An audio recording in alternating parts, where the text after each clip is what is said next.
So back in the days, the focus was about demilitarization of the police by introduction of the new ranks, and we changed our training curriculum and so forth, amongst other things, in order to change how we do business. Although the criminal did not necessarily change the method of operations, but we had to try and fit into the democratic system of the country. So when that change happened in 2009, we had a new administration that was ushered in. And the new administration felt that the ranks that you are using are not strong enough to withstand the crime that is out there. And as a result, Honorable Chair, with your permission, maybe I should ask Honorable Mkhwanazi to enjoy the seat so that I can be able to see the honorable member that we are responding to, because he's not visible. If we enjoy the seat and sit back, yeah, that will do. Thank you so much. Let me do like this. Honorable Mkhwanazi, may I request you to occupy the seat next to Honorable Shikela. You will come back so that there can be direct eye contact between the speaker and the witness. And thanks very much for your understanding. Honorable members, maybe before you resume, Honorable Shongwe, when you don't see him here, he's out on an emergency. He will rejoin us. We have also been joined by Honorable Mathangu, who is a member of the National Assembly. Thank you so much. Back to you, Honorable Cameron. I was still saying, Honorable Chair, that the frequent changes that happened and also the political changes that happened brought about this. You had, as I said, when the National Commissioner came in 2009 with the new administration that came in, there was this introduction of these military ranks. Today we have, I'm failing to count the number of generals. I think we are the ones who got the record number of generals that we have in the organization. And in the true sense of things, that the Constitution doesn't talk about the rank general. It talks about commissioners. But because of the will at the time that the executive changed that and amended the regulations and introduced these titles of generals, which honestly, if you were to ask me, I'd rather be called a provincial commissioner than be called a general. It's a military term that we should be using. It's some of the things that perhaps we might want to start looking at as going forward. But those, I think, contributed in such a manner that you have this then National Commission coming in. The Act gives powers to the National Commission to restructure. Before the restructuring is finalized, is gone. You know how Shadrack left, how long he was in the police. Shadrack comes in. Well, I came in to act at the time. It was on an acting capacity, not permanent, but then Shadrack came in and she didn't last. There were issues and she left. So each time one comes in, then there's a structure is adjusted again. But the process of finalizing the structure takes long as well.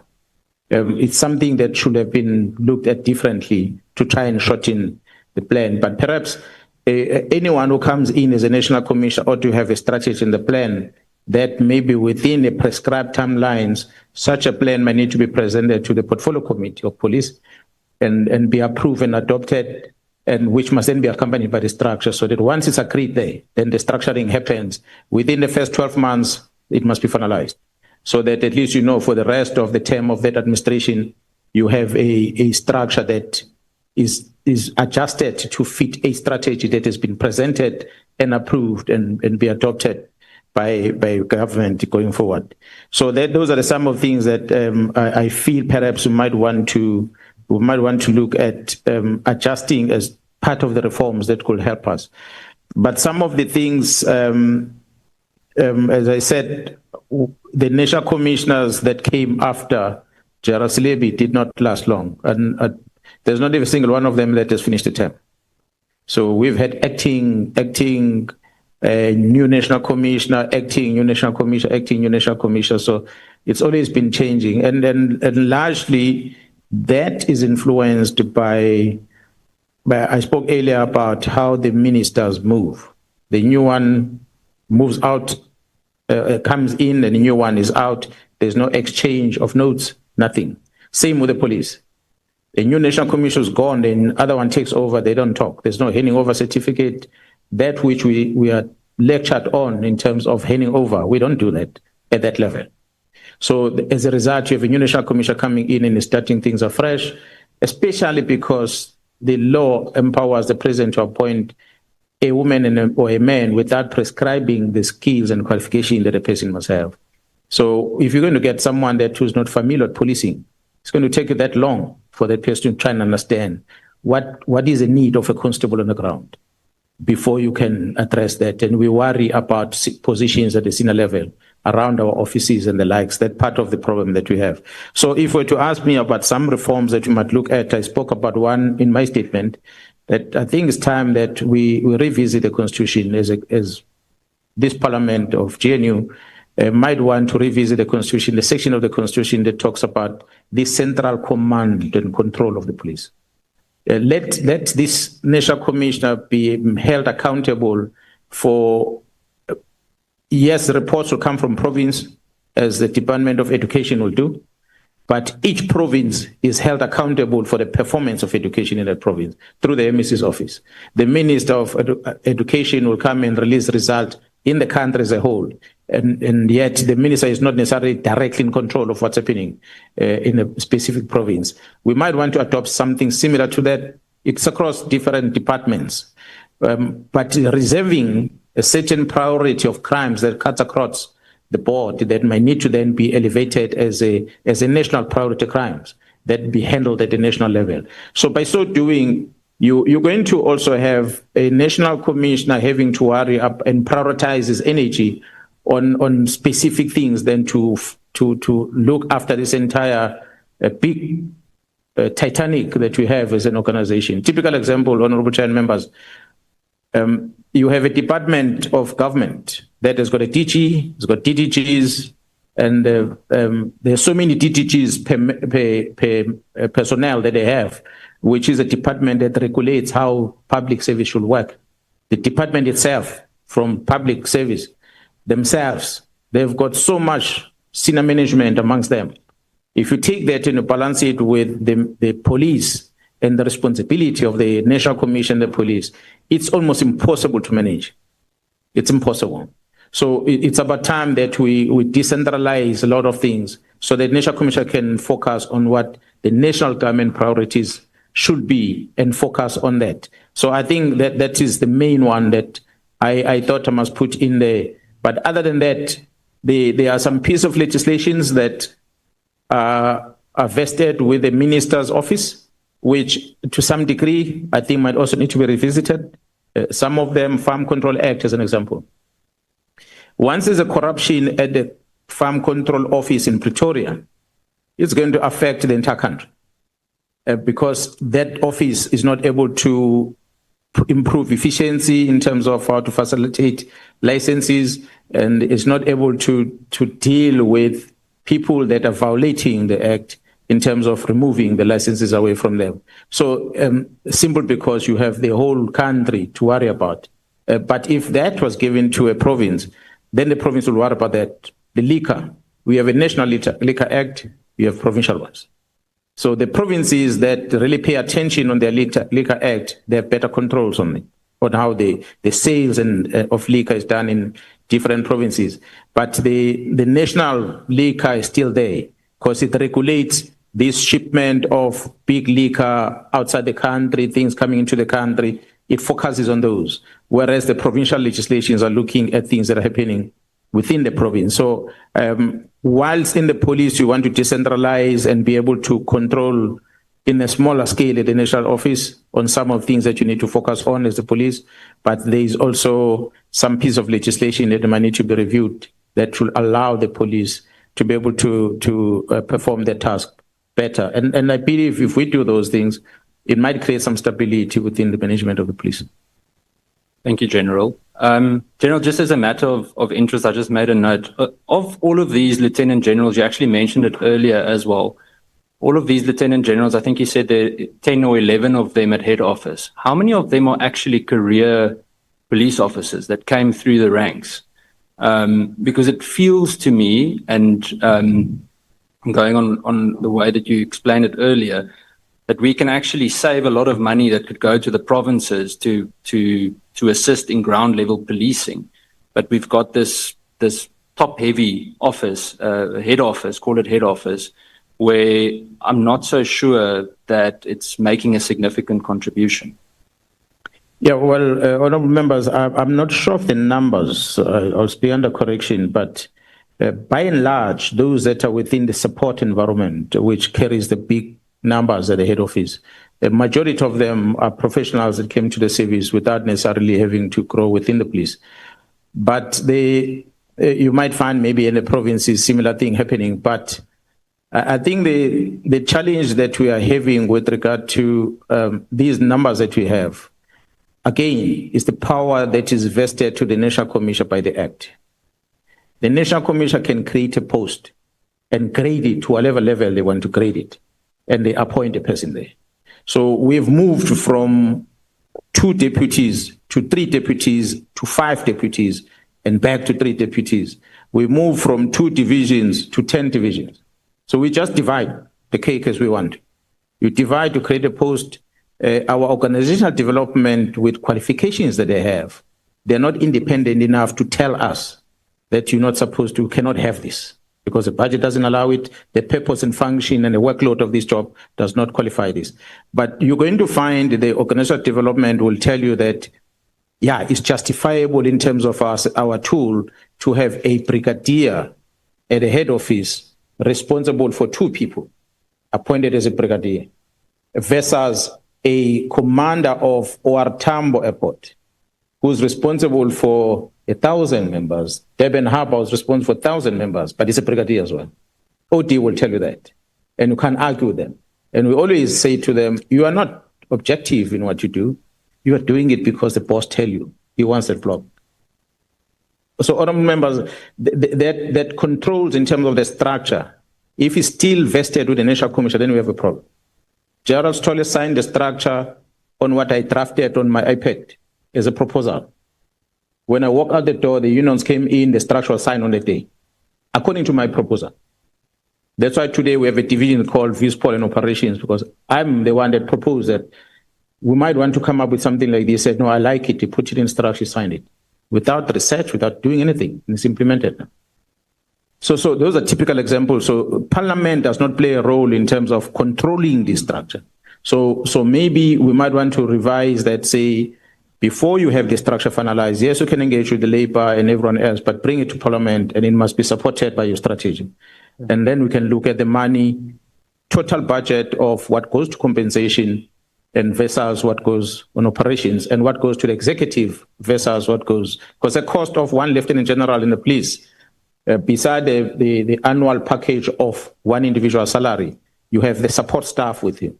So you spend at least easy 5 million rand per annum for one person.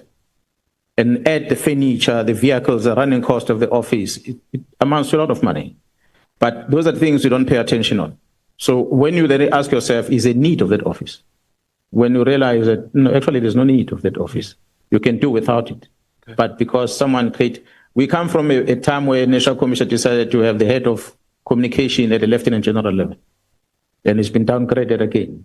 You're going to find another one who's going to upgrade something and another one coming in and downgrade. It depends who's a friend that wants to be entertained at the time. Okay. All right. Thank you, General. General, I want to move to the famous 5 March meeting. I laughed the other day. I went and watched it again on YouTube, and I saw it's probably one of the highest watched parliamentary portfolio committee meetings in a long while.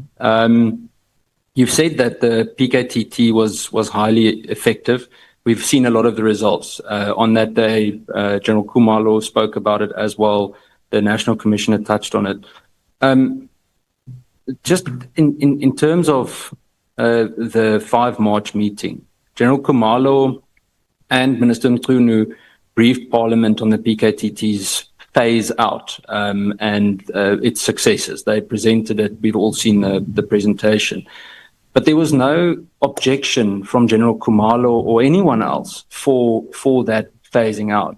The way that the minister presented himself and the way that the National Commissioner concluded matters when we spoke made it difficult to see that there is a disagreement about the disbanding of the political killing task team.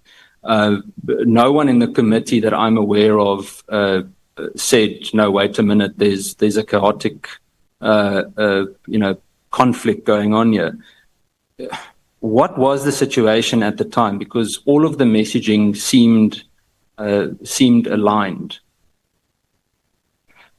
Honourable Chair and honourable members, and I must thank you first, honourable member, for allowing me the opportunity to appear before the Portfolio Committee. Honourable members, a normal culture is that the Portfolio Committee is going to write through the Minister to the National Commissioner and inviting the police to come and appear before them to present whatever the Portfolio Committee wants them to be presented. But in this case, I personally contacted the Honourable Chair of the Portfolio Committee and requested that he please, if there's a meeting coming up, he must invite me because I need to speak about certain things that are troubling me, that are affecting the organization. So he tried that meeting, I think it was early as February, if I'm not mistaken, and there was something that happened and it had to be postponed to March, and eventually we met on the 5th of March. So we would have met earlier than that. So I was not part of the development of the presentation. I did not ever know, because it was not shared with me, the presentation that was present. I was shocked to sitting in my office and I see here they are agreeing with what the minister is saying.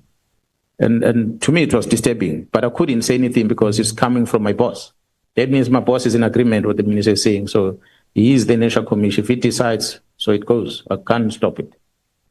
But the appearance before the committee, I agree with the honourable member that at the time when the presentation was made, the Minister of Police was in support of this winding down plan that was proposed, and the National Commission is the one who came with that proposal of this winding down plan. So therefore, I wouldn't have expected the committee to do anything about it because it was just an information sharing for noting. I don't think it was for the committee's decision, that one.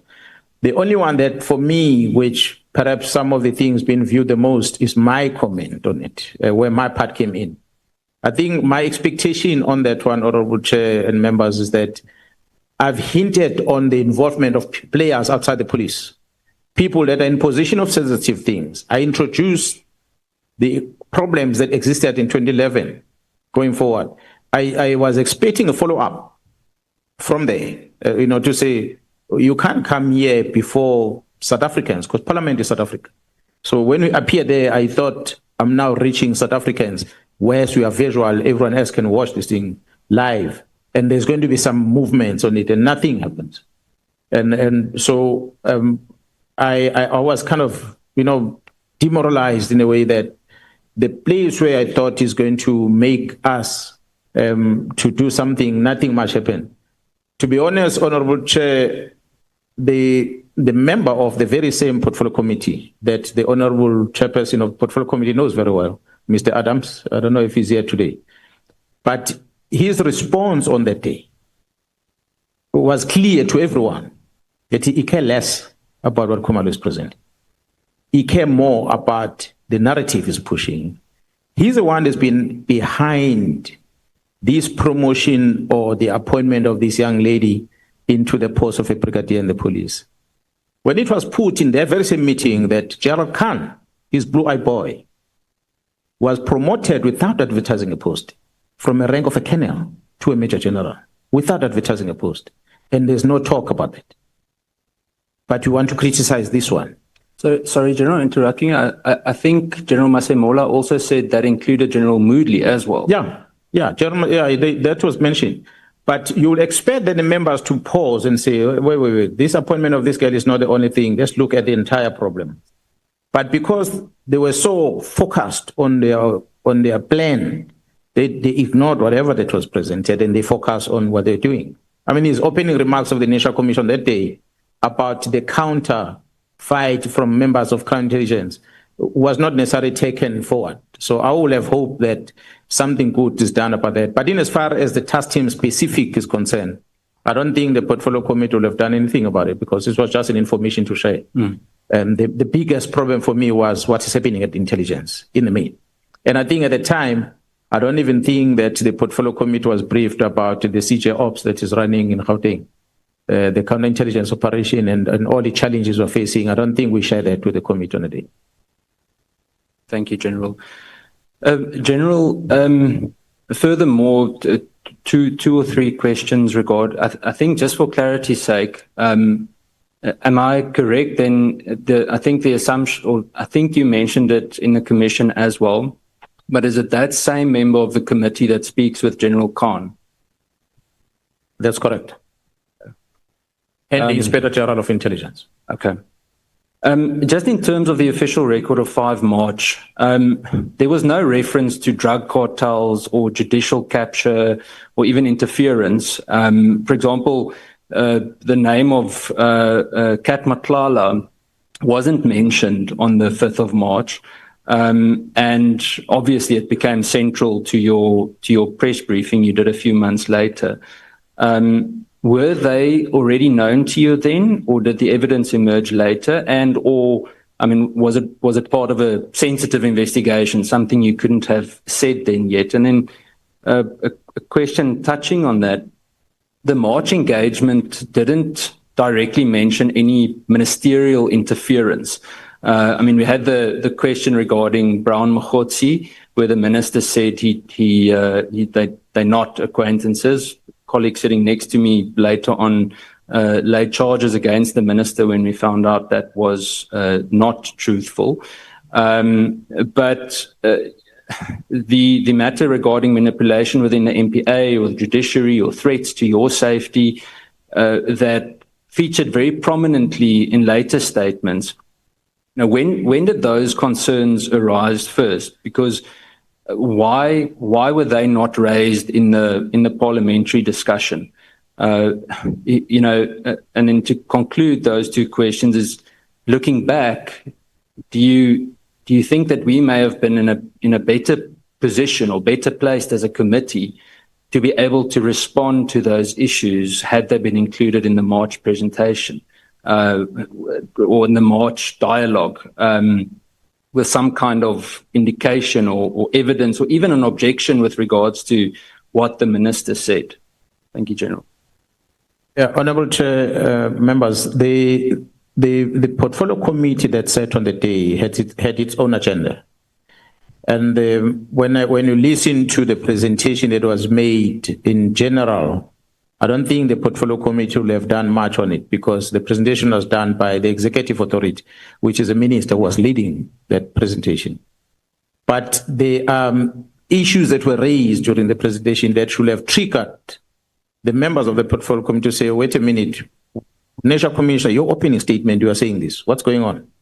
That is one. But the more was about me bringing into this committee a player of a person outside the structure of the police.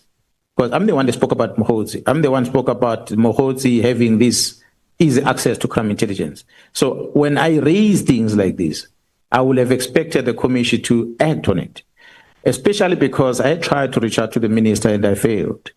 The minister is on the platform.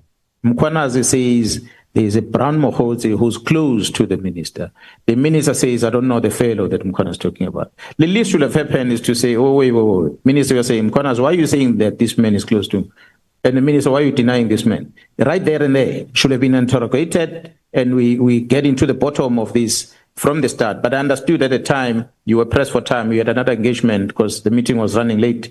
I think you had to leave. So, and even the members as they were engaging, they didn't engage that much on that matter. The allegations, for instance, that were made that the money from the secret fund account with crime intelligence is used to finance the PKTT. It was one of the things that were raised by the members, and in my address, I responded to that. That I never took money from the police station to the PKTT. The record speaks for themselves. Those are the things that were highlighted in the presentation that the portfolio committee will have said, but you are saying this, Mr. Adams, in this committee, but here's the police are saying this, disagreeing with them. So what are you getting from?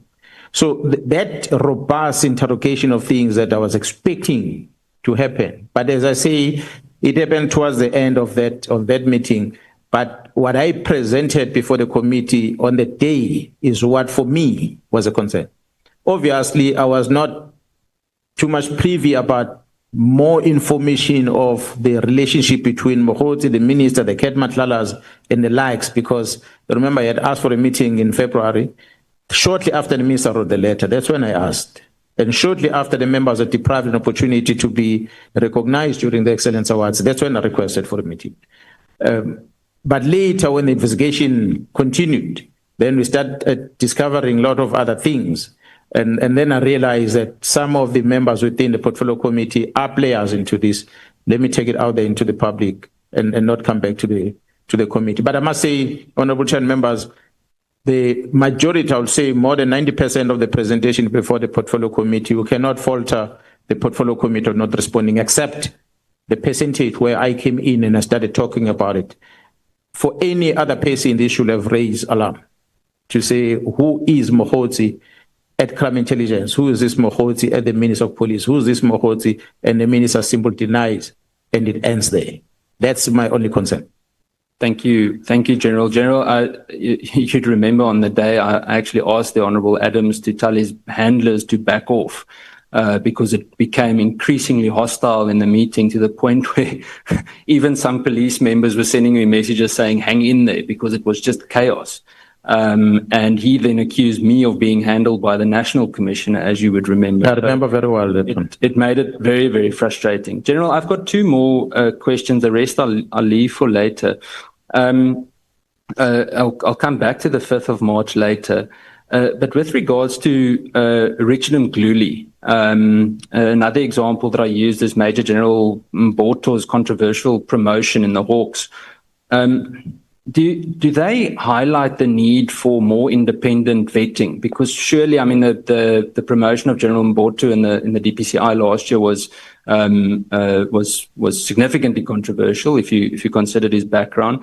And Richard Mkhwanazi's retirement, the fact that General Sithole signed off on his retirement and he retained his rank despite all the controversy around him, similar to Ria Piecha.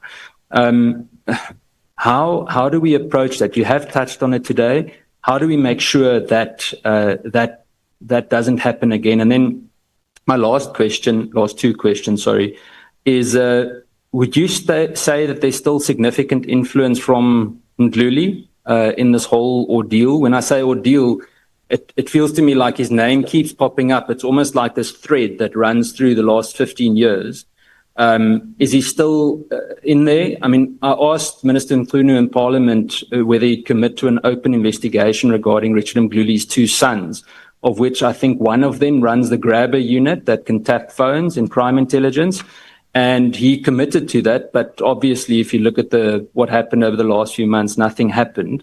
So that's the Richard Mkhwanazi one. And then my last question is regarding misinformation. You've spoken publicly about rogue elements within the system. Given the sensitivity of I think yesterday you touched on threat and risk assessments as well, particularly those concerning public reps, whistleblowers, and police officers that are at risk. What dangers do these leaks of information out of the rogue elements in, for example, crime intelligence or SSA for that matter, pose to those individuals? And do we know who these information agents are? You mentioned some of the journalists. Are there people that you can share with us that keep on, say, for example, using social media to drive a specific agenda? Thank you, General. Honorable Chair and members, maybe let me start with the very last one. I sit here as the Provincial Commission KwaZulu-Natal, and I've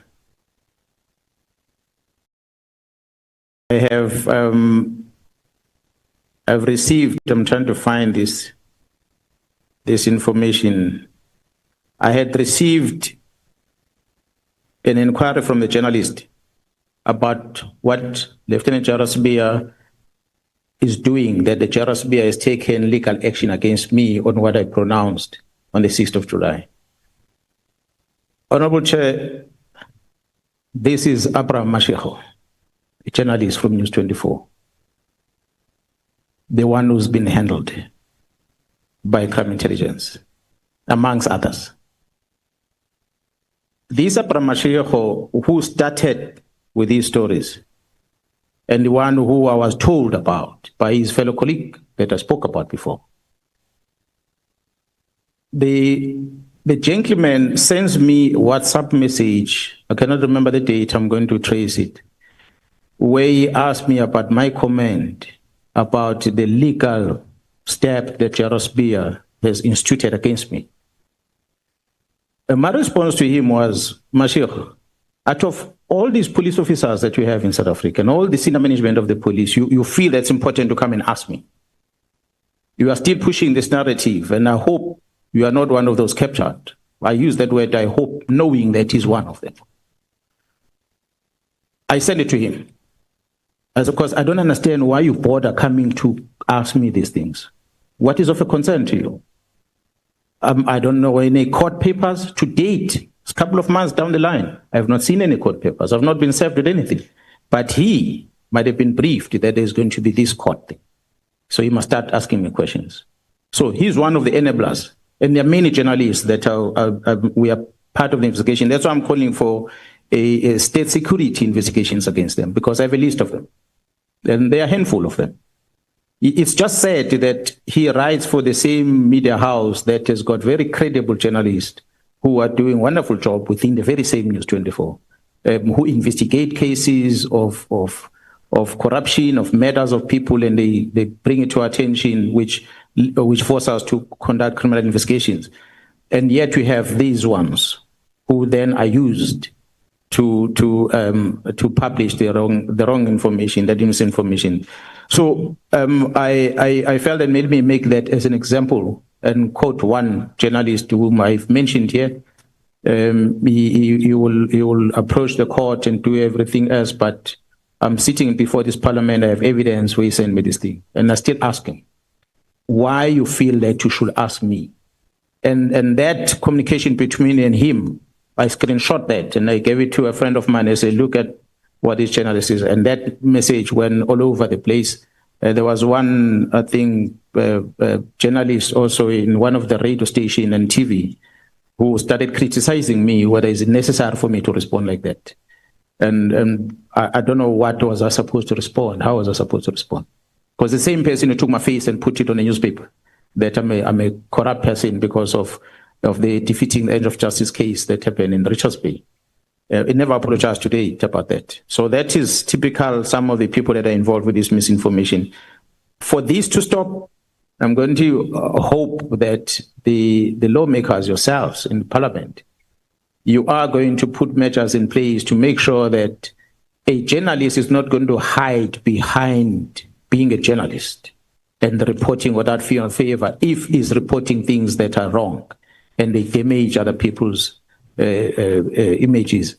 That they are going to not only be held accountable by that media house by losing their jobs, but they must end up in prison. There must be heavy penalty of the mistakes done by journalists. It cannot be that anyone else is going to be held accountable, but when it comes to the media freedom, it's gospel, whatever they say. It's wrong. It cannot be like that. So they are good journalists, but they're very bad ones, also in the mix. The Mkhwanazi matter, I cannot say that he's still paying the part. Look, we might say, I've said yesterday, that there are family members of General Mkhwanazi still within crime intelligence. I'm not accusing those family members of being wrong like Mkhwanazi. They might be good police officers. I don't have the facts. But by association, on the risk management point of view, you ought to be careful and say, the person associated with this one, the person was associated with was implicated in the following, therefore let me shield this one. Just a benefit of not this one being accused of being involved in the wrong things. Let me protect this individual by removing this person out of the sensitive environment and put them somewhere else. So there's some of the reforms that General Kumar is trying to implement. Some of the reforms that have been blocked. And the manner to block them is for those members within to spread the information and take it out there to the public space. And there's no consequence for that, unfortunately. And so if the ad hoc committee were to really look at how to protect the information leakages within, and if it does detect it, like Mr. Adams, who then has, and Ms. Kola Barnard, who then are in possession of such sensitive information, they negligently take it out there, they should go to Paulsmoor and sit there for a while so that they learn something. It cannot just happen because they are executive, they are in parliamentarians, and it must be easy like that. If that happens, next time they won't take that information from there. Honorable Chair and honorable members of crime intelligence get arrested. The person who communicates out in the social media is an ex-police officer. The lady, your enemy, I forgot the name. She likes to say she's my enemy, but you can say the name. Patricia Mashale. Patricia Mashale. Patricia Mashale sends a WhatsApp to Mr. Adams and says, we did it. They communicate like that. We did it. They were in a mission to see to it these members of crime intelligence are gone. They communicate, they say, we did it. I know I was disappointed with Patricia when I saw that message, and I said, but this is a regarded person as a whistleblower in the country. So what is this now? Is this a whistleblowing? You cannot be a whistleblower if we are damaging an institution. You must go and talk out about something if you have failed through the structures to get matters addressed, then you can take it out and be a whistleblower. But you have a platform to address things. Why do you take it out whistleblower? So when the letter of disbandment of the task team was released, she's one of the people that circulated it on the 2nd of January. How did she get hold of it? Those are the questions that one is asking. So that you can see that within crime intelligence, they're not only dealing with parliamentarians or the journalists, they are dealing with anyone else that can spread the news, fake news. So those are the things that might need to be looked at going forward. To ensure that we have a clean system in the organization, is one thing to vet people coming in, and I said yesterday, I said I had an opportunity to be briefed about the system that SIU is using to try and maintain integrity within their space, that we must perhaps, I challenge maybe the portfolio committee to sit down with SIU and get to hear what is it that they do, how they do it, and build from there. Maybe there can be a better institution somewhere that can do better things. The bottom line is, honorable chair and members, it cannot be about you come in, you take an oath, and you are forgotten after that. You take an oath today, you walk out the door, you accept bribery, and you just continue doing wrong things, and nobody bothers. There has to be this constant assessment done throughout, so that you are evaluated whether you're still fit for a job or not. You cannot just leave a person forever to be there, not knowing that it's compromised already. So there must be that continuous, but it requires a policy. It requires, because it becomes an employment condition of police officers. So the legislation must talk to it, and the policy that comes from the minister must talk to it, so that the National Commissioner can employ that when he employs these people to their service. I think that's just about, that's just about it. The issue with the CI, the problems, as I said, it's not Gerald Mkhwanazi really that I could say still have an impact. Maybe there is. I don't have evidence. I'm not in that division. But I can tell you, honorable chair and members, that we still have a lot of wastages within crime intelligence as a result of these leases that you are having. We still have a lot of mismanagement of funds within CI with regard to the easy payments to informers that are not controlled. A typical example, yes, you might say there's a frustration of the process introduced by the management there in terms of payment of the informers, but they've removed a lot of dedication that was at the provincial level to the national office when it comes to a certain figure that must be paid, because there are some crime intelligence members that will submit claims on monthly basis for 100,000 rand for this one and that one and that one, and they pay 10,000 rand to these informers and they collect the rest. And so they were living off that money. Because they are the ones who... No, I'm talking in terms of time. Maybe they are the ones who are the full members. If you can maybe in future help us when the timekeeper is keeping time, maybe signal when we share time, because we couldn't tell in between where are we. Just that. Okay, remember the reason why, let me explain this so that we all understand. The reason why we gave the EFF 30 plus 10 minutes, the DA 30 plus 10 minutes, the MKP 30 plus 10 minutes, it was exactly for that purpose, to allow your substitute to speak. That's exactly how it was done with the ANC. That's why Honorable Sokanyile is not even worried, because she knows where her time went. Yeah. Thank you so much, Honorable Shongwe, for understanding. So it will be the two of you, Honorable Nomvalo and Honorable Scosan. Correct, Chair. Can I check the DA?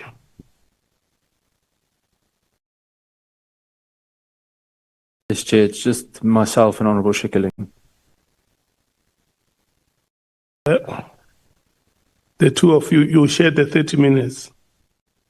Thank you so much. That's correct, Chair. Yeah. It shouldn't even, sorry, Chair, it shouldn't even take that long, but yes, we'll share it. Okay. We are going to start with the ANC. Your 1 hour starts now. Thank you very much, Chairperson. Yeah, I know that I'm standing between us and leaving soon, so I'm going to try and be as benevolent as the Chair and be economical with time. General Mkhwanazi, thank you so much. I want to thank you firstly for, all the time that you have dedicated to this process. I think even before the 6th of July and the work that you have been doing, I don't think that there's anybody in this country who does not appreciate the courage that it would have taken you to get to this point. So I really, really want to echo those members who have already passed their gratitude to you. General, I just want to get some of the political issues out of the way arising from your statement. I think it was this morning that you said, after the 2007 conference of the ANC, many of the police officers were recruited to cope. You then said yesterday, as part of your testimony, that you had been approached again to join a political party, which I assume was recent. Can you take us into confidence which political party would have tried to recruit you?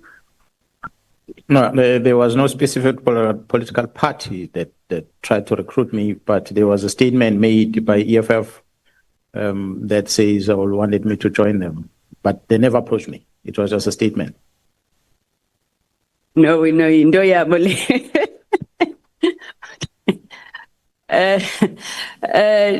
Mkhwanazi, so during your testimony, you've been quite critical of General Sibiya. I just want to check that when General Sibiya was reappointed to the South African Police Service, do you know where he was coming from when he rejoined the National Office of SAPS? The records I have is that he was employed at the city of Johannesburg. He came from the city of Johannesburg. Do you know when General Sibiya was appointed at City of Joburg? I'm not sure of the appointment date. I can check on the records that I have here, but I cannot remember exactly out of my head of his appointment. But that will have been done, I think, about maybe 2019, 2020, something about. But I'll find the records and I'll come back to you on it. Okay, would you happen to know who was the mayor when General Sibiya was appointed in the city of Johannesburg? Yeah. I'm not. I'll be lying if I say now.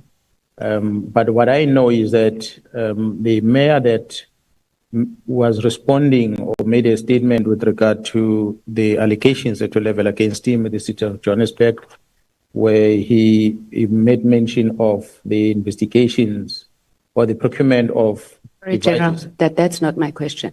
Let me help you. General Sibiya was appointed to head forensic at the city of Johannesburg in 2016. The mayor then was Mayor Herman Mashaba. Would you know which party Herman Mashaba comes from? He's a member of or is a leader of the Action SA party. Thank you, General.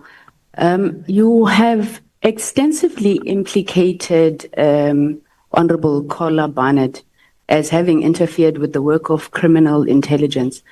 General Mkhwanazi, would you happen to know which party Honorable Kola Barnett is from? The Democratic Alliance. Thank you. And then my last question, you've also implicated Honorable Adams for having possessed unlawfully classified information. Would you know which party Honorable Adams represents? Beyond the correction, this is a colored Congress, if I'm not mistaken. Thank you. General, having given those responses, then would you say that there are a number of political parties that are involved in interference with the work of criminal intelligence? Would that be correct? You would be correct in saying that there are individuals, and some of them, honorable members, might be the members of political parties that might have broken away from the African National Congress at the time when they were part of the National Congress. I spoke about COPE as an example. It was a breakaway from the African National Congress. But by and large, the involvement of political parties in the mismanagement within the SAPS, especially crime intelligence, I don't think is based on a political party specific. It's members within crime intelligence that approaches anyone that they can influence within the political space to achieve what they want to achieve. So we, as we're investigating, we're not apportioning the blame to a specific political parties, but we're specifically accusing the members of political parties that allow this influence to happen. Thank you very much, General. General, I know that this question has been asked in one way or the other, but I think it's important, given your testimony around the impact that all of this has had on our criminal justice system. What is your view of how the events since the 6th of July have affected the SAPS? And we're asking because, as you have been speaking, you have very, what's the word I'm looking for? I don't want to say, in an emotional way, but you have demonstrated to all of us the care and regard that you hold the police officers. So since the 6th of July, how has the service been, have members been able to execute their responsibilities? Are things getting better? The SAPS is a big organization. The incident we spoke about on the 6th of July does not necessarily affect directly the entire organization. It's a portion of the SAPS that got affected. And of course, whatever that people has been speaking about out there, that seems to be painting a bad picture in the SAPS. But what we've seen is the outcome, an impact that our activities on the 6th of July has had in the SAPS is most of the time brings about hope into the intervention that the government and the executive is taking to try and create some stability in the organization. And this is a platform that allows at least the members to vent and see that the management cares about them, because we risk our careers, we risk our lives, and stand on their behalf to try and protect them. So internal within the organization, there's a lot of hope that we are seeing. Members are encouraged to go out there and fight crime. Even those that were a bit demoralized, they now have a bit of hope that something good is coming out of this, and therefore they will be able to do good going forward. Thank you, General, and I hope that we will be able to assist where we can really to get that hope realized. Generally, our terms of reference as an ad hoc committee obviously are very much geared to finding solutions. Now, you've made comments about officers capturing ministers, and we ask this genuinely, that how do you think it can be prevented? Because you've said in certain instances it is unknowing, or a similar word. What do you think needs to be done in your view? Is it a pure policing responsibility, or does it go beyond that? Within the SAPS, it becomes a bit difficult if certain individuals within the SAPS are not going to be able to be standing firm in protecting the institution, and then allowing the executive authority to abuse the system. But I'll request an oversight body to look at the mechanisms that are already in existence. Like in this case, I made a reference to the establishment of the office of the secretariat in the office of the Minister of Police, and the functions that are given to that office by the Act. And then we interrogate whether does the Minister of Police make use of that office in the true sense of what the legislature aims for that office to be used for. And if you'll identify early by interviewing and engaging with the DG in that office, whether is any collaboration, a good working relationship between the minister and that office, because once there's a problem there, it then allows the minister to bypass that office and go to the institutions, because that's a safeguard in the South African police that I think the legislature, when government decided to create that office and in the Act, it was a good move, but it looks like it's an office that has not necessarily been taken serious for what it's supposed to do in advising the minister on the how part. We've got many entities that report to the Minister of Police. There's security on the other side, there's police on the other side, there's IPIT on the other side, and SIRA, they all need some involvement of the minister in one way or another. So, but the moment the minister leaves that office and forget about the police and then runs around and focusing on the South African Police Service alone, these other entities are going to suffer. And it makes the minister to be busy with operational things in the police and forget about the police that affects everyone else. Because there's many demands that are sitting as a responsibility of the Minister of Police in that space. So legislation, oversight on what the minister does, it is some of the things that might be looked at. And also the interaction. I was going to say in this case, what I made a recommendation about was to decide whether can we centralize the accounting of crime intelligence. You have two budgets that are passed by this parliament that must be accounted for within one entity of the police. And you find that there's uncertainty by the members of parliament within the portfolio committee on police whether to ask this question or not to ask this question. If they ask this question and the response of police might say that belongs to the JCI, and you go that side, they might turn around and say, no, that's an open account, don't ask us. So we might want to look at how can we best make the SCPS to account in as far as intelligence is concerned. And that's and there we were able to see the role. It must be written in black and white. When you look at the Constitution, you look at the Police Act, crime intelligence is not written there in details and the how part to account. It is an intelligence established other than the intelligence within the police and the defense that is written in the Constitution. And that is SSA. So any crime intelligence within the police and defense intelligence, well, I did not interrogate much of the defense, but the South African Police Service is not explicit in the Constitution, the how part, as it is with the PCI. Perhaps it's something that might need to be done there so that it's clear on what type of engagement does the intelligence has with the executive authority, if any. They will engage in this fashion when they produce a report, when they do this, when they do that, and must be outlined.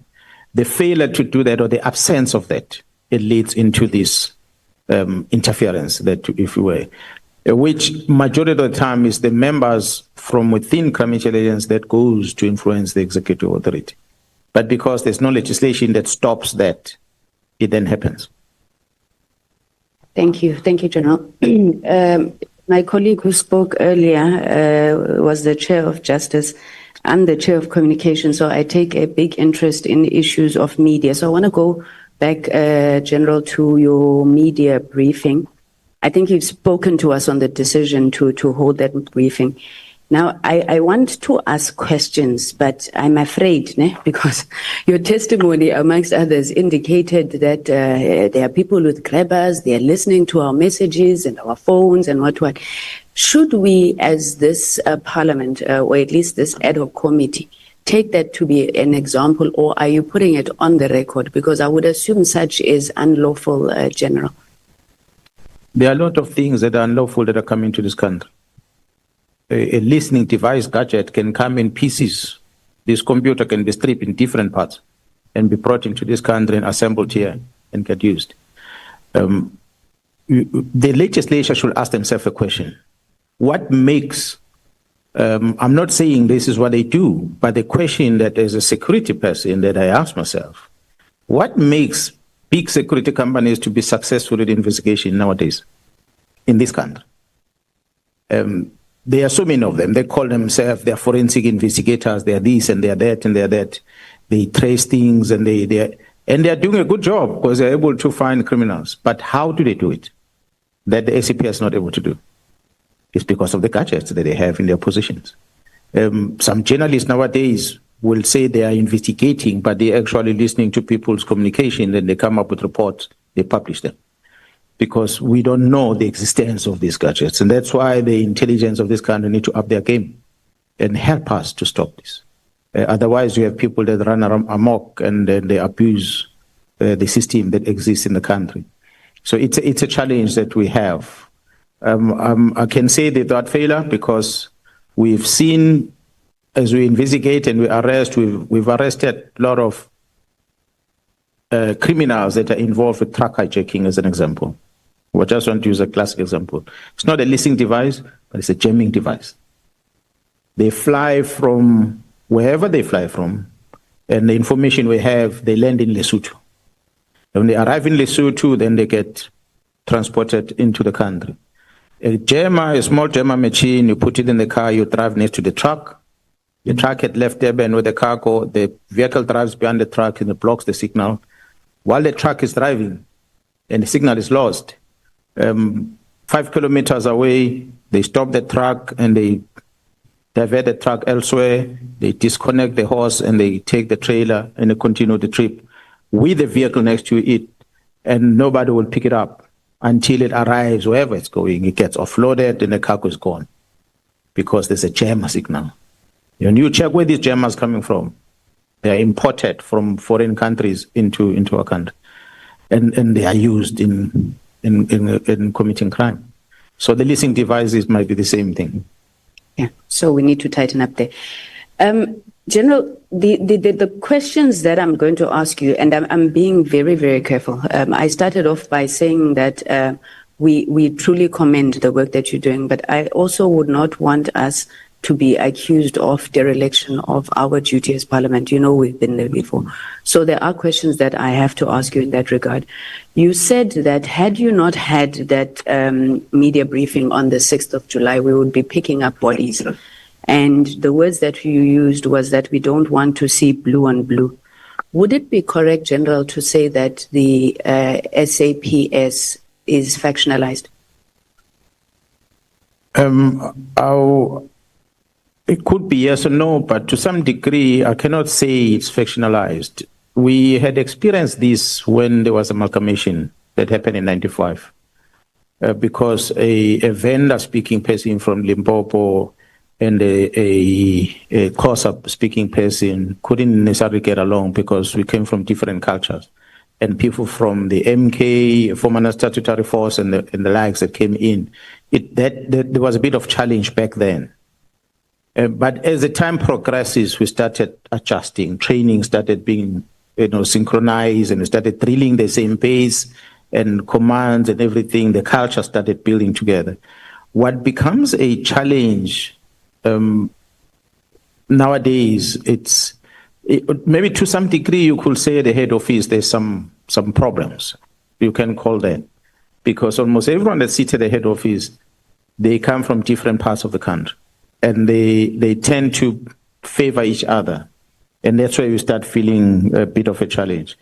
But by and large, we'll have a police station commander in Eastern Cape, in Western Cape, who come from Limpopo and is doing well in the province where he's working. So that cross-pollination in the province, I don't think factionalism in terms of that exists in the organization anymore. Politically, then we have a problem. Because there is this affiliation of favor or patronage to certain political parties that exist. So, and it affects, and I must say, in the main, senior officers that came into the organization that were not necessarily part of the organization growing up within, because they come with a specific position political. That is one. But the biggest problem we have political in the main is the existence of our colleagues, and they're going to fight with me when I mention this, the labor unions. When you have the labor unions that was established and get affiliated with the structures that align with political parties, like in this case, we have one labor union that is affiliated to COSATU, and COSATU is a member of an alliance of a political party. You then have a police officer that sits with the minister of police around the table, that sits with the president of the country around the table as comrades, and they discuss things. When that person must now account to and subject himself to a commander at the station, he finds it difficult.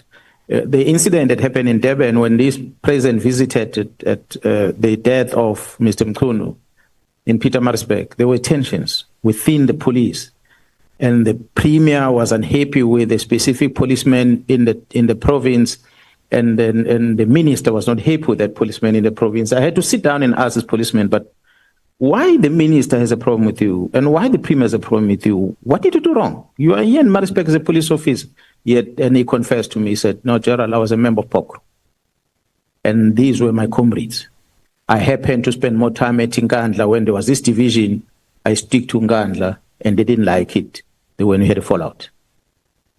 So they take that fallout and they associate this person with the murders and the poor investigations that are happening on these murders that are happening. And they point a finger at him and say, you are not investigating these cases, you are messing up these cases because you are favoring that opposition team. And that started creating a problem within the organization. So I think the labor union's presence, maybe now slowly looks like the union is pulling away from the political activism that they were there before. But the presence of that activity and mobilization within the labor union and affiliation with the political structure created a problem in the organization, that you end up having the word comrades being used interchangeably amongst members at the police stations. And that then started creating problems because you have members that belong to other political parties that don't like this one, but that create a conflict. Thanks, General. Maybe let me substitute the word for infighting, and I'm going to get off this point just now. General, when you were acting National Commissioner, is it correct that General Khumalo was head of counterintelligence and General Masemula was acting head of criminal intelligence? General Khumalo was a brigadier. I had deployed him at crime intelligence as an acting person. The head of counterintelligence at the time, I cannot remember because there were a few generals that I had temporarily removed from crime intelligence and placed elsewhere while I deployed these ones on an acting capacity. So he was just there acting, not as a permanent. General Khumalo. Yeah. And General Masemula? Masemula was the acting divisional commissioner. Thank you. General, there's an issue that concerns, I suppose, Parliament and society as a whole, the issue of whistleblowers. It's coming across that South Africans, we are losing a lot of whistleblowers. And whenever we raise these issues in Parliament, we are told that there's a protection services and witness protection. Why are we failing South Africans in the regard of protection of whistleblowers? I think the problem that from my assessment of the real whistleblowers, the people who are privy to sensitive information, is that they share that information at the wrong platforms. If you have incriminating information, the best place to take it to is the law enforcement environment so that they do something about it. But if you're going to take it into a media house so that it gets published and that gets leaked, that you are the one that came with it, that media house is not going to give you a safe protection at all. They won't. They take your information and make money out of it, but you're not going to get protection. But if you take that information that you have and approach the highest office of the law enforcement and you present and said, I want to present something to you, come and you disclose it. And you say, from now on, my life is in your hand, I need security. And if that person doesn't act on it, then you can go and report in another structures.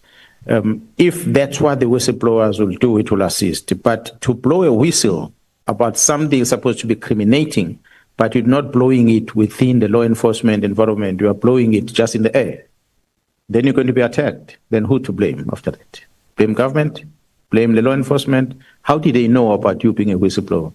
Sometimes it becomes a problem. So you'll find that so-called whistleblowers, some of the people, they will raise issues within their own environments, tell their executive about the wrong that are happening in places. But if those things are criminal in nature, even that whistleblower has an obligation to approach the law enforcement, because that's where you're going to get protection. And then you can demand the protection there. But if you're taking it to your own bosses at the workplace, and you hope they're going to provide you, it's going to be another challenge to get that. That is what whistleblowers in the country need to understand. That sometimes you need not to show your face. You just have to take information and supply it to law enforcement and say, I request an investigation on this, anonymously so. You are whistleblowing. I'm sorry, General. Yeah, it's a very, very serious matter. And I think and please, thank you for that response. Can we do more? And what should be done to protect whistleblowers? Beyond the fact that they come and report to you, unless you are saying, you are satisfied that if they come to law enforcement, they will be protected. And the whistleblowers that are dying in the country are outside. But can more be done? And have you perhaps applied your mind to how that could be done? In a country like South Africa, where a criminal is protected in the sense that he's protected, it becomes a difficult task to protect the whistleblowers. I can see that without hesitation. If a whistleblower is going to talk about a specific individual that is involved in the wrong, and the laws of the country allows a speedy response in removing that person away from society, that will give about comfort to the whistleblower. But with the absence of that, and with the lengthy court processes that we have as a country, it then allows the perpetrator to then victimize the complainant or the whistleblower. So to give comfort to the whistleblowers, my recommendation would be try not to make yourself known. See something, say something about it, but try and hide your identity. Because the moment you become known as to you are the one that are causing this problem, you're going to be attacked. And the likelihood of you being protected is going to be slim. I must indicate a protection of a whistleblower, if a full protection that will need to be provided, it disorganizes your family lifestyle. Because we take you away from where you stay and we send you somewhere else in the place that is foreign to you, and you stop doing the things that you used to do. I'm sure how many of you that have bodyguards that walk around with bodyguards. It's a very uncomfortable situation to walk around with bodyguards. Yes, they'll be there guarding you, but if they crowd your space, they take away your privacy. And many people don't enjoy that. So that's why people end up not participating in those programs, because you are disrupting their lifestyle. They don't want it. So when they say they don't want it, then they get isolated and they get killed. And that becomes a trial. So that's my recommendation, can only be that while the government can try and create structures to provide safety to whistleblowers, but by and large, with this level of crime and corruption that we have in the country, whistleblowers must try and hide their identities. Don't make your identity known. Report something via someone if you need to, but try not to make your identity known. Because the moment you make your identity known, you become a target. Thank you. Thank you, General. General, you spoke extensively about the unification of the SAP and Homeland Security, but also the decision to demilitarize SAPS. What was your view, or what is your view about that decision to demilitarize from a force to a service? And then also the reversal, I call it reversal by stealth, where again you would have had, your titles changed back to military titles. What is your view on demilitarization, and do you think that's the way we need to go? Yeah, well, I happened to work at Division HRD, and I sat down with the commissioners that were behind the National Development Plan, and I asked them these questions. What were you envisaging when you came up with this on the NDP? And the answer was just simple. We were getting rid of the ranks. That was their demilitarization, nothing else. And when you go back to the military ranks, that means you are militarizing again. So that was their conclusion. So when I said, but our methods of operations and the likes, we did not have a problem with that. They said, no, we never had issues with that. You are a service, you serve when it's time to serve, and you combat when it's time to combat. So we never had a problem with those approaches. But because you moved away from the civil ranks, titles, to a military rank, we felt that you militarized. But I'm going to invite the committee to get those commissioners, if they're still alive, that authored that document, to come and explain you what was in their mind when they wrote that. And so I felt then if that was the case, we go back to what the Constitution says, and a simple amendment on the regulations, you get rid of these generals' ranks, and we continue with what exists as commissioners, and problem is solved. That means we tick the box on what the NDP has envisaged, because that's what I picked up from them. But in the true sense of things, and I think the things we are doing in the police as we are operating is far more different than how it used to be done in the past. I think the legislation is directing us to behave differently towards the citizens. The court process forces us to behave differently towards the citizens. So I think there are already those controls that exist. I don't see us going back into how things used to be back during apartheid days. The decentralization part in relation to my recommendation, it was more about trying to mitigate the risk that we've seen. The powers vested upon one person. The mere fact this team wanted to ascend someone into this high office, it was because this person was going to be able to control the entire country. Then that becomes a risk. That's when I said, no, but beside the workload that we've been complaining about, this is a new threat. This is a new risk that we are seeing now. Let's mitigate it in this fashion. That's my recommendation based on that. Thank you, General. General, you know why I was asking about demilitarization, and what I'm getting from you is that there's no difference. I'm very concerned about the camouflage that you wore. You've explained why.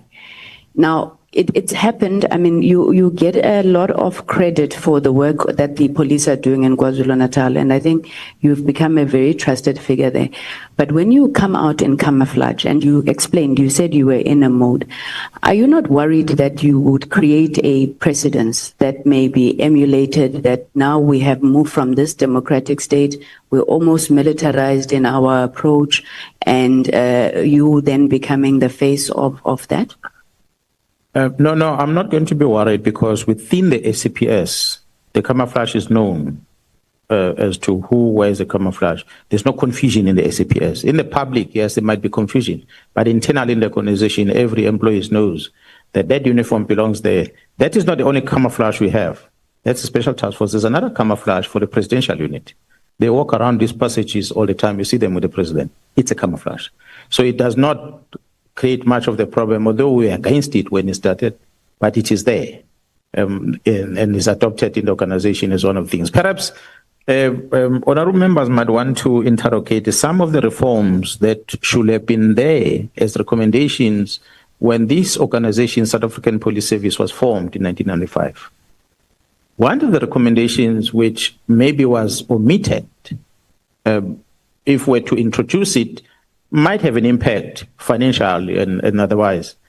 One of them was that we said we are amalgamating 11 police agencies, but in the reality, we did not do that. In the reality, we allowed the South African police, the national government, law enforcement, to consume all these other homelands into it, because we adopted the culture and practice and everything else for the SAP. There's nothing that was borrowed from Ciskei, Transkei, Kazangulu into this organization. We stick to the rules of what the South African police was doing, and everyone else had to transform into this. Yes, there are some adjustments that had to be done to conform to some legislation that exists, but the culture within the organization remained that of the SAP. The dress code that we wear it remains that which was chasing you on the street during apartheid days. It remains the same to date. It might be a different design, a modern design, but the colors are still the same. So nothing has changed.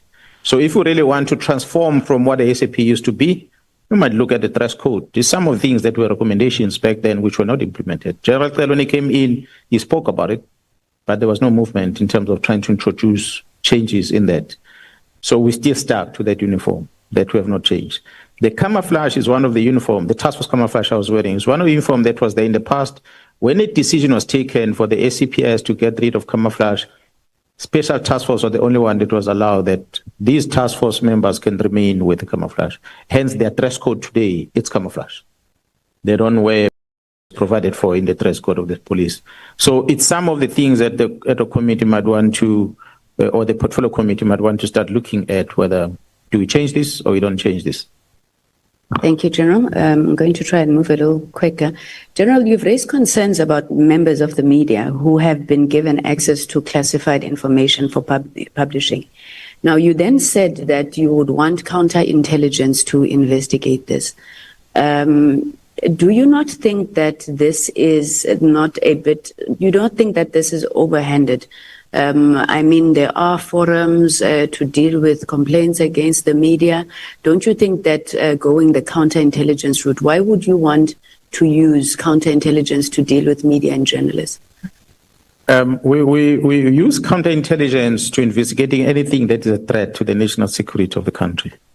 So if a journalist is a threat, it needs to be countered. I said in correcting myself, that it is not the media house, but it is individuals that are employed within that media house that are being handled by the rogue elements. So therefore, you cannot ignore that and say, we're not going to launch all our full force investigation towards journalist that is involved in the wrong, simply because he's wearing a badge of a media house.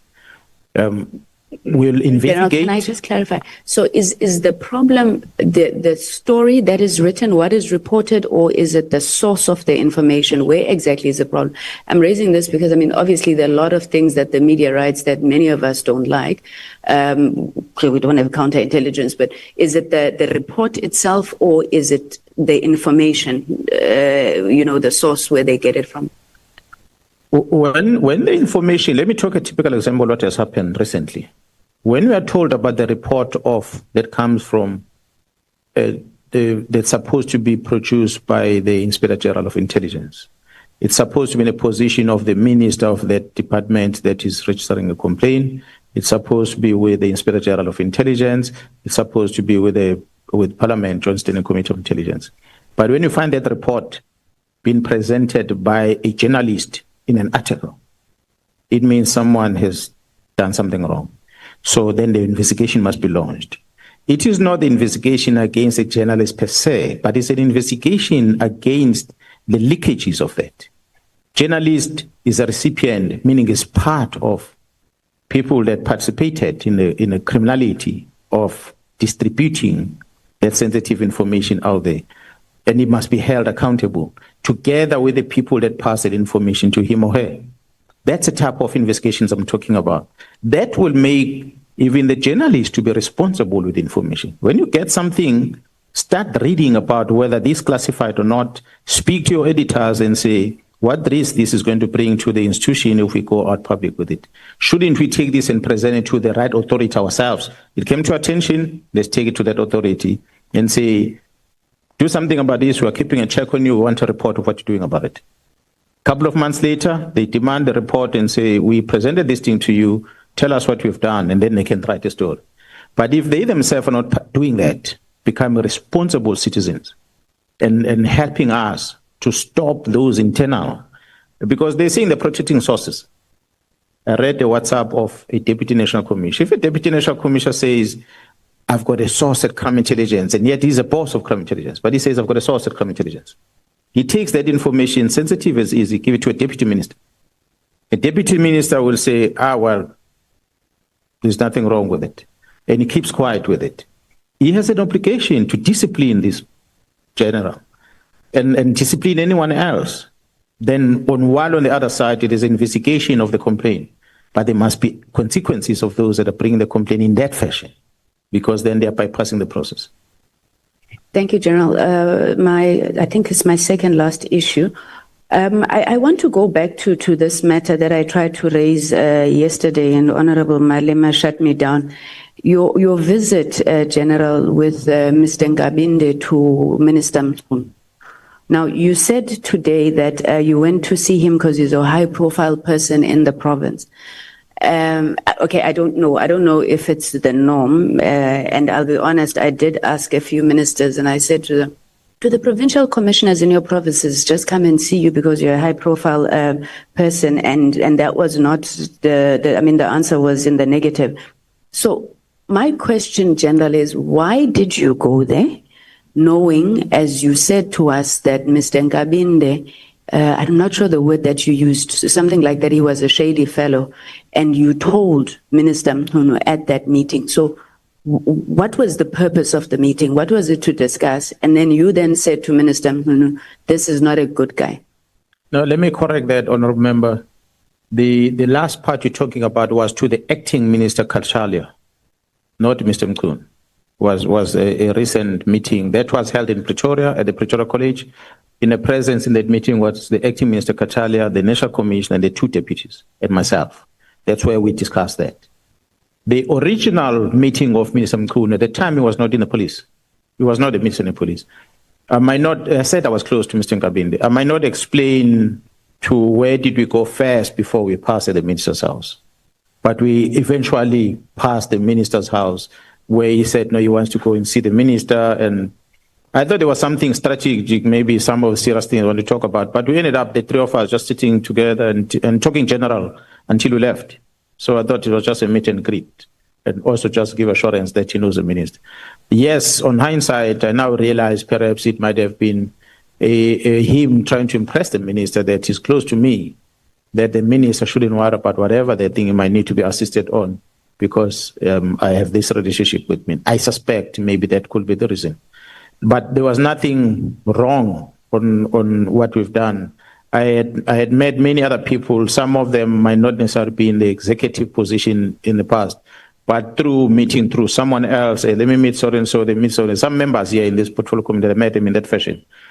When the senior officer wants to see you, or the member of government, or the leader in society that wants to talk to you, I meet with them. Some of them come to my office, some of them I meet them wherever we engage with. I don't discriminate against anyone. Taxi people, bosses, I meet with them. General. But General, the reason I'm asking this is that, did you know at that point that he was a person of interest in the matter that you were talking to us about? I said when I started, honorable members, that when I met the minister, he was not in the police, so he had no business with the police. He was a good man dealing with water, if I'm not mistaken, at the time. So there was no relationship with the police at all. Ngabinde was unemployed, was not even working at the office of the minister. So there was no anything that's got to do with work at all in that engagement. Fast forward, the minister approaches Ngabinde, say, I want you to be chief of staff. I'm now being appointed as a minister of police. That's where then the work relationship started.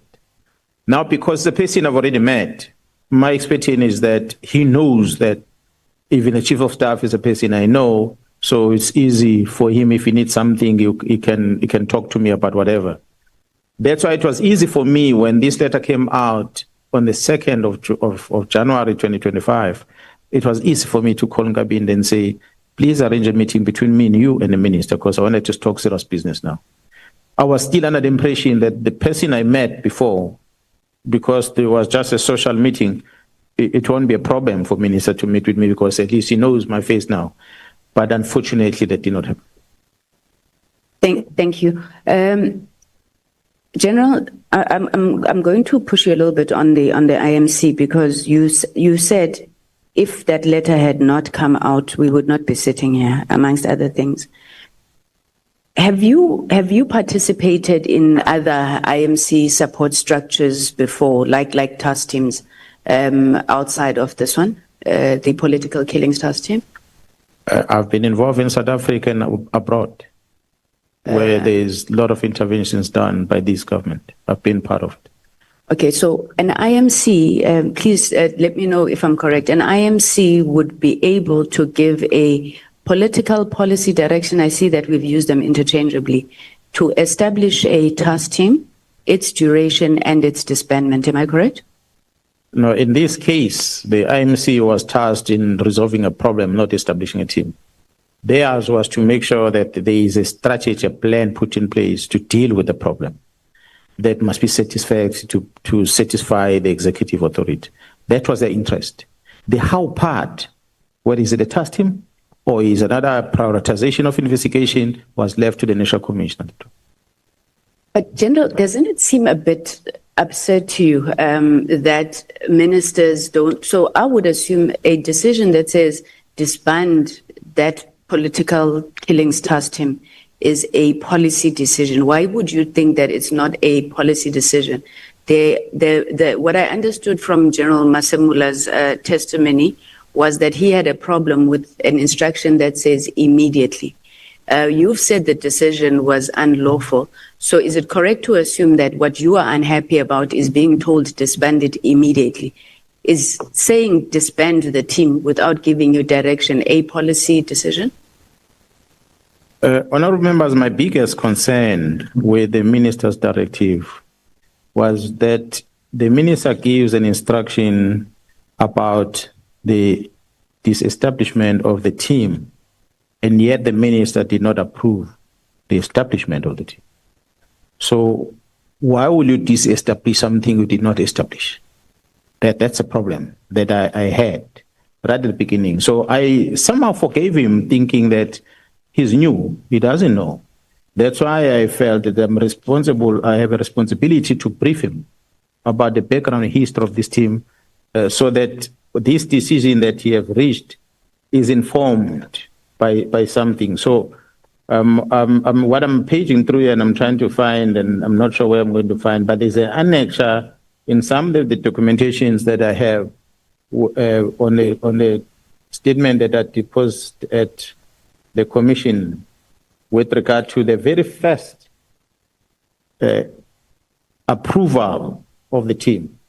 That letter, when I find it here, I'll be able to reference that in the approval of the task team was drafted. My first signature was me, proposed this is what we want to do. And then we had other generals. The current National Commission was one of the people that made the recommendation. Jared Sibiya from the Hawks made the recommendation. Jared Zumane, if I'm not mistaken, from Free State made the recommendation. Eventually, the National Commission approved. There are no ministers, nowhere to be seen. And later, the ministers come to be briefed about the plan that we have put together. We brief them about what is approved already, and they are happy. So they didn't come there to approve it. We have it in black and white as an evidence. So why you then want to disestablish something we did not establish? Okay. Let me ask you this. In terms of established SAPS protocols, how would a task team then be disbanded or dissolved, disestablished? In terms of your established protocols, is there a way in which you disband such task teams? I'm assuming others have been disbanded before. The commander, the person who approves the setting up of such, is a person who decides how such must stop. The commander will understand the work of the police. And in this case, the commander, being a national commissioner, knows very well that there is case dockets in court.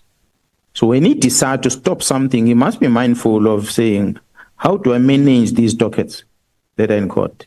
Because if I just say stop, and I don't direct what must happen to the docket and what happened to the investigating officers that are carrying these dockets, it's going to have an impact that's going to affect the value chain of the administration of justice, and therefore it's going to have consequences that are negative towards the organization. He won't do that because he's a trained, experienced person who knows what it takes to do that. So the commander will decide at any time that there's no need for this, we disestablish this, but then he issues a directive, the how part. I'll give a classic example. There was a directive recently about the operation that we're running in the mines. Because of the car fund that exhausted, that we don't have, that was assisting us to run that operation, there was a directive of how we should then demobilize on that operation. So the demobilization is structured. You don't just switch off the light and go. There are resources, there are personnel, there's commitment that the members had made in the accommodation where they stay over time. So if you decide, take your bags now and leave, you've already paid for the accommodation for the month, you're going to lose that money. What happens to that? So there are many implications that a person who doesn't know the operations will make a decision that are going to have such negative impact without knowing. I'm going to ask two questions together. The PKTT, how many cases did it resolve and at what cost during its lifespan, if you've got those numbers, General? And then was any part of the work of the PKTT funded from the COVID fund, that slush fund? My last question relates to the president that you spoke about. Were you happy with the response of President Zuma in 2011? What do you think President Zuma should have done? At some point, you referenced that General Fani Masemola spoke to President Ramaphosa. In your view, what information relating to this operational issues of PKTT and what does a president generally have access to? So is this information that presidents generally know, they know how to respond to it, they've got it on their fingertips? I'm speaking especially on that matter as it relates to President Ramaphosa. My final question, General, and I promise this is the final one. You said something about the appointment of National Commissioner, or you spoke about how a National Commissioner was appointed, and you said Paul O'Sullivan had a list that he had to okay. Now, when this National Commissioner, General Masemola, was appointed, there was an open process that was public around the appointment of the National Commissioner. I think a similar process has started now, I think, for the NDPP. What are you saying, that it was Paul O'Sullivan's process? Thank you, General. Well, maybe because I couldn't capture all the questions. The last part, the appointment, we know for a fact that it is the president's process to appoint the National Commissioner. But the process that was taken that landed into the president appointing, it is my understanding that there was a group of generals in the police that were invited for an interview. And there was a panel that was set up, and the Minister of Police was part of that panel, General Cele, and people were interviewed. And the names then were submitted at the president's recommendation that should allow the president to decide. But it looks like perhaps between that process, the completion of the interviews, and before the president appointed, maybe, speak under correction on this one, maybe Mr. Paul O'Sullivan intercepted that recommendation list. And whether he was approached by whoever that he claims to be approached, that they approached him to vet that list that comes from the panel. To decide whether amongst these ones, who's the best. And because he was saying that he was giving these names and he had to profile them and give it back to the president. Is Mr. Paul O'Sullivan who says that. So if he comes here and he says, and he said it publicly, that's what worried me, that when a private person like him can come and claim that he participated in the appointment of the National Commission, then it means we are doomed as a country. So if he's invited to come here and he come and confirm that what he said in public, is a person that tends to talk freely. So I believe he will speak the truth as to who approached him to do the vetting and what was the role of that vetting and why did he do that. And then we can ask the people that assigned him to do that, because he's not a member of government. We have state security, of many other intelligence environments that could have profiled the people, but it looks like he was chosen. But who chose him? I don't know. But I know that there was this process was done of interviews before the signature of the president, which I think, if I speak under correction, I do not know what had happened in the past in other appointments of national commissioners, but I think this might have been the first one where there was a panel that sat and people were interviewed. In the past, like it happened with Pierre, You just saw a letter. Yes, the person is appointed as a national commission. You go on Google to try and check who is this person. And what is the profile of the person. That we had to learn when she appeared before us to know who the person is. There were no interviews and stuff done prior to that. So this might have been the first. Might have had his own flaws, but at least there was an interview conducted there. Thank you, Honorable Sangoni. Thank you. Although you didn't answer me if any funding of the PKTT came from the slush fund. Oh yeah, maybe I should respond on that one. And that's why I said you asked a couple of questions. The PKTT we presented before the commission, and I annexed the performance of the PKTT. That presentation was made before this portfolio committee in the past. And I will, once I get the reference into it, Honorable Chair, Honorable Members, I'll be able to show you exactly. But the PKTT's work and successes, I sit here on my NSM 3 and it's sitting on page 30. If you go to that NSM 3,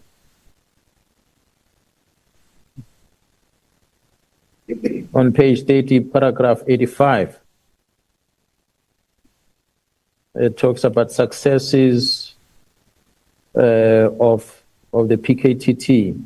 Well, it doesn't talk about the budget specific on this one, but it reflects on the successes, and that runs up until number 98, which will then be the page 38. And this is on the statement that I deposed at the Madlanga Commission as a reference as annexed here NSM 3 for your own reading. The cost, the total budget cost, was also presented at the commission, and I can find it here. We detailed and we attached the approval processes of every approval for the team to work. And every budget the CFO have allocated to the PKTT. And we made it clear that there was no money from any other cost center that was used by the PKTT except the specific allocation ring-fence for that purpose. So the story of police station money that Jerome Mkhwanazi, as Honorable Member Kona Barnard said it, I take money from police stations and I send to PKTT. She says it in public. She doesn't invite me to Parliament to come and answer that, but she says it in public. And there's money from Crown Intelligence that is used at the PKTT. These are all malicious stories that were published out there, but with no facts on them. We come and account for every cent of government, and we present before this portfolio committee on police for them to hold us accountable. And we can bring these details. If they're not here, I can give this to the ad hoc committee so that you know every single cent that was ever used. There is analyst that says, so much money, 500,000 rand used on laundry. How many people are washing clothes? That's in academia, honorable members. Who shows a capacity of not able to think as an academia? You take 500,000 rand, you don't even know how many members we're talking about. And you divide the cost of this washing over so many years, 2018 to date. How much it translates you to per day or per week washing.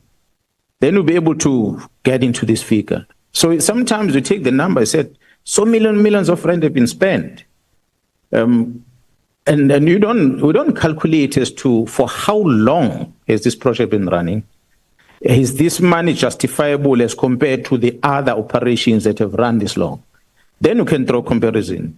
But if your thinking capacity is challenged, you're not going to reach that conclusion because you won't apply the tool they're supposed to apply to reach a conclusion.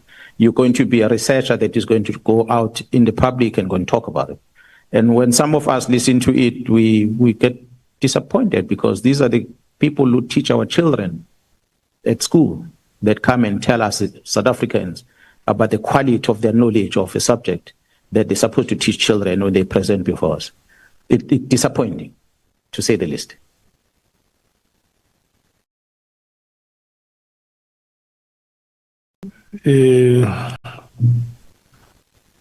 Honorable Sangwe. An extra number?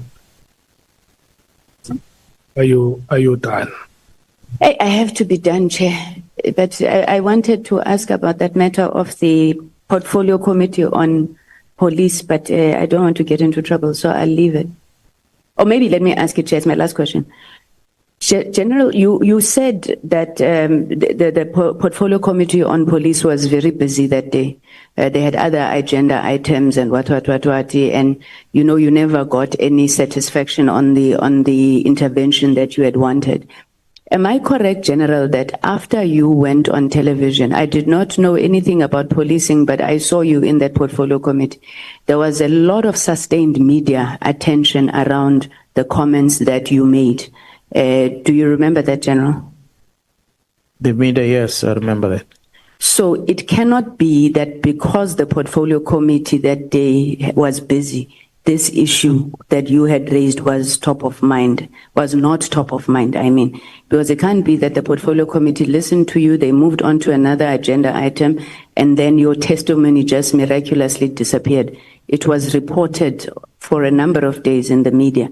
So I'm trying to say that why would we say that because they were busy, maybe I misunderstood your testimony, that matter remained in the public domain, and Parliament is getting accused of not having acted, and it was there, it still remained even after you left, am I correct? I think honourable member said we are leading a portfolio committee in communication, so I will understand in that line of questioning. However, what we are doing right now is some of the expectations that one had at the time. That when we talk to the members of Parliament, this thing is not going to be a talk and pass and leave it to the media to communicate it. This is going to be talking to the lawmakers who then get to see that the law is broken some way. There are people that are interfering with the running of the police. Let's work further on this. Come here, Mkhwanazi, and give us more details of what you are alleging. Any evidence on this? These evidence we ended up putting in the media. I had it with me at the time. I was speaking from it, but I did not publish it. When Mkhwanazi sent me a WhatsApp message and all sorts of things. So it's there. When you look at some of the presentations, Honorable Chair and members, as an example, Mr. Mkhwanazi will send me WhatsApp messages and they are attached in some of these annexures. I'm very bad in tracking these documents. When you look at the presentations, the WhatsApp messages that I referred to from Mkhwanazi were a presentation that of a concern to the parliamentarians that should have triggered the action from the parliamentarians. Sorry, General, I don't want to interrupt you. I have to get off the floor. So I suppose the essence of my question was that the portfolio committee never called you again to discuss this matter and request you to bring forward the evidence. To date, that has never happened. So because although we did not write, I did not give anything in black and white to the portfolio committee, I must say that.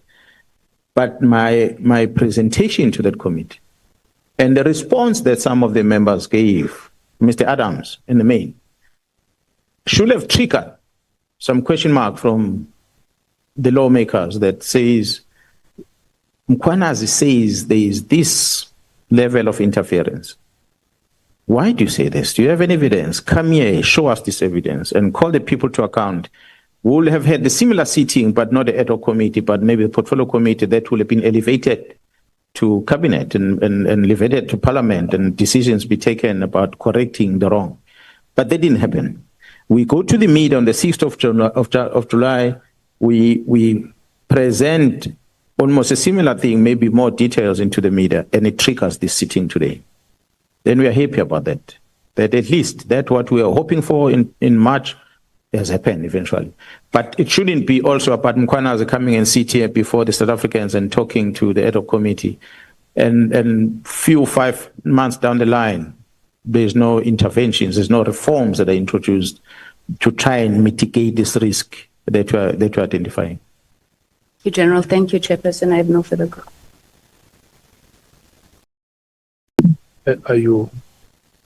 Have you exhausted your list of questions? Okay. No, you must say it on record so that members must hear that. Chair, in the interest of time, I will say I've exhausted. Okay. Thank you. Thank you so much. Chief Whip.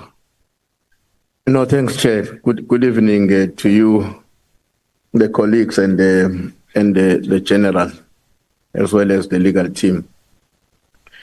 No, General, I just want us to go back to your sworn-in statement. And I would like to bring your attention to paragraph 20 of your own statement to us, especially the paragraph that starts by saying, "It appeared to me from the discussion with Mr. Nkabinde that there may have been a deliberate attempt to have the directive sent while the National Commissioner was away and out of office, and an acting National Commissioner was in place." Now, why do you think that will matter? And I'm asking this question because in your own knowledge, were the people involved that you are alleging were involved in this, including the minister, aware of who was going to be an acting National Commissioner, as a consequence of which they were going to plan the issuing of the directive in such a manner that it will receive the attention of their preferred acting National Commissioner? When the National Commissioner goes on leave, he prepares a submission to the minister that so-and-so is going to be acting, as the minister will have approved the National Commissioner not to be in the office, whether he's on leave or he's traveling. So the minister will have been away. And we as a police management then get a communication. Once that approval is done, the communication is circulated to everyone to know the National Commissioner is going to be out of the office, so-and-so is the acting National Commissioner. So that communication goes out there. Only on this paragraph you're referring to, I'm saying this because the Minister of Police writes a letter that has got far-reaching consequences in the management and the running of the organization. You are disestablishing a team. You are suspending the filling of vacancies in a critical environment of the police without giving reasons at all. You do this thing exactly when the National Commissioner is gone on leave. Literally 2 days after you were with the National Commission, 2 working days. He was with the National Commission on a Saturday, Sunday, maybe he was in church. I don't know where he was on Sunday. Monday, Tuesday, he's relaxing at home. Wednesday is a holiday. And that Tuesday, the letter is dispatched to the office of the National Commission. And it comes out into the meet on the Thursday. So you then ask yourself a question, but couldn't the minister wait until he has a one-on-one with the National Commission on this? Shouldn't he have given more reasons why he's suspending the vacancies of filling of vacancies of crime intelligence? Shouldn't he have waited until he gets a briefing about the work of the political task team? But because those things are not done, you secure a meeting with the minister, and the meeting doesn't happen. And as the time progresses, the team is deprived of an opportunity to be rewarded awards late in the same month of January. And you ask questions, you're not getting answers. And you're left with members that are demoralized. You're left with nothing else but to conclude that the intention then was to make sure that thing is executed while the National Commission is not in the office.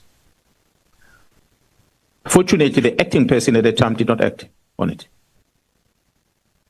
But did you approach the acting person to say no? But something like this has come out and it has devastating consequences for the institution? I did not talk to her because it's addressed to the National Commission, and I know the acting has got no business with the PKTT, but the National Commission himself. That's why I engaged the National Commission. I did not engage in the acting.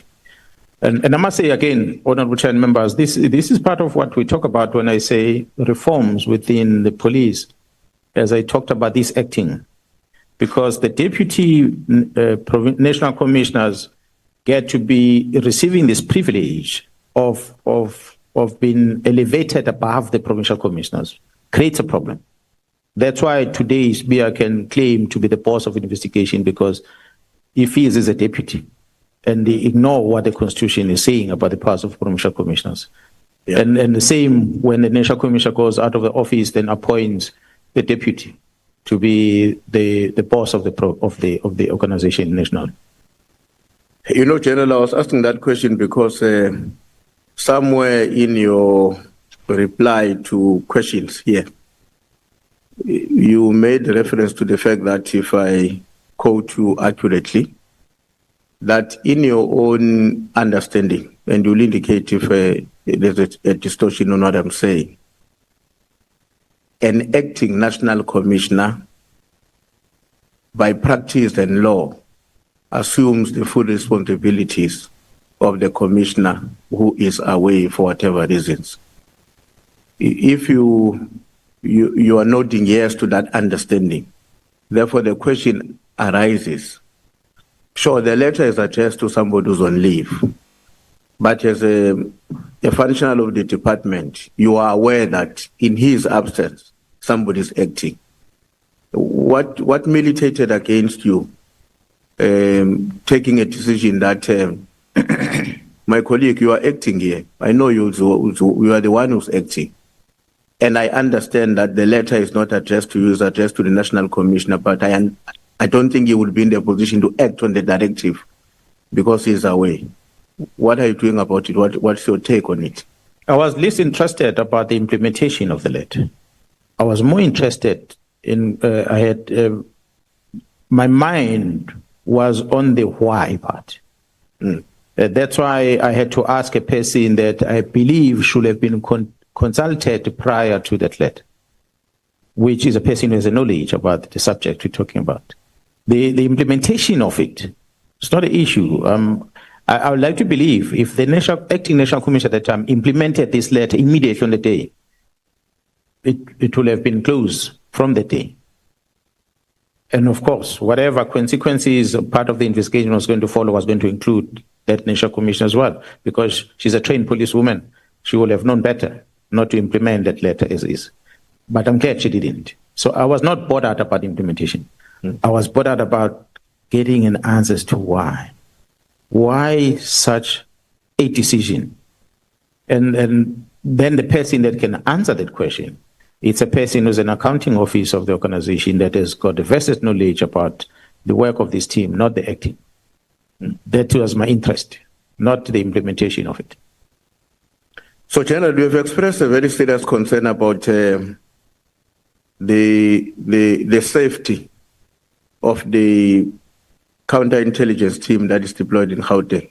Those members that you were mentioning have been doing a very good work, and you were worried about their safety and that of their own families.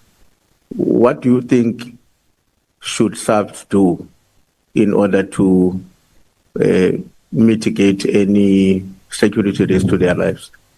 Well, I don't know much about their families, where do they live and all that. I don't have details of that, but I'm comfortable knowing that the members are not working alone. They've got protection teams that are around them all the time, 24/7, whether they're at work or they're not at work.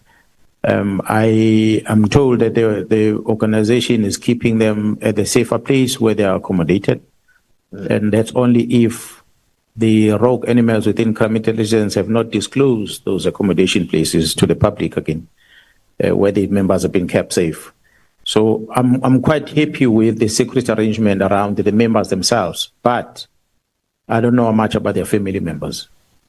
And so in the long run, their safety will only remain intact once can be guaranteed once the cases that their investigations are finalized, and it's still a long process. And then we are safe that the perpetrators, all of them, are behind bars. And those enablers within the organization, because why I talk about the safety, members are investigating, they're busy with the docket, they get invited at the office of Sibiya by the general in that office who says, there's an envelope for you. Don't oppose cases, bails. And they ignore that. The members get invited into a party into a house. Well, not all of them, one of them. He gets in there and he finds these criminals he's investigating, hosting the party here, and he's told, join the club. This is a life you're going to enjoy when you're with us. And he sees senior managers in the police in Gauteng, in this meeting, in this gathering.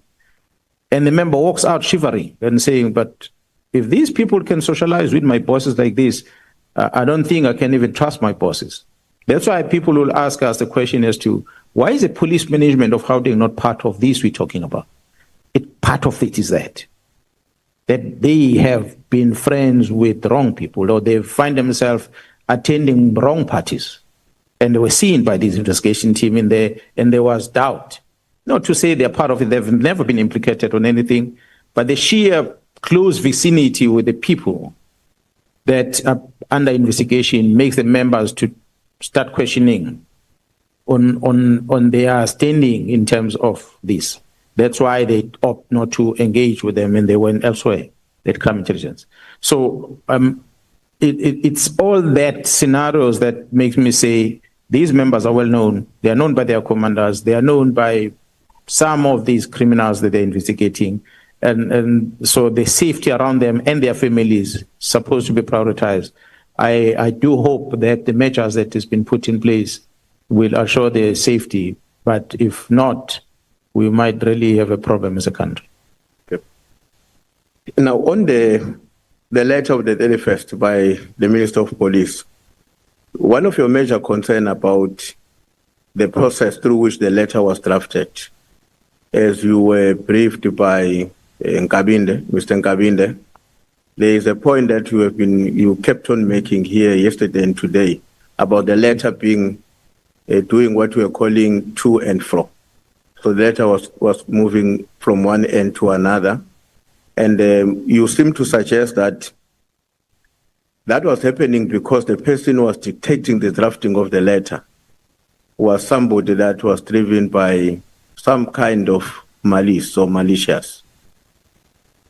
Would you not consider it normal that there may be circumstances where a principal like yourself will dictate the preparation of a letter that you'll sign later to your PA or to your secretary or to somebody who works with you in the office? I mean, we are sitting with you here. It may very well be that there's a letter that you need to write, but you know what has to be on the letter, and you tell somebody in your office for them to, you dictate how they must prepare the letter, which may result in the letter doing what you are saying is to and fro, because it has to meet the standard that we have set out to the draft. Don't you think that under normal circumstances, that can happen? It's possible. That can happen. I don't dispute that. On the 28th, I'm with the minister in the funeral, Escalin. And the minister says, goodbye, National Commissioner, I'm running around, I need to relax, it's holiday time, have a enjoy a New Year's Eve. Mkhwanazi, I'm here in the province, I'm going to enjoy my time here with the family. If there's anything that is urgent, I will touch base with you, otherwise, all have a good news day. Saturday afternoon, National Commissioner gets on the jet, he flies out to Pretoria, I get in my car, I drive down to Durban. Sunday, it's a public holiday. The Monday, it's a working day. The minister said to me, he's sitting at home, so he's not working. Ordinarily, those that are working in offices, the culture in the police is that duty permits without compromising the work of the police. But those working in offices, on days such as the New Year's Eve, the day before the Easter weekend, the days where we know that there's a lot of traveling that are happening, we tend to release the members, because the members that work in offices, usually they don't work on weekends, they don't work on public holidays, other than operational members. And therefore they use public transport, they use their own cars to go home and wherever they go, unlike operational members who will normally have vehicles picking them up when they're working.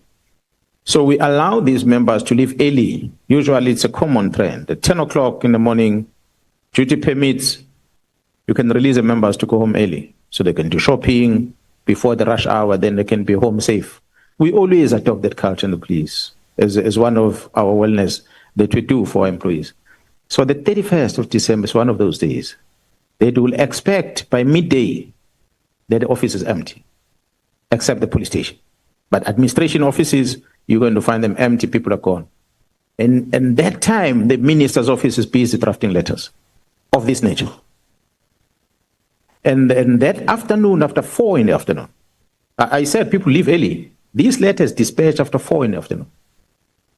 And the office of the National Commission is told to acknowledge that. So you can see the pattern, the behavior, beside what Ngabinde tells me, but the track record of when this letter was delivered and so forth, it tells you something is not right. The minister, you can't have this agency while we are supposed to be sitting at home and relaxing, but you are busy with such a letter.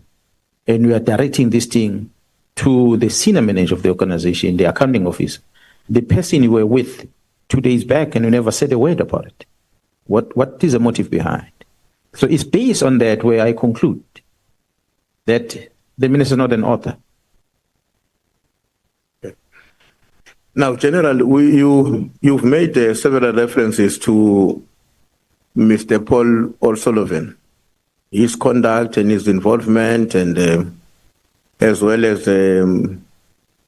Sibiya, Lieutenant General Sibiya, I hope I'm saying it right. Now, in your own view, is there a relationship the two gentlemen have referred to just now?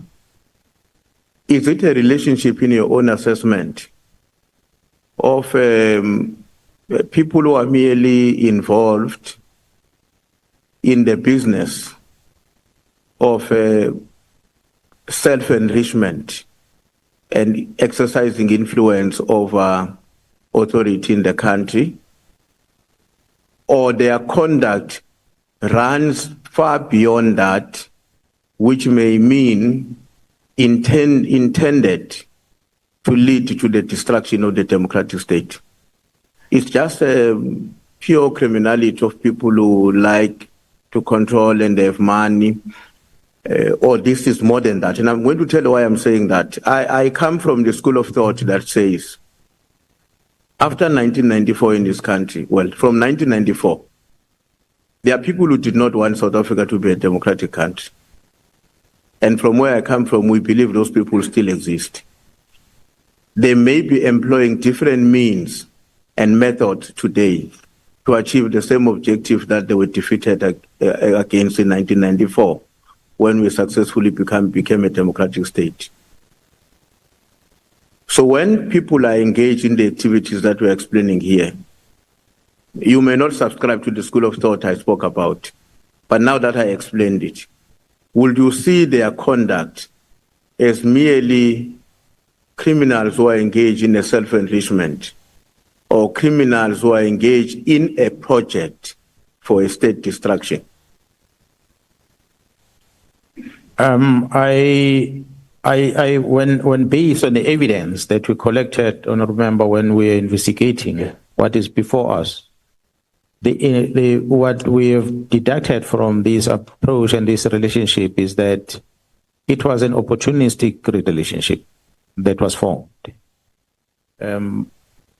pushed by the Deputy National Commissioner to be close to the minister. The objective was to get the minister to endorse him, to allow him to do what he wants to do in the organization. That's for him to fulfill the criminal activities that we are investigating. The minister's buy-in into this relationship is influenced by the political interest in his personal capacity as a politician for future position that he wants to occupy. He always saw himself as a leader of his own political party, and subsequent to that as a leader of South Africa in future. So this police who has his own interest then make use of a political comrade of the minister to influence the minister to sell this support, a pledged support to the minister. So then the minister started believing that because it comes from a comrade, that it is really going to propel him to where he wants to go. Not knowing, on hindsight, that what is an intention of this police officer that is coming with his help.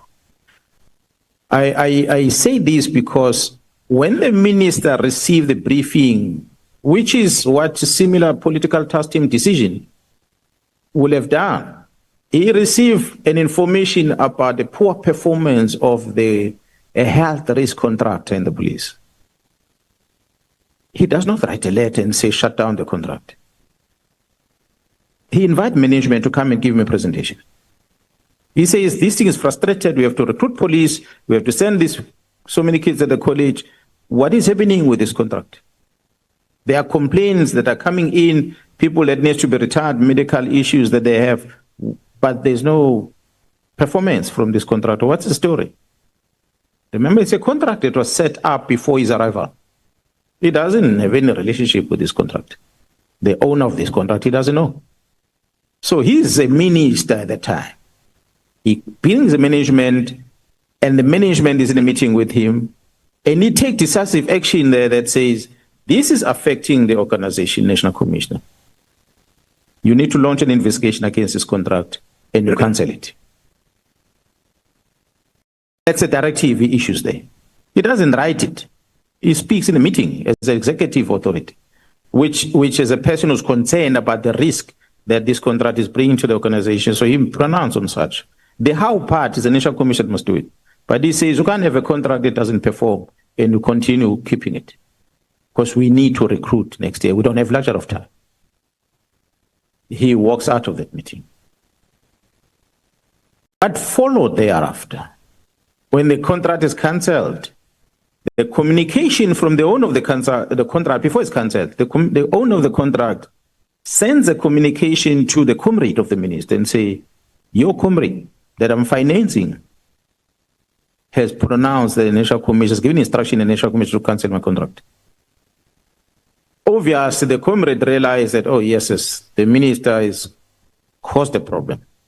He then went and he consoled this man and said, no, I'm going to talk to the minister. It cannot happen like that. He said he's going to try and talk to the minister about it. But it was too late because an investigation has been launched. And the report comes out. National Commission is going to come here tomorrow. We must ask him this question. After receiving a report, did he try to reach out to the minister to present the report before cancelling the contract? If so, did he meet with the minister? Did the minister listen to the outcome of the report? Or the minister dodged him, he never wanted to meet with him? Because that's exactly what happened. The National Commission couldn't meet the minister. Eventually, he had to take a decision that the report is before me, so I'm terminating. He terminated. So you could see that minister's interest was political career. There's a comrade who's supposed to help him to go there. Well, he says he's a comrade, Mr. Mkhwanazi. I'm not saying he is a comrade, but that's what he says. His comrade will help him to propel him there.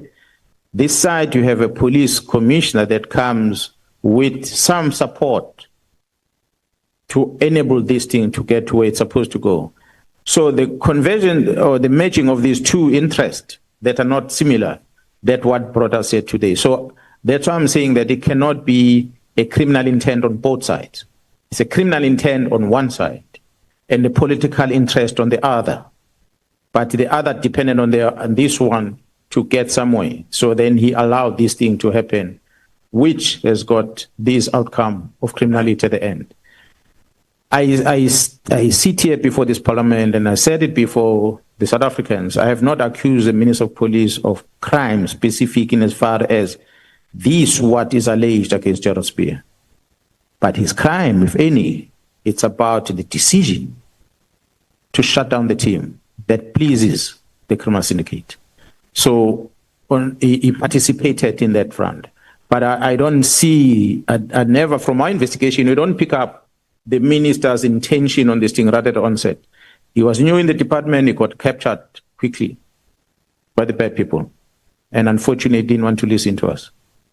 So your own information, General, is that after the minister issued that instruction at the meeting, without defining the details in terms of how the commissioner must act. The commissioner acted, and after the commissioner acted, he wanted to reach out to the minister in order to give him a report, and the minister did not make time available. That's what the National Commission told me. Okay, well, we will probe that tomorrow. Yeah, that's but your own deduction then is that the reason why the minister did not respond favorably to the National Commissioner is because of the interventions that were already being made by Comrade Mr. Brown Mkhwanazi. That's correct. On the other side.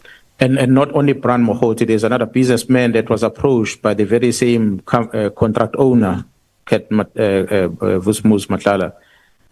I forgot his name, the fellow, Asian fellow in Northern Cape, in Northwest, one of the businessmen. Who was also approached and say, hey, the minister is intending to do A to Z, and that one said, no, the minister is not going to do that. We'll try and talk to the minister about it. So the minister will have been approached most likely by more than one person to say to him, the decision we've taken there has got these implications. Maybe don't go ahead with it. But it was too late. Okay. Because the minister could not have reversed the investigation that was already conducted by internal audit. Just coming to you may not be able to deal with some of the issues on what I'm going to ask because of the sensitivity attached to it. Earlier on, somebody here made reference to the KZN unrest. And now the question I want to pose is that, in your opinion, do you think that the occurrence of that unrest and the way in which it appeared to have been coordinated in a highly sophisticated way would have been prohibited if the security forces, especially at the crime intelligence level, were marching in unison in terms of dealing with that issue? Or it was just as overwhelming as it was, that there was no possibility, never mind what was the state of our crime intelligence, to deal with that situation? Like I'm saying, you will decide some of the issues you may have dealt with them in the JSC, the Joint Standing Committee on Intelligence, but you will decide whether you can, to what extent you can deal with the question that I'm raising. If I were to talk about the issues of the unrest, I spoke about the Human Rights Commission. Yeah. I must say upfront, in that Human Rights Commission, the Speaker of this Parliament was a Minister of Defense at the time, said bad things about me. In the Human Rights Commission. The former Speaker of Parliament, yes. Yeah, the former Speaker, who's now is at X. She's no longer in Parliament. Mm. She said bad things when she appeared before the Human Rights Commission. And she said what she said. I picked up the phone, I phoned Gerald. And I asked Gerald, I said, Minister, you were in that meeting. This Minister of Defense says, when they arrived in KZN, a group of ministers, I started addressing them about things that have got nothing to do with the state of security that existed at the province at the time, but I addressed them on things that were necessary. You can go on YouTube and replay that when she appeared before the Human Rights Commission. After learning that, I phoned Gerald and asked Gerald, do you want me to go to this Human Rights Commission and tell the South Africans about the close meeting that I had with you? What did we discuss? And Gerald pleaded that I shouldn't do that. It was difficult. I didn't do that. But that stayed with me. That I deliberately left an operation. And I went to entertain my wife because she gave birth to a child during the thick of things. That was her words. And if I were to highlight on what transpired there, the riot started and the riot ended. The ministers had to come in a day before the president came to assess the damage done already. They flew into the province. They arrived in the province, they wanted to be briefed because they must be ready for their boss that is coming. So they were not part of the operation. Yeah, they participated in a mop-up operation, not in the violence. The violence was long gone. When they landed, we briefed them about what has happened, past tense. And they stayed there, the president arrived, then they briefed the president, and from there I left. What she did not appreciate, even at the time, was that I got into the aeroplane after the riot. I flew to Pretoria. My wife gives birth today. The following day, I took her out of the hospital with a newly born, and got into the vehicles. We drove 1,000 kilometers to transport her to her parents. And I left her there in a safe place, and I got on the aeroplane and I flew back to Durban because I cared about the safety of the citizen in the province. But we have the Minister of Defense who doesn't appreciate that, who says to me, I left the operation, I entertained my family issues. So I took an offense on that because it was bad. Close meeting that we are having. They arrive in the province, the Premier is sitting there, Mr. Sigalala, the Minister of Defense, State Security, Police, and other MECs. The first request to them was that, can we excuse the rest of the junior members? I want to address you as executive, and the generals of the army, and the head of State Security at the time.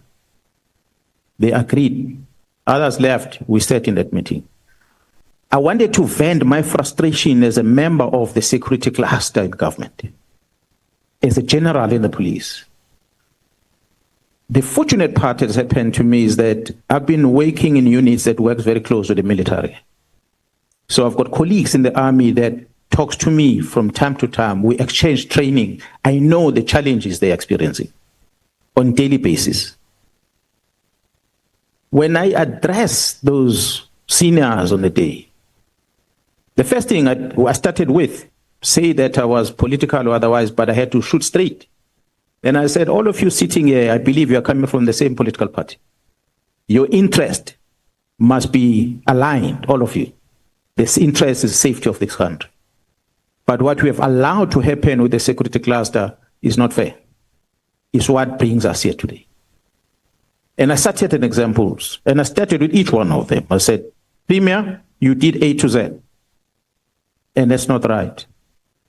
Minister of Defense, you go to the national TV, you say there's X number of soldiers deployed in KZN, and you're lying. The colonel in charge of the province in KZN has got 150 soldiers. The 150 soldiers don't have vehicles to get out of the base. And those few vehicles that are there don't have diesel, because there's no contract on diesel in the military. And those diesel that are being sponsored by private sector to get into those vehicles, the soldiers can't get out of the base because they've got no place to sleep in Durban. They don't have a place to sleep because they've got no tents. The tents are old. The military have not bought them tents. Why those things are happening is because there's no budget allocated to the military. Then you have a minister that wanted me to disclose that at the Human Rights Commission. And I said it in a closed meeting. But she went out there and make it look me as a bad person. I'm saying it now, what transpired in that meeting, closed meeting. If all of them are there, they will tell you. Some of the things I addressed in that meeting, coming back to your question, was that I had asked the Premier, I've asked the Minister. I said, declare the state of emergency here now, not tomorrow. And the state of emergency must shut down social media communication. Had we done that at the time, we're not going to have the destruction that we had. Because honestly speaking to honorable members, the public was angry about the arrest of the president. It was not a planned thing. I hear analysts and everyone else and the reports that came out that says it was well coordinated. That is wrong. It was individuals that saw what the court has done, the ruling they came up with, and they were upset. And they felt it cannot be that the president is going to be treated like this. So they were spontaneous in their response. They are members of the African National Congress that were there in the homestead, trying to control the crowd themselves. I arrived at one stage, I had to tell some of them. I think there's a Reverend Dube amongst the people who were there, trying to assist the police. And I said to him, Reverend, don't stop these people, they're angry. Just leave them. Let them go and gather there and vent. If they are not, you're going to have problems. They're angry. Let them vent. They are not disturbing anyone here except violating the COVID rules without wearing a mask. Other than that, they're not violating anyone. Don't provoke them. So it was what we were seeing that had happened was the people that were angry that started in the morning by blocking the road at John Ross, Richards Bay. The blockage happens, it gets taken on the social media, it gets sent all over, and people see what has happened in Richards Bay because people are angry and they block the trucks. Yeah, here at Showe, let's do the same thing. Here's a truck here with sand, stop this truck, offload this sand on the road. Create distraction. Social media and say, oh, now they are doing it in John Ross in Pangeni, they're doing it at Showe. That's also at Mkhwanazi, ban this truck that is driving on the road. They ban the truck. And then because of the social media communication, and we have the president's daughter who says, oh, so and so, we see you in that area. We see you in that, and then somehow people get fuel then from there. But how it started was just anger that started. And when then started fueling, then we started having communication on WhatsApp. They start saying, this is how you make a petrol bomb. And let's come together. Let's go and break in that place. Let's go and break in that place. And people start mobilizing people to go and steal polonies and cheese. And that's why it became a mayhem. It started slow like that. And then we had the Ngizwe who decided, let me go and encourage the Gauteng people to join in. It's not something that was originally planned. It's something that evolved as it happened because of the anger from people. Could the police have done something, or the security class have done something to prevent it? I say yes, if there was a decision, a willingness from the executive authority to shut down the social media, because they were using that to mobilize. They were using that to spread the message. I said the former boss of SAPS is not necessarily my favorite person, but it's something that is profound, he once said at one stage, that do not publish this violence that is happening here, because you are encouraging other people to learn from this, and they also do it at the same time. Might not be a wrong thing to do, but this transparency, sometimes encouraging lawlessness to multiply. That social media that captured the wrong that happened during the riot, when it started, encouraged more wrong to happen on the day. And then we end up blaming law enforcement. Yes, we should have shut down social media. That means they will not have communicated on WhatsApp. They will not have mobilized each other easy. And when they were calling, we were going to be able to listen to them. We had gadgets that were kept in the storeroom because one of the 5 ministers who was supposed to sign and give us a permission to use it did not want to sign. As a result, we couldn't listen to the phones. And yet we had equipment that we had bought and was sitting at crime intelligence offices not being used. So those are some of the challenges we're experiencing then. So what I'm trying to explain there is that security class as a whole has been weakened over time. And the one that has been weakened the most of them all is military. And it pains me because if everything failed from the South African Police Service, those are the big brothers who must go to. If we can't go to them because we are better off than them, then there's a problem in the country. Because that means the country is not safe. So I'm not a soldier. I'm not motivating for money to go to the military that much, but I can tell you, for my own safety, for the safety of this country, if we're not taking the security serious, military being the first point of departure, then intelligence and the police, we're not going to have a country at all. General, I don't know to what extent are you familiar with the two reports, and I don't want you to discuss in detail the recommendation, but just the general threats of what they intended to achieve. That's the report of the Mkhwanazi panel, as well as the report of Professor Africa. The Mkhwanazi one was in around 2018, 2019, and the one of Prof Africa, I think it will be 2 years later than that. Now, the two reports, not exactly the same, but made proposals or recommendations in terms of what needs to be done to revamp the intelligence of our country, if I remember very well. Now, would you say that the activities that are carried out, or the work that is being done by Khumalo, General, I mean, I think it's Major General Khumalo, Lieutenant General. Lieutenant General. Yes, the one who's in crime intelligence. Would you say that that is part of implementing those recommendations? The work that is doing, which I think you have been speaking very fond of, Is it consistent with what was recommended there? Is it a deviation?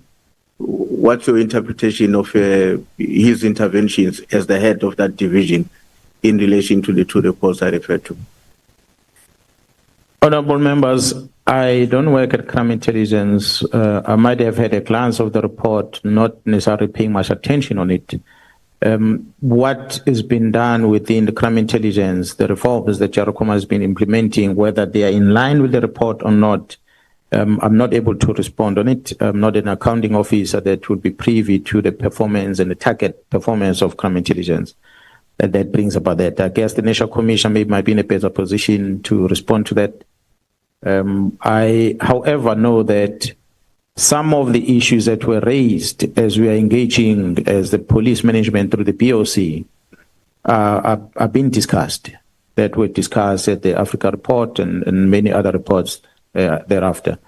They have been discussed within the POC in as far as us getting a proactive intelligence that help us to prevent things from happening. But having said that, honorable members, it does not necessarily take away the fact that intelligence were continuously giving notices and warning about certain things.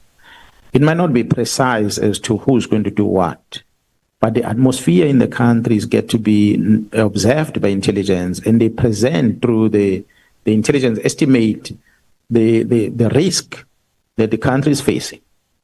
And when the reports are presented and they are not being taken seriously, or recommendations thereof from intelligence are not implemented, we then end up with a disaster like the one we had. There is other disasters that are coming. When you look at the level of unemployment, especially in the youth in this country, the way it's escalating, it's a disaster in waiting. So when the pipe bursts, we might come back and say we have no intelligence, and yet there's warnings that are coming. So it becomes a question then of then saying there was no intelligence when 2021 happened. What else we should have received differently? With respect to some of the commissioners get appointed to lead these inquiries, they are not subject matter experts. They are academians. They think on the academic side of things. But if you bring an engineer to come and tell you how to stop water from coming into this house, they will come up with a different solution than an expert that will come and talk without knowing how to mix the cement and sand to protect the water from coming in. So it's that sometimes that we find lacking on reports. There will be good recommendation from Falam, from everyone else, that says that you should have done, that you should have done, but the reality is the problem that existed is not necessarily been attended to. The 2021 problem, warning was there. Everyone foresaw what was coming. You cannot be that when the tsunami happens in the middle of the ocean because there's an earthquake that took place, you now have to figure out how you're going to stop the water from reaching shore and causing damage. You then blame the engineers that build those hotels next to the water, that they should have foreseen that when the tsunami comes, it's going to do this. They didn't foresee the extent of the tsunami that's coming. When it becomes so worse and severe, it's going to cause destruction either way, no matter how much plans you put in place. So similar to our intelligence, there will always be gaps, and the gaps are caused by the implementers of recommendations. And yet, there are some instances where you could say we should have received specific intelligence about this plan, and we did not. I agree, I take that. But part of it is that, which I'm briefed by intelligence, is that it was a decision taken by this government, well, not this government, the previous government, in a dawn of democracy, that we shall not infiltrate political parties. We are not a security branch, so therefore we won't deploy to the political parties and infiltrate. Now, when you have an event of 2021 being planned and executed within a political party, then we ask intelligence as to who is doing it, and they say, we don't know, because you're not supposed to tap these people's phones. They're going to say it's a political thing, because it's a decision that was taken back then. Yes, it has an impact. Is that in the recommendation in the report? It's not there. But I know about it, and it's a problem that must be addressed. It can't be there because there's a political party and you think there's no crime that is planned there. You're supposed to be operating in that space. But I was told by the head of intelligence in my province that they're not allowed to go there. Now, General, on your recommendation, the very last paragraph, 65.5. I just want to draw your attention to Section 12 of the SAPS Act, and I'm quite certain that you are very familiar with that. Particularly the first sentence, and I won't even read it in its entirety, where it says a provincial commissioner shall have command and control.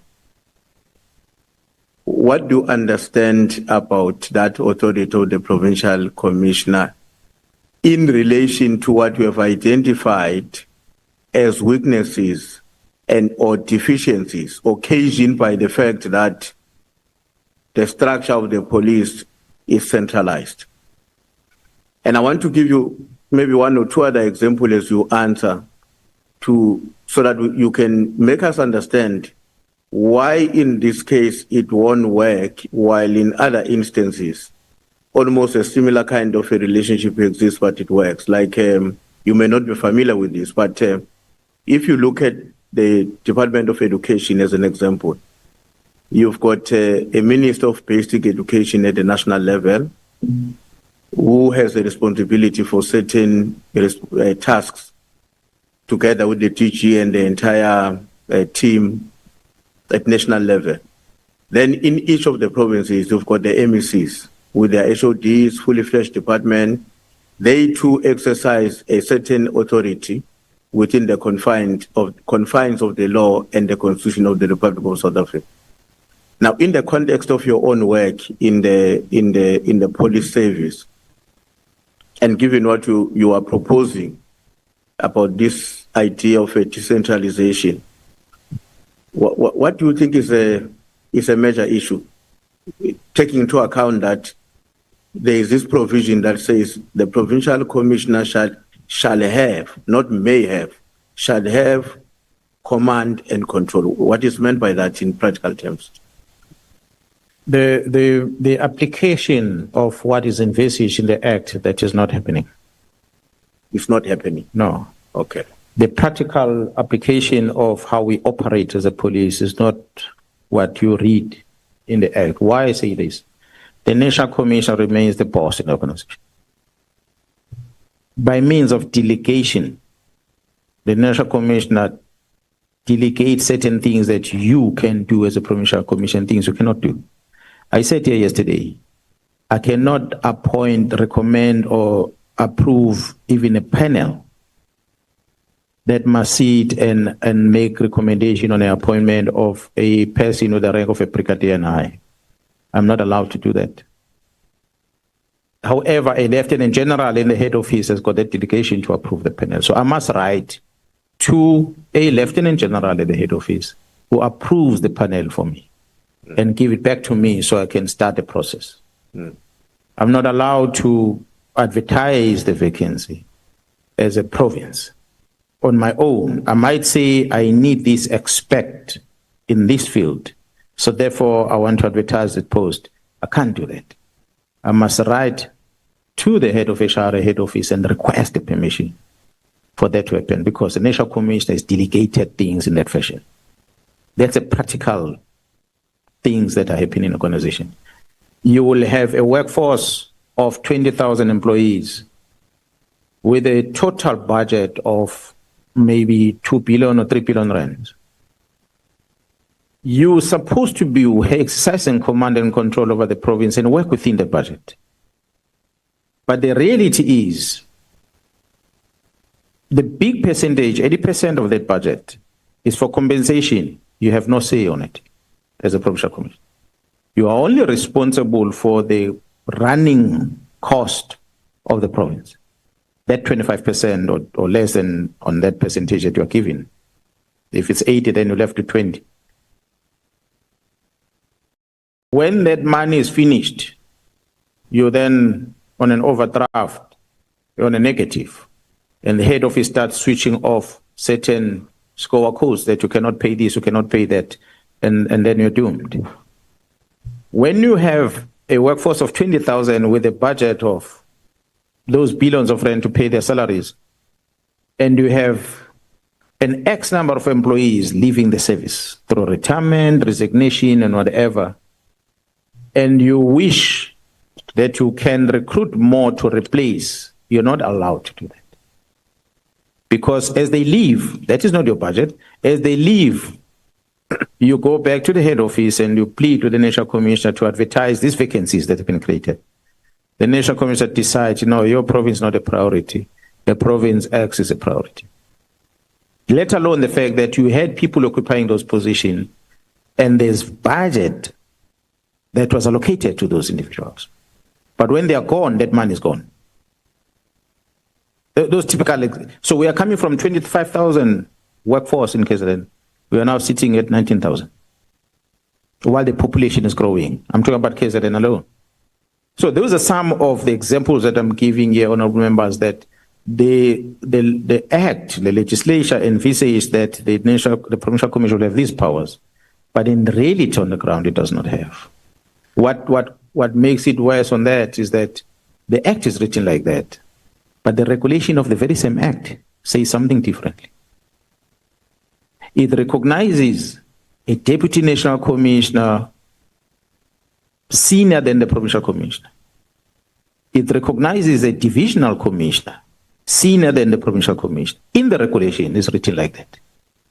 Attend any function, I want to invite to attend any police function, and you listen to the minister of national commission acknowledging the attendance on the list. Acknowledge a deputy national commissioner, divisional commissioner, provincial commissioner, and others. That's how they address, because that's what the regulation says. Deputy is important, divisional commissioner is important, and the last person in line is a provincial commissioner, contrary to what the act is saying. So Mkhwanazi is a provincial commissioner, can't change that. If the national commission doesn't see the need of changing it, maybe the legislation might need to help us to ask questions as to why we are practicing something that's not written in the legislation. But is the regulation which we are talking about, because it would seem to me that it's a violation of the act. Is it an internal mechanism within the institution, or is something that had to do with Parliament before its approval? In terms of the legislation development, the minister gets given powers by the act to develop regulations. Okay. So if those regulations are not in line with the act, unfortunately, the citizen doesn't have to input much on it. They just get gazetted like that and implemented. Okay. So in this case, the regulations were amended that are no longer the same as what the act has been.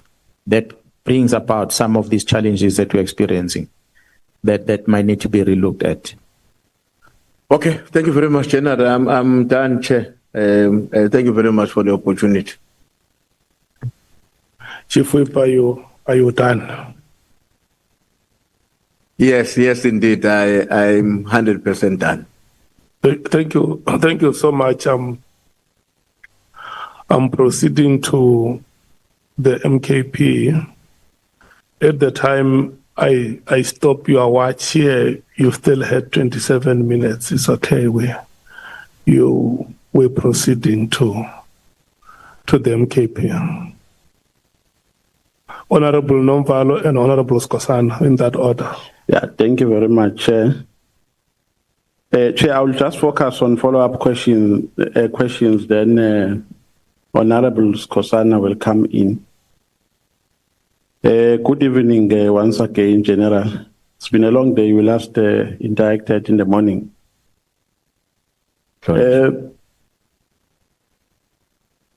You somewhere in your statement you are saying that when there was an attempt to return the dockets, the conclusion that you made is that the dockets were taken in order to influence them on matters that are related to Gauteng, not on matters that are related to political killings in KZN. Now, my understanding is that the dockets have now been returned to KZN. Is that correct? That is correct. Have you assessed the dockets? Have you perused them? I'm not handling the investigations directly, but the investigation team did conduct an audit on these dockets before they left Pretoria, and they are working on them in KZN. They did another inspection on them when they arrived in KZN. Now, in terms of the report that you got from them, have these dockets been tampered with while they were still in Pretoria? The report I received is that they were not tampered with. They were not tampered with? No.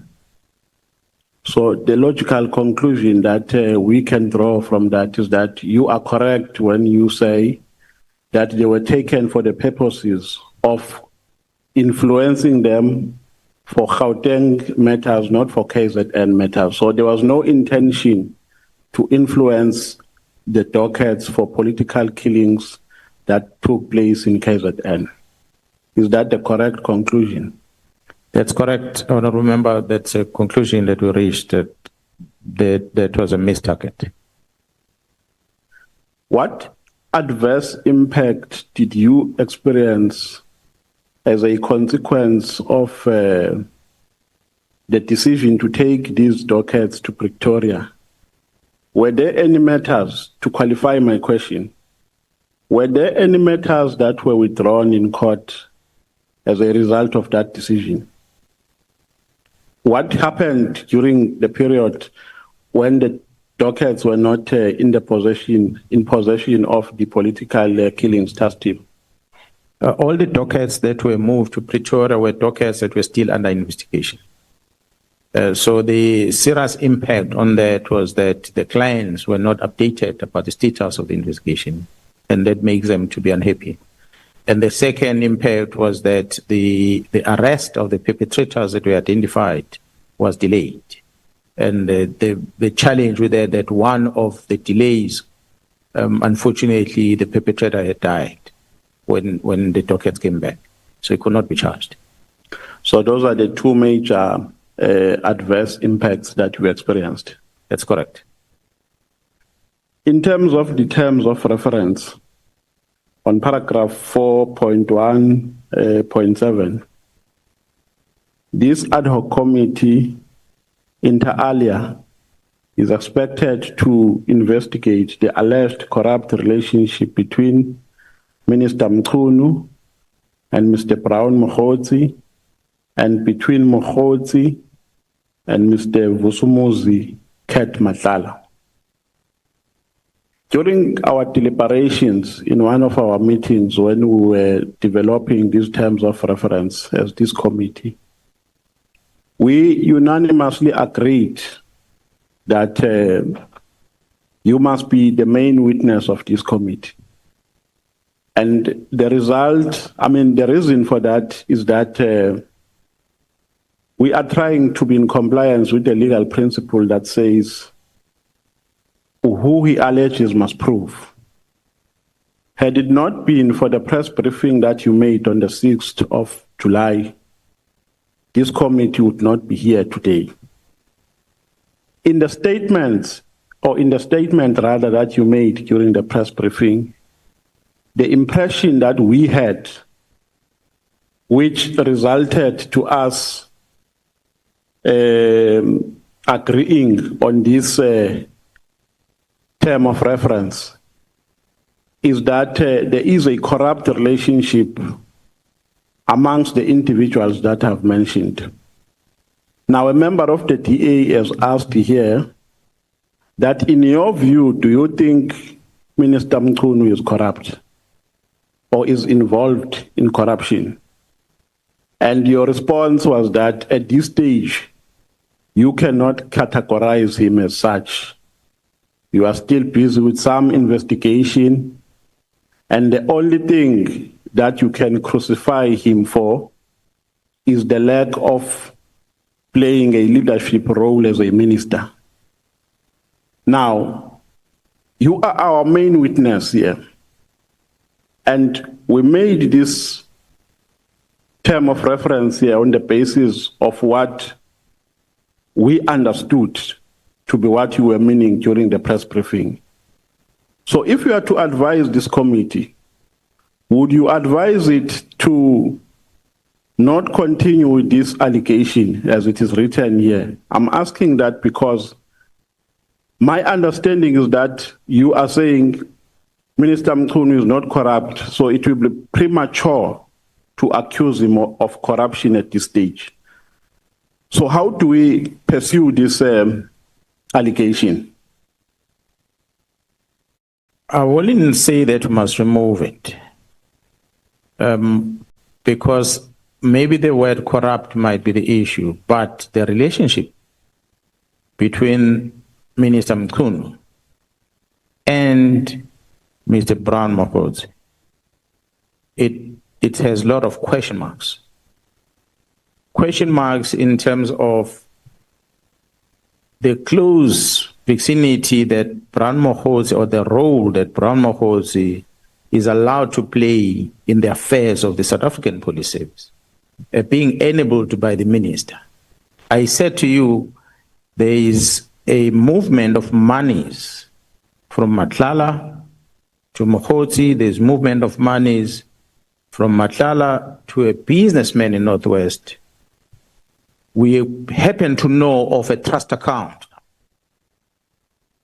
that is of interest, where we're going deeper to find out exactly how does this trust account receive money and where does it come from, who deposit the money and what, so they can be able to connect, finalize our investigation. But the relationship of it, if we're to use the word corrupt in the sense of criminality, is in an extent of the role that the minister is playing or played with the frustration of the work that is done within crime intelligence, the frustration of the work that is done by the team that is investigating in Gauteng.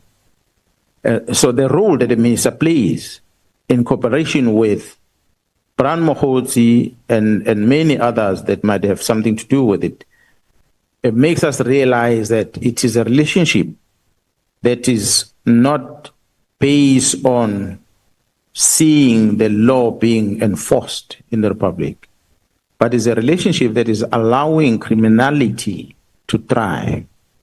So the terminology maybe that we might want to apply there might be something else. But indeed, the minister has played a role in assisting the criminal syndicates that we're talking about, that dealing with a variety of things, to feel comfortable about the minister's intervention to satisfy their needs. Now, General, during the press briefing, you also mentioned that there was a meeting that was summoned by the minister in which General Sibiya was present. And the purpose of that meeting was to reconcile you and General Sibiya. And your reaction to the minister was that there can never be a relationship between a police officer and a criminal. Did you make that statement? Am I quoting you correctly?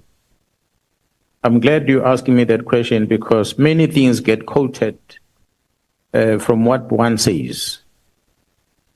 In the statement that I made when I was responding to the media inquiry, it is not exact words I used when I was in a meeting. When the media is asking me the questions about this meeting, what was the purpose? And then I explained that the purpose of the meeting was to create peace. So when I add and I say definitely there cannot be any peace between a policeman and a criminal, it's a statement I'm making on the 6th of July, not the statement I made in the meeting with the minister. In the meeting with the minister, the National Commission was present as a witness. The question was, Minister, why did you call me? And the minister explained himself the reason why. Then I asked him, but what is the problem between me and Sibiya that made you to let me travel from KZN coming here? And he said he thought there's issues, and Sibiya also started thinking that there were issues. And I proved to the minister that, but Sibiya was with me on the 27th of January in Durban.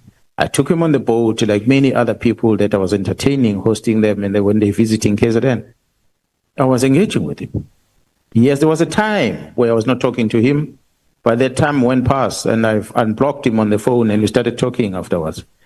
Because I had blocked him at one stage after the AKA incident. I don't want to get into that. Again, he wanted me to go and brief the minister about operational matters. They wanted the team to travel from Durban to go to Pretoria to go brief the minister at the time about the investigation on AKA. And I said, no, we don't account to the minister, to the politician about police operations. So I won't do that. The minister came down fighting hard with me on that one. And I took the punch, but I said, we're not going to do that. Because it's a criminal investigation. What is of an interest to you? That's why we had a fight. I decided to block him there. And because of his way to say to me at the time, I'm your sin, I'm giving an instruction because he's a deputy national commissioner. I'm talking about a person, I'll refer to him as a baby because he just became a lieutenant general. He still does not know how it feels to keep those rank on his shoulders. But he was able to tell me that I'm his junior. They're having so many years in this rank. So I took offense on that, I blocked him. So there was a time where I was not talking to him. You'll come to the province, I will give you vehicles today. You'll get lift from other people coming in. Until such time that eventually he was acting. There's another thing. The National Commission appointed him acting as a National Commission when he was out of the country. And now I had to account to this person, who then says is my senior. But we started talking from there. So I'm trying to just display to you that the engagement we had with the minister and his resident, what was discussed there. So basically, there was no reason for the minister to call that meeting. It was a false information that he received, that there's tensions between me and Sibiya, and we demonstrated that the man I was with him not long ago, so what are these tensions you're talking about? It was proven that there was no tensions, and we continue talking afterwards and the meeting adjourned. So when did this meeting take place? Did it take place before your request to have a minister on WhatsApp?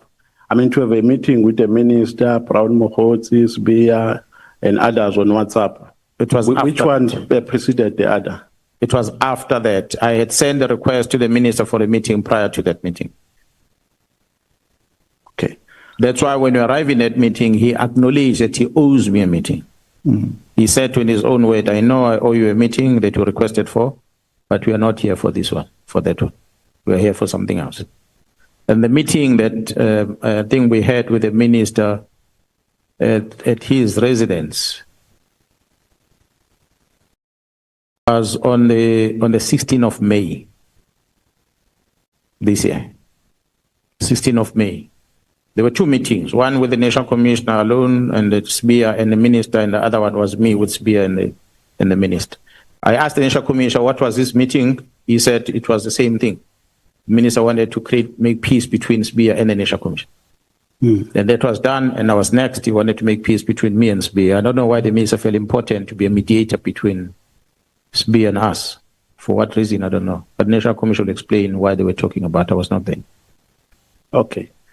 The Office of the Chief Justice, the OCJ, wrote a statement. I'm not sure if you saw it. After your press briefing, they were lamenting, saying that if you have proof of what you are alleging, you must submit to the relevant authorities. Did you see that statement? I did not see the statement and I did not submit anything. Now, I'm asking this as a member now.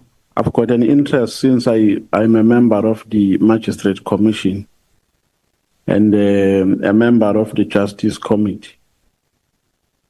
I want to understand the intents of this influence that you are alleging in the judiciary. How is it taking place? Are these judicial officers influenced for how they should write judgments? To what extent are they influenced? If you can give us a clue, because some of us want to pursue these matters, not only in this committee, but in the portfolio committees wherein we sit, and also in the Magistrate Commission, because That's where the judiciary accounts on a regular basis. So if you can give us a clue, how does this influence take place? Do they influence judges to write judgment in a certain way or in a different way that I do not understand? Honourable members, we are in the field of crime fighting as the South African Police Service. So we understand how the criminals operate. One of the things that we know for a fact as a police is that everyone has a price. And that is the strategy that the criminals employ, that everyone has a price. If you cannot bribe an arresting officer in blue uniform on the street, then definitely must bribe the detectives who carries a docket. If you're not successful in bribing a detective that carries a docket, you must bribe the prosecutor that prosecutes your case. If you're not able to bribe that prosecutor to prosecute your case, you must bribe a presiding officer. If you're not successful with that presiding officer, then you must bribe a correctional service official. It's a value chain of the justice system. In one way or another, there's weakness in the chain. Someone get caught, someone fall into that corruption. So it can't be spoken loosely that police officers, majority of them are corrupt and they get arrested. And when you go up the same chain and you speak, it becomes like a taboo that it doesn't happen. Yet there's evidence in this country that the judges are in prison today, some of them, as a result. So we have presiding officers, maybe that's a word I should use, not judges, because it might not necessarily be judges, it might be some of the magistrates. Now let me use the word presiding officers. There are presiding officers in our court processes who are either paid or they are threatened not to give the certain judgments, or they are politically inclined to take certain judgments. Some of them you sit in on the television and you watch and you say, well, this is it's a first of its kind. But the judgment goes out. You disagree with it, but what can you do? It comes from one presiding officer and then it becomes law. Okay. No, I'm asking that question because, like the honorable member of the EFF has said, that the judiciary is an overarching component within the justice cluster or in the value chain of the justice cluster. The police and the prosecution can be as good as non-existent if there is a rot in the judiciary, because that would mean the work that you are doing will have no fruits, because people who decide on cases on whether they are thrown out of court or who convict people are judges. So if there's a problem there in the judiciary, then that would mean there's a serious problem. There's a deep-seated problem in the value chain of the justice cluster in South Africa. So that is why I'm asking this question, is because I want us to take further in our various committees, notwithstanding the work that we are doing here, which emanates from the terms of reference. Now, my second last question, General. Are there any factions in the SAPS that we are aware of? And if there are factions, which faction do you belong to? There are no factions in the South African Police Service that are not off. I said earlier when I responded to one of the honorable members was that the political space that we operate within does create some tensions within the organization.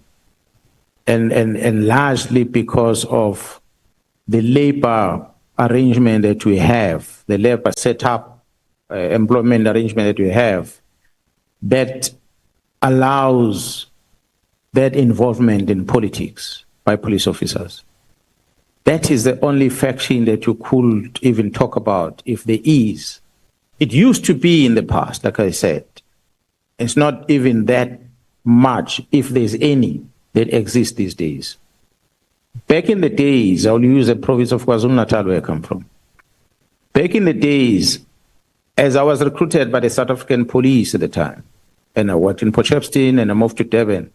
I happened to visit Ulundi during that Commission, just after the Commission. I happened to visit Ulundi, accompanying a colleague that went to get his things, that he was transferred to Durban. He came from KwaZulu Police. He was working at KwaZulu Police. When I arrived there, I found people that were dominated from KwaZulu Police. How they received me was a bit hostile. And you could see at the time that there's in their minds, this is not one of ours. They belong somewhere else. We belong here. So, but that has gone now. We find a lot of easy movement and interaction with the police in different parts of the province, and so is the country. So, but that political things that still exist and provided for in the Act is the one that, to some degree, creates some discomfort in terms of factionalism, but not to the extent that it disrupts the organization. There's preferences, yes. Some of our officials express it more than the others, but they're a minority. They're not many. So there's no faction. I belong to the South African Police Service that is commanded by the National Commissioner, and I'm subjected to the authority of the National Commissioner, like many others, all of us. I'm not asking this question because I'm trying to be funny, but I was asking it because I want to understand the actual problem, because we need to be very inquisitive and not be excited when we're dealing with issues.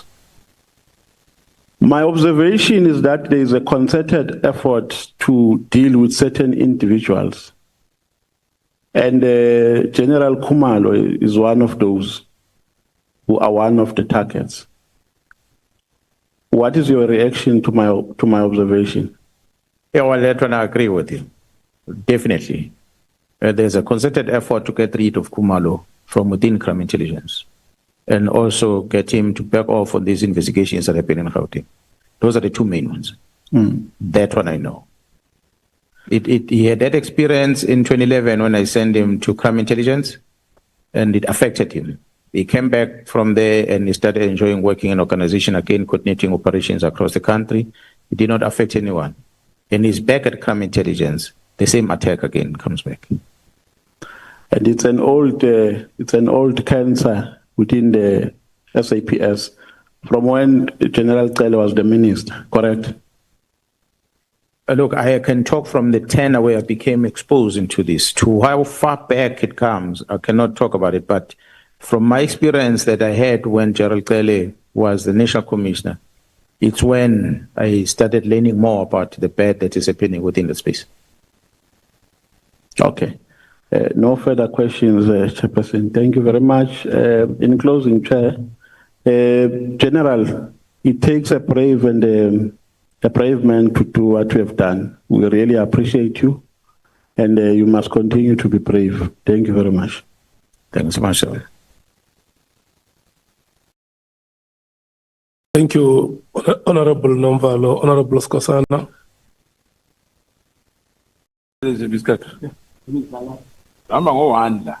Yeah, the time is running, Honorable Skosana.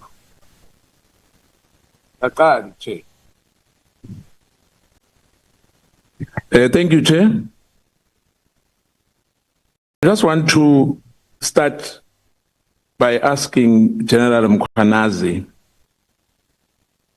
in this criminal case which you have opened regarding the defeating the ends of justice, in which you are the complainant, who's the suspect? The investigation is unfolding, and the suspect will be identified as when the investigation is completed. But the people that are main complainants for me that play their role in terms of the removal of case dockets, that will involve the Minister of Police as well as Sibiya. There might be others.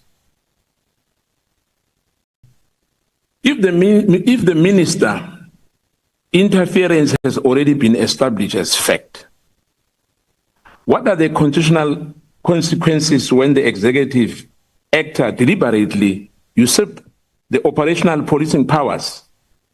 Is this not in effect a constitutional crisis?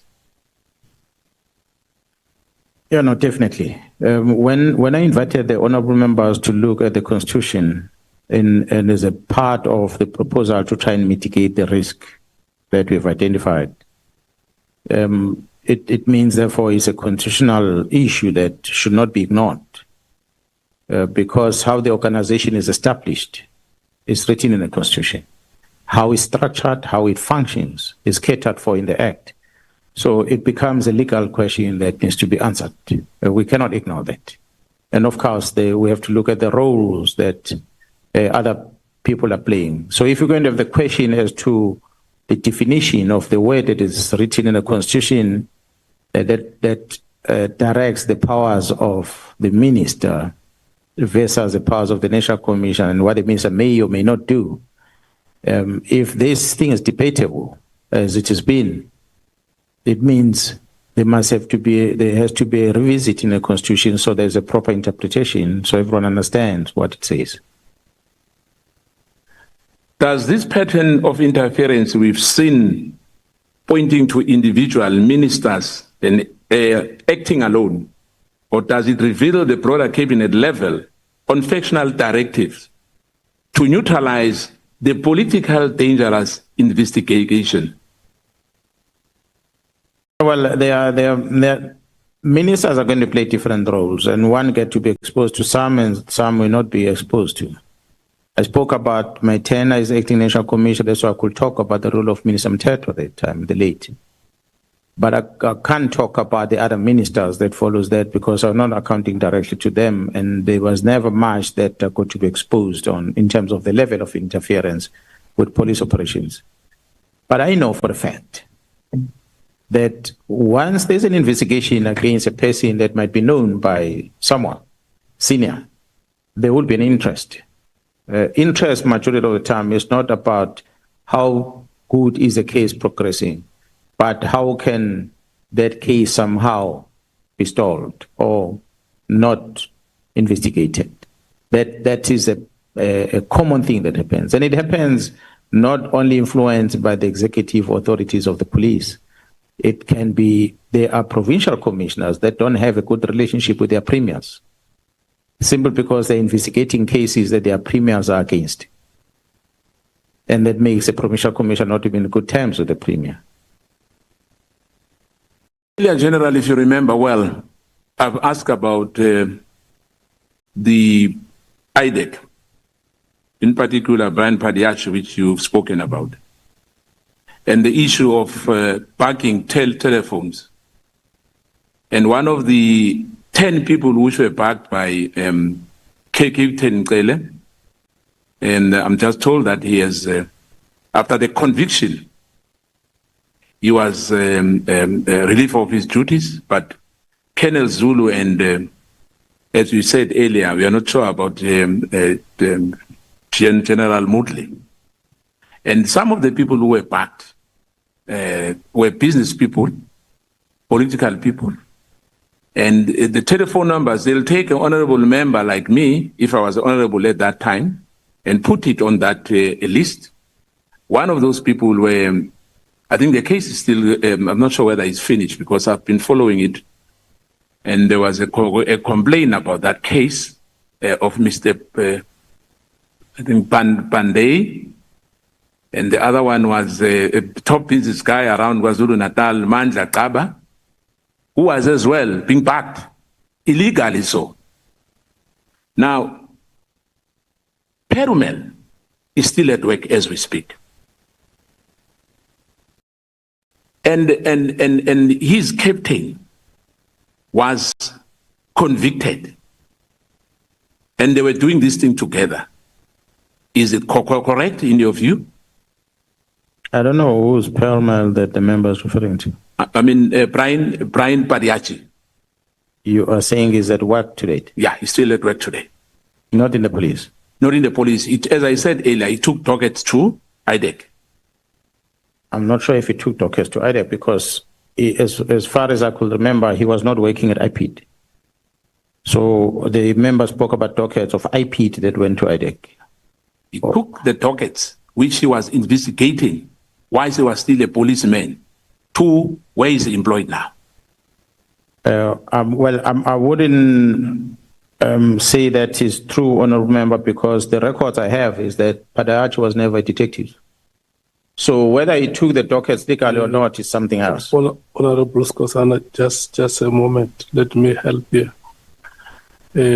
General, these questions, are they related to your statement?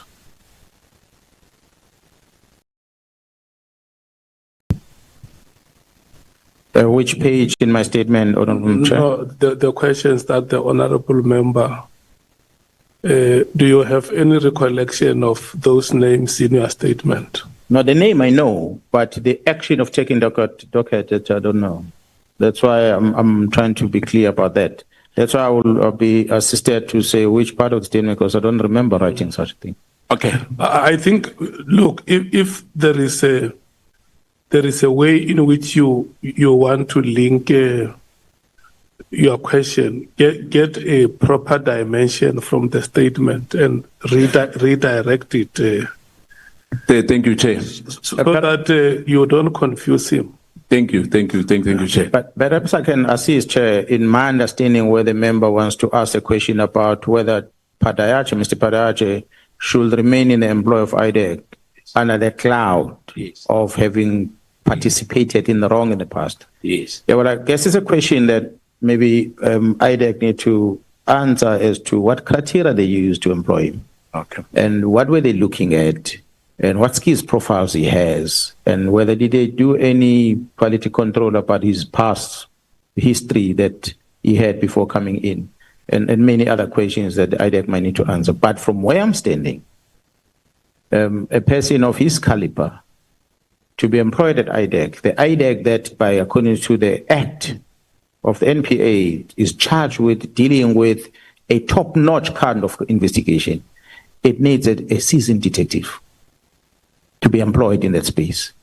To employ a person who does not even have a qualification on investigation, let alone knowing how the case docket looks like, it's a concern. It then makes me suspect that there might be many other reasons other than what the IDEC is envisaged to do as an entity within the NPA. So the presence of Padayachi and the case that is currently in court and his role that has been given to him by court, it makes me believe that perhaps that what the honourable member is talking about, which he was accused or suspected to be involved in the past at crime intelligence, perhaps has been allowed to play the same role again, but from IDEC side, and that becomes unethical. Thank you, General, and perhaps, Chair, I will reserve that for IDEC as well. But my worry was about that the dockets, when somebody is no longer working with SAPS, but he does take dockets, was that allowed? But anyway, I'll ask when they appear here. What precedent does it set for the future ministers if this committee allows an executive to dissolve special units at the very moment they touch sensitive political grounds? If such behavior, as we've seen what has happened with Mr. Mchunu, is allowed to continue, and the Constitution is not clear as to whether the minister is overstepped or did not overstep, it's got the potential of undermining the existence of the National Commission and South African Police Service, because then we're inviting a political head to decide on operational things of the police.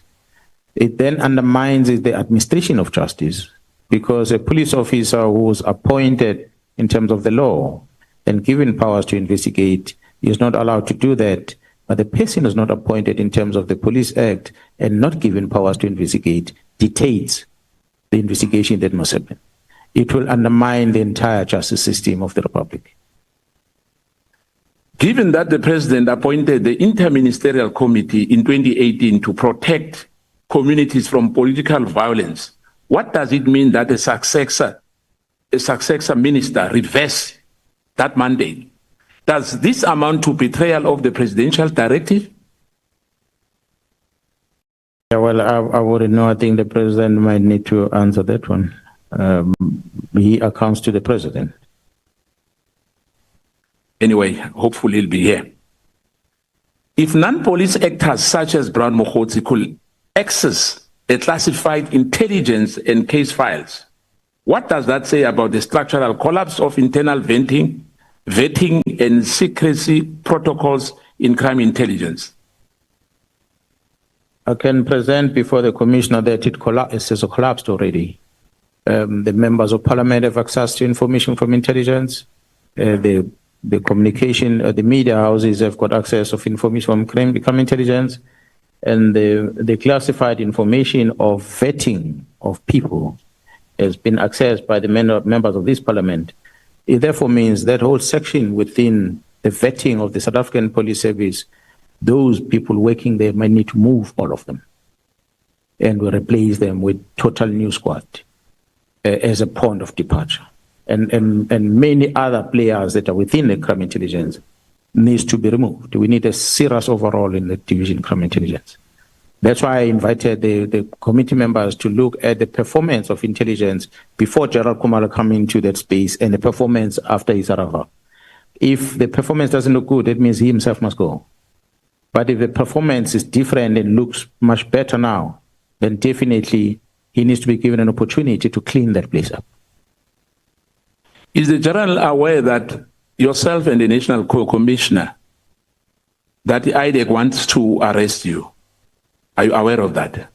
The members of IDEC only shared a strategy with me. The when is going to happen, I don't know. They only shared a strategy with me is that this one is going to move to that position, that one is going to move that position, this one is going to control the NPA, this one is going to control the court, and this one is going to be the president of the country. That's the plan that I was given and how they are executing it. But the timelines, I was not given the timelines. The only timelines I got to know was a day before Khumalo was arrested. Should we then understand this infiltration as ordinary corruption, or does it rise to the level of state capture of the security apparatus in the country? I can say the latter. This was a capture of the state. This, in our assessment, as I said earlier, there's a criminal intent coming on one side and there's a political interest on the other side. So the political player wants to ascend to the higher office in the country and allowing the criminals to assist him to get to that position. So therefore, the person who's ultimately going to be in charge is not the leader of the country, but the criminal that is behind the person getting to that position. Because if the criminal have allowed you to get to a certain position, is in charge. You'll do what he tells you to do in future. If organized crime has penetrated the police, as you said, prosecutors, correctional services, and even the judiciary, are we not dealing with a parallel state? And what are the implications for South African sovereignty? I appeared before this portfolio ad hoc committee and I spoke about the experience I had during the riots in 2021, where I had a close meeting with the very senior people within the security class of our country. And I raised issues about what the government is allowed to become of our defense force, simply because the money is taken away from them. Well, as I said, I'm not a soldier. When the soldiers speak, they sound as if they're arrogant, but I can speak as a policeman. They are big brothers that we're supposed to rely on. But at this current state, they are not able to help us. So if they cannot help us and we fail, that means we're on our own. We don't want to be in that state. We want to be proud of the defense force. So the sense of what we're seeing, what we see currently, capabilities that exist there, it's a problem. And coming back into the policing, at least we have some capacity, there's some resources as the police. There are a few things that are there that we might need to adjust, but the government is pumping a lot of resources to the police to some degree. It might be within us of how we best managing those resources. That might need to be relooked at. Legislations and the risk that maybe exist as how we are structured and stuff like that, that might need to be looked at. But the sovereignty of the state is indeed compromised, not compromised only by what has happened with these people that we referred to on the 6th of July, that we continue talking about. But if the security of the state is geared or assisted to be able to fight these attempts, then there will be stability in the country and there will be safety in our country, because we'll then be able to infiltrate and arrest and remove the people that are causing problem for us. General, I think I'm going to ask you, because I'm the only one who's been intimidated a bit tonight because people want to go home. If organized, if what you said to us about the soldiers is anything to go by, it's a concern for this country that we cannot even afford a diesel. In 2020, a diesel. Does this committee need to consider whether foreign actors, drug cartels, cross-border syndicates are leveraging this political protection to operate within impunity inside the Republic? And I'm going to ask you 3 questions, because of time, apparently. If criminal syndicates can manipulate policing priorities in evidence handling, should we not treat this as a national security breach equivalent to espionage? What risk now exists for communities, councillors, whistleblowers who were under PKTT protection, but whose dockets are frozen, if there's any docket frozen? Yeah, well, the investigations are continuing currently, and I can give assurance to the committee members that the situation in the province of KwaZulu-Natal is no longer the same as it used to be when the team was formed. But we are going to the local government election next year, and the test is going to be right there. Whether are we not going to see similar things happening again? But as we speak, the number of incidents that are affecting politicians have reduced drastically. So if the minister were to approach it in that fashion and say, but there's so many incidents were happening or reported before, they've reduced over time up to this, is a need to still carry this on. The answer, if we were to ask me, I was going to say to him, I think it's about time maybe we save resources and we stop, we slowly stop this operation of the task team, simply because that which was a mandate of the establishment, that risk, the threat that was there, has been to some degree mitigated. But the comfort I was going to get as we pass the elections next year to say, have we reached that level of maturity in the province that we allow people to compete independently and participate in the political party and allow the executive of political parties to decide about the people that are involved. Honorable Chair and members, as you are still asking the question, and I forgot to come back to you, Honorable Chair, I'm sorry to squeeze this one in. It is simple because I had promised that I was going to get information with regard to the question I was asked by one of the committee members about the case of Kashana that led into the establishment of the team. I can't remember who asked me that question. There are 5 people that were arrested on that case, and that case is going to appear in court. They are all on bail. The matter is set for trial on the 12th to the 16th of January next year. And I must say that the first suspect on this, Konsinati Gambu, was a councillor, who was a councillor at the time, and a person was competing to become a councillor with him. He organized that he must be killed because he did not want this person to take over from him. So that was the main reason. So he was the one that ordered that hit, and the rest of the people are the enablers. So 5 people in custody as a result of that case. My last question before I'm stopped. You've spoken about that we'll have local government election next year. Rightly so. If the chain of justice itself is compromised, what assurance remains for the public that election 2026 will not be met by political assassination and checked by law enforcement? Should Parliament classify political killings and their protection networks as form of domestic terrorism under national security law?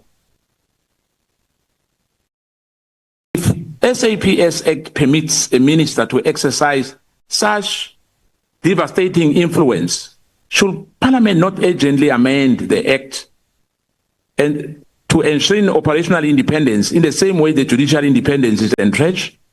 That's Perhaps, the National Commissioner as well will come in on that one, but I guess you are very capable, General, perhaps to give us an advice, as you've done on the last page, where you said perhaps it will be proper for us to reconsider that we have a densely populated a country now. When you take into cognizance foreign nationals who are in this country, you estimated around 100 million people in the country, if I remember well, that perhaps it's a high time that the provincial commissioners or provinces have the powers as well.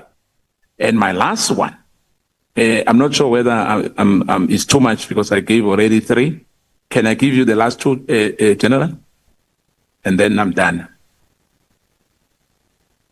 They want to sleep, don't worry. We'll go and sleep like yesterday. We can sleep tomorrow as well. Now, this is my last one, Chair. Of course, you request to ask the last question. Yes. Okay, Thank you. That is granted.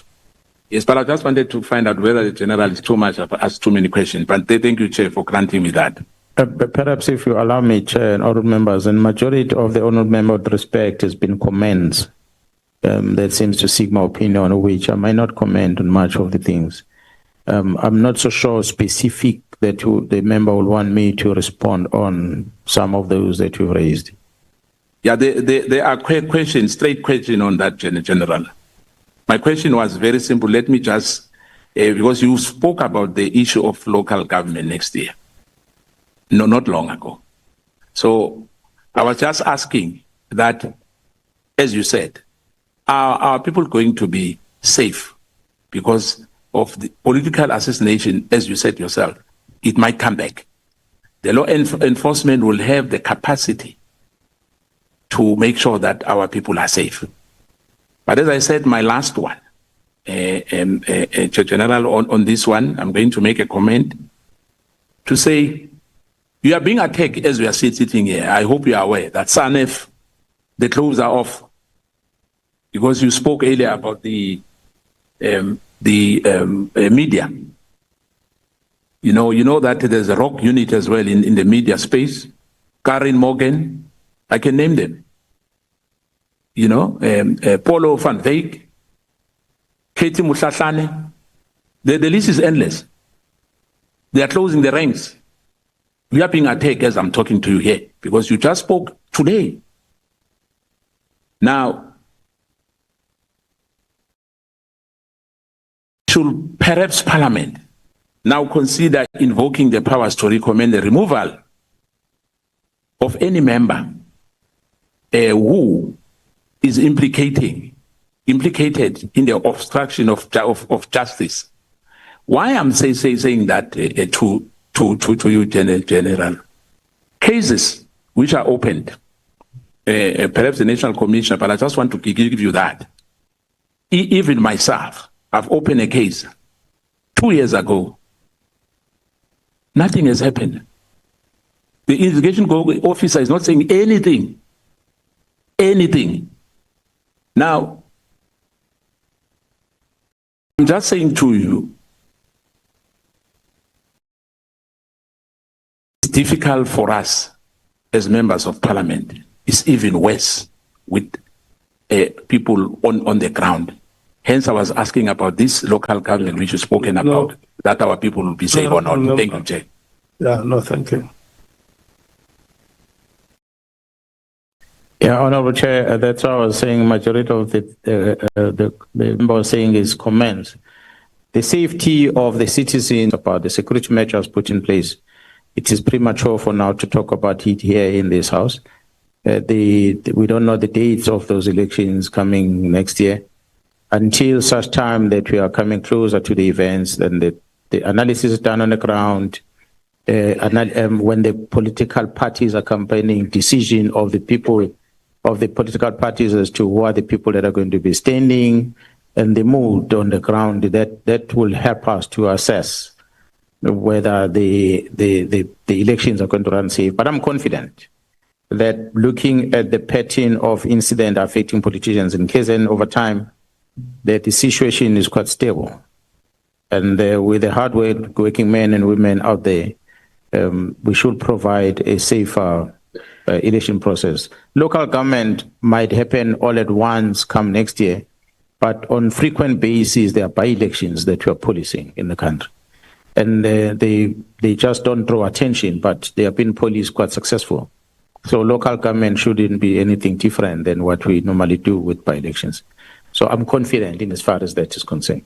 But other than that, the rest of the other comments, what SANEF is saying about what I said in this house, well, they can say what I say. And I said again, my comment was not about the institutions of media. My comment was about individuals. Same thing that the media is going to talk about police corruption, a word that is loosely used out there. It doesn't mean that all police officers are wrong, but there are individuals within the police. So what is good for them should be good for the police. What is good for the police should be good for SANEF as well. I hope as they respond to what I said today, they're going to realize and acknowledge the fact that I was specific to individuals. I was not generalizing. And when they requested a counterintelligence, it was specific to certain journalists, and there are a handful of them, that you say, how would you allow these persons to be in a position of this classified information and make it public? Is that what the freedom of the media entails? I'm saying it to the lawmakers. If the lawmaker says no, the law says that, so be it. But I can point out that there's a risk here. If the law provides for it, it's fine. The law says so. I'm a law enforcer. I can't challenge that. But I can give an input where I see danger. There is a danger there. I've said before, I appreciated media for making us to sit here today, because if they were not there, whatever message we wanted to communicate on the seas was not going to reach South Africans. And so it was through the very same media that made us to communicate the message we wanted to communicate. So it'd be wrong then for me to simply say the media is bad. No, it's not. But there are bad apples within. We can't ignore them. That's my comment on in terms of communication. If what an old member is saying with regard to SANEF is concerned, I'm not saying they said anything wrong. I have not seen anything they say. Obviously, the supporters of those people that I named might then counter and write things and communicate things and whatever thing. They've got freedom to do that. Thanks very much, General. Honorable Cameron. Thank you. Thank you, Chair. I'm going to get straight to the questions, General. Yeah. The first question is, members of the police committee are fully aware, and of this committee, that policing and security governance have become continuous crisis management exercises with no sustained period of stability or reform. In that context, when you allege that the security cluster has essentially, what sounds like saying it's imploded, are you suggesting that this permanent state of reaction has itself eroded the cluster's strategic and operational capacity? The cluster comprises of many departments. The one department that I might not, or maybe the two that I might not talk too much about, is the NPA and the judiciary. I cannot go deeper to know exactly whether, to what extent do they have challenges there. I can talk about the law enforcers. Us, the correctional service, amongst others, Metro Police and those that are working in our space, are really challenged. We are seriously challenged. So I can talk about those because I'm familiar with that setup of the issues that we are facing. Something ought to be done in that space. If you visit a correctional service and you are told that there is a raid, and that raid had uncovered so many dangerous things, drugs, phones, knife, firearms to some degree, inside the prison. A place that's supposed to be sanitized in the sense that there should not be any communication with the outside world that is not monitored by authorities, which must be a landline if there's any opportunity to phone. But then we have criminals that are sitting in there, convicted fellows, that are wearing expensive clothes. they're displaying them in public from prison. That tells you that the life behind bars is comfortable, and it sends a wrong message. So it is so because of the compromise that we have experienced with it. So the type of pester is no mistake. It's just an indication of the extent of the problem that we have within the correctional services. The police environment have its own challenges that we need to deal with. We have, as I said earlier, we have a lot of police officers or children or kids out there, youngsters joining the police, not for the love of the organization, but as a job opportunity. So they arrive here to earn a salary at the end of the month as a stepping stone to acquire experience so they can move further to where they want to pursue their careers as per their qualifications. So that is the unfortunate reality. It is so because of the unemployment rate that we have in our country. So it's some of the challenges that we face. And as we recruit, train, and retain, we must be mindful of that we need to try by all means to get people that are ethical and people that will be able to help us fight crime and protect the citizens going forward. And the Metro Police are similar to us. They're affected by the same thing. The military who are within the cluster that I was talking about, honestly, everyone there to see that it pains us to see how the military is struggling in terms of resources. And that is all dependent on the budget. So until the government assists in making sure that those that are protecting South Africa, they're capable of doing that, because you can't call the police if the war comes across the border. Police won't help you there. You need the military. So if the military is not well equipped, you need to ask yourself a question as to who's responsible for making sure they're well equipped. It is this government that must help them. So I'm pleading for such interventions within this security cluster to be made. And again, I can't talk much about intelligence. I don't work in that department. I don't know what they do in terms of state security. Whether things are all good or not good, I will not be able to comment on that. I can only talk about the law enforcement and truly limitation on the things that I know that there's been shared with me and that I've seen. And hence I said, I've been engaging a lot of senior officers within the military, I know for a fact, and I investigate cases. I know the challenges that are within correctional services, because that's where we detain people, and cases being investigated that they hit and the murder, the robbery plan behind bars. It's what we picked up through investigations. That's what concerns us. Thank you, General. The second question is, you've accused the cluster, or made the statement about the cluster, of being weakened over time. Parliament has been seized with these crises for years, and do you believe that the constant noise, politicization, and factional narratives around the police have made it more difficult for Parliament to perform effective and non-partisan oversight? Because I'm not a parliamentarian, it's difficult for me to say this is what Parliament can do or cannot do. But the Parliament passes legislation. So as they go out there, and I believe they're supposed to look at the implementation of those legislation, whether is it happening or not happening. If it's not happening, why not?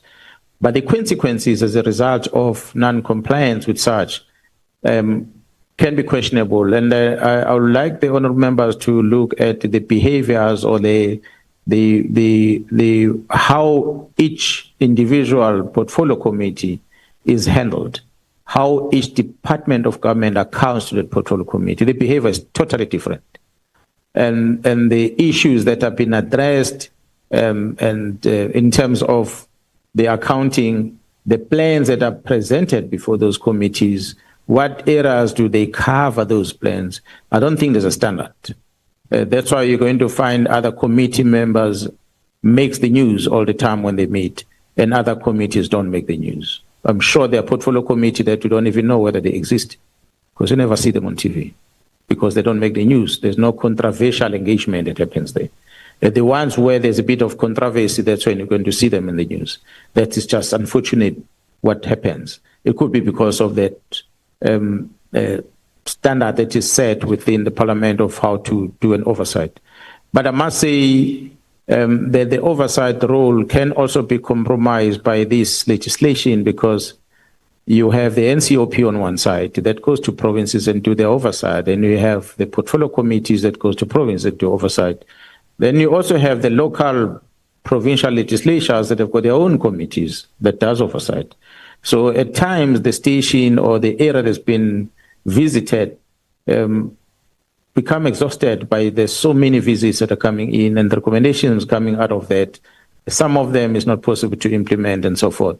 And in some instances where there are good recommendations, there's no follow-up on those. And you arrive today, you present this, and there's an oversight on this, you come the next day, that thing is forgotten, and there's a new thing.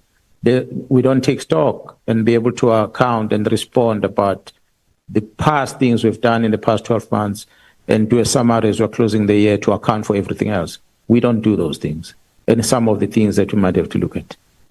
Thank you, General. General, the third question is, has the perpetual firefighting approach within SAPS, so-called firefighting approach, restructuring, redeployments, task team reshuffles, become a symptom of leadership instability that prevents the institution from ever reaching long-term stability or coherence? I think this touches on what we discussed earlier today regarding the fact that no national commissioner has really finished a term. Yeah, part of the challenges, honourable members, that we have with regard to the SAPS, that we must not run away. Yes, national commissioners have not been able to finish the terms because of many challenges, political and some of them administrative and interventions that are happening that leads into such.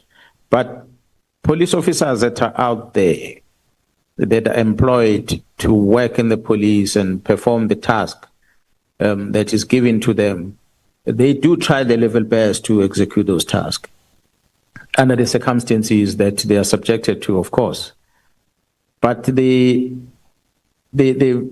continuous changes that are happening in the organization definitely does have an impact in how we're operating as a South African police service. And we might want to put measures in place that are going to put some controls on that in order not to allow us to restructure all the time.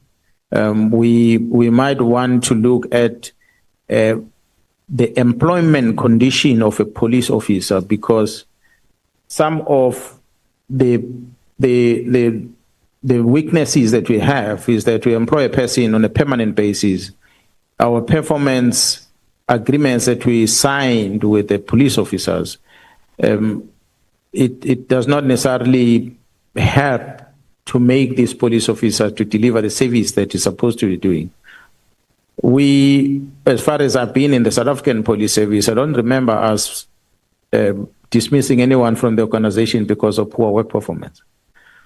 When you have a workforce that is only employed and a person is permanently employed, if it doesn't deliver, he gets transferred from one place to another, he doesn't perform, and he is sent for career counseling. He doesn't perform, we try this intervention, We try to negotiate with the person that applied for a job. And we try to assist that person to perform work. And yet he came and he said, I can do A to Z.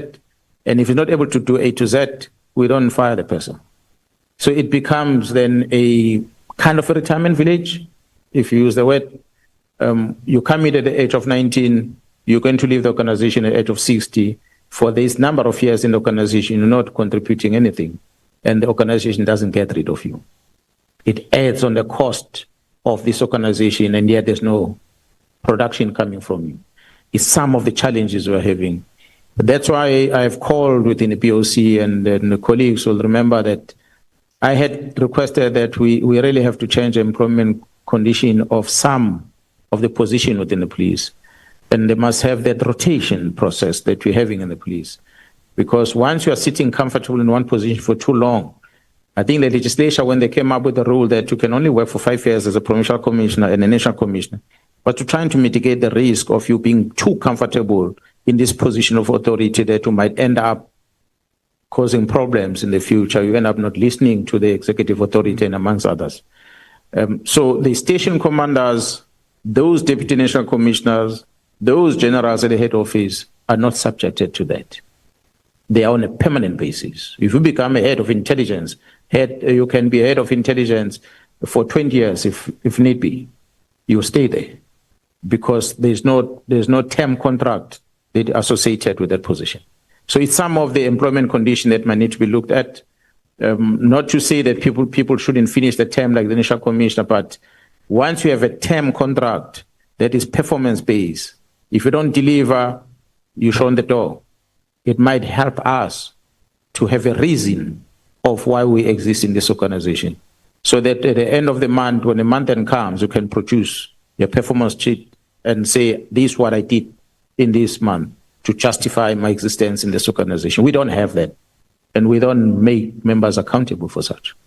General, would it be fair to say this is where the union issue that you mentioned earlier also comes in? The example is that sometimes it feels like certain representatives in union structures, they blur the lines between being defense lawyers and being labor reps. And it almost is celebrated when you keep someone in the service despite their transgression. The reason I ask that is if you look at the CI structure and two of the generals that you mentioned during your testimony that were directly promoted from lieutenant colonel to major general, several times on some of their cases, I'm aware that the unions fought tooth and nail to keep them in the South African Police Service despite those transgressions. You don't have to zoom in on them specifically, but is this part of that problem? I want now that you talk about this, and I'm reminded by something, honorable member, that's why you see me touching on my phone, because I wanted to go on the internet and see if I can see something, because at one stage we had a minister in South Africa who was a minister of finance. And he said something once, I cannot remember where it was this thing. When he said, that's former Minister Tito Mboweni, when he said the trade unions should stop blaming so-called capitalists for South Africans' poor economic performance and unemployment, because they are the most capitalist of them all. They are listed at JSE, the unions, labor unions. That was Tito Mboweni saying that, not me. The unions thrive from the existence of an employee in the organization because they deduct money from that person. So if you terminate that service, they lose revenue. So the more the workforce, the more money for labor unions. It is unfortunate reality. That is a setup. And they take that money and they invest it in business. That's why they will end up being listed at the Johannesburg Stock Exchange. So it exists. In the police, it exists in many departments of government. It is allowed in this country. Whether the ones in the police are problematic in us carrying out the task, I will say the unions that are within the South African Police Service, the fortunate part we have is that majority of them are police officers. So they work with us, they support management. And they do fight for the employees because they're mandated to do that. And what has threatened them of late is the presence of solidarity. There's a union that operates outside the structure of the police. A member affiliates to solidarity and affiliates to the unions within the police. And when the union when the member is transgressed and the member asks for representation from the union might see that this is wrong. We should not represent this member on this. But then they've got this threat on the side. If they don't, the member goes to solidarity outside. Solidarity takes it to court. Once they win that case, they sue the union, because then the union fail on their contract obligations they have towards the member. So they are forced, the union, to represent the member. Even deep in their hearts, they don't believe in it. But because they've signed a contract, they have to. So you can't blame them on that if they are doing that. It is the structure of how the labor in these countries is operating. So I cannot accuse the unions for doing that. We meet with management of labor and they make suggestions on what we should do to improve policing. And I must say, as much as we might blame the labor union and existence, yes, they are there. But what I found in my experience in organizations that a labor unionist is more knowledgeable about police work than the police management. A junior shop steward can better manage a police station than a station commander, because they're clued up about a lot of things They know the policies. It might be because they study these things so they can challenge management. But by so doing, they empower themselves. They end up becoming more knowledgeable than you'll get from an officer that is a station commander sometimes. And when you don't give them opportunity to listen to their inputs, you lose an opportunity of a better performance of the organization. Because if you listen to what they tell you at times, because they spend time in interacting with the employees, if you do that, it's going to help you to have a peace within the working environment and improve performance in the workplace. I've seen that in KZN because we have this relationship that we have with them. The performance and the attitude of the employees is good. It is them that sometimes come to me and say, General, our members are committing a lot of misconduct. We don't like to always go and represent them. Can you allow us, give us vehicles so that we can do a roadshow and go and meet up with them? I do that.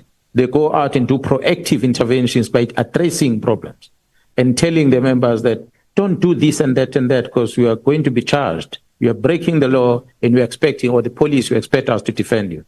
And that has helped because they become proactive. So they do play the part. But the unfortunate part when I was making reference in terms of labor law is when the member has done wrong, is dismissed. They might have represented the member, but eventually it's dismissed. They also are happy and say, no, this one was bad. But then he goes and he appeals it. So when you go and appeal somewhere, on technical ground, he wins the appeal and he comes back. Yes, Gerald Sibiya we're talking about today. He was dismissed. He went to appeal. The organization did not oppose that. And the court ruled in his favor, and then he comes back. So there are many employees in the organization that returns like that.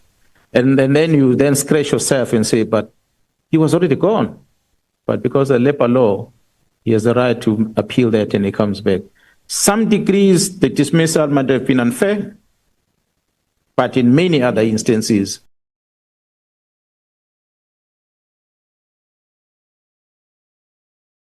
the dismissal was justified. But unfortunately, because of this gap in the system, default judgments keeps coming. Maybe you will ask us to give you a list of all the default judgments that and where we reinstated members and what cases they were dismissed on. It will shock you to learn that we've got convicted fellows that we had to reinstate back in the organization because of the default judgments.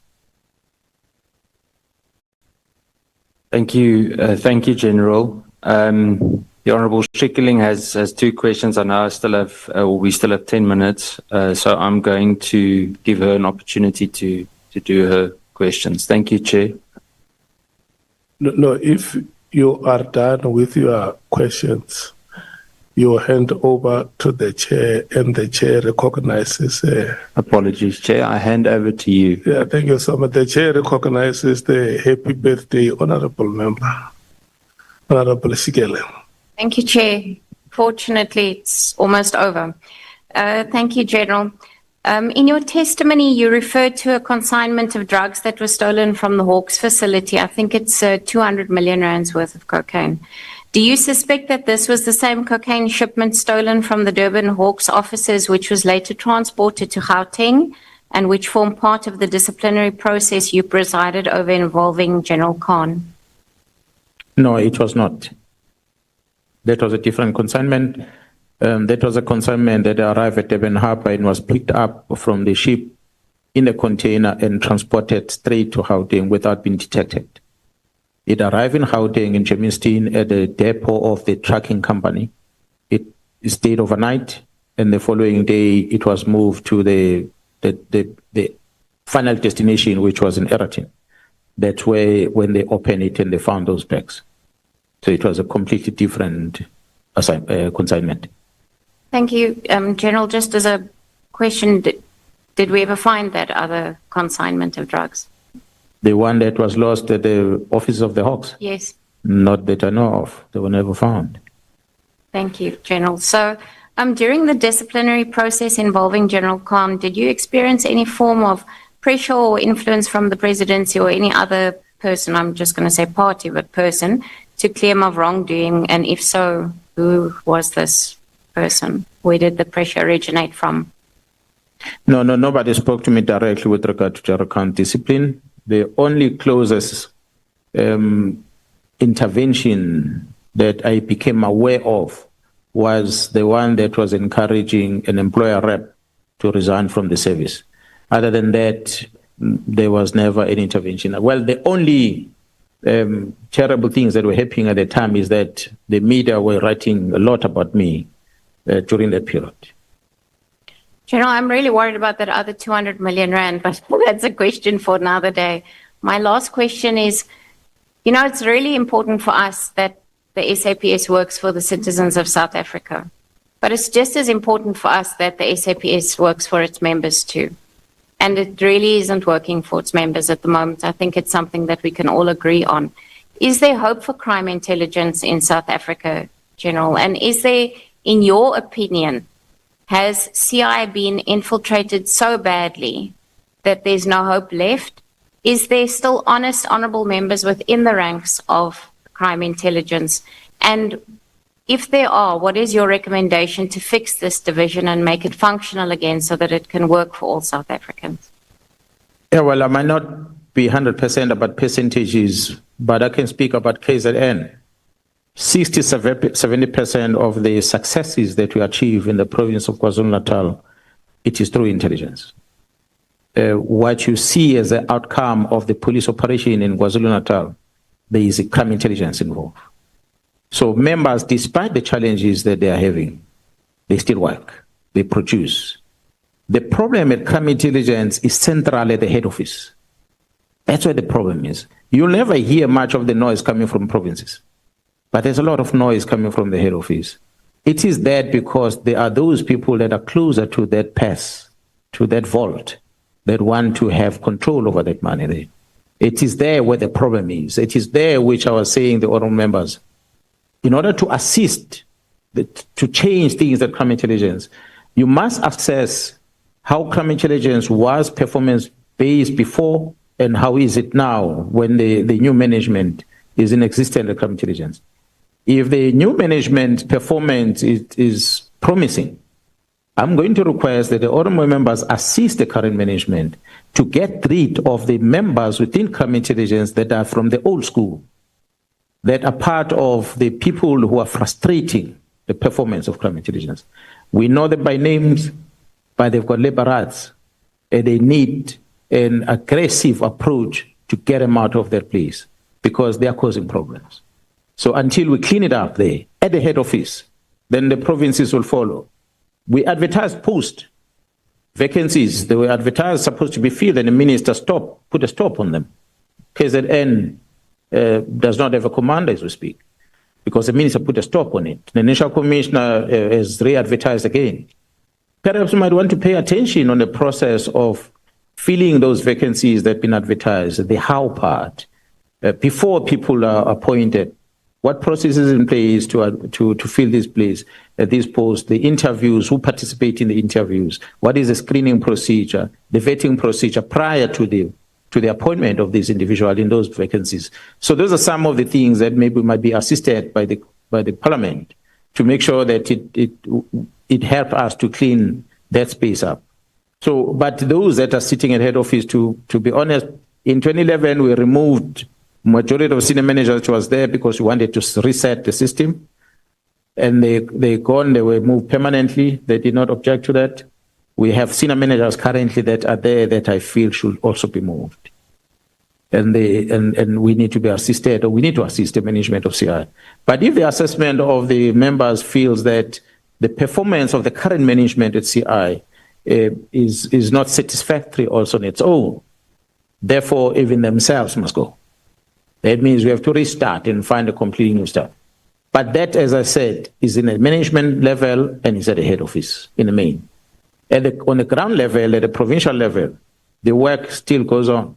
An operator on the ground needs to have a resource to work, a vehicle to travel, financial resources to be able to recruit informers and be able to reward informers when they come with information, and then it be measured on that performance. And if he applies for interception of a phone, that approval must come with speed, because there could be robbery happening, there could be murder that is imminent that might be missed if such assistance is not made. There are gadgets that are procured that are sitting at the head office that should be decentralized to crime intelligence at the province so they can speed up the investigation, interception of criminal syndicates. So it's some of those things that needs to be done at crime intelligence that should help empower the provincial level to be able to deliver the service. Other than that, I wouldn't say crime intelligence is dysfunctional. I would say that the head office of crime intelligence remains a problem. And unfortunately, they make the news all the time because of their ulterior motive, not to fight crime. So that's where the focus should be in the main. Thank you very much, General. I just need a question of clarity. You saying that crime intelligence in the provinces basically functions well, and that's what I get from you, is that you say that the crime intelligence officers in the provinces are basically doing their job, and the problem that you see is actually crime intelligence's head office in Pretoria. Is that not General Khumalo that's in charge of crime intelligence? That's exactly what I was saying, that I might speak from outside and not being part of intelligence. I started by saying it might help for the honorable members to first do an assessment on the performance of the current management under General Khumalo's leadership in the past 3 years or so when he was in office, and compare that with the previous years. There's been audits done at crime intelligence. There are reports available that will show you whether is there anything good coming out of this, and is there a strategy to change things at crime intelligence. And if you believe in that, then support the management so they can implement it. And if the management says we want to get rid of this one and that one, help the management to get rid of those so that they be allowed to execute that which they're planning to execute. Situations are not necessarily 100% perfect at the provincial level, but to some degree, work is still done. Painful as it is, there are members that sometimes use their own vehicles to go and meet up with the informers that they shouldn't be. Those are the vehicles that must be provided by intelligence. But because of the challenges that the members' limitation of the resources, they don't have that. Why they don't have that? It might be because instead of buying 10 vehicles, which at one stage I was accused of by some of the members that when I was acting, I authorized the purchase of, or Mr. Polisovan said that, you authorize the purchase of vehicles fleet for the operational members on the ground, not to minimize a few luxury vehicles for the senior managers at the head office. A cost of one SUV of 1.5 million rand can afford at least 4, 5, or even 6 smaller cars that might be sufficient for the members to go in and work on the ground. So those are the resources that the members need, and they are not sufficient. There's shortages there. They need to get that.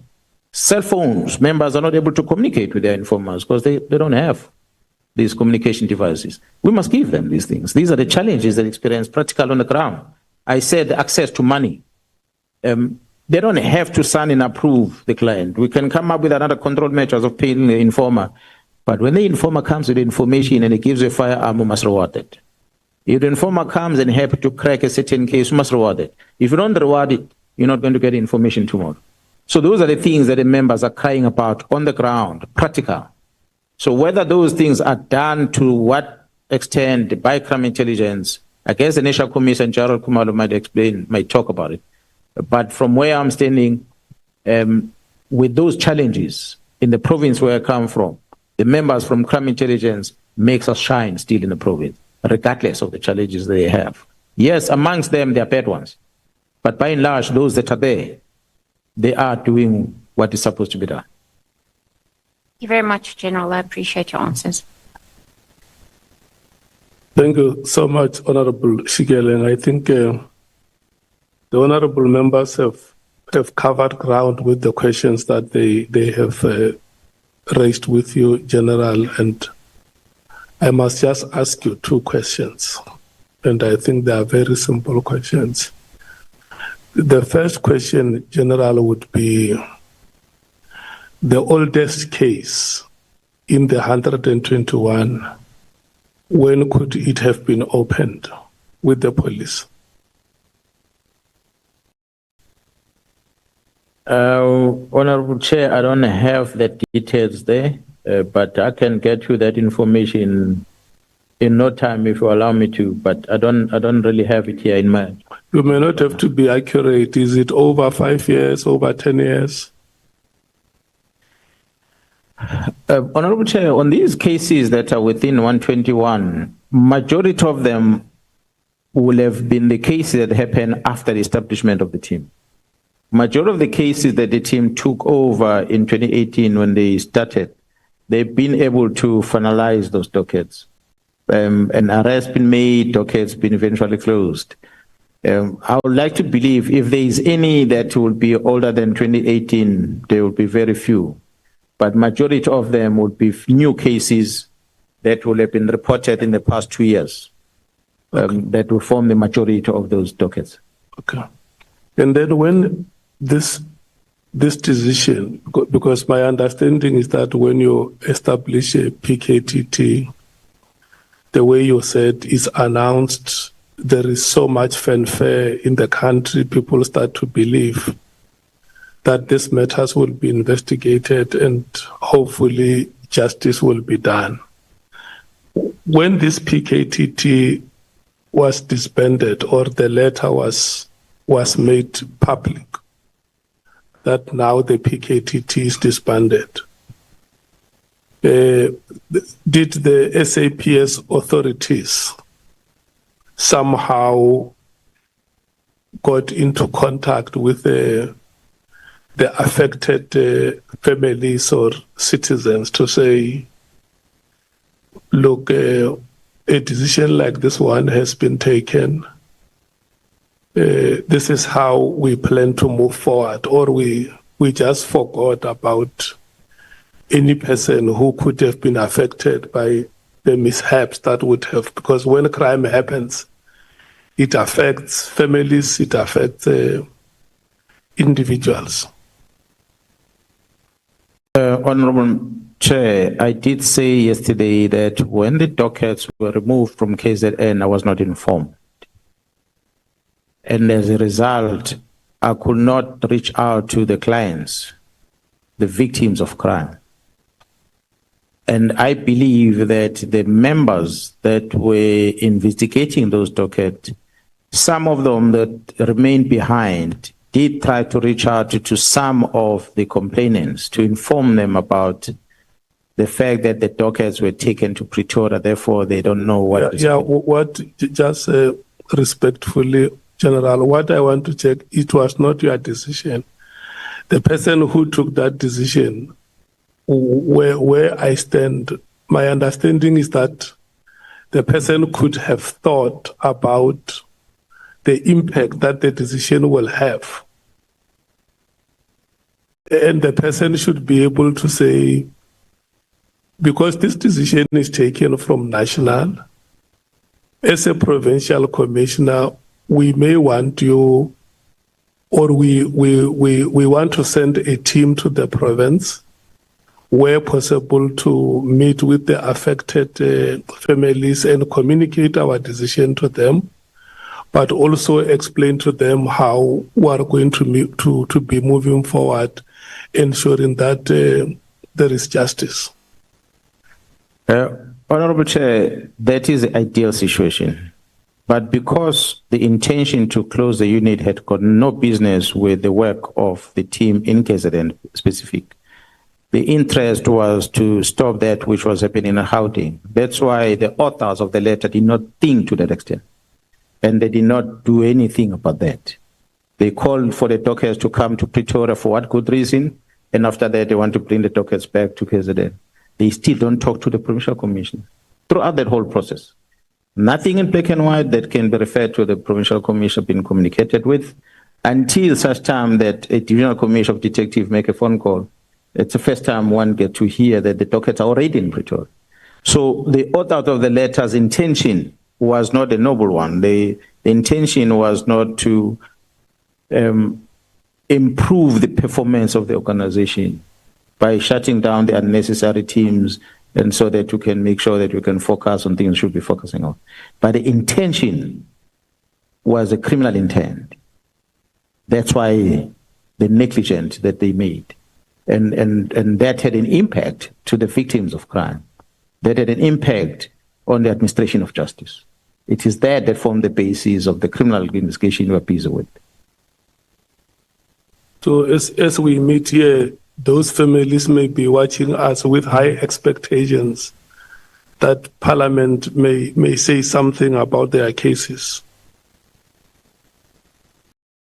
We might not talk in details about the cases, Chair, but the family members indeed might be sitting and watching and hoping that what had happened back then when they were briefed about what had happened, there's going to be consequences as a result. One famous family that was always in the media is a family of one lady that was attacked allegedly by a lover, Nhlanhla, in the Eastern Cape in Tata. That docket was with this testing. But it's part of the docket that was sent to Pretoria. For what good reason? You can't explain it. So, and the family was informed that, look, they took this docket and sent them to Pretoria. We can't tell you anything about the case. And the family was disturbed and they made noise about it. And that led into the Pretoria Sibiya's office visiting that family to tell them that, no, we're going to investigate your case, don't worry. It is the only family that was never attended to during the period the dockets were in Pretoria, because they made noise after they were briefed by the team that was originally investigating. That goes to show you the impact the removal of the dockets had. I saw the interviews recently from one of the media house with some of the family members that had lost a loved one, where they were asking them about their feelings about these dockets. They were taken to Pretoria in a suspension of the investigation. And it was not a good story that came out from the family.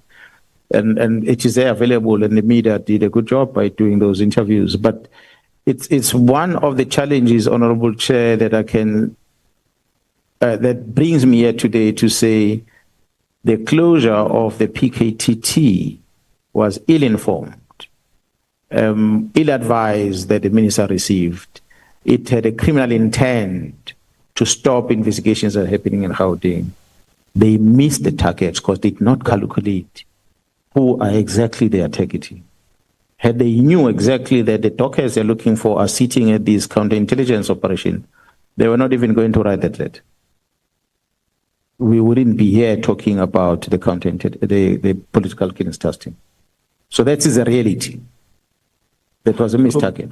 But that decision can be interpreted to mean that we are treating the ordinary person with contempt.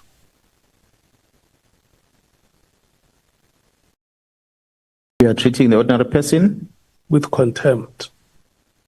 In what sense? Look, we are public representatives here. Yes. We are running government. There is a decision that is taken. That decision is not communicated to the affected parties. Can somebody understand it that way, that the ordinary person is treated with contempt?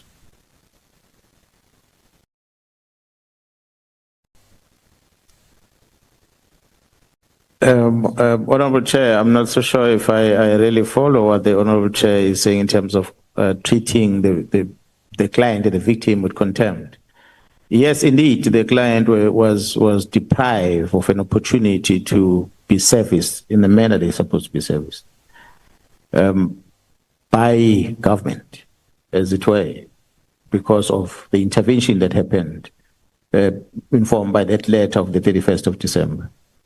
So I know it is unfair treatment that the family members of the deceased or the victims of crime experienced to date, and it is those family members and those victims that will hope for a redress coming out of this session to make them happy and give some closures on them. Okay. No, it's fine, General. Thank you so much. I listen to honorable members when they have been asking questions, because our focus has been in the offices, and we have not brought to light the aspect of an ordinary person who may be suffering in silence and who is looking at all of us, whether General Mkhwanazi, whether the minister, whether Deputy Commissioner Sibiya, ourselves as the institution of parliament. South Africans who are suffering in silence. And we hear that there are the following personalities in the administration of the state. who are taking these decisions which affect us very terribly.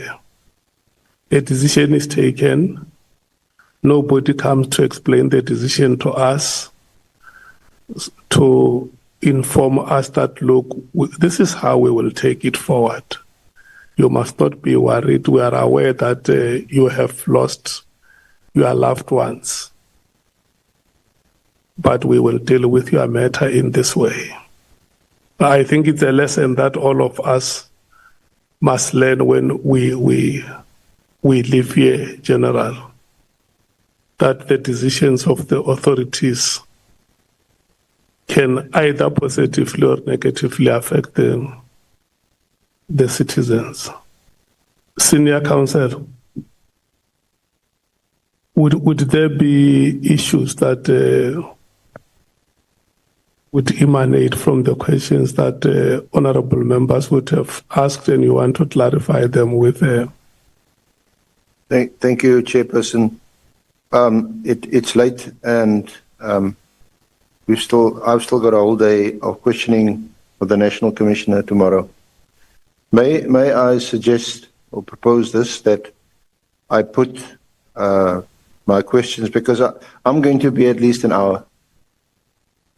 Can I suggest that I put my questions in writing, which will also be copied to the members, and once General Mkhwanazi responds in writing, that will be placed on record, already into the record, if it's in order with the honourable members and with you, Chair, and then we can conclude the oral hearings for today. A problem if you want to ask the questions now.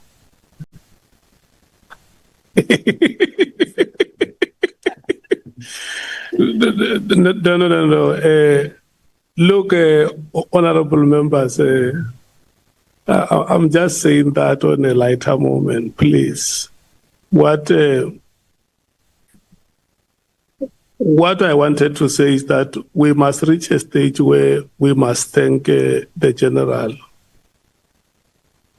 I mean, he has been sitting here from 8:30 when we came back from dinner. This was the 5th round, Honorable Malim. So, so I think that we did justice to today's work. We must thank the General for the time that he spent with us for the last 2 days, but also thank the honourable members for the questions that you asked. I think they will help us to determine how we move forward as a committee in doing our work. And before I give you a chance, I will also want to put it before you that I'm thinking that we should 9 o'clock and finish at 12 midnight every day, 2 days in a row. So I want to request you, honourable members, to agree that we start at 11 tomorrow. And the proceedings will be at M46. Yes. Yeah. The proceedings will be at M46 tomorrow. This venue is not available tomorrow. Yeah. Honorable James.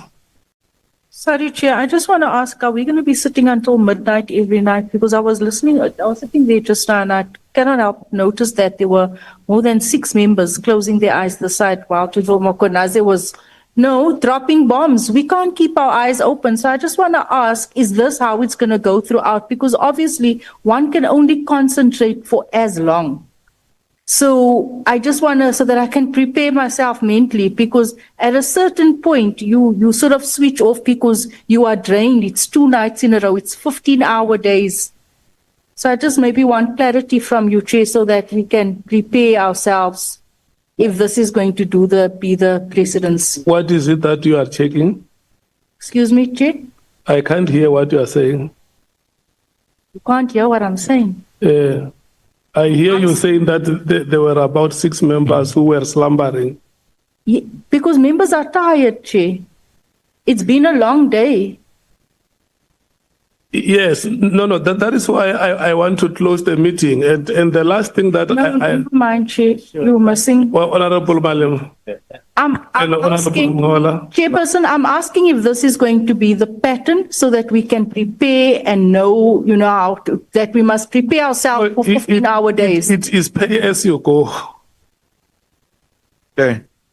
Okay, thank you. Yeah. Chair, we're doing so well.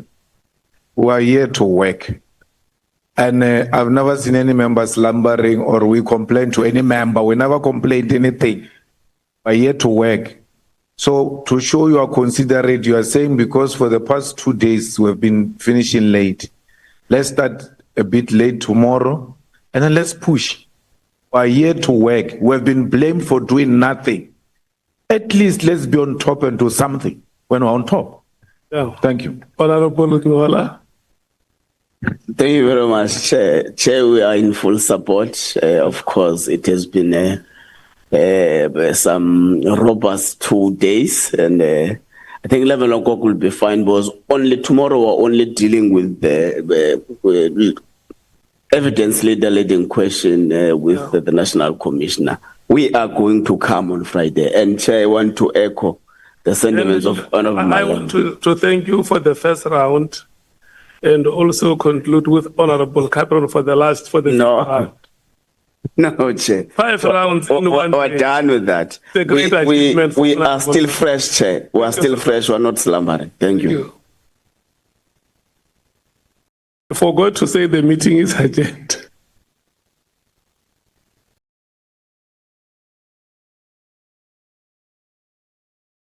Let me release our witness from the stage. General Mkhwanazi, thank you so much. You are released.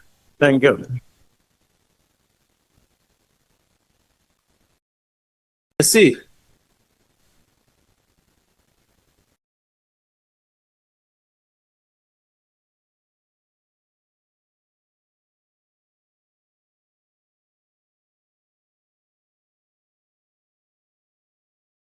Questions to General Mkhwanazi. But last night when we concluded our meeting, we said that we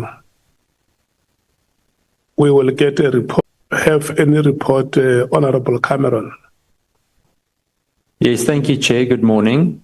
Chair, in short, the Honourable Kola Barnard is not in attendance today. She'll be following virtually, and no one is being recused yet or planning to be recused. We have asked for a legal opinion on the matter, and we will give the relevant feedback. We have decided that the Honourable Kola Barnard will not be in physical attendance today to allow the committee to do what they need to do and to continue with their work. Thank you, Chair. Did you bring a member?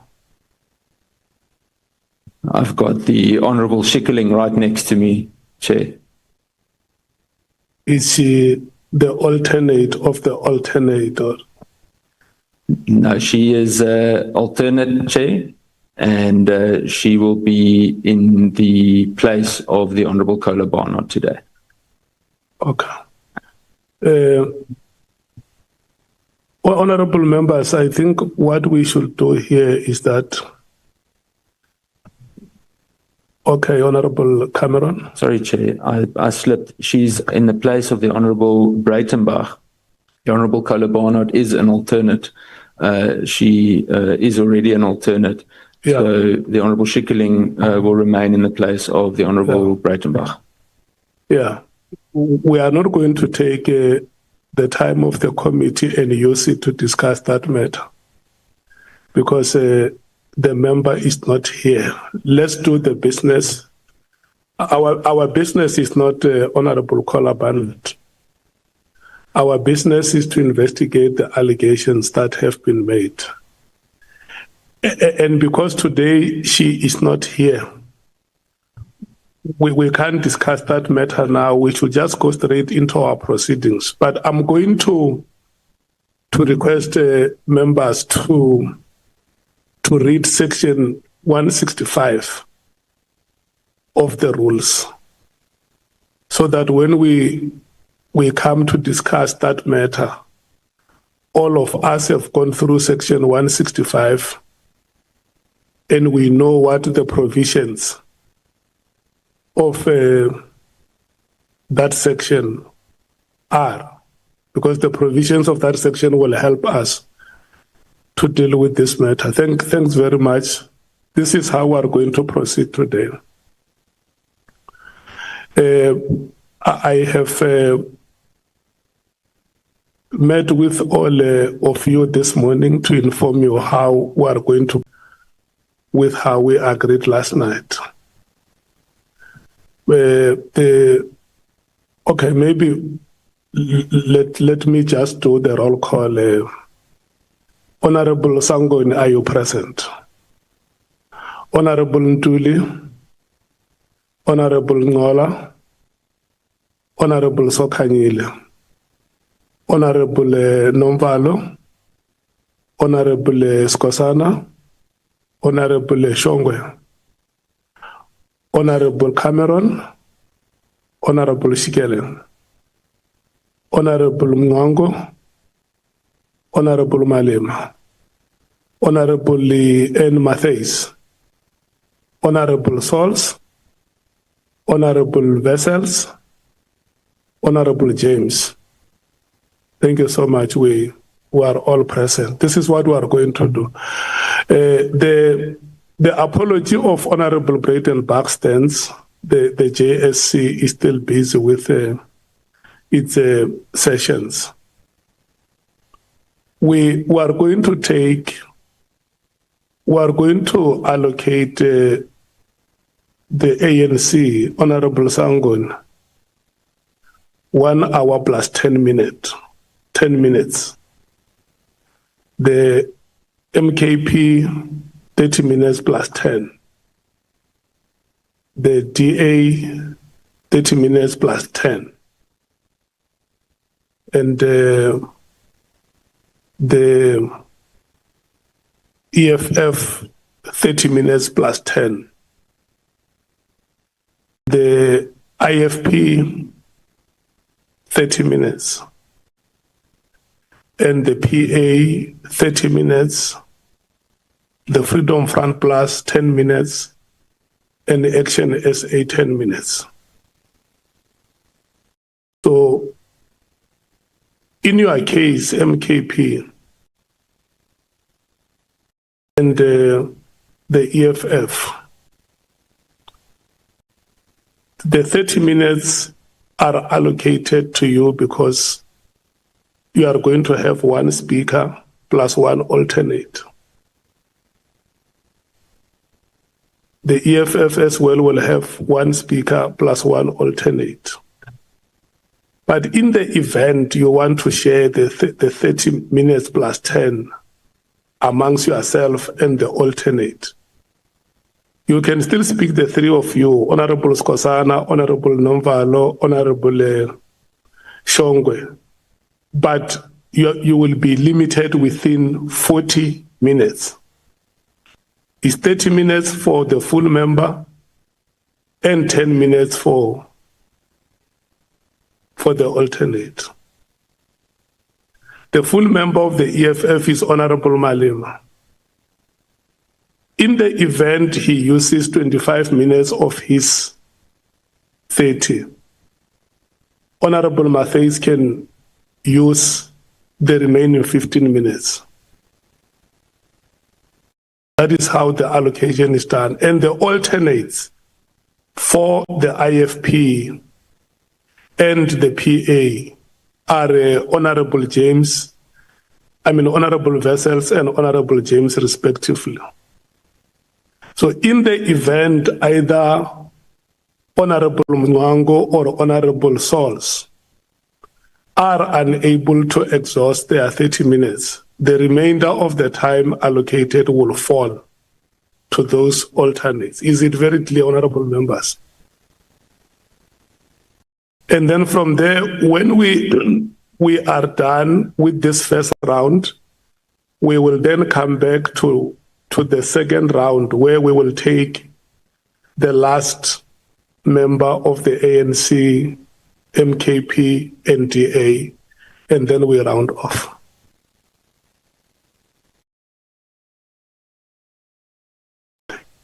So,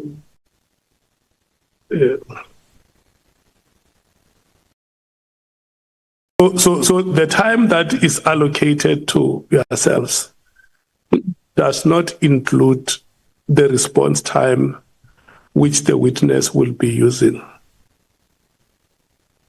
I see your hand is up, Honorable Sangwe. Yes, Chair. Thank you so much. Good morning to you, Chairperson, and good morning to all members, the General, and everybody in the room. Chair, I just wanted clarity on ANC time. So we have 4 members, which means that we have 2 hours plus 10 minutes, not 1 hour and 10 minutes. In the first round, it can be 1 hour in the second round. So I just wanted clarity on that. And then, Chairperson, you also then indicated that the time does not include the responses. In the committee, the agreement was that that time includes the responses.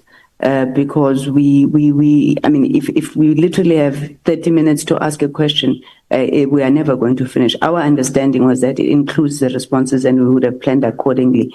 My final point, Chair, is in terms of allocation of our time, can we leave it to the discretion of the party how we allocate our time, having appreciated what you said of 2 rounds and the total amount of time being 2 hours, 10 minutes? Thank you, Chair. That is what I'm saying to you. Let me clarify it, honorable members. I said that for the first round, you are going to have two speakers. So it means in your case, you will have 2 plus 1. And I don't have a problem with how you allocate your time. It's 1 hour, 10 minutes. And then you use it the way you want to use it. But once it peters out, I'm going to stop you. And then you are right. The ANC has 4 members in this. You have 4 plus 1. So the misfortune of the ANC is that the 4th member of the ANC is the chair of these proceedings. So the chair has a discretion to ask questions. And being a disciplined chair, if I ask questions, I won't go beyond the 30 minutes that we allocate for members. I can't abuse my position as the chair, but remember, I have that right as a member of the committee to participate and ask questions, but it must be within our agreements or the decisions that we would have taken. Honorable Nombala.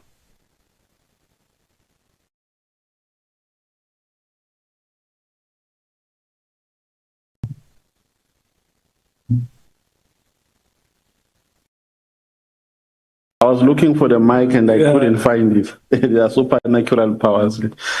Chair, no, I don't remember us as the committee making an agreement that the 30 minutes will also include responses.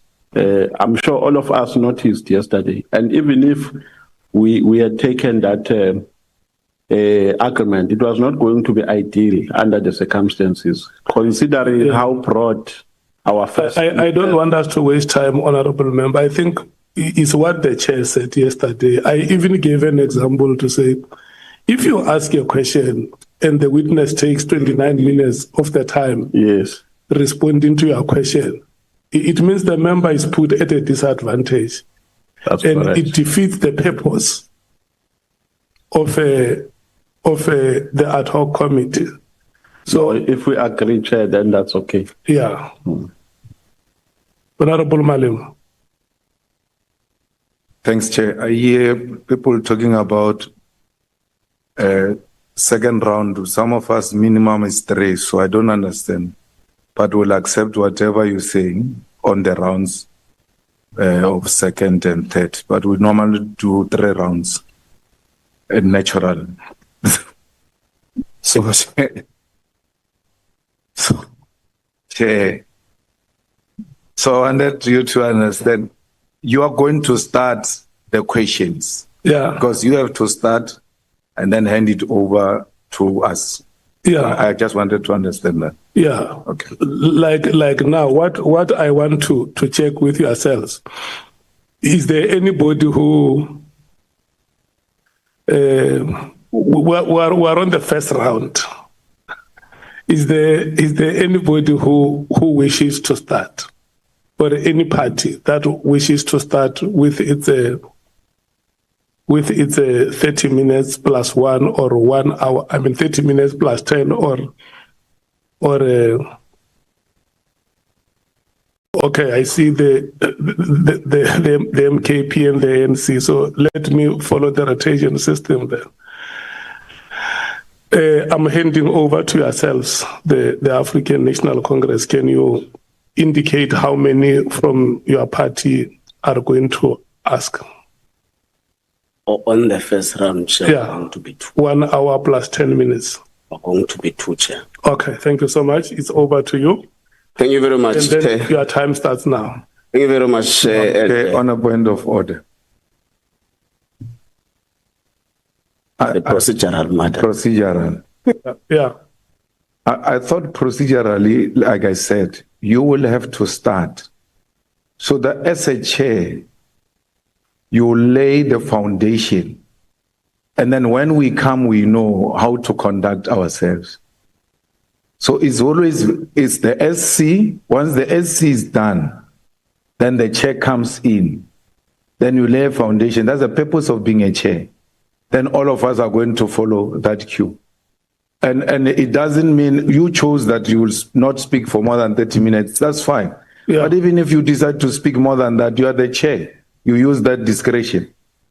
But if something else is being suggested, it's like I once said in a political party meeting where a president suggested that members of the NEC must give a political overview. How can you do that? So as a chair, you give direction, the style of questioning, how we conduct it, and we learn from you and we follow exactly what you have done. That's what being a chair means. So normally it goes to the leader of evidence. Once it's done, it goes to the chair, then chair takes it to the members. But if it's different, I don't know. Chief Whip. No, morning, Chair, morning to all colleagues and general and all participants and attendees to this meeting. No, Chair, I don't think that there is a binding procedure like that, where you have to be the first person to ask questions.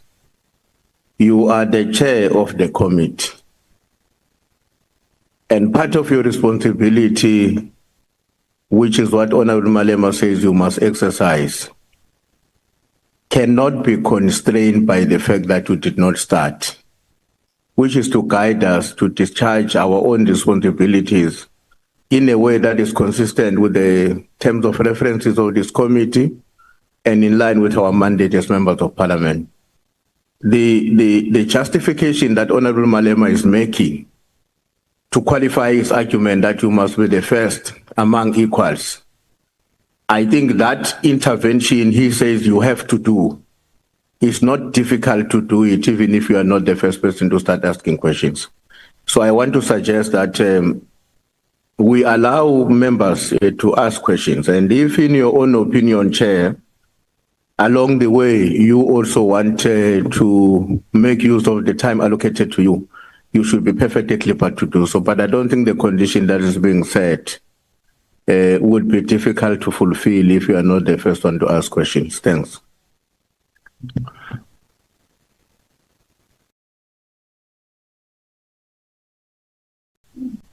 Okay, can I check if there are members who want to speak on this matter? No, I withdraw, Chair. I was giving you an opportunity to set the tone. But if you don't come from causes, you wouldn't understand what is set in the tone. Thanks. No. Honorable members, what we should do, let's allow the chair to use his discretion. I'm your chairperson. At any stage during the proceedings, I should be able to participate. And so what we should do now is to allow the parties and the members to fill their questions. Honorable James, your hand is still up.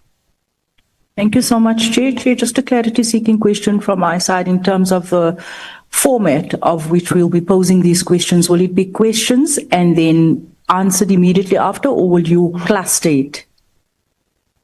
Yeah. Will it be question and answer question, or will we ask all our questions and then the general will answer it? Let's take the questions two, so that there is no lapse in concentration.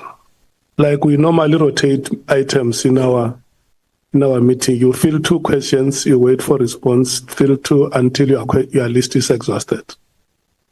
Okay. Honorable Nhlanhla from the ANC is yourself and Honorable Sokanyila. Okay, thank you so much.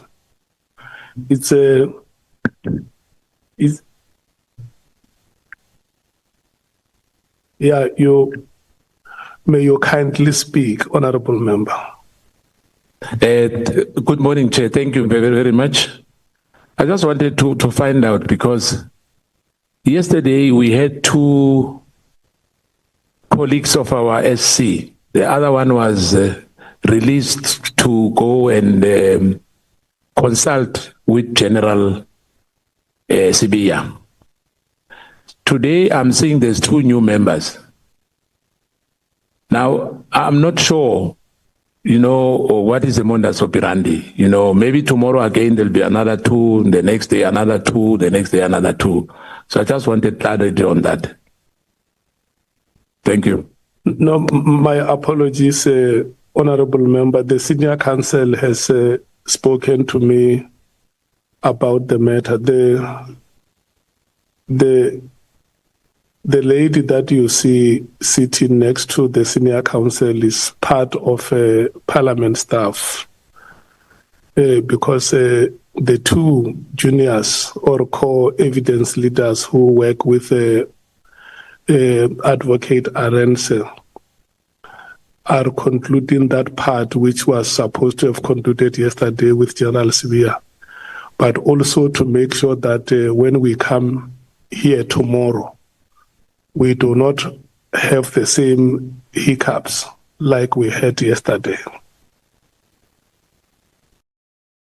Is that acceptable to members? I want to apologize that I did not bring that to your attention. Thank you. Honorable Nhlanhla, are you able to start? Are you ready? Yes, Chair, if not interrupted again. Thank you. Thank you very much, Chair. Good morning to members.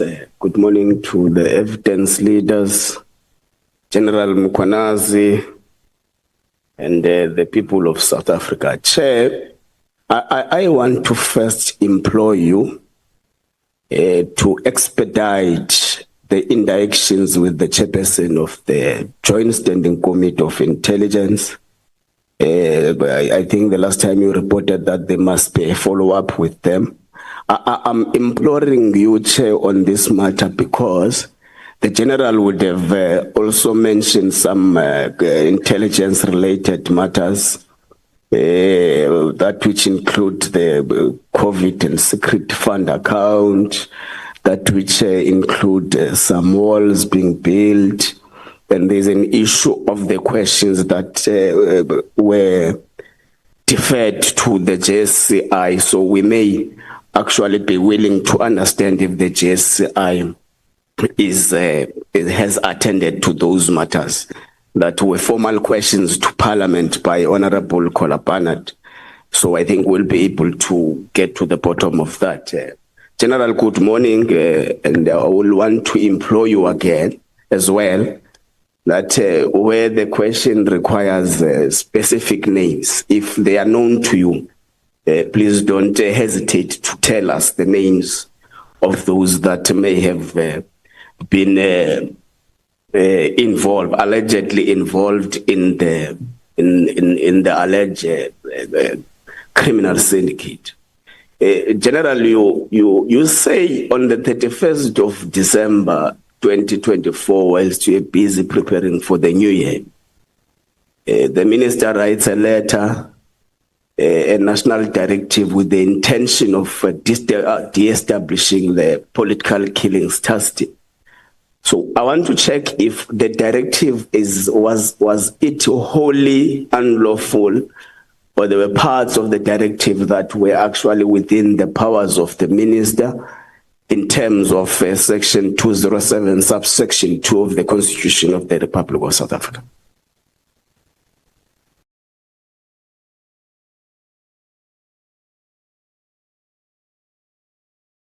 Honourable Chair, honourable members, good morning.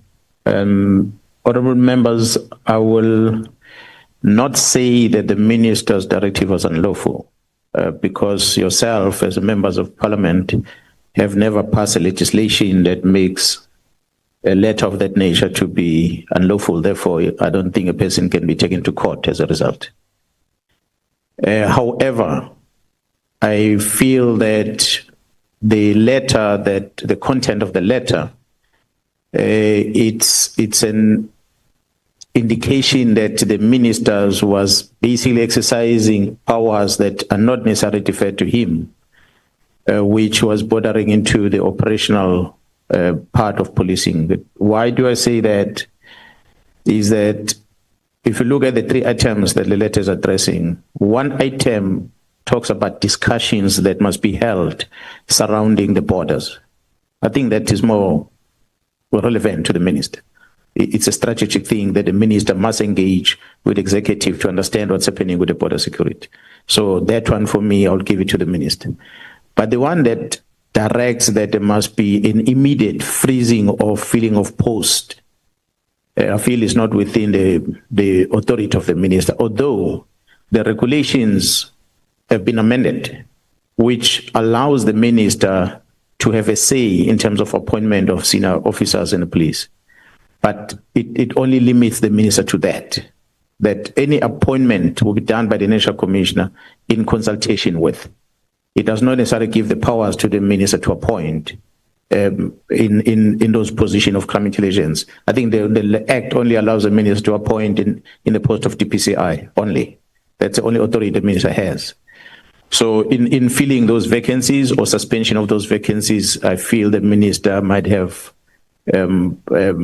exercised the powers that he really doesn't have. But of it being illegal in terms of the law, I'm not sure. I don't think it will be justified as that. The last part of the immediate suspension of or disestablishment of the team, as the minister's words on the letter, again, I cannot say immediately that such a directive will be illegal. However, the consequence as a result of that becomes a criminal matter. Because when you disestablish something and that is busy with a criminal investigation, you are not replacing it with anything. So we are in short saying that the investigation must stop. So that therefore it's breaking the law. So while the letter contains all the 3 subjects, the last one that talks about the disestablishment of the team without giving reasons, without explaining what happens to the investigation, that for me is the one that could be regarded as breaking the law. So in short, in summary, I will say then the letter does break the law, although not the entire content of it. So it is the evidence of the general that the letter itself contains both operational issues and policy-related issues. That is correct. Thank you very much, General. You indicate that in the letter that which was returned to the National Commissioner, there was a back and forth of the letter by someone else who presumable or allegedly it may not be part of the police service in South Africa. Is it in the knowledge now at this stage of the general of who might be this person who has influenced the writing of the letter or the directive? Who may be the actual drafter? Is it in your knowledge at this particular stage, General? No, Honorable Chair members, I do not know yet. As I had said earlier yesterday that I've registered a complaint and there's a criminal investigation.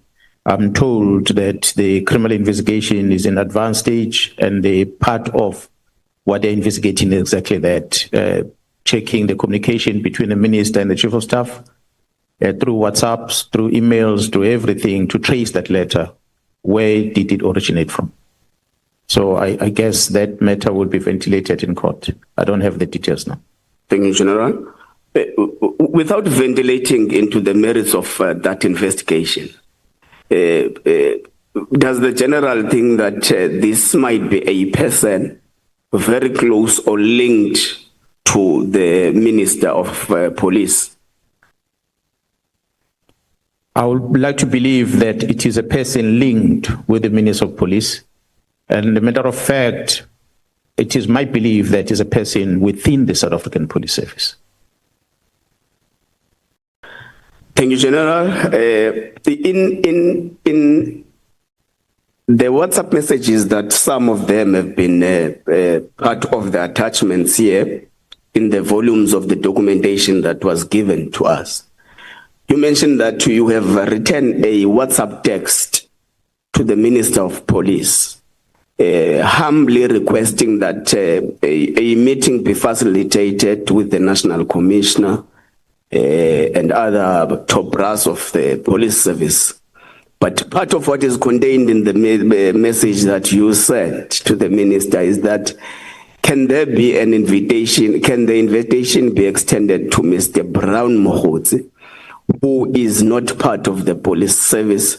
Why did you think that there is a necessity for an involvement of the person who's not part of the police service in such kind of meetings? Because we understand that you may have wanted something to be resolved. Yeah, the honourable members, the reason why I propose those names is because of the role that those people were playing in influencing the trajectory or how the organization is managed by the minister going forward. So after having learned that Mr. Mkhwanazi is close to the minister by the chief of staff, after having heard the minister himself said that Mr. Mkhwanazi is his comrade. So understanding that as a minister, you are executive authority that come from a political party. So perhaps it is that political party through that comrade that gives you this advice politically of how you must manage organization. And the worry was the continuation of this individual, Brown Mkhwanazi, having access to sensitive material of the police and the impact of that in terms of the minister's role as executive authority is what I wanted to bring to the attention of the minister. And so that the minister is aware of the implications of allowing Mkhwanazi to do that and what is the consequence as a result that's going to come after that. Same with inviting General Khan. I specifically picked up General Khan amongst everyone else because it is Mkhwanazi that brought Khan into my picture. And it is General Khan that almost everything bad happening at crime intelligence seems to center around. That I know his role in the political space where he interacts with the politicians And I wanted all those things to be discussed so that the minister understands that the Police Act has got limitations of what police officers must do in terms of the political space. And if a police officer is invited to play this active role in the political space, what consequences are going to come as a result? So that's why I identify these individuals, not to say, Honorable Chair and members, that if there was any criminal incident that has happened or the criminal involvement or act by these individuals, that such will not be pursued. It was going to be pursued. But what I felt was important at the time was to prevent the further damage that was caused in the organization by the roles that these people are playing and how the minister eventually takes decision being influenced by these individuals. So that was the main reason I wanted to have all of them under one roof.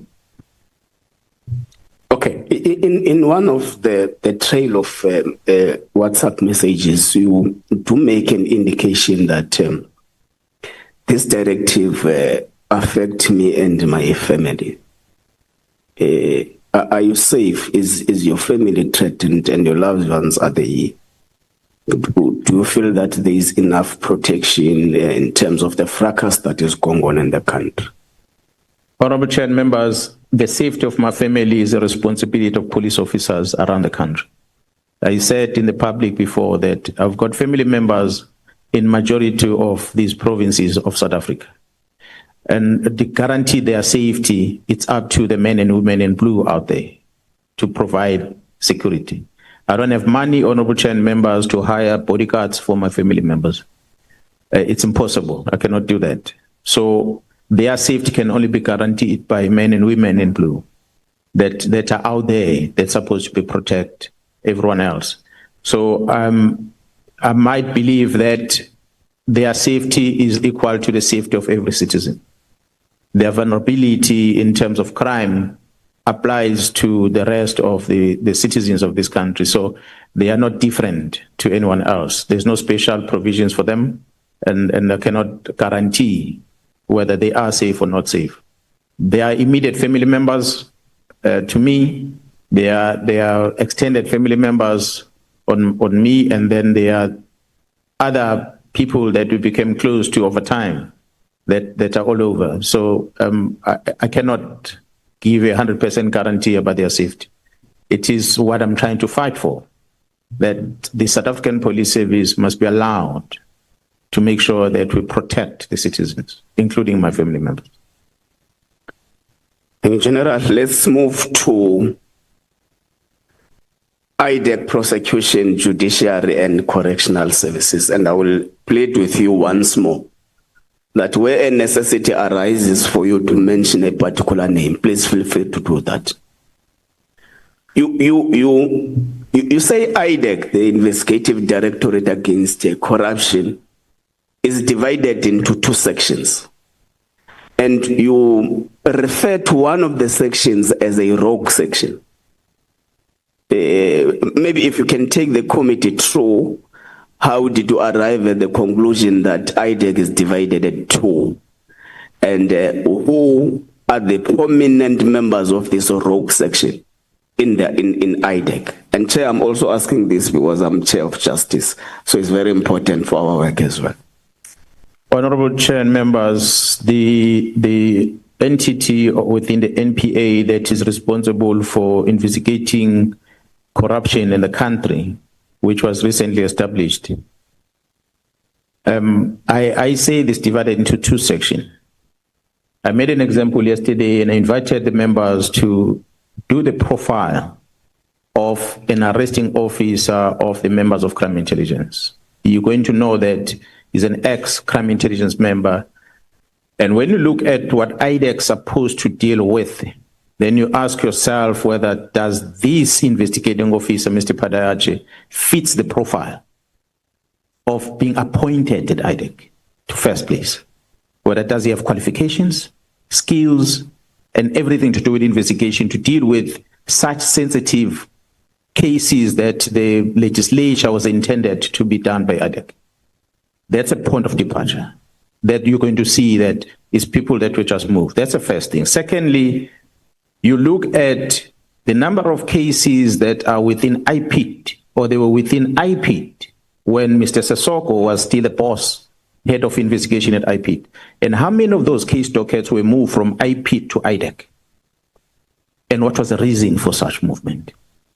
And that's another reason why I'm saying that. And thirdly, you look at just a profile of all the cases IDEC is dealing with, and you take that entire caseload, you compare with the establishment of IDEC, and you see whether a typical example of the arrest of an appointment of an officials within crime intelligence of who's going to earn a salary over a period of 12 months of just over R1 million, does it meet the requirements of what IDEC was established for? For IDEC to travel from Pretoria, coming here and take a statement from the complainant, the Member of Parliament, is that what IDEC, is that what the legislature was intending to do with IDEC? Or has IDEC lost the plot? So those are the typical examples that I'm putting there. The other members within the very same section of IDEC I'm talking about might have found themselves there because they're looking for jobs. But we are here today because some of those members do not like what's happening. They themselves, they are there, they see the wrong. They are doing because they're employed, but at least they get to share this information. Hence, we are here today. We are privileged that there might be members within the very bad section of IDEC, but they are good in their heart because they are able to share this information with us. They are there, they can see what is wrong, and I cannot expose them now and say so and so and so and so. So while the section is a bad section, but not everyone in that section is bad. There are members within the very same section that are good at heart. They just don't like what's happening, and I cannot give their names, unfortunately. I want to isolate that one, Mr. Padaj. So is it the evidence of the general that Mr. Padyak is possibly the sender of the rogue section at IDEC? I will argue that he's not. Okay. He's an enabler. He's a pawn in the game. Okay. He's the one that's been used. You know, as when you in your house, you're going to have the small dog that is very sensitive to noise, is going to bark, and then you have the real big dog that will tackle an enemy. So that's what Padache is. And I hope that he's a runner. I hope that the general is not saying Padache is a dog. No. I did not say he's a dog. I said he's a pawn in the whole scheme of things. He's the one that is more the runner. He's the one that goes to the Inspector of Intelligence to negotiate things. He's the one that goes to court and demand cause. He's the one that the magistrate, in the bail condition of the members of crime intelligence, the magistrate give Padach an authority to access crime intelligence. If these members want anything at crime intelligence, they must get it from Padach. So Padach, being an ex-crime intelligence member, is given a carte blanche to enter from point A to point B of the Office of Crime Intelligence by the court of this country. Okay. Let's go to the arrest of General. Honorable Nhlanhla, before we proceed, can we just confirm to the members that the statement that the general made was metaphoric? Can we get that confirmation? Look, what he says is that when you have a small dog and a big dog in the house, and the understanding must be that it is a metaphor. Is that so, General? That's why I use the word, for example, when I started. So that we must not live here with that impression. I know you said it, that he does not mean that so-and-so is a dog. And it must be clarified for everybody's understanding that this phrase or this statement is metaphorical. We have a common understanding, all of us. Thank you. Thank you, Chair. No, the general understands that it was on a lighter note. let's take it to yesterday. You took us through the processes that led to the arrest of General Khumalo. And you said the arrest of Khumalo is a project to stop criminal investigations in Gauteng province.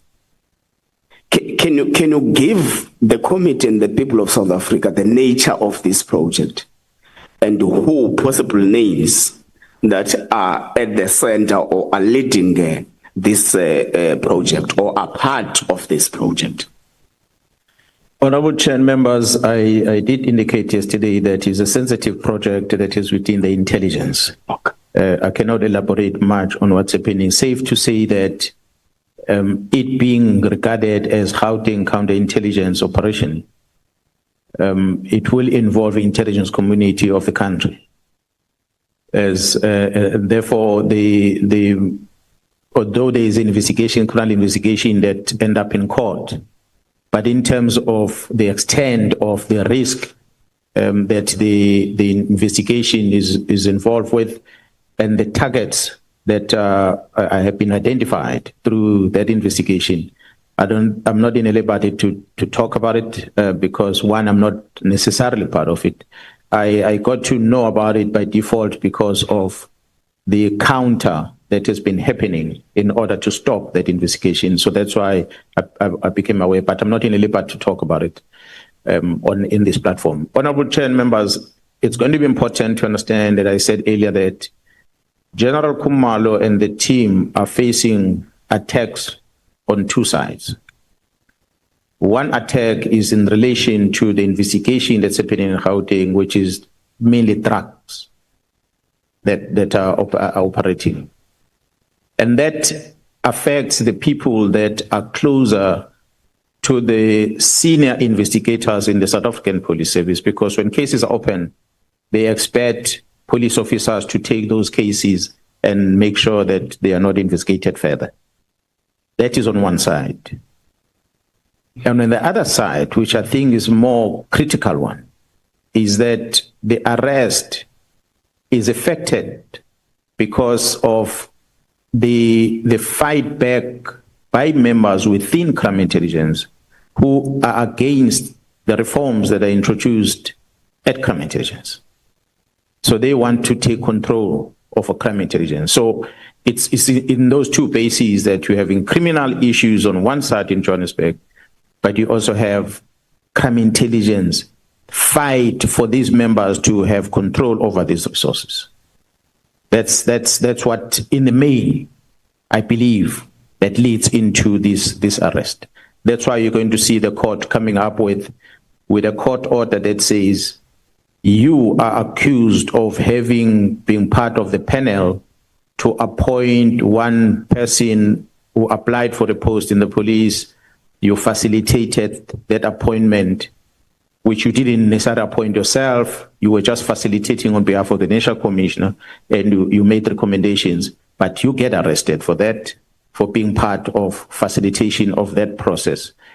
And then the court makes a court order that says, we are accused of having done this wrong. The state is accusing you for this. And this incident happened at this particular address in Pretoria. But the magistrate rules that you are prohibited from entering any crime intelligence offices anywhere else in the Republic of South Africa. So even if there was a crime intelligence office here in Cape Town, they are not supposed to enter the premises. So when you ask yourself, what is the relevance of not entering an office of crime intelligence in Cape Town versus you being accused of being part of the panel to appoint someone in Pretoria? You just doesn't make sense. I'm not a legal expert, but the common sense tells you that there is more into this than what we hear. Someone is going to accuse me and say the matters are in court, you can't talk about it. But the truth be told, we all human beings. We all got weaknesses as human beings. One way or another, you become weak on something for whatever reason.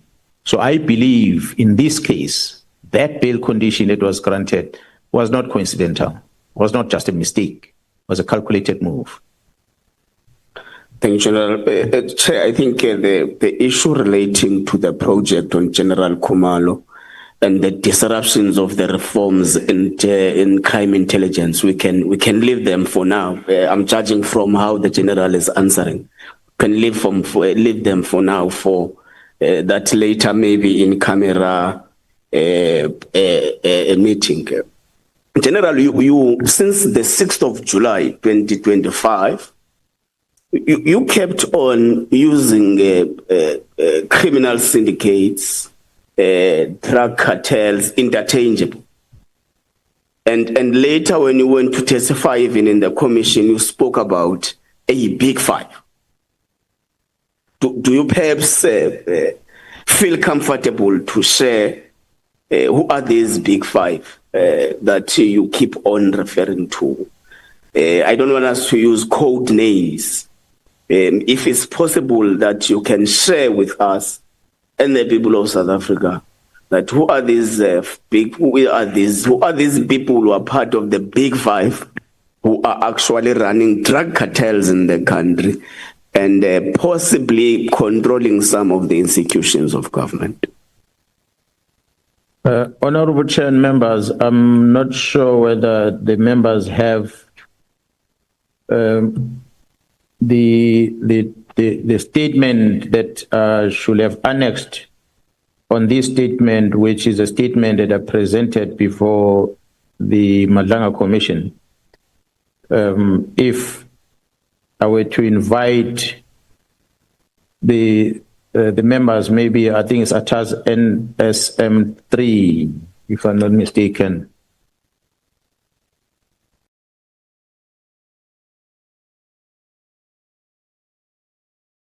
Which volume, General? I'm trying to figure out now these volumes myself. Just give me a second, Honorable Chair. They say it's volume 3. So it's NSM what?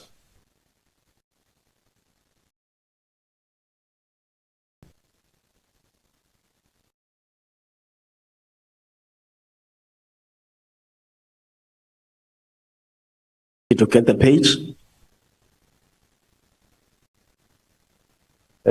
It should be on my statement.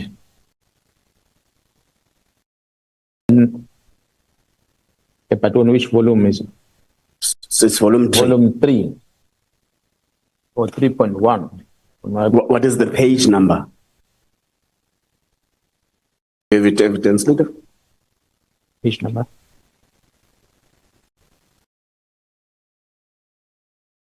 I want to invite the members on that volume 1, NMS3, to open page 83.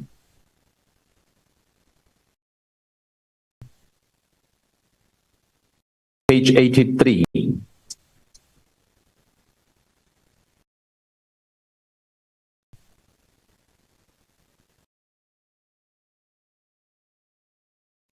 It's on paragraph 275.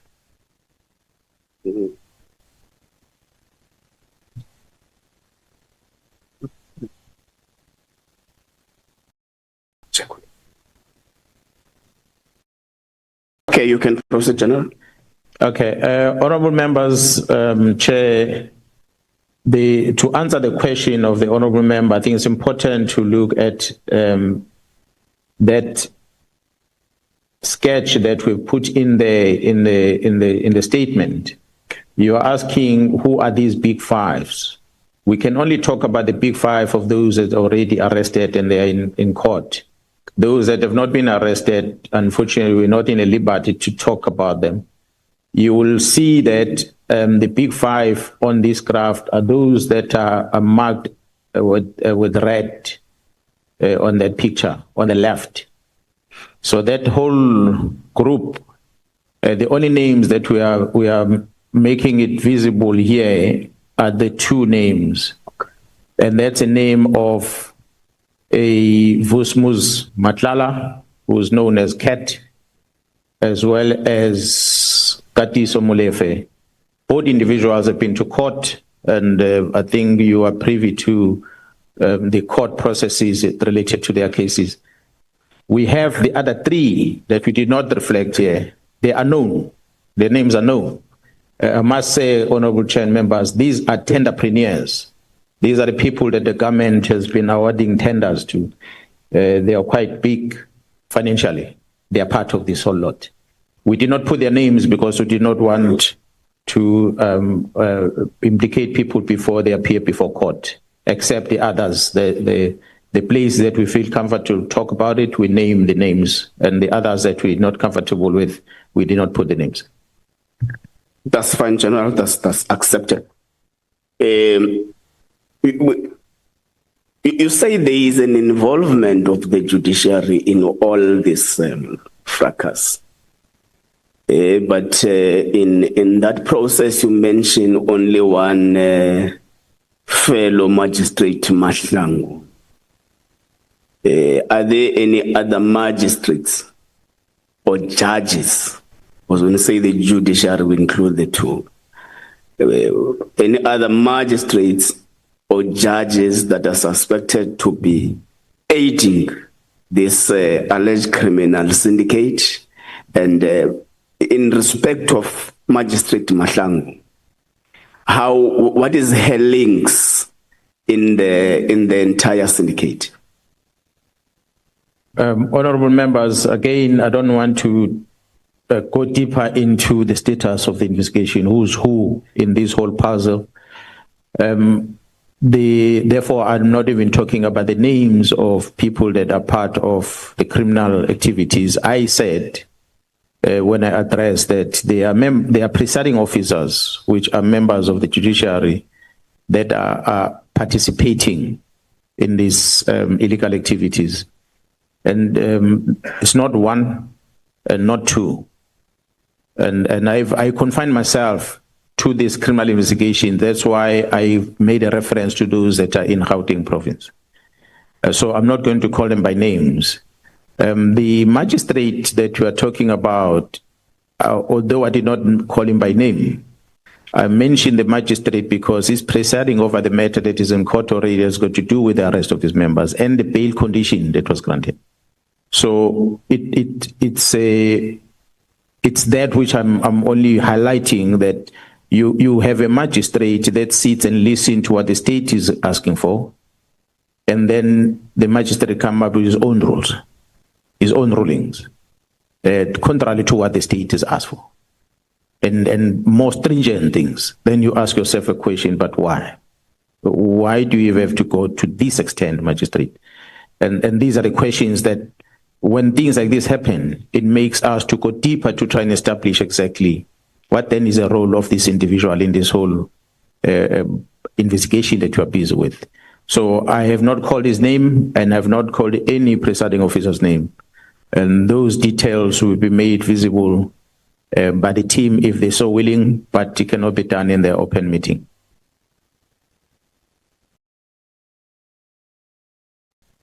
Thank you, General. I think we'll skip to the next three questions because they are related to what the General is talking about, an ongoing investigation. So as it relates to the judiciary and the link to the crime syndicates, we'll just keep it. Maybe we'll deal with it when time allows. Let's go back to. You say there is a prosecutor who has submitted an application for a warrant of arrest to a magistrate for it to be signed, but later called that warrant must be withdrawn because he or she does not want to lose her job. Do you mind sharing with the committee and the people of South Africa who is this prosecutor? From whom did they get this call?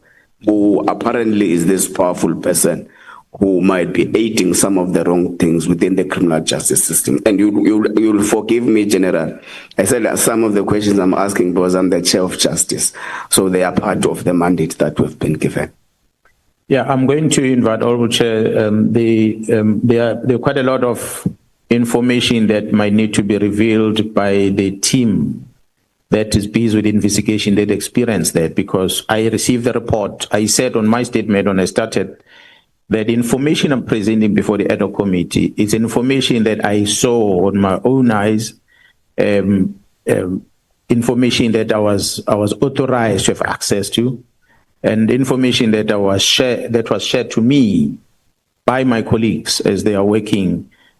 So some of the things I might not necessarily give it to you in black and white, for instance, to give you the name of the magistrate, but I'm confident that those members whom their names I can give you, that were involved, they can come before this committee, and I will request that it can be done in a closed meeting where they can tell you exactly who the magistrate are, because those are the members that are from counterintelligence. So I wouldn't want them to be then coming before cameras here and exposing themselves as coming from counterintelligence, because their lives will be in danger. But they will come and give you a sworn statement about what transpired on the day. And subsequent to that, what then was the intervention that was done with the National Director of Public Prosecution? And subsequent to that, what happened? Who are the advocates who are part of that meeting? And what was the discussion in that meeting? And how was it resolved? Okay. On the 6th of July, in the press briefing, which is annexed here as SM3, in the NSM3 in the annexures, the statement of the 6th of July. You kept on mentioning correctional services, but as time goes, you don't go deeper as it relates to who are these officials within correctional services, and what is their link and their role in aiding the operations of the crime syndicate? Honorable members, as part of the investigation, without putting people's names, I made an example of, and which is a public knowledge that you all know about. The Minister of Correctional Service, the National Commission of Correctional Service, they always conduct raids at correctional facilities. And when they do those raids, they always come up with illicit goods that are not supposed to be in there. We are still trying to figure out how does Thabo Bester get out of prison and he'll end up in a foreign country. This is a typical example of how bad the system is within the correctional service. We've got a lot of examples on how crime is organized behind bars, how people get killed by people that are behind bars, that get released to go out and murder someone and come back into a correctional facility. So what we cited as an example when we made our presentation is that here is one of the big fives, Mr. Nhlanhla, is arrested and is detained at the maximum prison of our country, in Pretoria, Kosimampuru, but is caught with a cell phone inside that facility. So that cell phone for sure was not dropped from the sky to get into the courtyard for him to get it. It was facilitated by someone within the correctional facility to have access to it. So we cited that one example, but we're not going to elaborate more of the other people that have had access to that correctional facility to come and see these arrested people and been assisted by the officials within. Some other items that have been given to these people that are arrested of the Big Five, facilitated by individuals within correctional facilities. So that's why I said I'm not going to go deeper into naming the names, who is doing what and who's doing what, because that is part of the criminal investigation that you're busy with. I just highlighted some of the examples in there. But as I was talking about this investigation, I was confining myself in Gauteng. But it's a problem across the country. South Africans will tell you that. Across the board, you have that problem. As the human rights allow for people that are in custody to have visiting rights, amongst others, the same human rights then allows illegal activities to happen, because then there's exchange of monies and the likes that are happening, while people are supposed to be taken away from society. Okay. Is it the evidence of the general that the attempt to de-establish the political killings system was unwarranted? Most importantly, because the executive authority did not solicit a formal briefing from the management of the police service, and also because the political killings system has made a very great impact in terms of fighting political killings of politicians, traditional leaders, and the sort. That's exactly. The minister, who's the executive authority over the South African Police Service, come from KwaZulu-Natal. The very same province where this problem exists, the very same province that was a cause of the formation of this team. The minister, having that experience of coming from that province, he goes against his own boss, the President of the Republic, who publicly on the 18th of May says these political killings must stop. And the minister goes out public and he says the political killings ended in 94. There's nothing like that now. So you then ask yourself a question, but what makes the executive authority to even say things against what his bosses say in public? And he has confidence to do that. On top of that, the minister has not received an advice, a briefing from the National Commissioner or the executive authority within the police. Disabling so, Honorable Chair and members, is that the very same act, the members of this parliament felt it is important to establish the civilian secretariat within the South African Police Service. And that civilian secretariat, I feel there's a DG there. And I feel the ministry does not make use of the DG. Because part of the responsibility of the DG, as contained in the Police Act, is to give legal advice to the minister, is to guide the minister about the do's and the don'ts. But if that DG was invited by the minister to brief him or seek advice before he signs such letters, we wouldn't be here today. The ignorance of that office of the executive secretariat of the police is part of the contribution that leads us into the wrong decision taken by the minister. He might not have been briefed by police management, but at least the DG at the civilian secretary will have briefed him, because that's the responsibility of that DG. But it looked like the minister did not take advice from all those people. I do not know whether the DG did brief him or not. Perhaps he must be invited to come here and say whether did he brief the minister before he signed that letter or not. Because the Act, Police Act, gives the DG the responsibility to advise the minister. General, is it your evidence that a successful de-establishment of the political killings system and a successful removal of the 121 dockets from KwaZulu-Natal to Pretoria would have definitely resulted into an abortion of justice? It's exactly what has happened has resulted into that. Although the dockets are back in KZN, but we are sitting with a lot of complaints already from our clients out there, because there was an obstruction that happened as a result of that decision.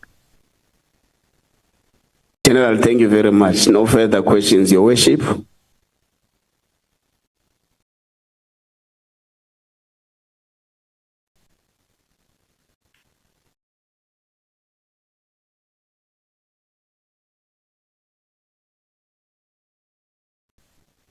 Honorable Sokanyile, are you covered?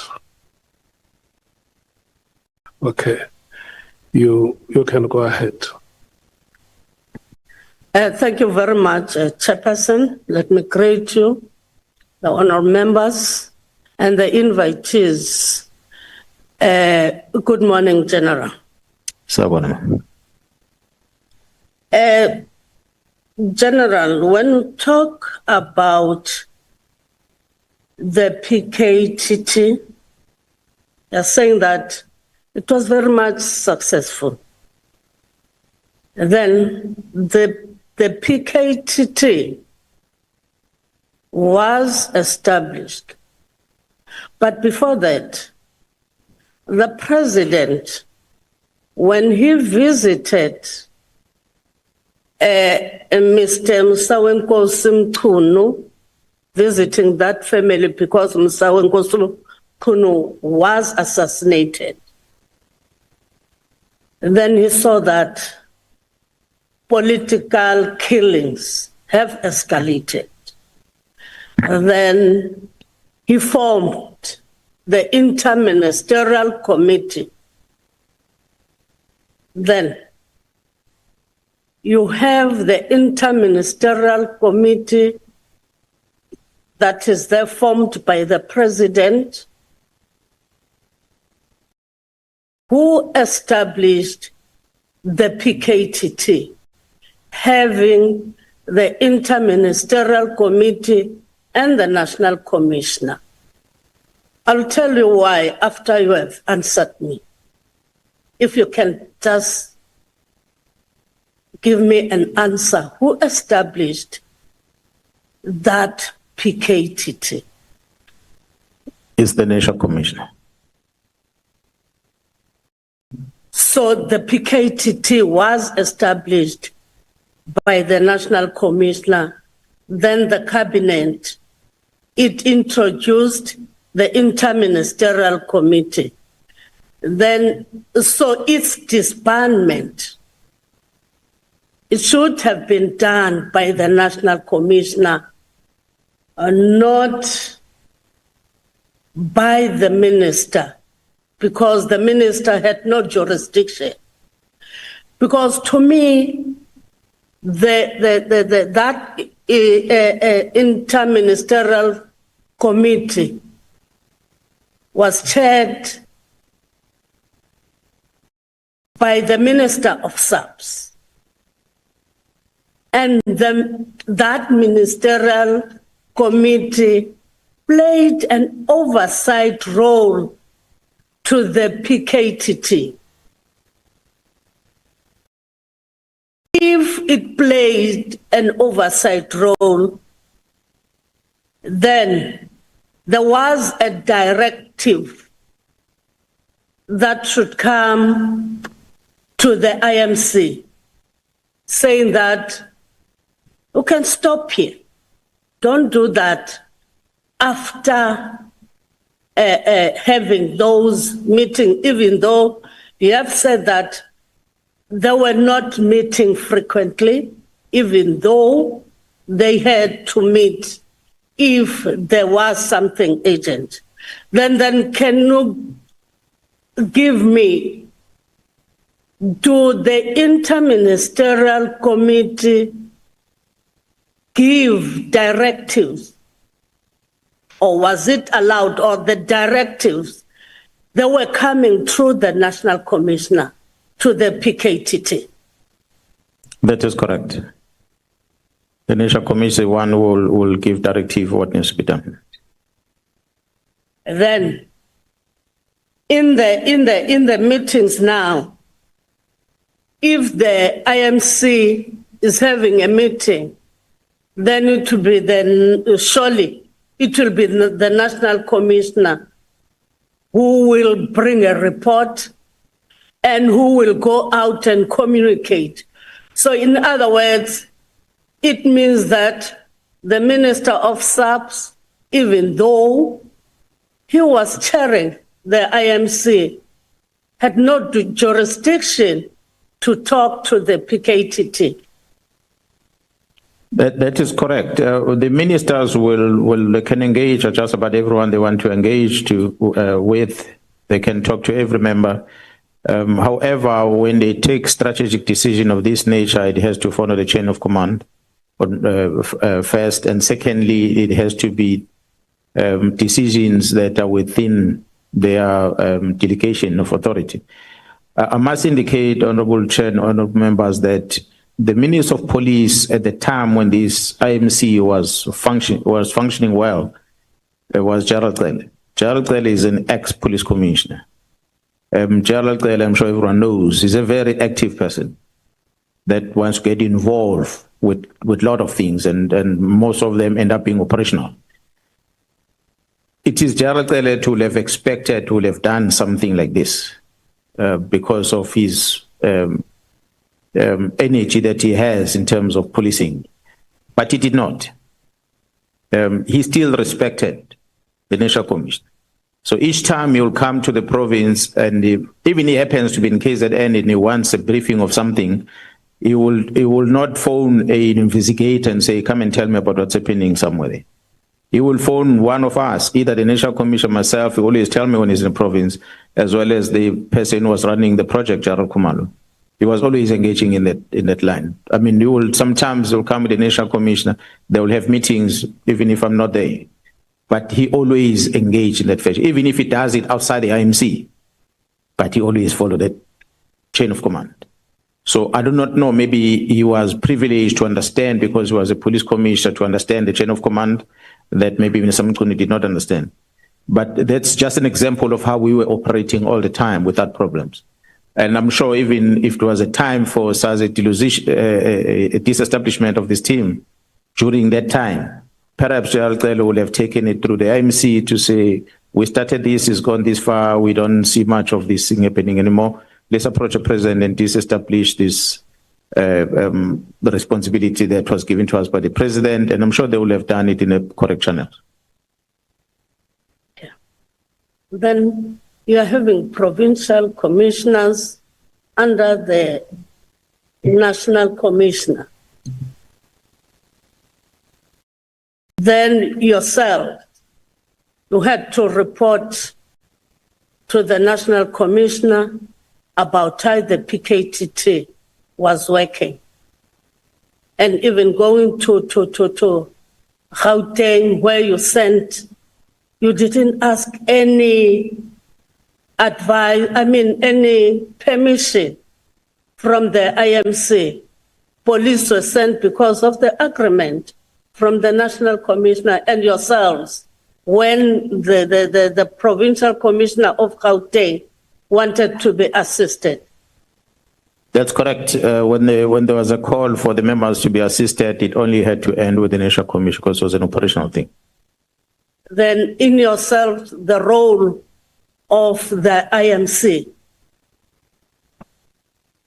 in your understanding or see it in practical terms now, you are having the National Commissioner responsible for the PKTT, which you are nearer to it than the IMC, its role, having the National Commissioner. I know the minister will play an oversight over the national, but having the IMC established specifically for political killings. Yeah, well, I guess the presence of the IMC in a way took away the authority of the executive authority of the minister over the police, because then the work that the team was doing was to account to this group of ministers, with or without the Minister of Police presence. So any other minister will chair that meeting, that IMC, and we must account to that minister on what we're doing as a police. And the minister, together with his colleague, they will take that information to the president. So that is what, that's a setup that was created. So the national or the Minister of Police cannot claim to be the owner of such an operation. So the action of Minister Mchunu was flawed in relation to that. It missed that part. Because to me, if you're saying that they took the powers of the Minister of Police, but the IMC was chaired by the Minister of SAPS. Yeah, it was chaired by the Minister of SAPS. But once it becomes an IMC, it becomes a group of ministers that those that must execute must account to all of them. Honorable Chair and members, maybe I must also indicate how we structured in the organization. There's a cluster which is called the JCPS cluster. And when we operate within that cluster, we get directives that are coming from the cluster. So once a cluster, through the Joint Operation Intelligence structure, issues a directive, you will find a letter that is signed by the maybe the Commissioner of Correctional Service or the Chief of the Army that directs the police to do A to Z. It's carrying that badge of JCPS. The police must do that. You're not going to say, no, this is not a national commission, not going to do it. Because we understand that it's a cluster that is given the tasking that you must execute this specific task. So when you look at part of the example as we are discussing this, the annexure on this statement, volume 2, in your folders, just to emphasize the point, perhaps it might be visible, I'm not so sure.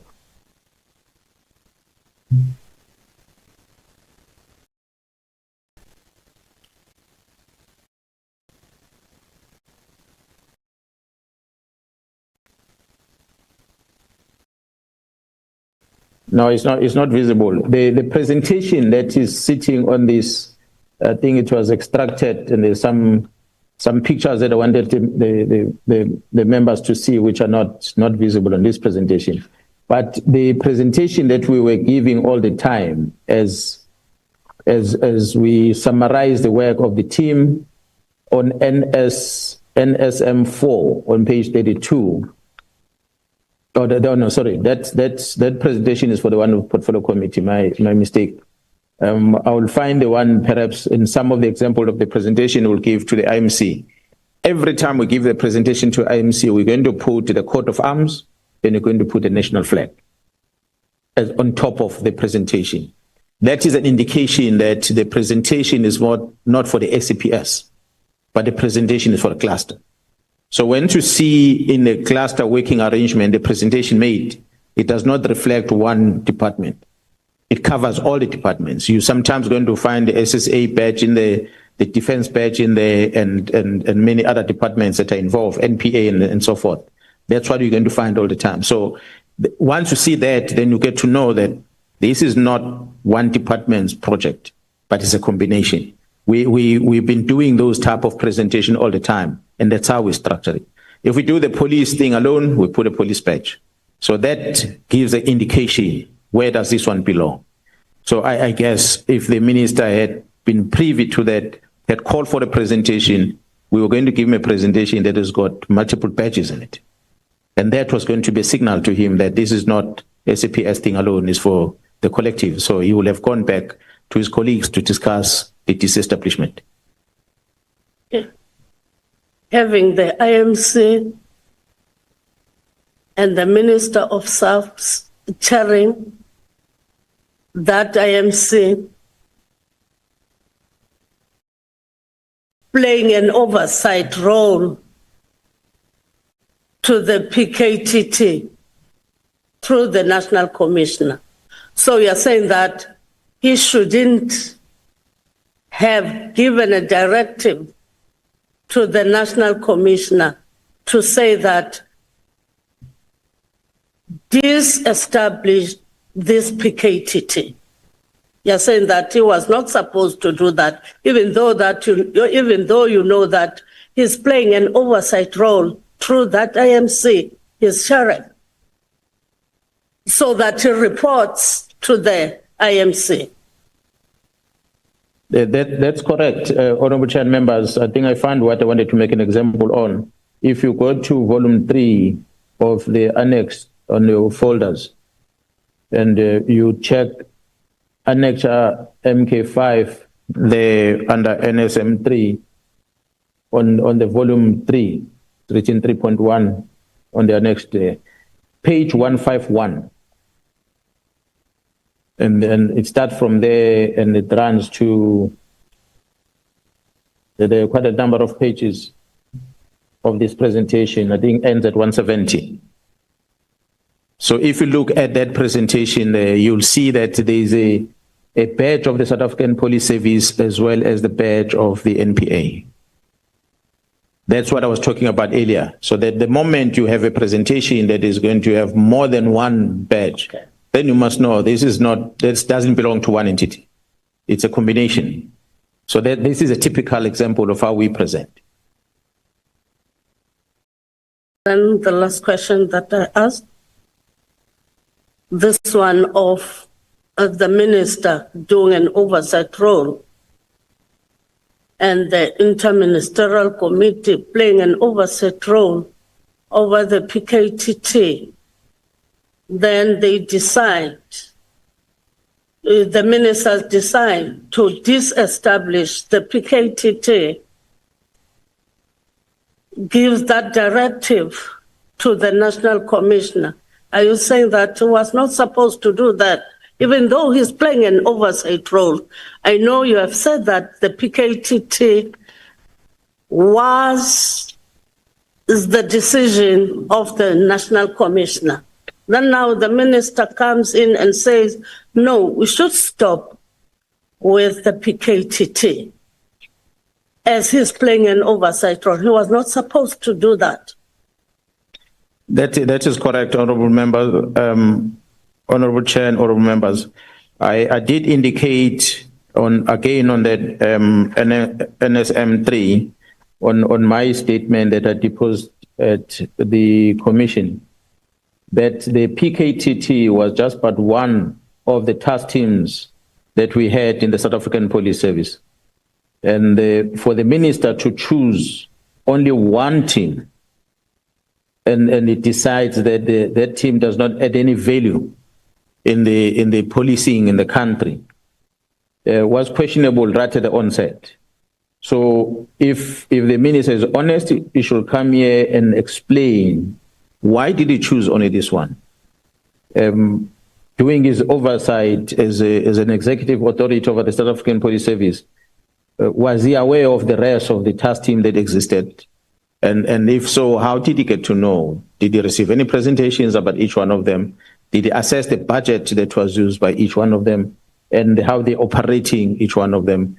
And before he makes a decision that this one must be shut down. I mentioned the number of example of some of the national teams that were working in the province, in the country at the time when the minister took this decision. This was not the only one that was operating, but I will find an example on my statement where I can make a reference to. So I still strongly believe that exercising oversight over the South African Police Service as a minister by deciding to disestablish the PKTT was not a decision informed by the performance of the team, was not a decision informed by the assessment that the minister has done over the work, was not informed by the people that allegedly informed the minister, the merit he has, the members that shared information, was not informed by that. So immediately after the disestablishment of the PKTT, what happened to the IMC? The IMT stopped meeting in September 2023. It has never met to date. Perhaps, honourable chair and members, that seems to be part of the challenges which shouldn't be there, but it is there. That the executive authority of departments are appointed by the leaders, be it a premier in the province, be it the president at national level. But those are the members that are coming from political parties. And their presence in those offices are dependent on the political parties or those individuals that appointed them. Now, if it then so happens that you go through elections and there's new government that is formed and the new leadership is appointed, the one that will have occupied the position of that executive authority of a department, by the time that the parliament is dissolved, that person is sitting in limbo because he's got no authority over the department and sit and wait like the rest of us watching television, hoping and praying that the president is going to appoint that person back into the position again. If it doesn't happen, that the person is appointed again as a minister of police, like in this case, I think the last day the minister of police will have left office is before the announcement of the president. That will be the last time the president, when the parliament is dissolved, that person is no longer in the police, will have left with his bags. And when if it doesn't come back, and a new individual comes back, and there's no handing over that is done. The outgoing does not sit with the incoming and they sit down and they work on the program and they get to be briefed. To some degree, we might expect that from coming from different political parties, but the hatred within the same party is that bad that the outgoing the incoming doesn't want to hear anything about the outgoing. He doesn't want to listen to him or meet with him, doesn't want to even work with the staff that comes from that one. So they basically now, some of them don't even want cars. Doesn't matter whether the car is driven 10,000 kilometers. They don't want to sit in the furniture. They don't want anything to do with the outgoing. They start their own things afresh. I think that disconnect creates problems like this. Because then the incoming executive authority, the ministers that took responsibility of the former ministers, maybe some of them are not even aware that there was such an IMC that existed. Because there was no handing over done. You'll ask different ministers of correctional service, justice, and all the others. They might tell you, we don't know anything about IMC you're talking about. Nobody told us about it. Otherwise, we would have met if we knew about it. If they did, maybe they met somewhere else, but not in an official place where we expect them to meet, where we're supposed to be part of that meeting and give them presentation. So that's where the challenge and that's where the risk is. I don't know what Parliament is going to do about that, but that's part of the problem. Okay. Thank you, Chairperson. Thank you, General. Let me stop there because I don't want you to go further to say that the ministers do this and that. Thank you, General. Thank you.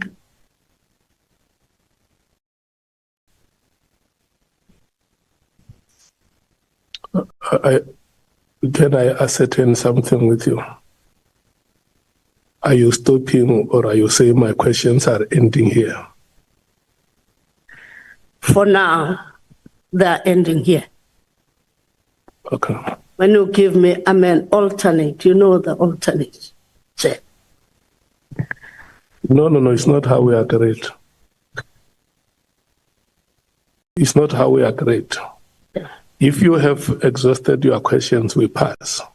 I've exhausted as of now. It must be very clear. Your time has not ended. Your questions have ended. Is that so? Okay. So we move. And this must be the understanding, honorable members. If we allocate your time and your questions get exhausted before the time that has been allocated, we don't have time storage here.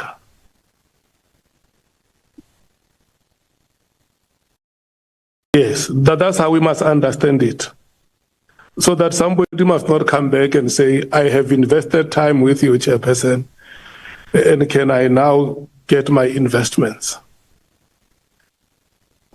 I'm moving forward to the MKP. Honorable Sangwen. Chairperson, I don't want to misunderstand you. And then we come back and we do exactly what you say we must not do.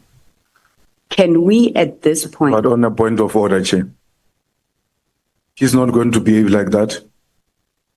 We're not in a house here. She has to be recognized by you. She can't just take a mic and speak. Yes, I said no, Chair. I said honorable. No, I didn't do that. I lifted my hand. The chairperson recognized. I proceeded to this speak. comradeship is not going to work here. There's a procedure here. Wait, honorable members. Honorable Malema, the name of Honorable Sangwen was called by me as the chair to say Honorable Sangwen, and I respectfully request you to apologize to the female comrade. I was going to do that, but you can't point the finger at me and say must apologize, and then you take that instruction. It doesn't work like that. Do point the finger at me and say must apologize. No. Let's do it. Let's do it out of revolutionary consciousness. But Mdu must apologize to me first. The struggle that we pursue, I withdraw. I apologize. It's about the recognition of women and their emancipation. Thank you, Honorable Malema. I appreciate the apology. Wait, Honorable Sangwa. Yeah. Okay. I now recognize you. Thank you very much, Chair. No, you said that we are not, you don't have a storage of time. Now, I just want to confirm that as we stop at this point as the African National Congress and are going to come back, what is the time at this point? So we don't fight with you about I that later. allocated you 1 hour plus 10 minutes. The 1 hour plus 10 minutes is for 2 full members of the ANC plus 1 alternate. Chief Whip.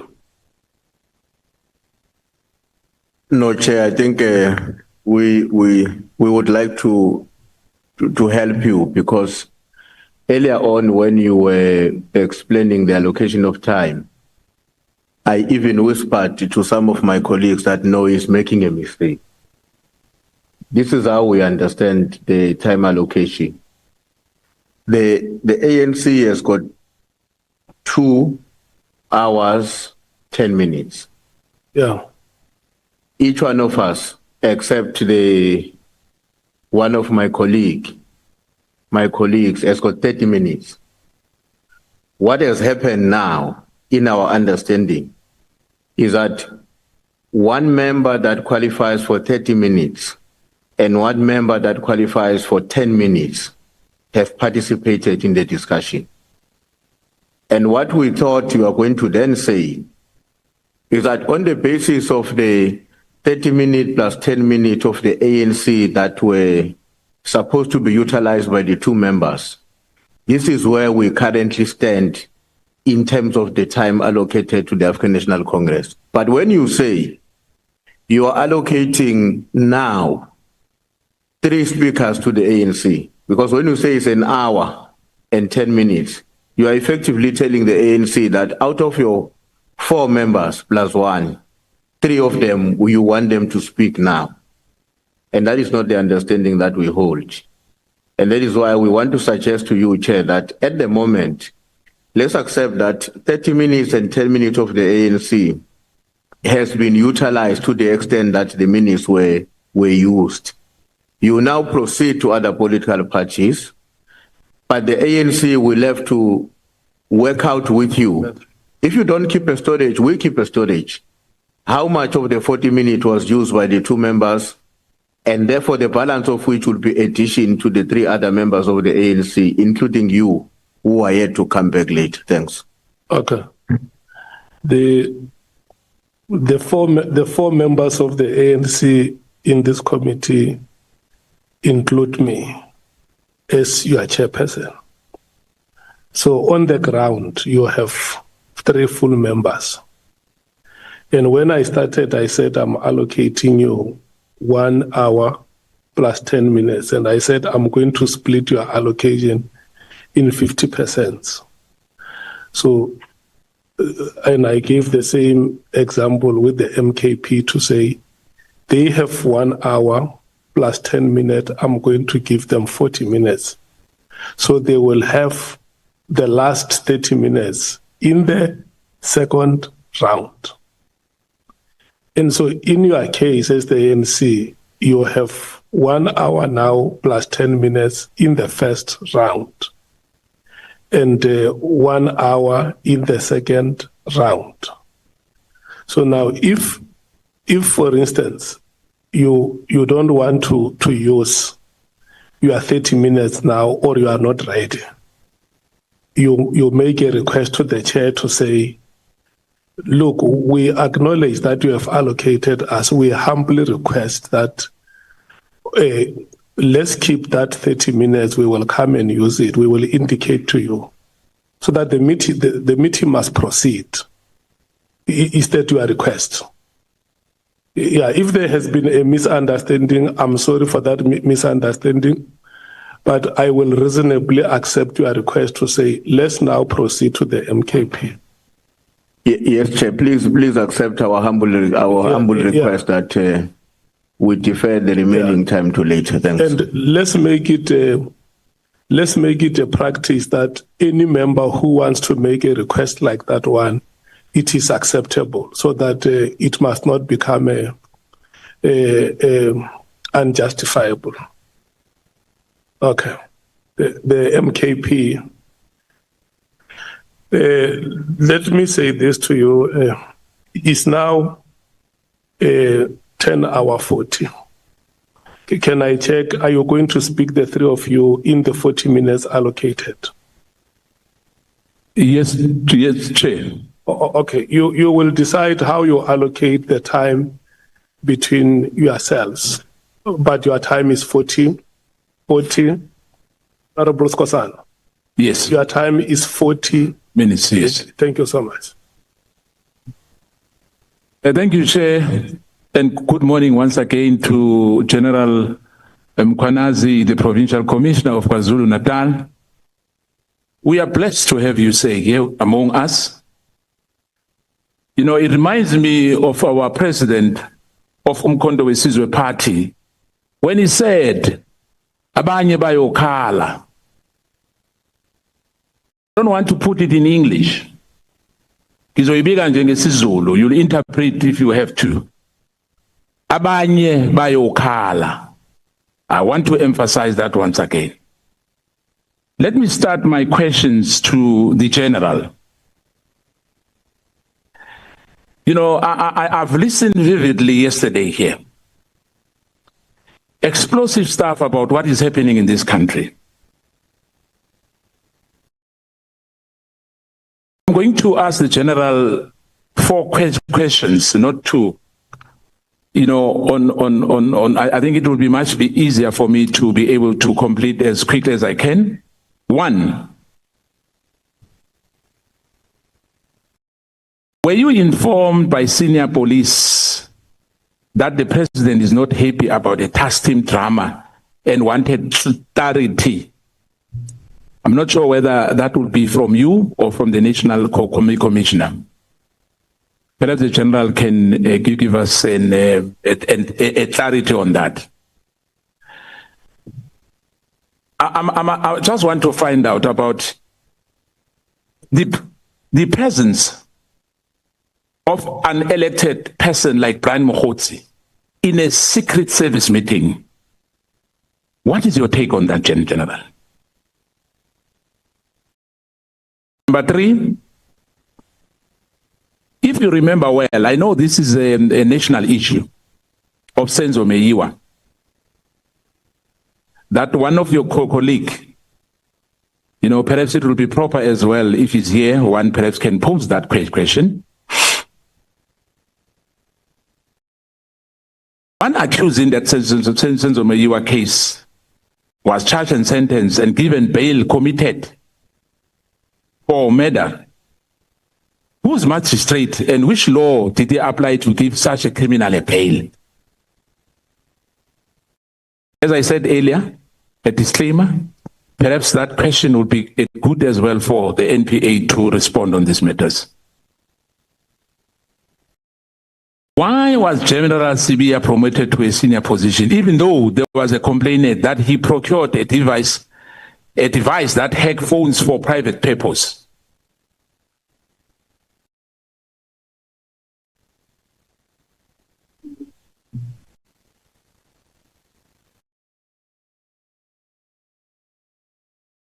All right, thank you so much, Honorable Chair and honorable members. The last question, I think, is better be directed to the National Commissioner as well as the former Minister Cele, who I think were involved in the appointment of a person into the service, as well as the promotion of his rank into the Lieutenant General post. Regarding the magistrate that granted bail to one of the accused in Senzo Meyiwa case, Honorable Chair members, I said yesterday, I'm not a lawmaker, but as we are enforcing the law and trying to satisfy the clients out there, we identify gaps in the legislation. Gaps that if we're to be invited to give our input, we might give input. The unfortunate part, the honorable members might not agree with the inputs we give, because our inputs in the main might be seen as the police, might be seen as a violation of human rights. We must appreciate the fact that majority of the leaders of our government have made 10 in those walls of prison in the past. Perhaps the recognition of human rights was to try and prevent the experience that some of the leaders had in the past. But in so doing, government opened or made the life of a criminal to be comfortable behind bars. It is the law of this country that allows a person to be treated as innocent until proven otherwise. The mere fact that the very same court will sign off a warrant of arrest of a person get arrested, but the same court then decides a person is got the right to be released on bail. It then defeats the purpose, because the same court will have signed a warrant of arrest. The same court then says the person must then be released on bail.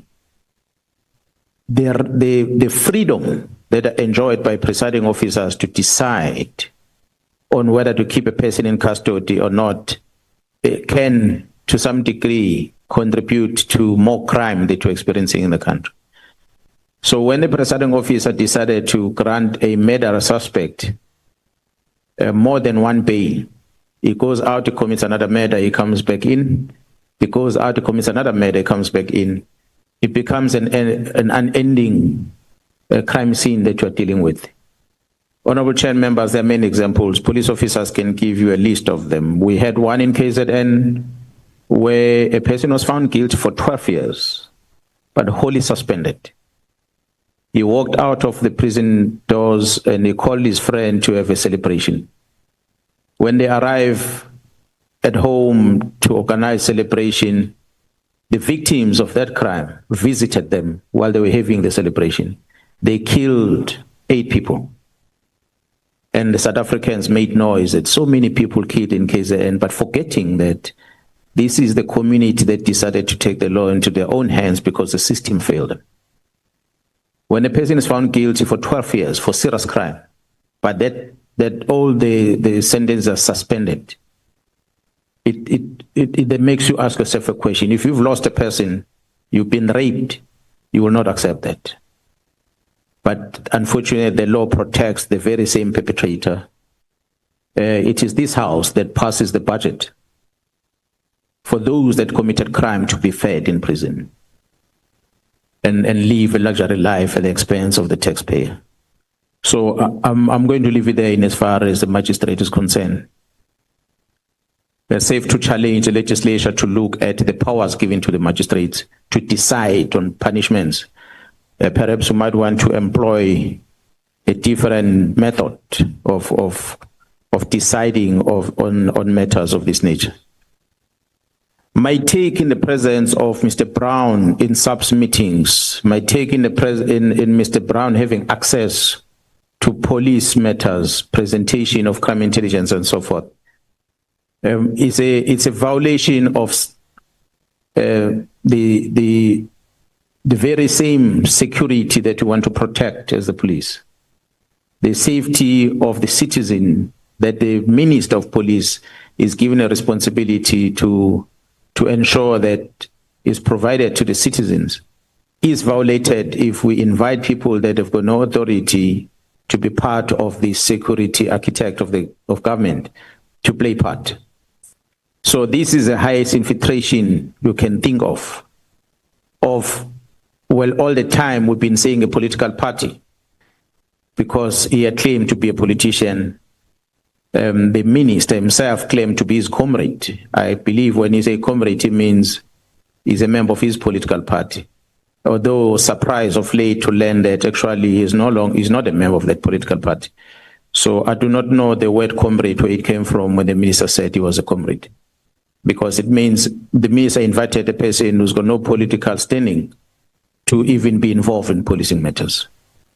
And that is a serious concern. It's part of the reason why I wanted to address it with the minister, because it's going to have serious consequences going forward. I was not informed about the president's take in terms of the unhappiness with regard to the PKTT, but I want to invite honorable members to go on YouTube and go and listen to the president when he recently, after my press briefing, when he visited Northern Cape, and he made a press briefing there. and he was asked by a journalist this question about his views on the PKTT. His words was, the PKT is doing a very good job. So if it comes from the head of state after my address that the PKT is doing the good job, then I wonder which president that the minister is talking about. Because the president recently said the PKT is doing a good job. So it makes me believe the president was not even aware about what the ministers decided back in December. Thank you so much. Thank you, General. I just want to find out as well, generals, about individuals within IDEC and perhaps the mandate of ID and IDEC, because recently there was an allegation on the media that there's an imminent arrest of the National Commissioner and yourself by IDEC. And I just want to find out, the mandate of IDEC and ID in your understanding. And there are individuals who are being quoted, which I think there'll be witnesses here as well. Maybe you know them because most of them we are told are coming from KZN. Brian Padiache, you've spoken about him yesterday here. And I'm not sure whether General Motley has resigned now or is still within the police in KwaZulu-Natal. Dylan Perumal, Sunil Bulchen, and Nico Williams. And the prosecutor famously known as Prosecutor Shabalala, who's prosecuting in different areas, in the Eastern Cape, in Gauteng as well, moving with the task team, guided by the task team, special task team. Now, my question to you, General, I'm not sure whether are you aware of this, as you said, perhaps because I'm giving names here, because that's is in the public domain. That those are the members who are rogue in IDEC. And perhaps do you know any rogue unity as well within South African Revenue Service as well, working with some of the crime intelligence police officers. In one area, General, there's Captain Pele, who was convicted from the crime intelligence service in KwaZulu-Natal. And he was reporting to Colonel Zulu. Zulu was reporting to General Moodley. There was a misrepresentation of facts when they were giving a designated judge in terms of these communication backing some telephone numbers. In one of those telephone numbers which they backed, they will back someone using somebody's telephone. When I'm saying representation, in one of those cell phone numbers, they were using then former Minister and former National Commissioner General Kele's number. And Kele was convicted. Captain Kele was convicted for 3 years, but it was suspended. So he was still within the police force of KwaZulu-Natal. I'm not sure now in the criminal intelligence whether he's still in the police or has he resigned or because he was convicted. I think it would have been perfect, for SAPS to decide what would they do with that. Now, have you noticed this trend of IDEC prosecutors and investigators taking matters before specific magistrates for a purpose of signing warrants, bail applications, and trial? In particular, in these 3 provinces, KwaZulu-Natal, Eastern Cape, and Gauteng, is the provincial commissioner aware of that? I understand that you are provincial commissioner of KwaZulu-Natal, but some of the incident started when you were still an acting national police commissioner. I know it's long ago. my last, in the 4, I'll just check time where I'm still within my time.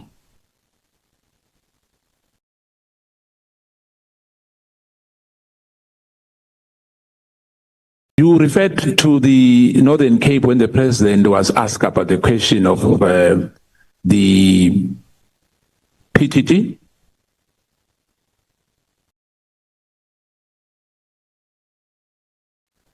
In your view, has the president in his constitutional power as an ultimate authority over the system, will you agree that he has failed to act, which that makes him complicity by omission and warrants a criminal inquiry into this executive interference by the special lift minister, Senzo Mchunu? What would be your take on that?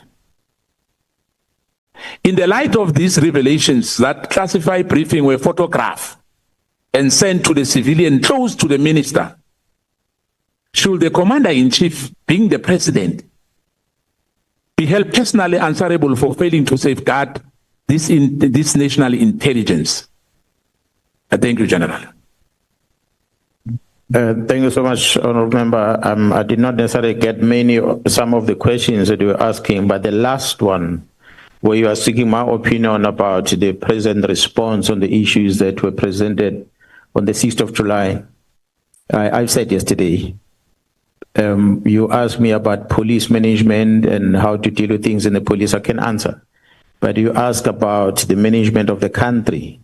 I might have my own opinions, but I'm not in that position to be able to say this, what the president should have done, and this, what he shouldn't have done. I've not been exposed to that level of what it takes to run a country. So it's going to be difficult for me to say, is the action of the president establishing the Madlanga Commission the right thing or not?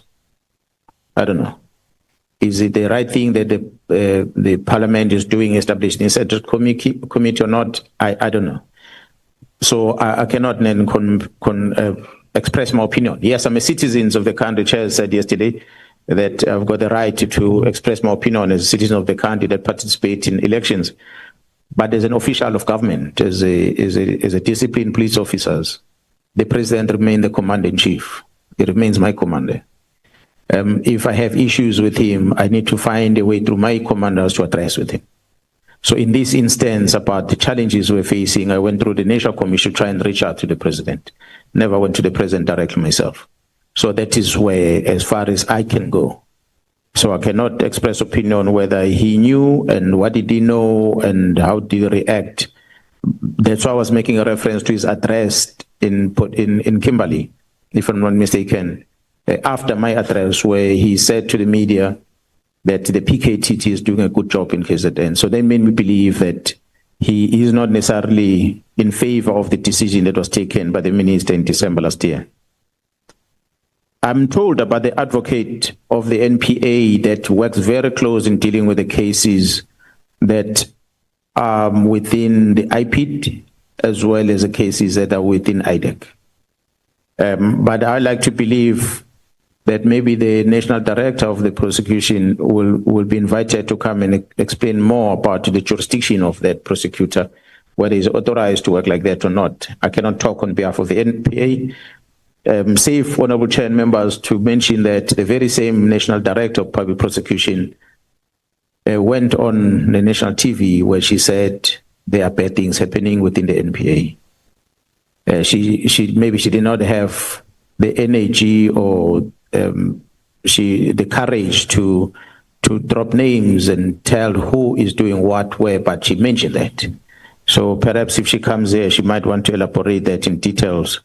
Who is doing what within the NPA? The Cele that you are referring to, honorable member, that was convicted, I don't have the details. Maybe if you finish me with the details of that Cele, I might be able to investigate so that I can be able to give a full briefing as to the whereabouts of that Cele, if it's still within the service or not in the service anymore. The members of the SAPS that are going to be coming here, if the member comes from KwaZulu-Natal and comes to this portfolio committee, is invited by this portfolio committee, I must know about it. If I don't know about it, it could be one of the two things. Either that member coming here works for the national divisions that are based in KZN. In that case, I'm not responsible for their movements. I wouldn't know about where they're going at any given time. On two scenarios, that if the member comes there and yet he works under my command in KZN, it could be the member that is coming here unauthorized if I have not given a permission because I have not been informed. Or it's a member that would have traveled here during his or her spare time. In such a case, I don't have any say as to where the member's going. So I wouldn't really know who are the members that are invited. But a Major General Motley that you made a reference to, I know at one stage he was dismissed from the service recently and he made an appeal in court. And I think his dismissal was overturned. I don't know what's the status because I'm not in that space of intelligence. I like to believe you are referring to General Motley from Crime Intelligence. The General Motley from Crime Intelligence used to work in KZN. Honorable Chair members, I spoke about what happened in 2011 when one was given a privilege of managing the organization at the national level.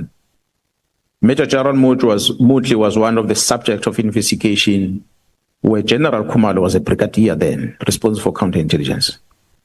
He was accused of many things. One of them, Honorable Chair members, and I spoke about this yesterday, that there's so many wrong things.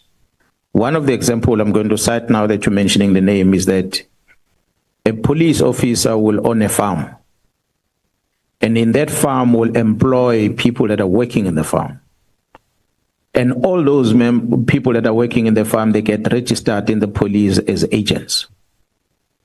And they draw the salary every month from the secret fund account to pay for their employment in the farm. That's a typical example of what we're dealing with in 2011 that has not stopped to date. General Motley was one of the implicated people in that. So I know of a General Cele as a former National Commissioner of the Police, the Minister of Police, not the captain that you are referring to, whose number, cell phone number, was included in the application that was submitted to the judge, where the request was to listen to these phone numbers by Crime Intelligence as they were running an operation. The judge needed to approve that you have this case that you're investigating, you are giving an authority for this period to monitor the communications on these phones.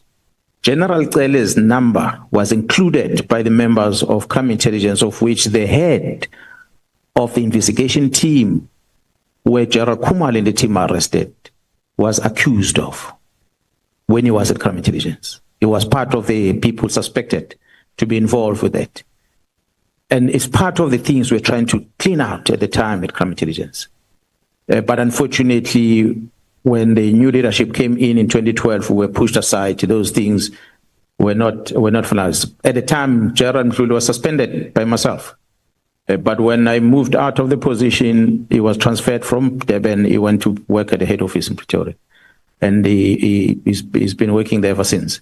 So, Honorable Chair members, I do hope that as we're engaging, we are showing some of deficiencies that exist in the system, which require the serious interrogation, because it doesn't start now. It started way back and it's still happening now. The police leadership will sit in a place like this to come and account before the Portfolio Committee on Police. The chairperson sitting on top will receive information from members from Crime Intelligence and should take that information and pass it to the honorable member across to attack the police management this side. We have the facts on those. But we couldn't clean those things up, and they are still happening today. So I'm not sure if there's any question that I've missed on that, honorable member.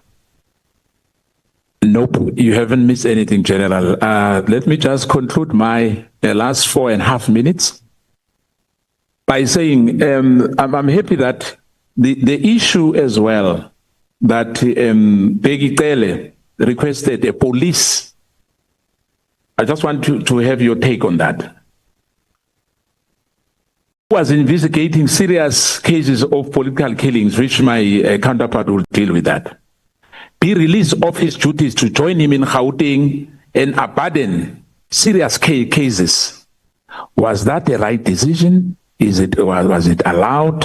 And why was it allowed, if it's allowed? I'm not sure, General, whether it's proper for us to say, to demand audit of the Secret Service accounts.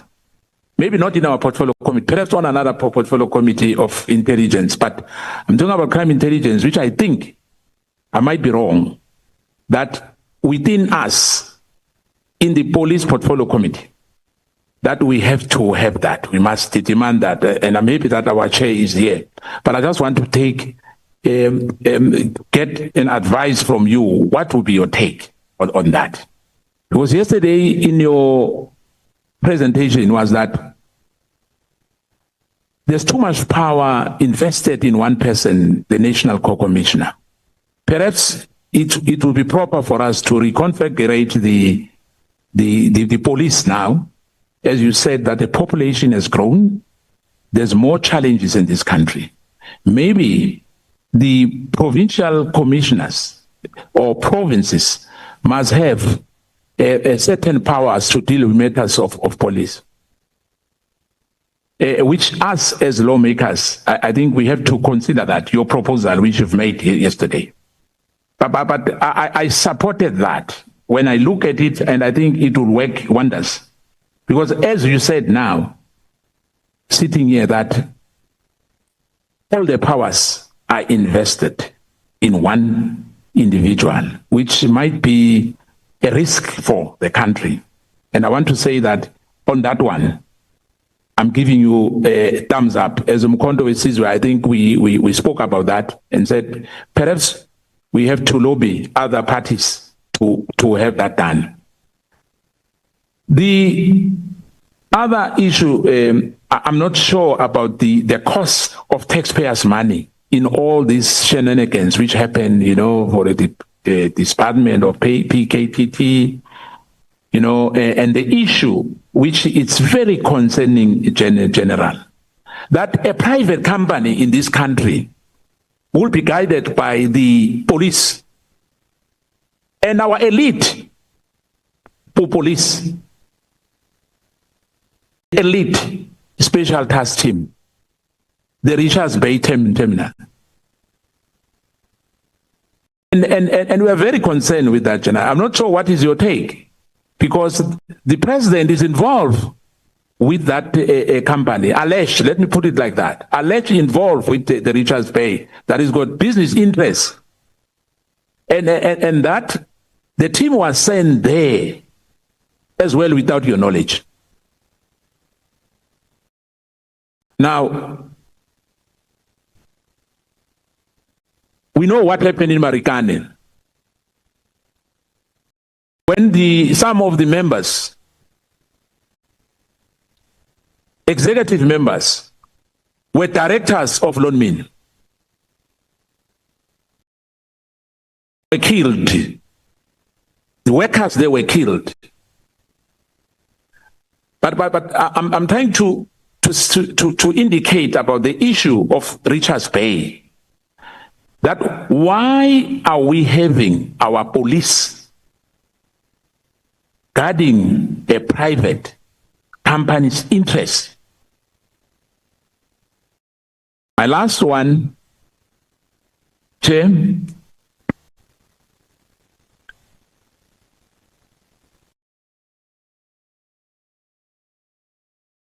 The issue of Tembisa, the Matlalas and the Mkhwanazi, the 360 million tender, I know it's at the national level. But as you said, you've got your BO, I think you said your BO, the Board of Provincial Commissioners, if I'm right. I'm not sure what was this matter being raised, because the question from the media and from the people of this country, they want consequence management. They are asking themselves, and they're asking us as members, as representative of the people. One question which they've asked, they're asking about why some people are not arrested, like Maumele, who went to court recently seeking to get permission to go abroad to Disneyland with his child, that we are told is one of the big five, and is not arrested. Is roaming freely as if nothing has happened, and someone was killed. No, we are not the chair. The chair is out. And he's intimidating me now.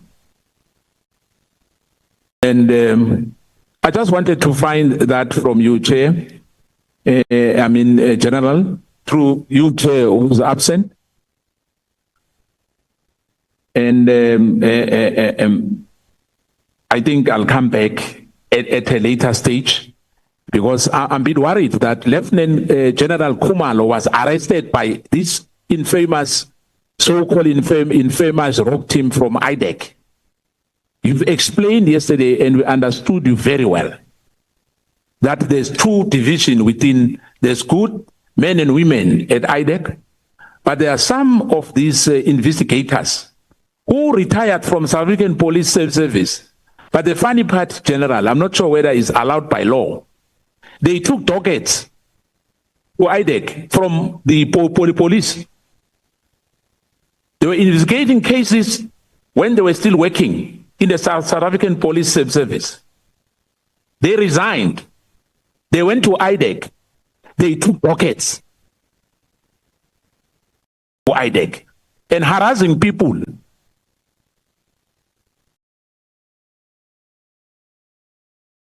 So my question, is that allowed for a police officer to resign after resigning when he was still investigating cases? Then he took the docket with himself to another state institution, because IDEC is not, they are accounting to NDPP.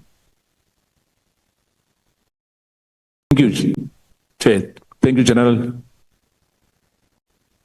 In absentia. Thank you so much, honorable members. The last part on IDEC, honorable member earlier spoke about the names of members that are working at IDEC that are supposed to be part of the rogue team. And I said earlier, I isolated one, Mr. Padachi. There are many members working there. Yes, some of the names that you mentioned are part of the team, but not all the members that are part of the team are bad members. They are participating, yes, but at least they are the ones that are sharing us information about the rot. Other than that, we would not have known about what's happening inside. Thanks to them. But we'll be able to give you their details when the time is right. We're not going to do it now. Those that are, yes, they are painted back because they're inside, but they are able to tell us about the wrong that is happening inside. So we are happy to have them there so that they pass this information to us and that help us to be able to know what's happening inside IDEC. The status of the case dockets, honorable members, this is not only the problem with IDEC. I think the Portfolio Committee of Police, Honorable Chair of the Portfolio Committee is here today, and the Honorable Member. It's some of the things that might need to be looked at, because when the SAPS is brought before the committee to account, we account on case dockets. But once a case docket move over to IPIT, on the system remains with SAPS, but the SAPS doesn't know what's happening in the docket. It's in IPIT, and IPIT is not held accountable mostly of the time because they don't have a system to monitor those dockets. Similar happened to IDEC.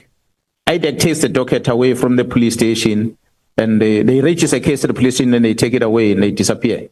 It remains open on the system and the police, and it affects the detective performance, and yet that docket sits somewhere else, and it's a responsibility of another entity. So it's some of the controls that might need to be looked at. Yes, DPCI is within the organization, but they also have dockets that are sitting with them that are registered at police stations.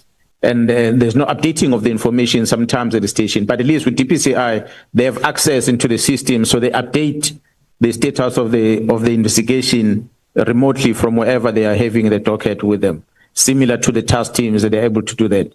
But the entities that are outside the police system, which is IDEC and IPIT, we find it difficult in terms of managing the investigation. So it will be easy for a docket that was with IPIT originally, we know that it's with IPIT, for that docket to have moved from IPIT to IDEC, and we all know about it because it was anyway outside the police control. So it's some of the challenges that we will want to fix. The issue of General Khumalo of KZN, Major General Khumalo, together with General Cele matter, I think I spoke about it yesterday, that General Khumalo did not resign from the police, and therefore General Cele did not get his way. The General Cele will come here and he will confirm that I was not very pleased with what he attempted to do at the time. So I think that matter we can close it like that because it never went anywhere. Yes, I did highlight the issue of RPM in KZN. Honorable Chair members, yeah, when I mentioned the issue of RPM is because I wanted, as I was asked, to give a background about the members that I was accused of having stopped them from doing their work, whether these members were under my control or not, and how they came about to be in KZN, and what were they doing in KZN. And that's why I ended up talking about this. I still believe that the leadership of the police, the National Commission, or who else that deployed them, they might need to come and explain what were they doing there and why not. Why was I not part of it? Honorable Chair members, the Constitution of the Republic and the Police Act only makes reference to two individuals to be in charge of the service. The National Commissioner, as appointed by the Constitution as well as Police Act. The National Commissioner appoints the Provincial Commissioner, also recognized by the Constitution and confirmed by the Police Act. Those are only two. And the rest of the people that or employees that we have in the organization are referred to as members. So when you have the system designed by the Constitution like that, and which similar happens in Parliament, you have a minister who's a cabinet member, then you have the president. Yes, the president appoints deputy ministers, but we've seen it many times. So when a minister is out of the country or is not well, and for whatever good reason, a deputy minister does not act as a minister. Another minister acts. But in South African Police Service, where you have a National Commissioner appointed in line with the Constitution and the Provincial Commissioner appointed in line with the Constitution, when a National Commissioner is not in the office, a member gets appointed to be acting National Commissioner. That's why we are in this dilemma today, because there are so many generals sitting at the head office that are appointed by national commissioners and given portfolios at the national office, and they feel they're too powerful. And that's what contributes to this. The National Commissioner goes on holiday in 31st of December. He appoints a member who is a Deputy National Commissioner as the acting National Commissioner, which means by default that person must be in charge of the Provincial Commissioner. Literally, that's what it means. Is that what the Constitution envisaged? Is that what the Act envisaged? I'm not a legal person to answer the question, but the National Commissioner appoints in black and white and say you are the acting National Commissioner for a period, I'm not in the office. Then you're going to find that that acting person will end up sitting in meetings. The POC that you're talking about, the Board of Commissioners, is a structure that is catered for in the legislation between, and is explicit, between the National Commissioner and the Provincial Commissioner. Nobody else. But I invite you to go and see the minutes of the POC in the police. There's 9 provincial commissioners and 1 national commissioner. That makes 10. But there's more than 10, 11, 12 lieutenant generals that are sitting at the head office. They are part of this POC. So whatever is discussed at the POC is dominated by these generals at the head office. I know that because I come from there. I was part of those. So the voice of the provincial commissioner gets silenced in such meetings. You don't have a voice much at that POC. You might say something, but the divisional commissioner is influencing the national commissioner, or the DNC has decided. So therefore, we must follow the line.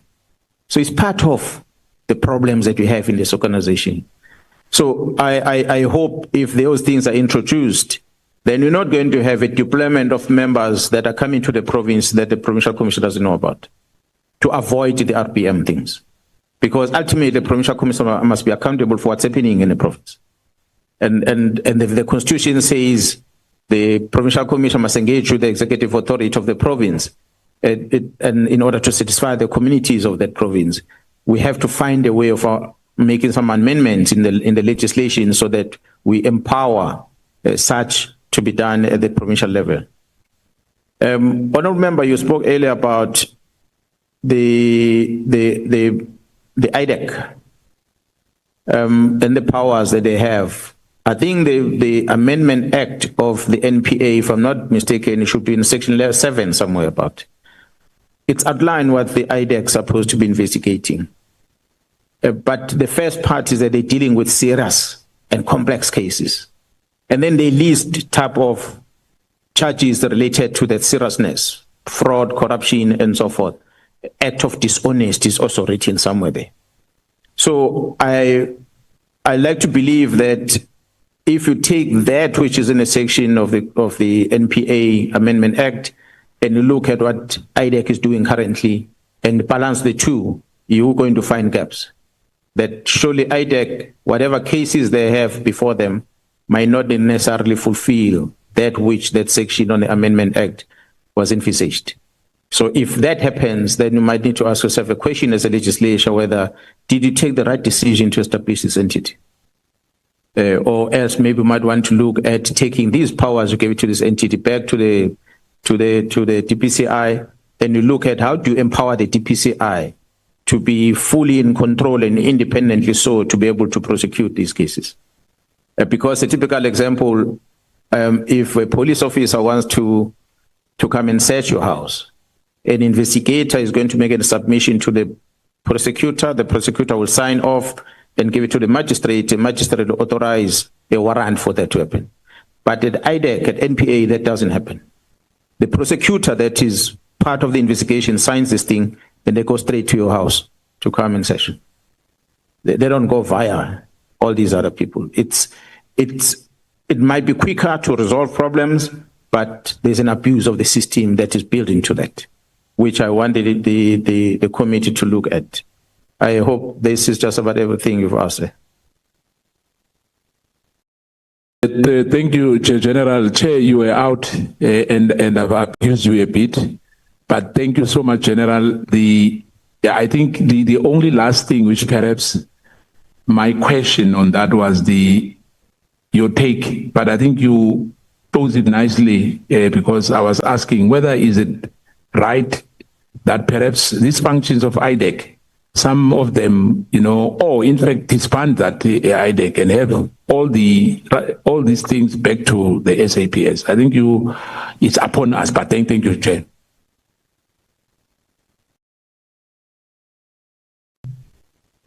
Honorable Nomvalo. Thank you very much, Chairperson, and greetings to members of the ad hoc committee. And good morning, Shamas. My first question relates to a letter. You say good morning, what? Shamas. It's Tagazel. Oh. Yes. No. I have been addressing you as Charlie. It's not something unfamiliar. I just wanted to understand and know so that I can use it as well in future. Thank you so much. Shamas. The first question I have, Chair, relates to a letter dated the 31st of December 2024, which was written by the minister to disband the political killings task team.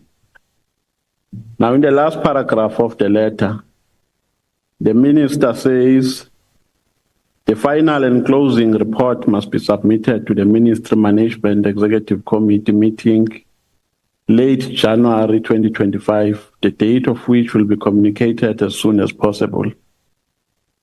Following from that, was that report submitted according to your knowledge Shamase, was it submitted to the minister? I was informed that it was submitted. Do you know the content of the letter? Are you aware of what was entailed in the letter that was submitted to the minister? No, I'm not privy to such a communication. I've not seen it. Okay. Secondly, I want to get the correct sequence of events here.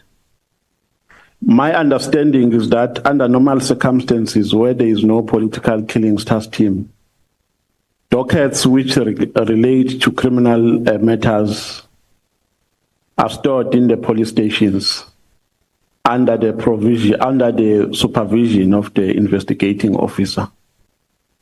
Now, this political killings task team was established in 2018 when the scourge of political killings was rife already in KZN.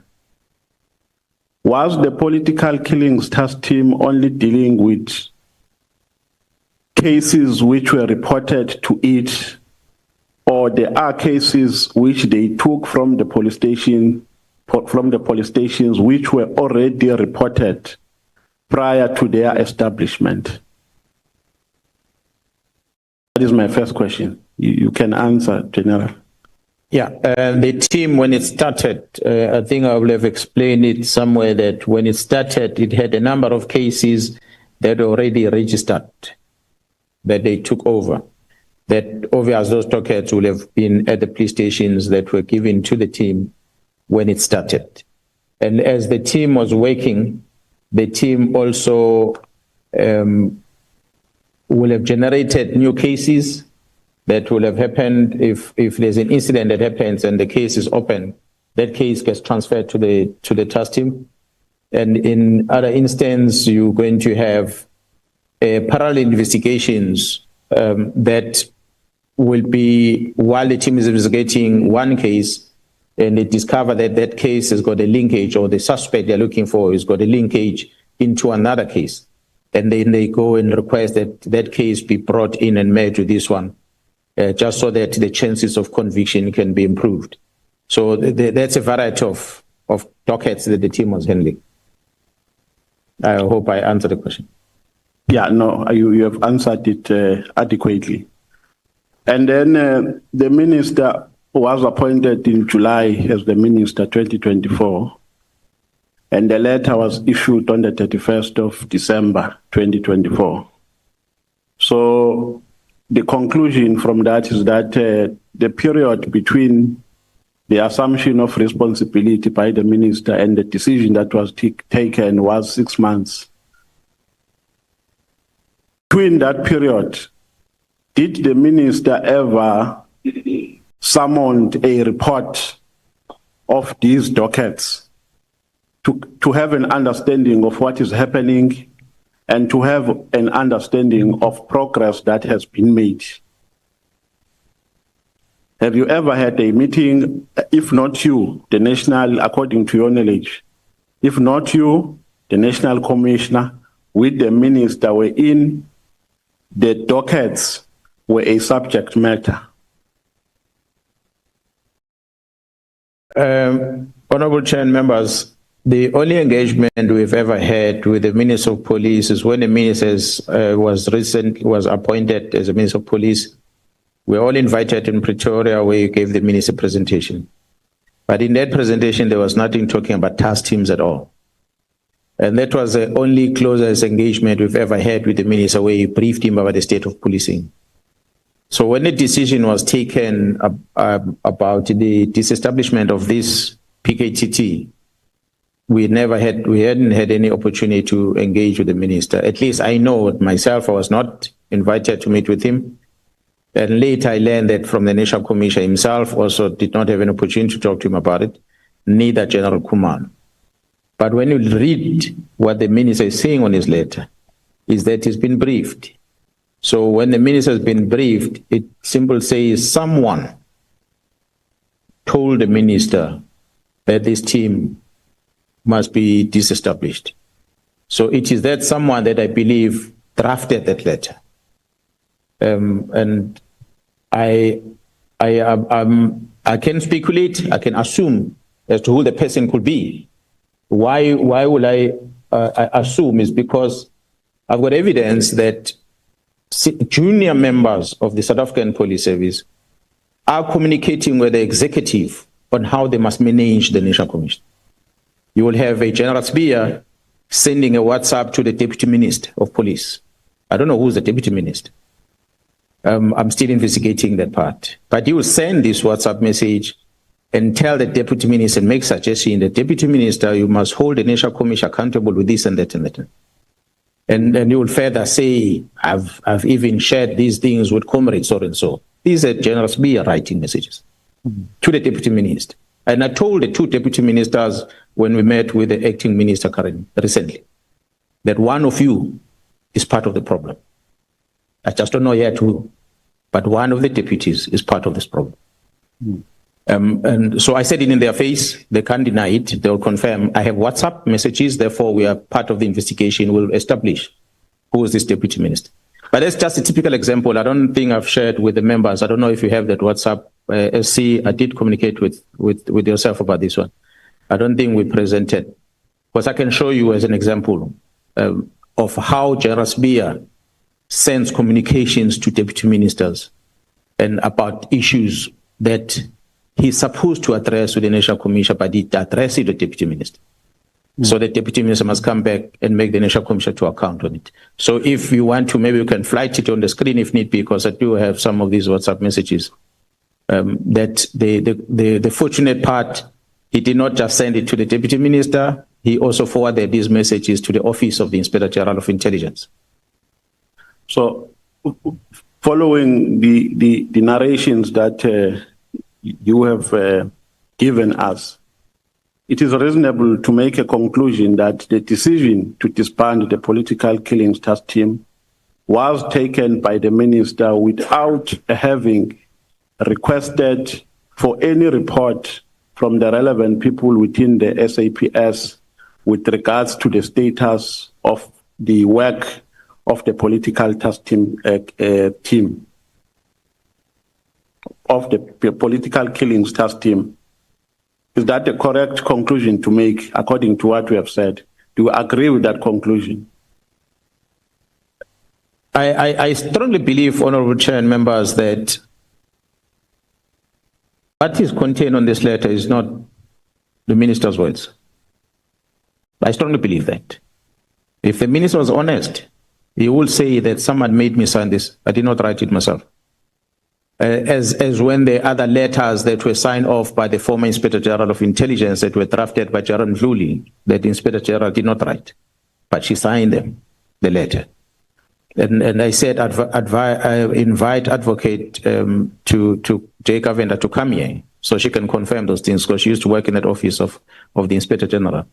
So when the Chief of Staff, Mr. Nkabinde, says to me, the letter's been going back and forth, it made me believe that he was a facilitator of this letter coming from somewhere where it was being drafted to the minister for signature and back being corrected and eventually gets a signature.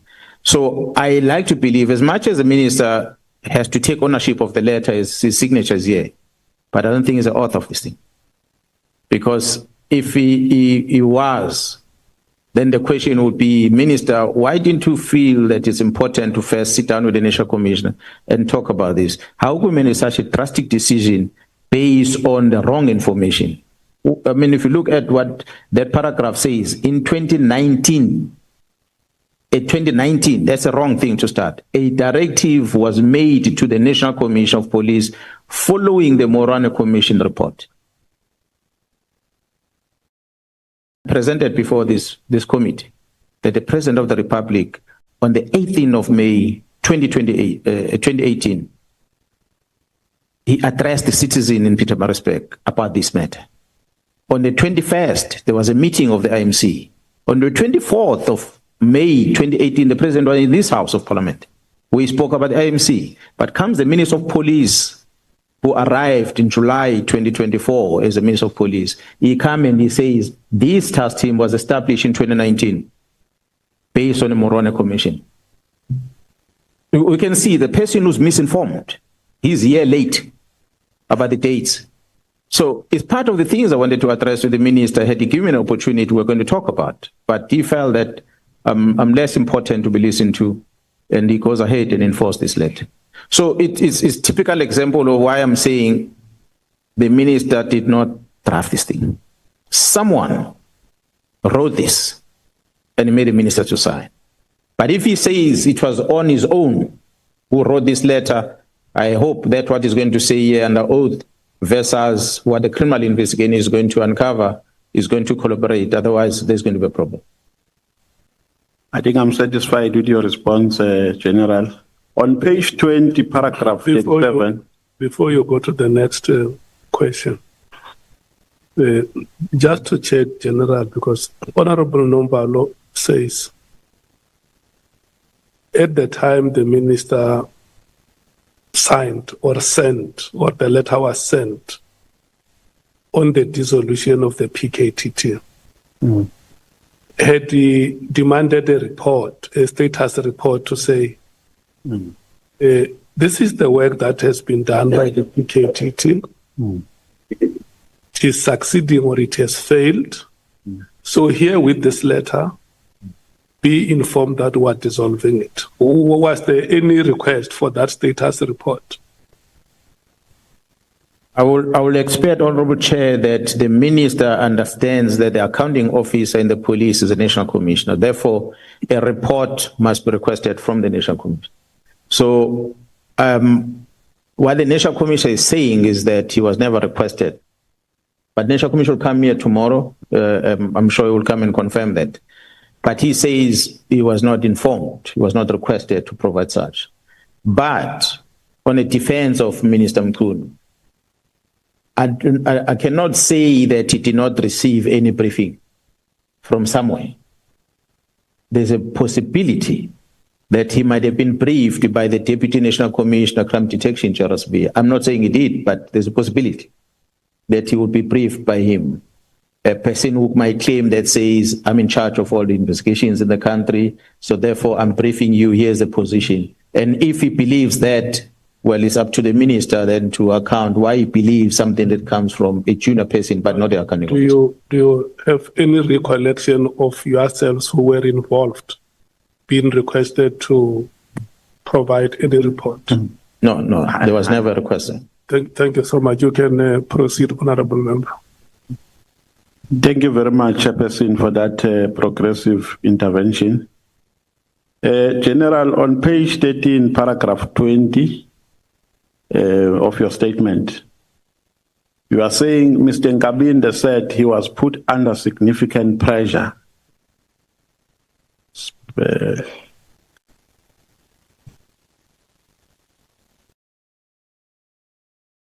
he mention to you who was putting him under pressure? No, he did not mention that. So you didn't make a follow-up question of who exactly was putting him under pressure? No, I did not. Okay, with regards, you have also mentioned that there was an attempt to link General Khumalo to the murder of Cindy Somakat, the former SG of the ANC Youth League. And the impression which I drew from how you expressed it is that that attempt was just frivolous. It had no material evidence. So they wanted to use it to destroy General Khumalo. Are you in possession of any evidence, even if you don't disclose it, if it's going to compromise the investigation hereof? Are you in possession of any evidence which suggests that General Khumalo was never involved in the murder of Cindy Somakat, and therefore any attempt to associate him with such was nothing but just a frivolous attempt to destroy him? Honorable Chair and members, I was the commander, provincial commissioner acting in KZN 2018-2019. I've been involved with the work of the PKTT, and each time they are in conducting investigation, they were keeping me informed about the status of the investigation. That's why I know about the arrest of the mayor. I know about the arrest of the municipal manager. I know about the arrest of police officers. I know about the arrest of the hitmen. And I know about the challenges the team faced when they're trying to seek information from crime intelligence in order to establish whether indeed is it true that the vehicle and the firearm that were used were sourced from crime intelligence. If so, what was the project that the crime intelligence was busy with that led into such?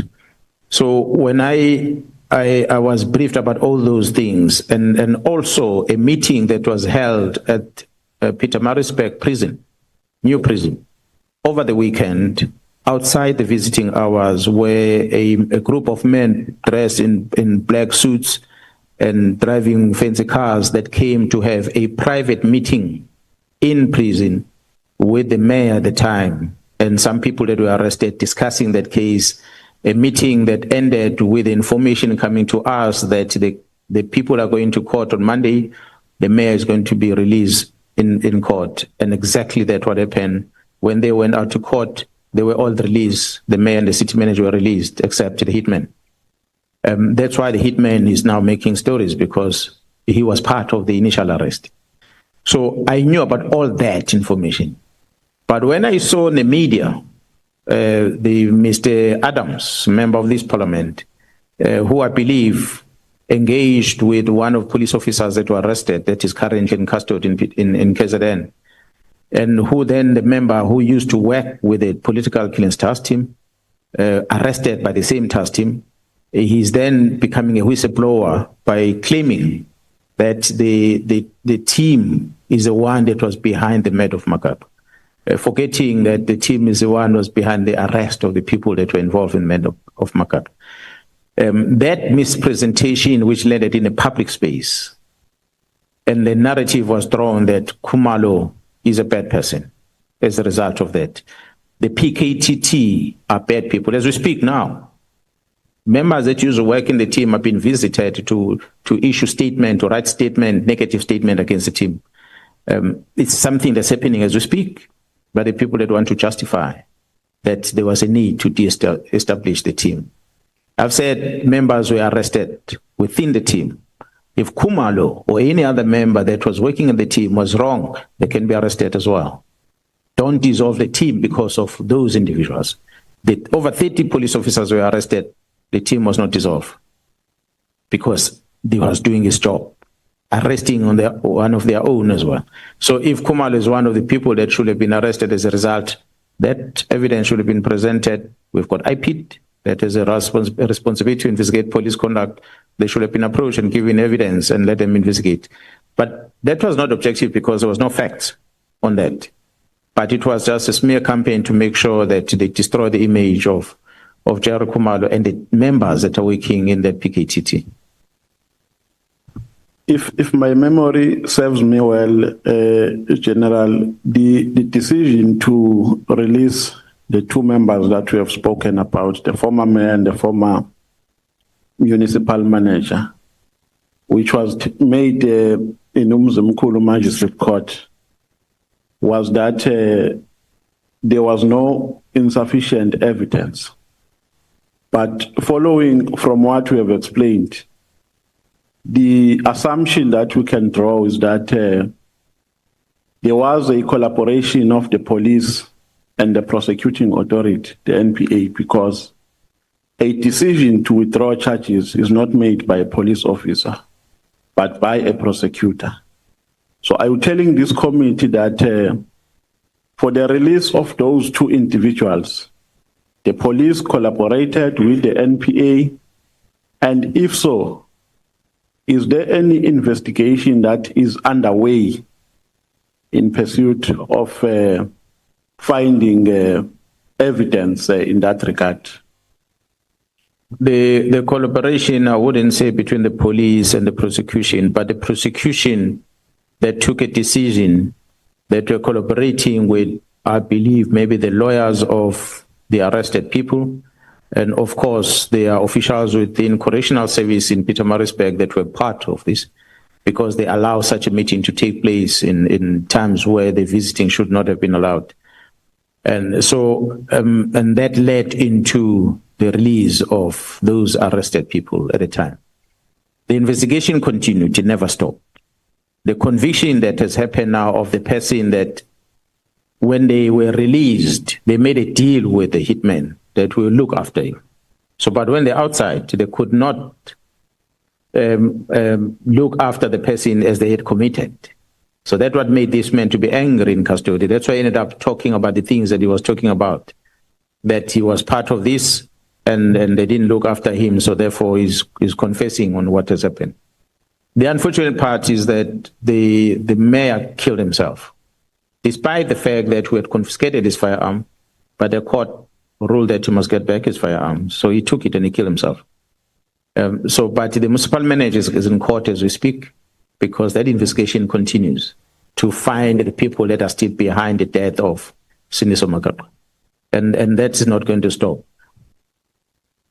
You have also made an averment that there are some detectives who were in cahoots with criminals who were within the political killings task team, the result of which you took a decision to rotate them.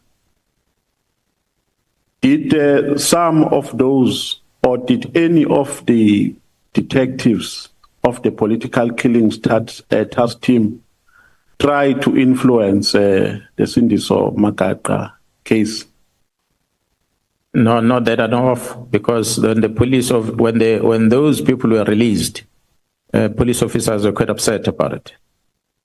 They were not very happy when such happened. There are many other cases that were in court, and the behavior from both the prosecution and the presiding officers in some of these cases were questionable, that were frustrating the work of the team. So I wouldn't say that their members they were in cahoot with that, but I can confirm again here that that murder of Senzo Mkhwanazi involved policemen. The policemen that were working at Durban Harbour, who comes from that area. They were part of that operation. What I picked up is that crime intelligence had a project where this firearm and this stolen vehicle were part of the project, and the project for CITs. It was to deal with CITs. And I've said when you want to infiltrate certain syndicates, you need to be part of that syndicate. So unfortunately, the people that they recruited as crime intelligence to run a certain project, they got recruited to kill Senzo Mkhwanazi. So while they were busy with this mission of crime intelligence, which was successful, I must say, unfortunately, one of the criminals was killed, but that operation was successful because it was for heist. And that was successful. But the very same criminal that was part of this crime intelligence operation, he then participated in the murder of Senzo Mkhwanazi. I think it was a quick cash. You already had the equipment to use it to carry out the task, and he did it. And that was an intended consequence of that project of intelligence. I think I'm satisfied on that one. Somewhere in your statement, Shamas, you have said that at some stage you made a conclusion that Mkhwanazi and Nhlanhla were aware of the decision to disband the political killings task team prior. Can you elaborate on that? How did you become aware, and are you in possession of any evidence that corroborates with your assertion? Honorable members, when the team was studying the communication from the cell phone of the arrested Mr. Nhlanhla, that's where they picked up the communication between him and Mr. Brown, and the communication that has got to do with the close of the team, and the anticipation at the time that the dockets are going to be transferred to Sibiya. So when we add the events that occurred thereafter, including the transfer of these dockets to Pretoria by the instruction of Sibiya, we could only conclude that this, what is extract of the communication between Nhlanhla and Mkhwanazi, indicates that the two of them might have had something to do with the closure. Maybe from Nhlanhla's side, might not be directly, because he was being frustrated and complaining to Brown Mkhwanazi, and Brown Mkhwanazi communicating with the chief of staff, communicating with the minister, saying the minister and Sibiya must come out with a plan. He might have put pressure to the two to make sure that his friend Nhlanhla is satisfied. That's why he was even saying on the communication, on WhatsApp communication, that he should just stand back and allow the process to unfold. And when this directive came, he was the one first to send that communication to Nhlanhla to say, the team that came to harass you has been closed and the dockets are on the way to Sibiya. So it's based on the analysis of that communication that was done by the team, of which records are available, that proves that the plan to shut down the team was not just done on the 31st. It's something that was crafted prior to that. Hence the communication that happened that quick. Now, do you believe that Minister Senzo Mchunu has a deep unethical relationship with Brown Mkhwanazi and Nhlanhla? And if so, does your belief only rely on his interactions or on the knowledge that they had for the disbandment of the political killings task team, or it also relies on other factors which are in your possession as a police officer, that maybe some you cannot disclose before this committee at this stage? Beg your pardon, honorable members, honorable chair. I can confirm that the relationship between Mkhwanazi and the minister is unethical. Unethical in the sense that, for starters, the minister claimed, when I appeared before the Portfolio Committee on the 5th of March 2025, he claimed that he did not know the fellow was talking about. It's been proven by the very same minister who says, no, that person is a comrade. I said, when you say comrade, I assume is a colleague in a political party. And this is a person who communicates with December, January, there's a January 8th gathering of that party in Cape Town.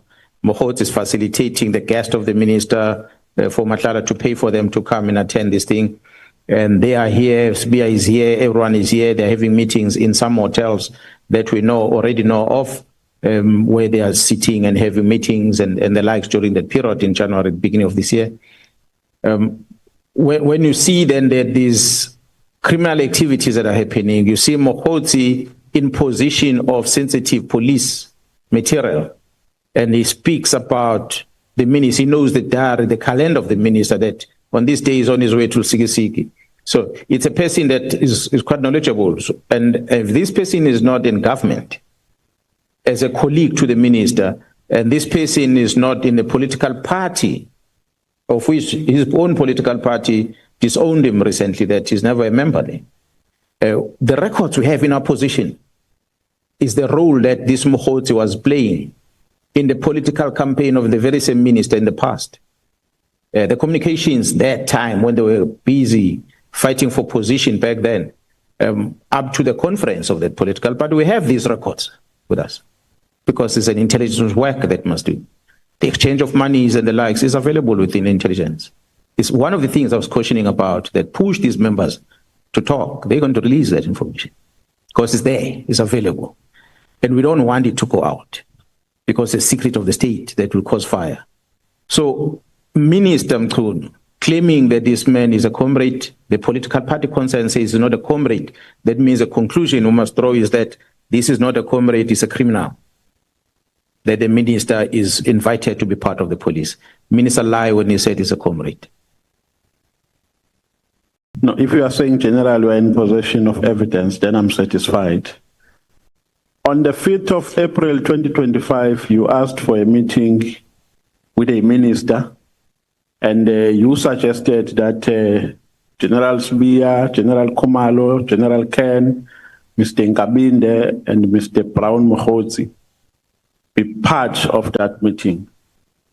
Now, when you were making this request, or before you make this request, did you make an investigation, maybe at a personal level or maybe in your official capacity, of who Brown Mkhwanazi is and of what exactly, how is he exactly involved in the running of the SAPS?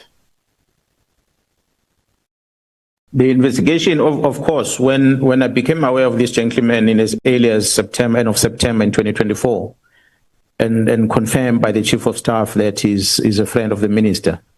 And subsequent to that, and the team started uncovering the communication on the cell phone, which happened later in May, somewhere about this year. And when they started realizing that means this Brown Mkhwanazi has got more role to play in policing matters than what we think of. If he did not expose himself to me in September last year, I would not have known about it. But he went quiet after that. When the team started picking up from the cell phone of Nhlanhla about the communication that Brown Mkhwanazi has on his phone, or what he's communicating with Nhlanhla on, and we started realizing that this man is heavily involved in police matters. Therefore, we needed to start investigating as to who is he. And where does it come from? How do they know each other with the minister, and what role is plays? That's why we're able to go back into more than 5 years ago and get to know the relationship him and the minister has, and what is it they were busy with back then, and how they were participating in the political campaign, and all the way up until this day. So we had to dig deeper on Mkhwanazi to know everything about it. So if the minister can come and say he didn't respond adequately or appropriately to your messages because it was sent on WhatsApp, you did not use an email, how would you react to that? Would you think that would be a fair statement to make? No, it would be an unfair statement to make. I believe we live in days where communication platforms differ. Perhaps the days when you were still young, you used to write letters through the post. And then the life of SMSs came, and the life of emails came, and the life of WhatsApp came. So he's the one who communicates on WhatsApp as well. He sends messages on WhatsApp telling me he's coming to the province, this and that. So it cannot be that when I ask him for a meeting, he's going to say send an email. So that would be wrong for the minister to say. I like to believe that maybe he's an educated man because he was a teacher. If he say he does not know about the official communication, I would begin to question about his knowledge about the communication platforms that exist nowadays. And why did you suggest that Mr. Nkabinde? Because I believe that at the time he was just a chief of staff. Why did you suggest that he be part of the meeting? It had come to my attention about his bad role that he's playing at the office of the minister. I said this was a policeman, that this was a member of IPIT as an investigator. This was never a politician. But when I started hearing about how he becomes so vocal in meetings of the minister, and in all these meetings, and I said to the ad hoc committee members that the Police Act provides for the establishment of the Civilian Secretariat of Police, a DG, and the functions of what the DG must do. But I don't even think the DG has been part of these meetings that the minister is having. His spokesperson or the people that are vocal in these meetings about the disbandment of the team is a chief of staff and the Deputy National Commissioner of Police. So when you hear that from the people that are part of the meetings, it becomes problematic.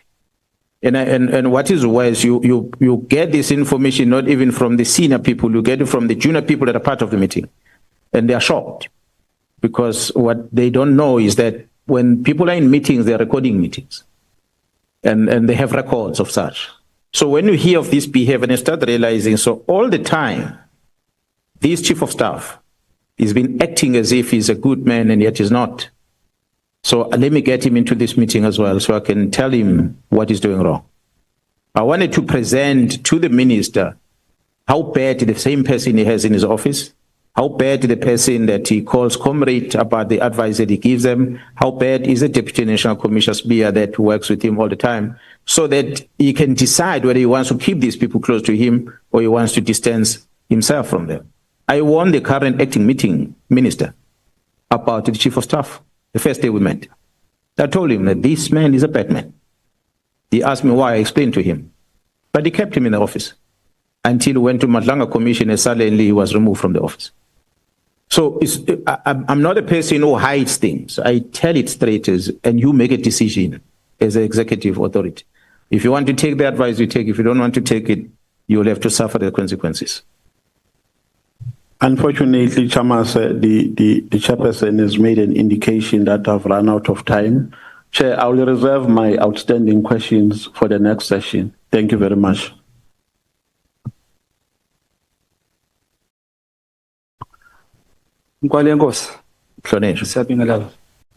Thank you, Chair. No, angale lana Nkwalenkosi ngithunywa abantu base South Africa bathi angibabongele ekuthenini ume ube indoda ubamela umela iqiniso. So angudlulisa ngoba bona bakhona ukufika la yona into abangithume yona. Indoda eyama ke Nkwalenkosi ngesikhathi thizeni phambilini yamela ukuvimba ukuthi abafuna ukulawula izwe through abaphathi abaphethe ama-divisions. Honorable Shawe, if you may please get closer to the microphone, I can see the members at the extreme. Okay, am I audible? Okay. Yeah, I hope my time has not started. Thank you very much. That's 10 minutes, right? Thank you very much. Nkwalenkosi. Indoda eyama yamela ukuvimba ukuthi lezi gelekece ifuna ukuthatha izwe ziliphathe through abaphathi bama divisions. Yayithola isenkingeni yokuthi ke igijinyiswe ikhulunywe kabi ngayo. Sekuze kuna 2 decades manje 20 years iqala lisekhotha liphele. Umbuzo wami uthi yini eyenze wena wabona kufanele uthathe impilo yakho uyifake ebunzimeni obungaka nasengozini engaka, uthathe ngisho neyomndeni wakho uphinde uyifake lapho, uphushwe yini ukuthi uthathe lesi sinqumo? Mhlonishwa, kuyinkinga lokho besibhekene nako. Okungiphazamisa kakhulu ukuthi lobugebengu ekade sibona benzeka lobufuna ukwenzeka, abantu befuna ukuthatha izwe ngobugebengu. Ubugebengu obuzolimaza izingane zethu ngoba izidakamizwa lezi abasebenza ngazo. Angisho ukuthi uma bekade kubugebengu obungahlanganisi nezidakamizwa besokubekezelela bese ngeke sikubekezelele kwakona. Kodwa lokhu kuhlangene nezidakamizwa. Ngicabanga ukuthi iningi lomphakathi wale South Africa liyazi ukuthi uma unesihlobo owazana naso nomnengane ezalayo esekuyaqala yadla idakamizwa seyimoshakele ngeke usakwazi ukuyilungisa. Abantu abaningi ke bahlukumezwe lezi dakamizwa. Ingakho ke siwumphakathi sisonke kumele sizimisele sihlangane sibumbane ukuze silwisane nalesihlava. Lokho kungenza ukuthi ngiphakameke ukuthi ngikhulume lolu daba ingoba ngibona ukuthi uma ngiliyeka ukukhuluma umndeni wami ukhona nje umshana wami odla idakamizwa ngikhuluma nawo eziqhamuka ngabo labantu.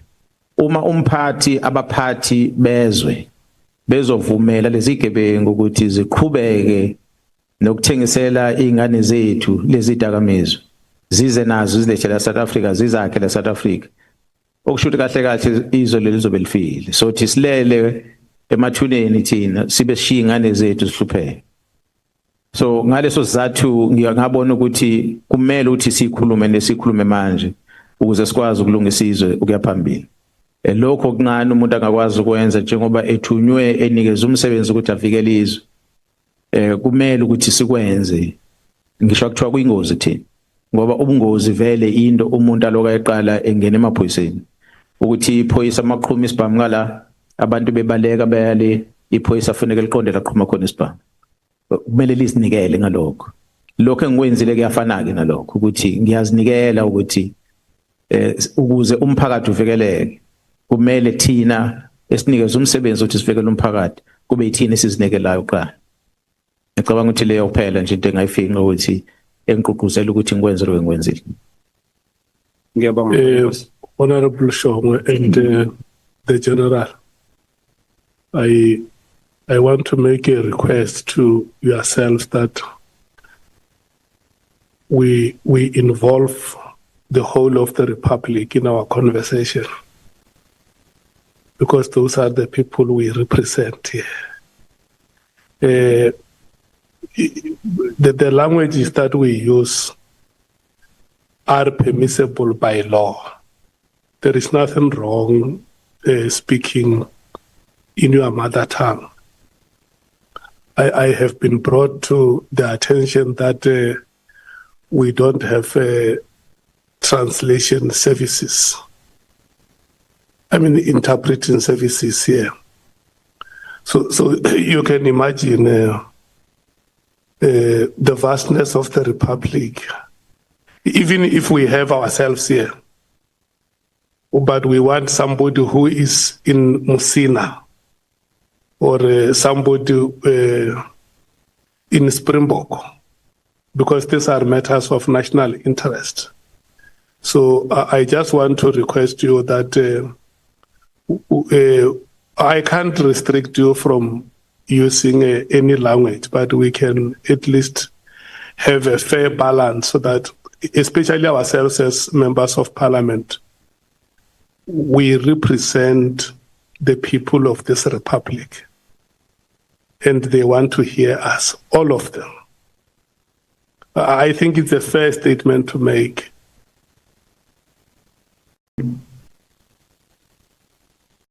You disagree, Honorable Sangon and Honorable Chief Whip. What is your disagreement? Honorable Sangon. Thank you very much, Honorable Chair. Yes, we disagree with you vehemently, Chair. The one thing that perhaps we can agree with you on is the fact that the translation services inside the House are not working. But this Parliament is built on the principle of inclusivity, which allows the use of any of the official languages of this country, including isiZulu, Sitsonga, sign language, and so forth. Now, when we are taking it for granted that when we speak in English, all South Africans understand, then we have made a fundamental mistake. And we are at this point elevating the English above any of our other languages. So I think that Honorable Shongwe and and General Mkhwanazi should be allowed to express themselves in any language they wish to. There are media houses who are sharing this information. They can translate where there's a need to translate. Please, the Chairperson, thank you. Chief Whip. I think our committee whip has covered it. Just one point. Because we've got 12 official languages in the Republic of South Africa, it's inevitable that any language you use in any setting will exclude other South Africans. Since we've been running the proceedings in English, I can tell you that there are many South Africans who can understand what we're talking about. Now, the point that we who are here must be assisted to understand one another is fair. But to demand that people can converse in any of the official languages because we may exclude South Africans, already they've been excluded since we started. There are people who can understand English, but who are deeply interested in what we're doing. So I think, Chair, we let's be assisted internally, but I think for South Africans, it is inevitable. We've been excluding them already in our proceedings. Thanks. Honorable Sauls. Chair, apart from the fact that Khoisan languages must also become official languages in this country, I would like to request, I do agree with the previous speakers, but I'd like to request for my sake, and I think there are others here too, to follow the proceedings for there to be translation for us, please. May I speak for myself that there is translation for myself after the general has responded, that someone translates for us. Thank you, Chair. Chair, before you start my time, do you want to speak, Chair? Yes, you can speak. Before you start my time, I just want to talk on that point. Yeah. Chair, it is because of such negligence of our work in Parliament that as a committee of police, General Mkhwanazi is saying the Parliament did nothing on the 5th. It's because the Chair didn't do anything, didn't do umsebenzi wakhe. Not all of us. So I'm just going to protect you, Chair, by saying... Let's talk to the point of... yeah, this is the point, Chair. Exactly the point, Chair, when I say, abantu abangenza umsebenzi wabo cannot fault us kulezo zinto lezo.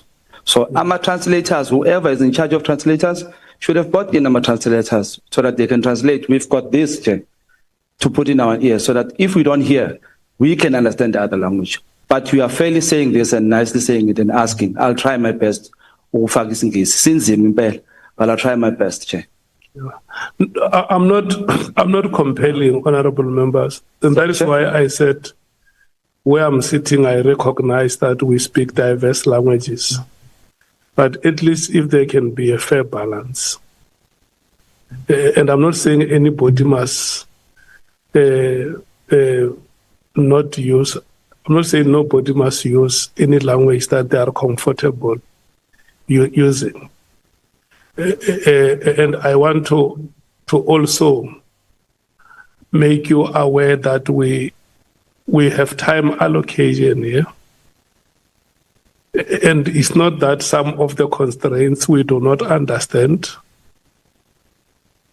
If Honorable Souls comes here and say, I'm now speaking in Khoisan, and we come and say, but there is no translation services for Khoisan, we may run into difficulties, and I don't want us to go into those difficulties. I have been using the word reasonably in most cases so that all of us understand that let's exercise reasonableness where we experience constraints. Let's exercise and don't use those constraints as an excuse not to do certain things. The languages, nobody can get into that debate. African languages have to be promoted like any other language that is spoken in this country. And our languages are the ones that affirm our identity and pride and cultural heritage. It's not something that we should debate. I very much agree with what honorable members are saying, but can we please exercise reasonableness? Thank you so much. You can now proceed. You had used 3 minutes of your time. Huh? Yes, you had used 3 minutes, and that excludes the responses that the general. I have a time, Chair. Here. I have only used. So you have 7 minutes. You have 7 minutes now to conclude your. You can revert, Chair. To conclude your task. Take an answer, Chair, to show you I have used only 1 minute. All right, no problem. I'll respect you, Chair. Thank you, Nkalenkos. Nkalenkos, baphinde bangithuma ke South Africa futhi. Bathi angibabongele kwinsizwa ezigadile. But baphinde bathi angibuza ukuthi how safe is the PKTT currently? Honorable Chair members, on the PKTT, I'm not worrying much. I worry a lot about the team in Gauteng. The counterintelligence investigation operations that is taking place in Gauteng, I worry about their safety. Why do I say that? Because they were put in a safe house to operate from.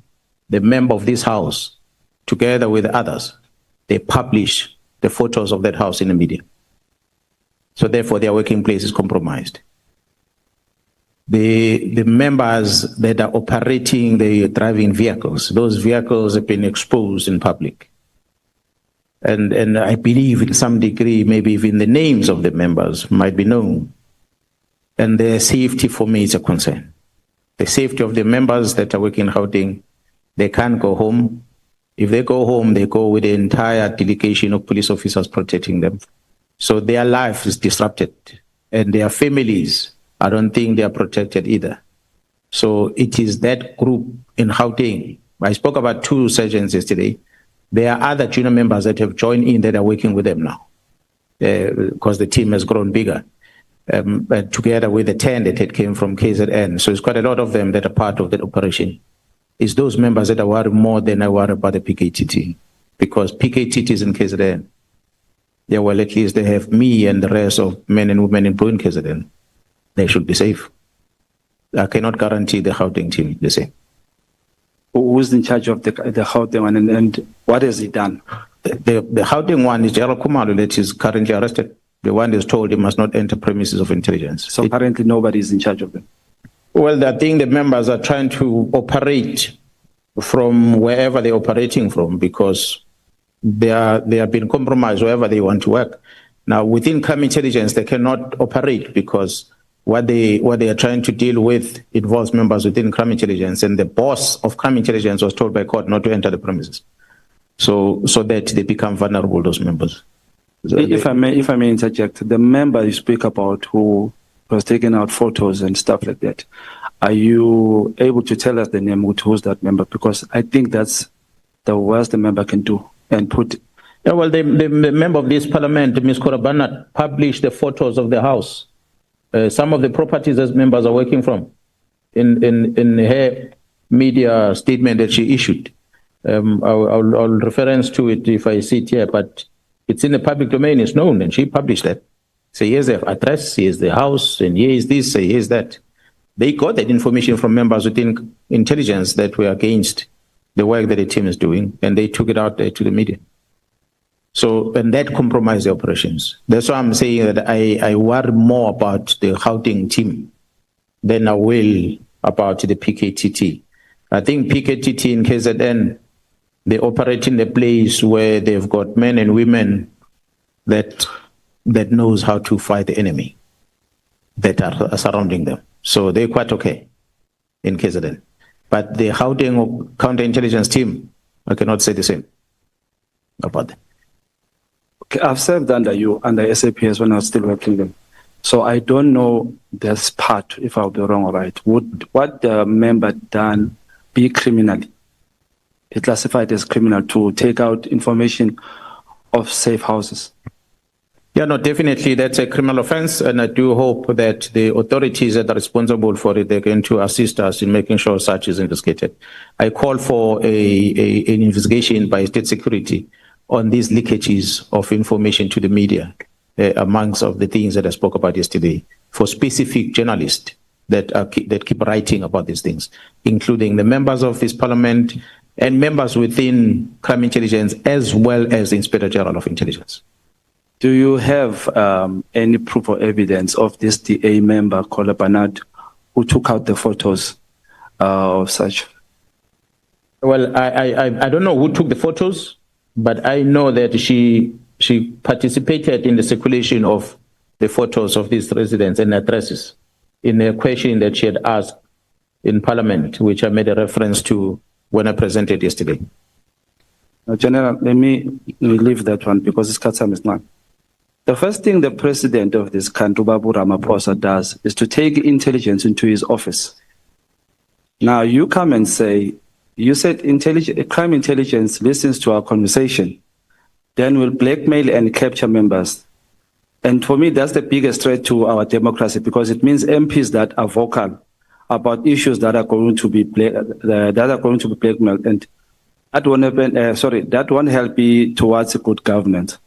So my question is, what's your take on intelligence being under the office of the president? One, the office, or do you think that would allow the officers to be able to investigate him or close associates of the president?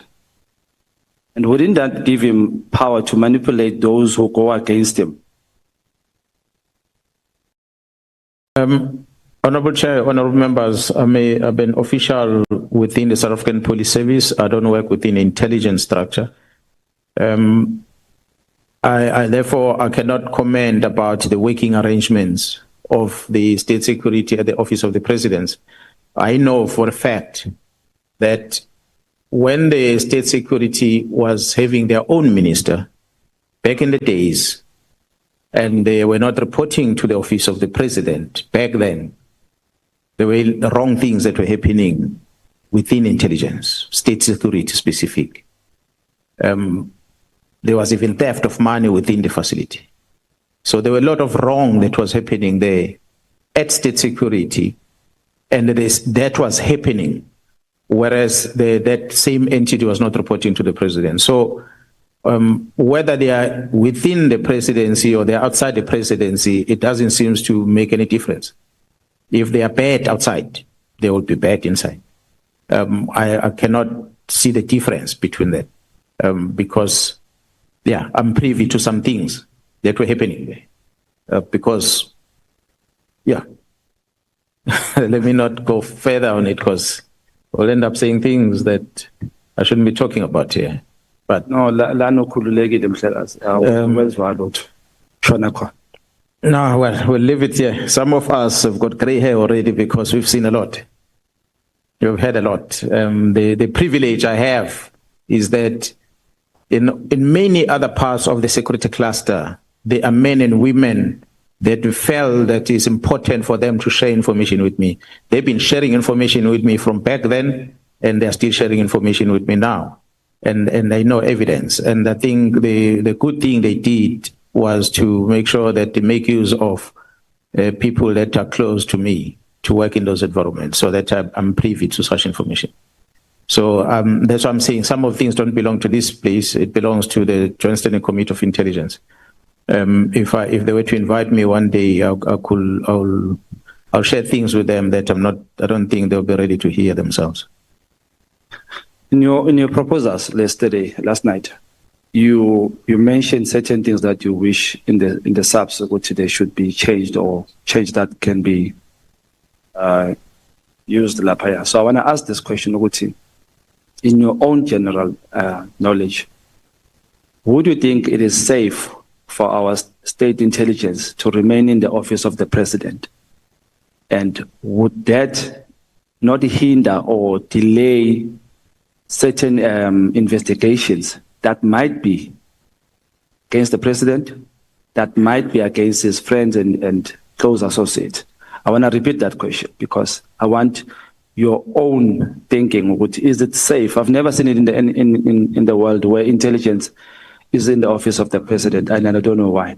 But I feel that alone hampers some MPs might not be able to be vocal about certain things. So what's your take on that? And if you even said if you were sitting here, Advocate Johnson sitting that side, you'll be able to question him to give us some answers. So I'm asking you in this same position, Uguti, would you be able to tell us or South Africa, Uguti, is that a proper way of doing things, or would you prefer it being done like that?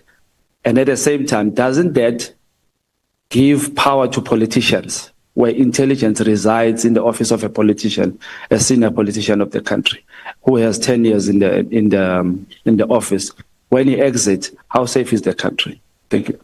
Honorable Chair members, I don't want to go deeper into discussing the structure of government because I'm not a leader in government. I'm not elected to be there. I'm not appointed to be in that position. So expressing my opinion as a citizen is one thing, but I'm sitting here to come and account about what transpired in July and what we're dealing with as a police.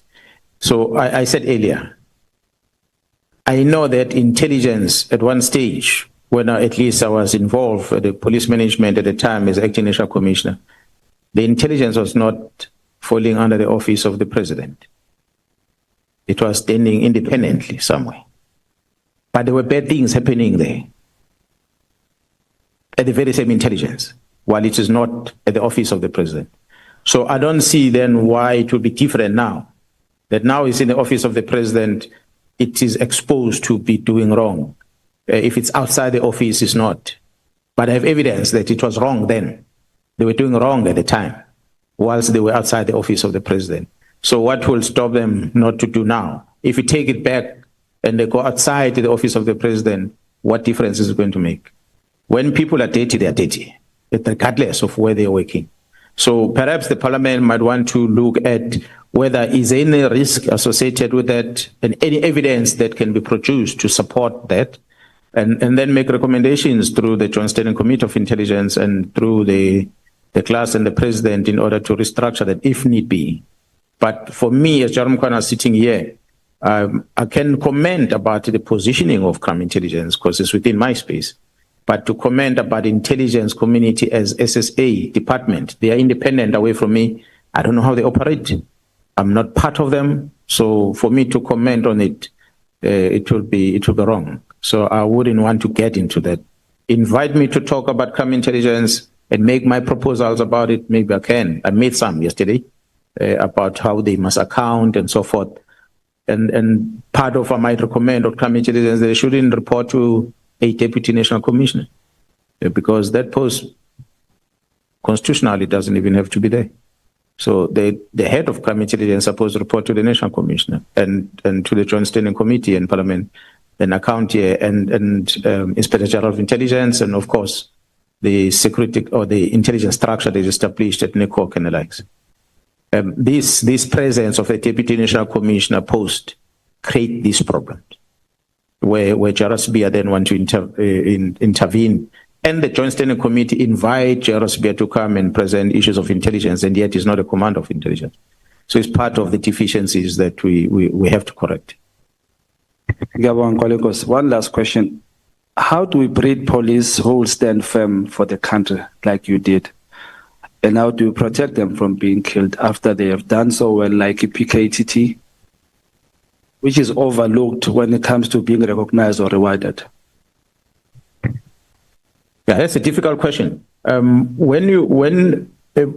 think because of the members of government or members of parliament and all the leaders of our society that must do something to make sure that there's an employment out there, that the youth go to university and study and they get an opportunity to go and work. And by so doing, they'll do what they're passionate about. But we find of late, most recent advertisement, we're looking for 5,000 police officers. We have more than 1 million applications. And more than 50% of those are graduates. They all want to be police officers. They don't have it in their heart to chase criminals. They don't have it in their heart to lay their lives before the citizens to protect them. About them is job. They have to get employment. So they're applying to join the police not because they want to protect and serve. They're joining the police because it is a career for them that they want to pursue. They're unemployed, they're sitting at home. So if you were to ask me about the police officers that are committed to do the job, there are many of them. But unfortunately, I cannot thumbs up now and give the percentage of the total workforce. How many of them are actually dedicated? How many of them are not? We have 3 categories of employees that we have. We have those that want to lay their lives. And the majority of those that want to lay their life, they listen to the guidances that you give them as a police in terms of equipping themselves with regard to survival tactics, because we teach them those things. And they practice that. They stay fit, they stay healthy, and they stay sharp all the time. They don't go into dangerous situations alone without inviting their colleagues to accompany them.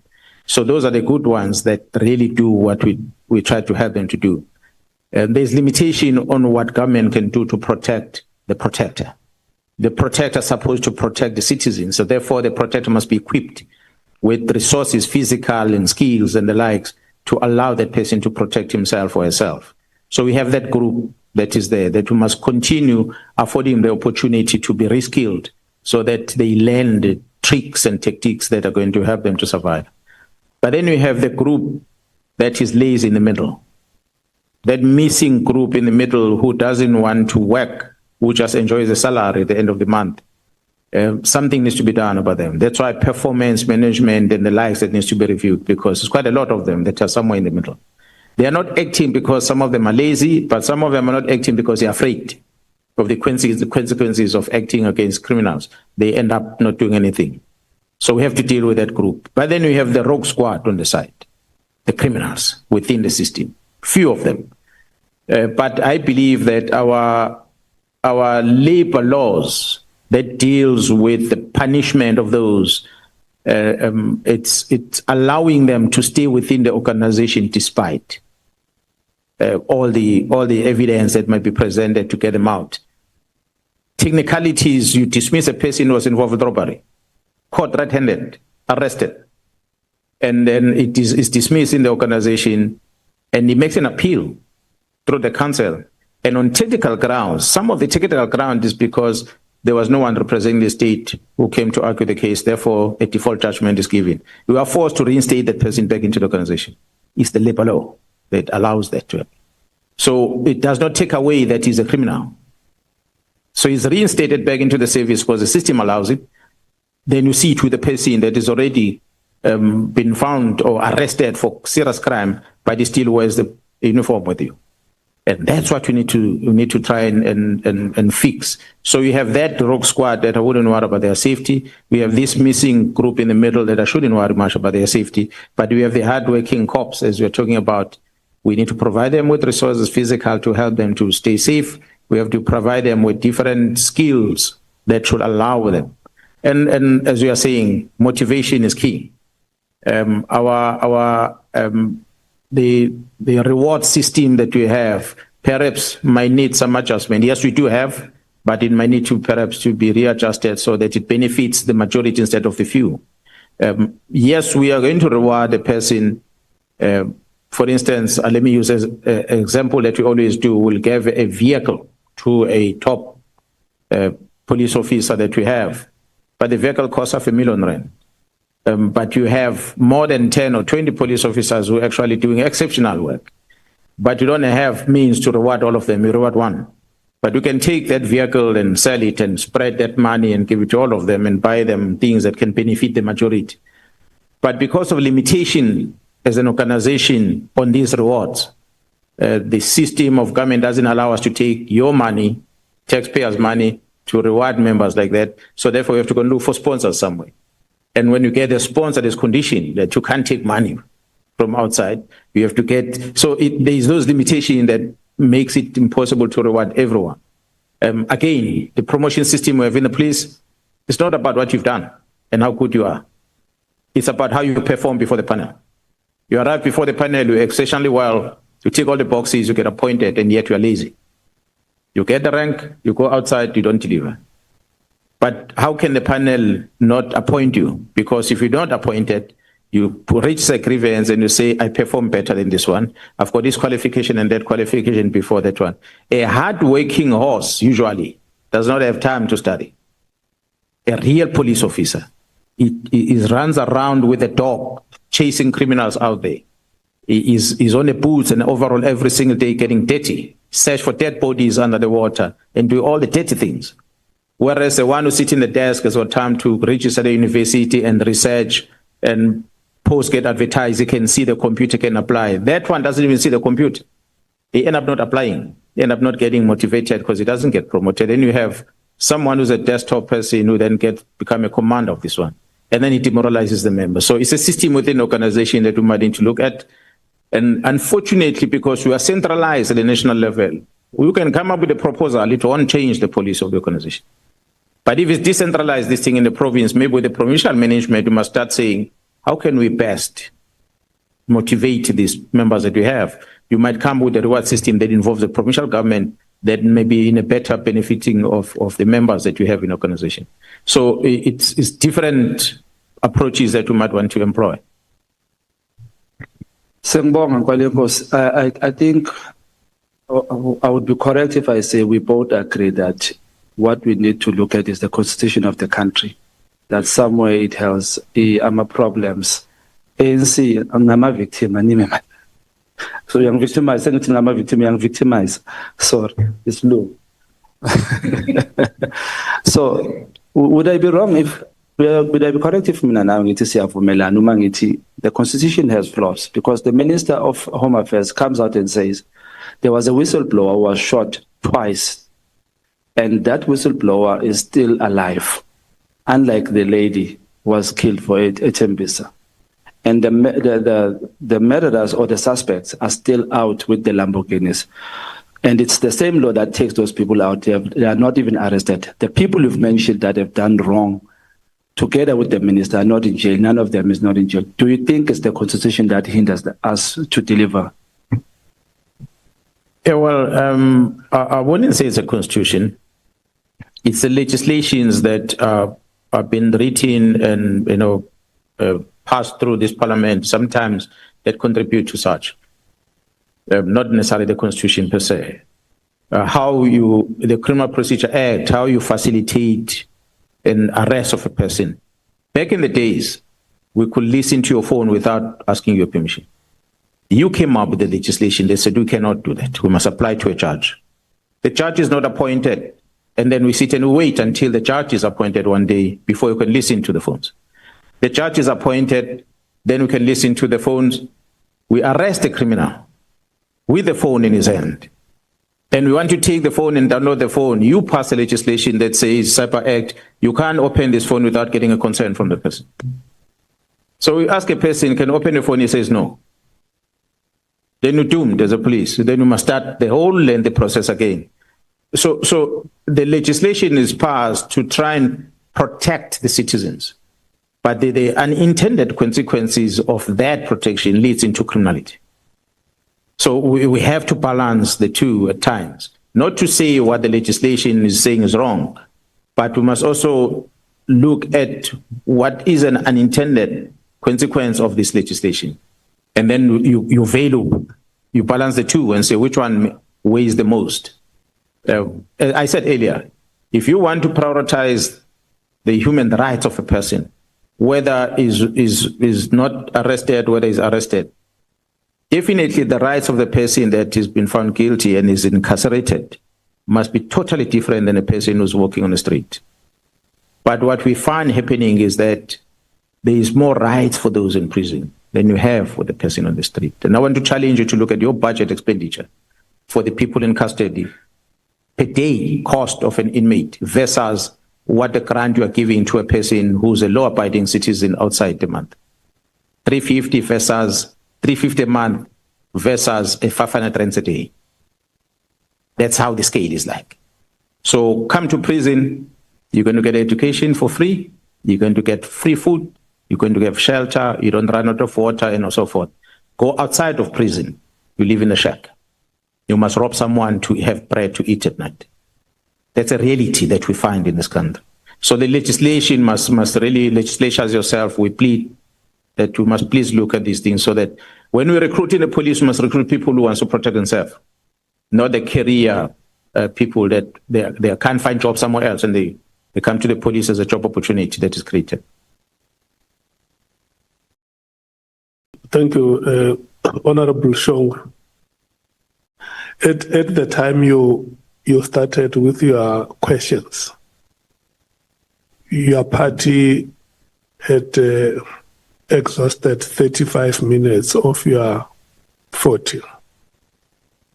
But due to the reasonableness and benevolence of the chairperson, I still allowed you to.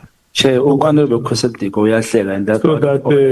I'm saying this because I want other honorable members who are still going to speak to understand that you benefited, not unduly, but from the benevolence of the chairperson. So if such benefits accrue to them, it must be our understanding, all of us. Honorable members, under normal circumstances, any candidate will sit for an examination for 3 hours.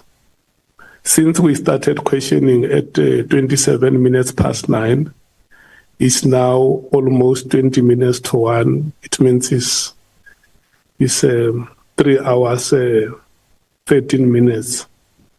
And I'm going to plead with you that, okay, before I make the announcement, let me recognize the presence of the following members of Parliament in our midst. We have Honorable Pambo, Honorable Tambo from the EFF, Honorable Ghana from Rice Msansi, and Honorable Mutaung from the MKP. I saw Honorable Adams. He has been in and out from the Colored People's Congress. I just felt I must take this opportunity because in the morning when we started, I recognized the honorable members who are the members of the committee and called them by names to confirm their presence. So it's also befitting that your presence is recognized here. Thank you so much for your presence. When we come back, we are going to, because I want to avoid a situation where we have a marathon like this, asking one witness questions for a time span in 3 hours. When we come back, we are going to take the Democratic Alliance and the EFF, and then we will have a comfort break, and then come back and take the IFP, the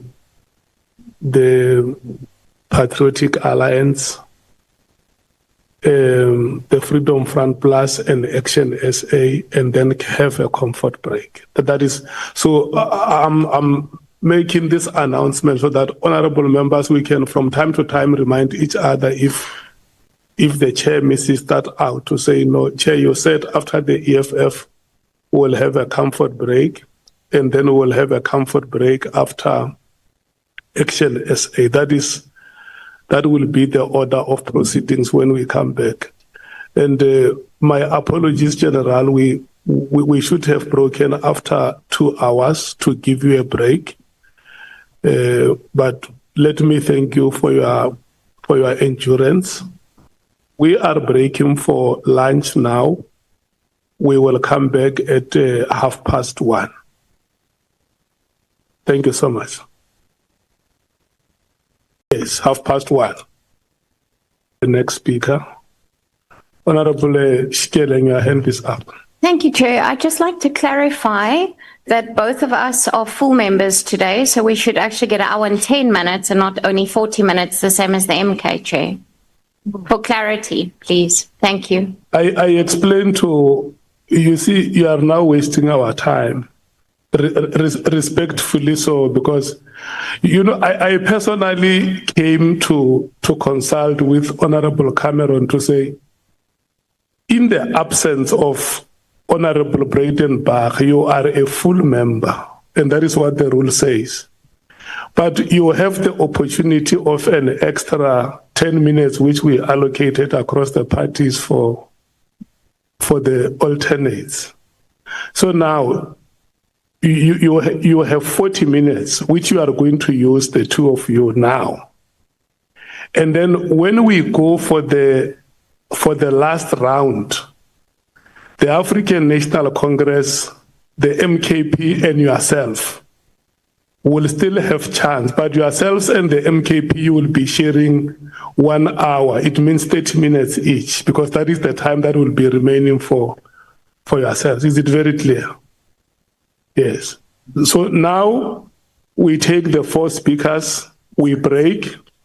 When we come back from break, Honorable Mwango, Honorable Sols, Honorable Vessels, Honorable James, you should be ready because it will be your session. Honorable Cameron, your time starts now. Thank you so much. Thank you very much, Chair. General, I can see the top of your head. We'll be ducking and diving here. Thank you, Chair. General, I'm going to jump straight into it. The first question is specifically regarding institutional stability and leadership. Yesterday, especially, you touched quite significantly on leadership models and challenges, that have been experienced over the years.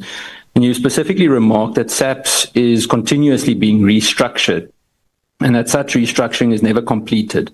Has the frequent change in national commissioners contributed to that instability? I call it instability. We may call it something else, but I think you gather what the gist of my statement is. And which, if any, of the national commissioners that you know of have actually served a full term? I'm going to add a second question. Chair, is it fine if we do two questions again as earlier? And the second one is, what reforms would you suggest to secure leadership continuity and ensure that operational successes, like some of the ones that you've used examples from the PKTT, are not disrupted by changes at the top?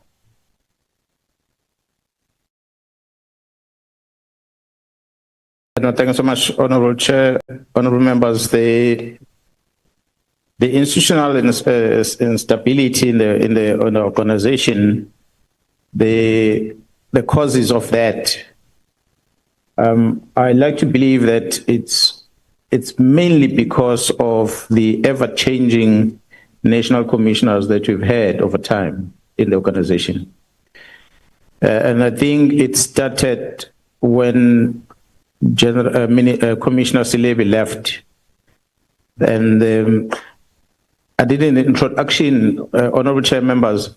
You will recall that you are working on a national development plan as you are here in Parliament, which is supposed to be rolled out. And one of the recommendations in that plan talks about the demilitarization of the South African Police Service. So back in the days, the focus was about demilitarization of the police by introduction of the new ranks, and we change our training curriculum and so forth, amongst other things, in order to change how we do business. Although the criminal did not necessarily change the method of operations, but we had to try and fit into the democratic system of the country. So with that change happened in 2009, we had a new administration that was ushered in. And the new administration felt that the ranks that you are using are not strong enough to withstand the crime that is out there. And as a result, Honourable Chair, with your permission, maybe I should ask Honourable Mwango to enjoy the seat so that I can be able to see the Honourable Member that we are responding to, because he's not visible. If we enjoy the seat and sit back, yeah, that will do. Thank you so much. Let me do like this. Honorable Mwango, may I request you to occupy the seat next to Honorable Shikela. You will come back so that there can be direct eye contact between the speaker and the witness. And thanks very much for your understanding. Honorable members, maybe before you resume, Honorable Shongwe, when you don't see him here, he's out on an emergency. He will rejoin us. We have also been joined by Honorable Matangu, who is a member of the National Assembly. Thank you so much. Back to you, Honorable Cameron. I was still saying, Honourable Chair, that the frequent changes that happened and also the political changes that happened brought about this. You had, as I said, when the National Commissioner came in 2009 with the new administration that came in, there was this introduction of these military ranks. Today we have, I'm failing to count the number of generals. I think we are the ones who got the record number of generals that we have in the organization. And in the true sense of things, that the Constitution doesn't talk about the rank general. It talks about commissioners. But because of the will at the time that the executive changed that and amended the regulations and introduced these titles of generals, which honestly, if you were to ask me, I'll rather be called a provincial commissioner than be called a general. It's a military term that we should be using. It's some of the things that perhaps we might want to start looking at as going forward. But those, I think, contributed in such a manner that you have this then National Commission coming in. The Act gives powers to the National Commission to restructure. Before the restructuring is finalized, it's gone. You know how Shadrack left, how long he was in the police. Shadrack comes in. Well, I came into Act at the time. It was on an acting capacity, not permanent, but then Jarapia came in and she didn't last. There were issues and she left. So each time one comes in and there's a structure is adjusted again. But the process of finalizing the structure takes long as well. It's something that should have been looked at differently to try and shorten the plan. But perhaps anyone who comes in as a national commission ought to have a strategy in the plan that maybe within the prescribed timelines, such a plan may need to be presented to the portfolio committee of police and be approved and adopted, and which must then be accompanied by the structure, so that once it's agreed there, then the structuring happens. Within the first 12 months, it must be finalized, so that at least you know for the rest of the term of that administration, you have a structure that is adjusted to fit a strategy that has been presented and approved and be adopted by government going forward. So those are some of the things that I feel perhaps we might want to look at adjusting as part of the reforms that could help us. But some of the things, as I said, the national commissioners that came after Jairus Levy did not last long, and there's not even a single one of them that has finished the term. So we've had acting new national commissioner, acting new national commissioner, acting new national commissioner. So it's always been changing, and largely that is influenced by. I spoke earlier about how the ministers move. The new one moves out, comes in, and the new one is out. There's no exchange of notes, nothing. Same with the police. The new national commission is gone, the other one takes over, they don't talk. There's no handing over certificate. That which we are lectured on in terms of handing over, we don't do that at that level. So as a result, you have a new national commission coming in and starting things afresh, especially because the law empowers the president to appoint a woman or a man without prescribing the skills and qualification that a person must have. So if you're going to get someone who's not familiar with policing, it's going to take you that long for that person to try and understand what is the need of a constable on the ground before you can address that. And we worry about positions at the senior level around our offices and the likes. That part of the problem that we have. So if you were to ask me about some reforms that we might look at, I spoke about one in my statement, that I think it's time that we revisit the Constitution as this Parliament of GNU might want to revisit the Constitution, the section of the Constitution that talks about the central command and control of the police. Let this national commissioner be held accountable for, yes, reports will come from province, as the Department of Education will do, but each province is held accountable for the performance of education in that province through the MEC's office. The Minister of Education will come and release results in the country as a whole, and yet the minister is not necessarily directly in control of what's happening in a specific province. We might want to adopt something similar to that. It's across different departments, but reserving a certain priority of crimes that cuts across the board that might need to then be elevated as a national priority crimes that be handled at the national level. So by so doing, you're going to also have a national commissioner having to worry up and prioritize his energy on specific things than to look after this entire big Titanic that we have as an organization. Typical example, Honorable Chair and members, you have a department of government that has got a DG, it's got DDGs, and there's so many DDGs per personnel that they have, which is a department that regulates how public service should work. The department itself, from public service themselves, they've got so much senior management amongst them.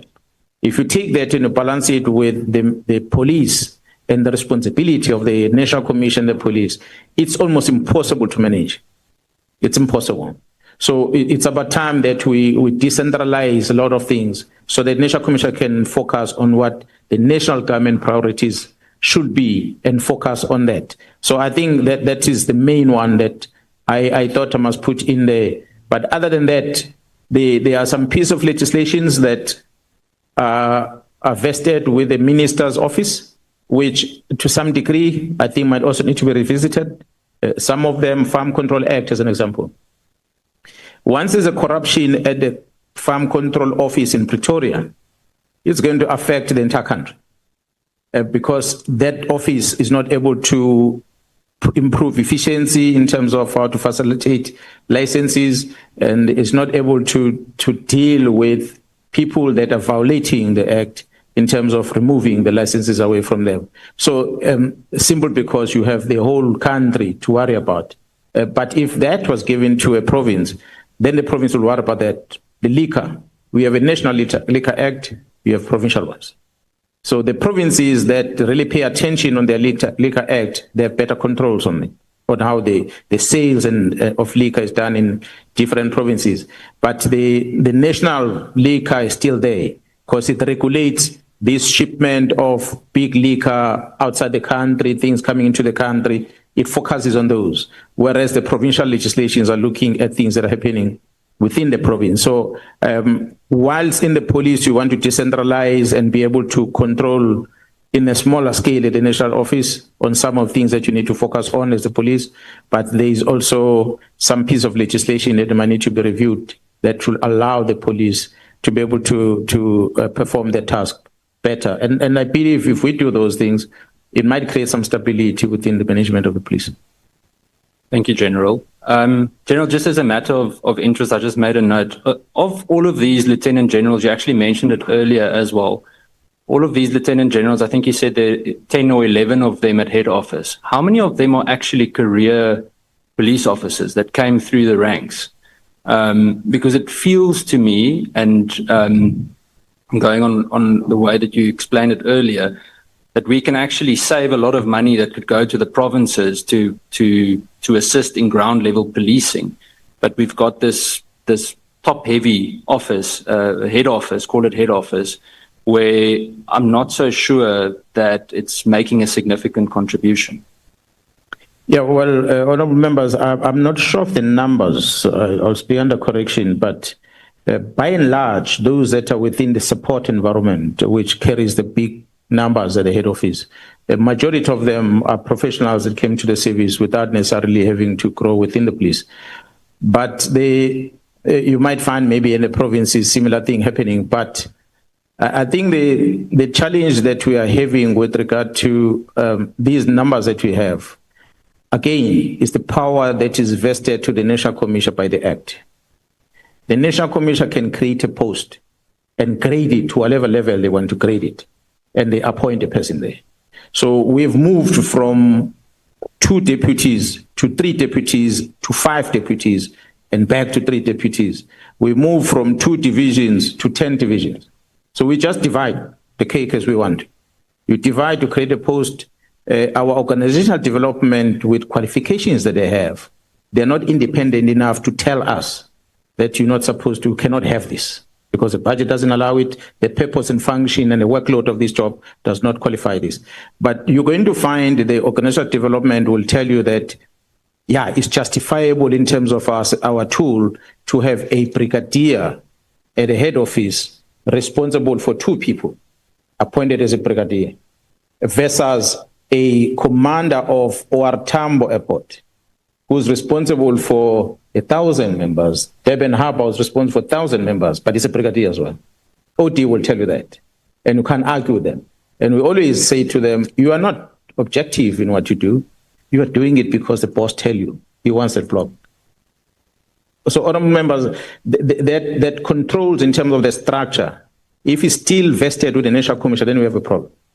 Gerald Stolle signed the structure on what I drafted on my iPad as a proposal. When I walk out the door, the unions came in, the structure was signed on the day, according to my proposal. That's why today we have a division called Vispol and Operations, because I'm the one that proposed that we might want to come up with something like this. Said, no, I like it. You put it in structure, sign it. Without research, without doing anything, and it's implemented now. So those are typical examples. So Parliament does not play a role in terms of controlling this structure. So maybe we might want to revise that, say, before you have the structure finalized, yes, you can engage with the labor and everyone else, but bring it to Parliament and it must be supported by your strategy.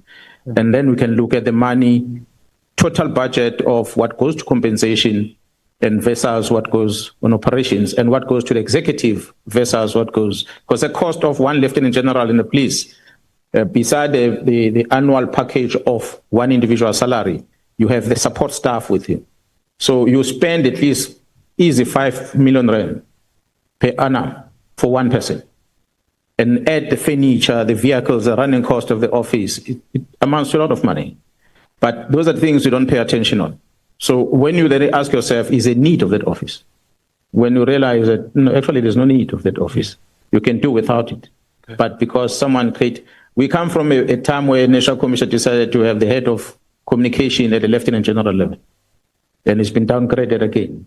You're going to find another one who's going to upgrade something and another one coming in and downgrade. It depends who's a friend that wants to be entertained at the time. Okay. All right. Thank you, General. General, I want to move to the famous 5 March meeting. I laughed the other day. I went and watched it again on YouTube, and I saw it's probably one of the highest watched parliamentary portfolio committee meetings in a long while.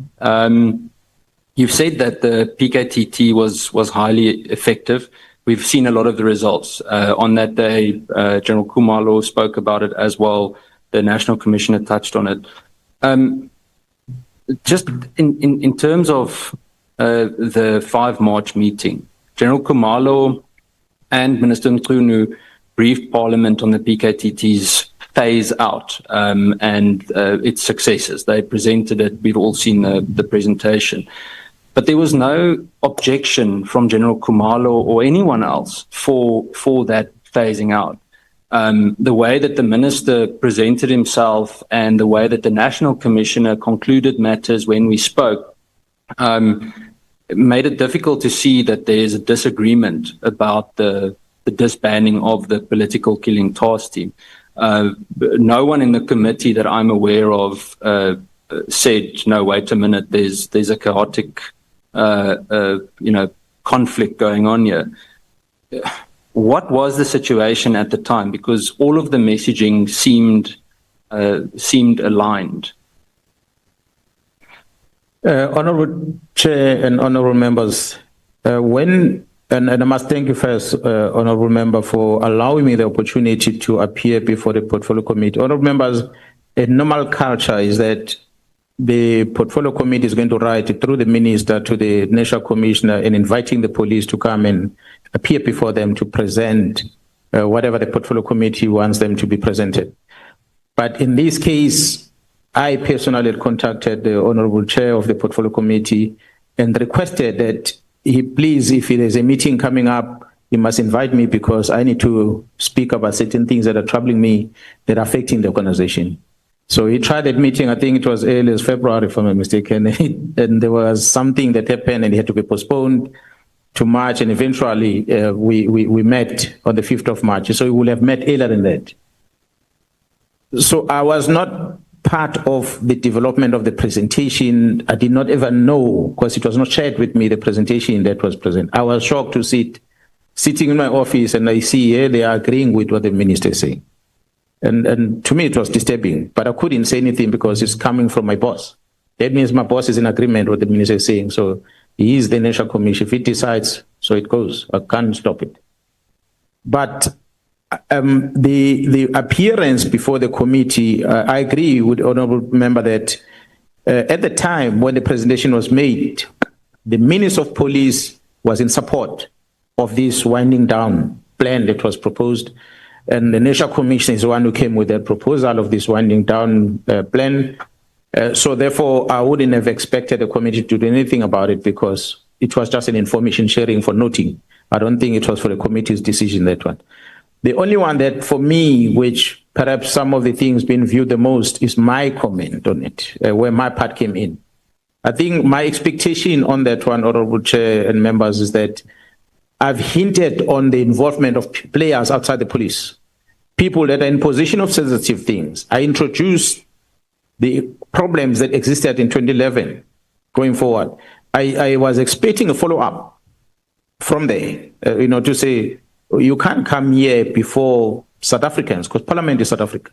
So when we appear there, I thought I'm now reaching South Africans, whereas we are visual, everyone else can watch this thing live. And there's going to be some movements on it, and nothing happens. And so I was kind of, demoralized in a way that the place where I thought is going to make us to do something, nothing much happened. To be honest, Honorable Chair, the member of the very same portfolio committee that the Honorable Chairperson of portfolio committee knows very well, Mr. Adams, I don't know if he's here today, but his response on that day was clear to everyone that he cared less about what Khumalo is presenting. He cared more about the narrative he's pushing. He's the one that's been behind this promotion or the appointment of this young lady into the post of a brigadier in the police. When it was put in their very same meeting that Gerald Khan, his blue-eyed boy, was promoted without advertising a post from a rank of a colonel to a major general, without advertising a post. And there's no talk about that. But you want to criticize this one. So, sorry, General, interrupting you. I think General Masemola also said that included General Moodley as well. That was mentioned. But you would expect that the members to pause and say, wait, this appointment of this girl is not the only thing. Let's look at the entire problem.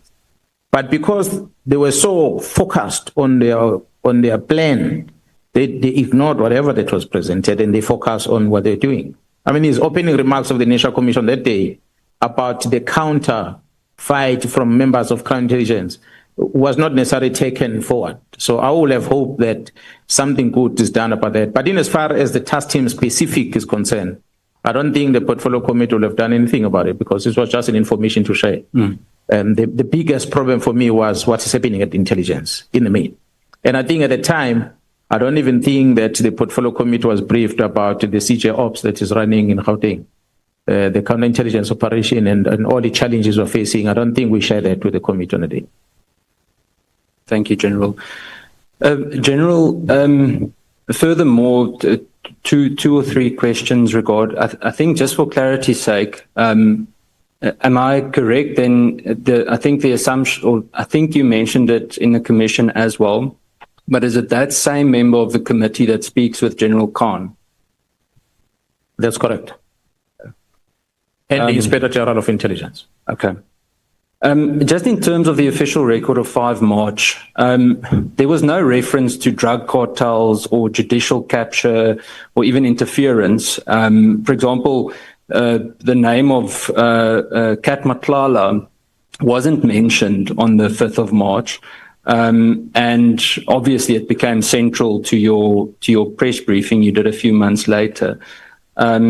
Were they already known to you then, or did the evidence emerge later? And or, I mean, was it part of a sensitive investigation, something you couldn't have said then yet? And then a question touching on that, the March engagement didn't directly mention any ministerial interference. I mean, we had the question regarding Brown Mkhwanazi, where the minister said they're not acquaintances. Colleague sitting next to me later on laid charges against the minister when we found out that was not truthful. But the matter regarding manipulation within the MPA or the judiciary or threats to your safety that featured very prominently in later statements. Now, when did those concerns arise first? Because why were they not raised in the parliamentary discussion?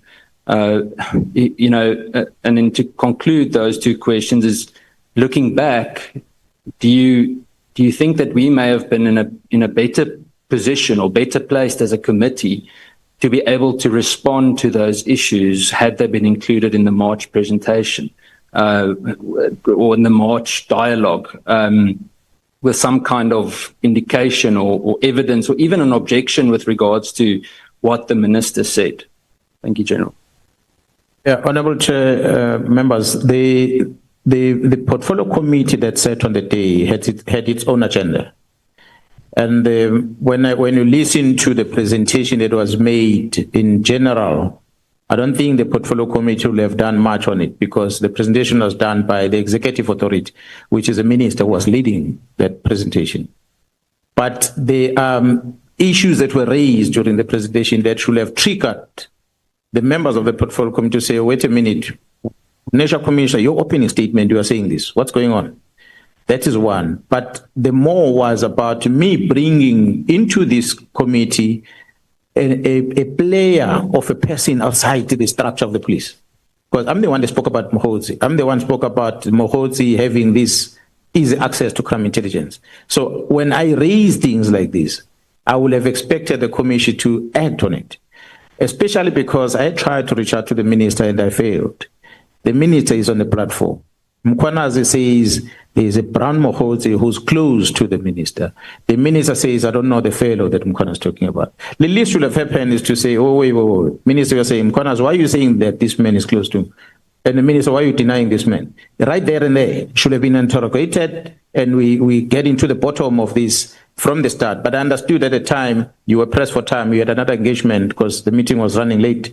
I think you had to leave. So, and even the members, as they were engaging, they didn't engage that much on that matter. The allegations, for instance, that were made that the money from the secret fund account with crime intelligence is used to finance the PKTT. It was one of the things that were raised by the members, and in my address, I responded to that. That I never took money from the police station to the PKTT. The record speaks for themselves. Those are the things that were highlighted in the presentation that the portfolio committee will have said, but you are saying this, Mr. Adams, in this committee, but here's the police are saying this, disagreeing with them. So what are you getting from? So that robust interrogation of things that I was expecting to happen. But as I say, it happened towards the end of that meeting. But what I presented before the committee on the day is what for me was a concern. Obviously, I was not too much privy about more information of the relationship between Mkhwanazi, the minister, the Nhlanhlas, and the likes, because remember I had asked for a meeting in February. Shortly after the minister wrote the letter, that's when I asked. And shortly after the members were deprived an opportunity to be recognized during the Excellence Awards, that's when I requested for a meeting. But later, when the investigation continued, then we started discovering a lot of other things. And then I realized that some of the members within the portfolio committee are players into this. Let me take it out there into the public and not come back to the committee. But I must say, Honorable Chair and members, the majority, I would say more than 90% of the presentation before the portfolio committee, you cannot falter the portfolio committee of not responding, except the percentage where I came in and I started talking about it. For any other person, they should have raised alarm to say, who is Mkhwanazi at crime intelligence? Who is this Mkhwanazi at the Minister of Police? Who is this Mkhwanazi? And the minister simply denies, and it ends there. That's my only concern. Thank you, General. General, you should remember on the day I actually asked the Honourable Adams to tell his handlers to back off because it became increasingly hostile in the meeting to the point where even some police members were sending me messages saying, hang in there, because it was just chaos. And he then accused me of being handled by the National Commissioner, as you would remember. I remember very well that one. It made it very, very frustrating. General, I've got two more questions. The rest I'll leave for later. I'll come back to the 5th of March later. But with regards to Richard Mkhwanazi, another example that I used is Major General Mboto's controversial promotion in the Hawks. Do they highlight the need for more independent vetting? Because surely, I mean, the promotion of General Mboto in the DPCI last year was significantly controversial if you considered his background.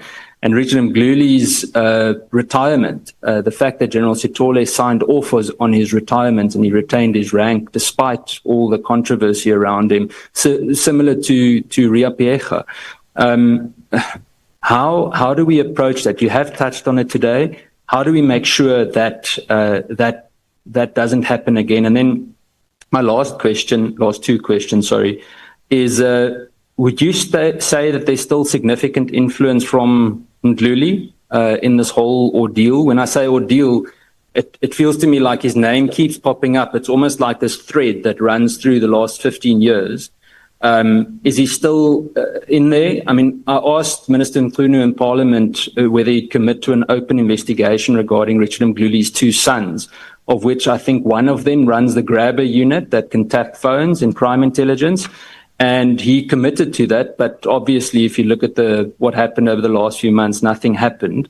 So that's the Richard Nguli one. And then my last question is regarding misinformation.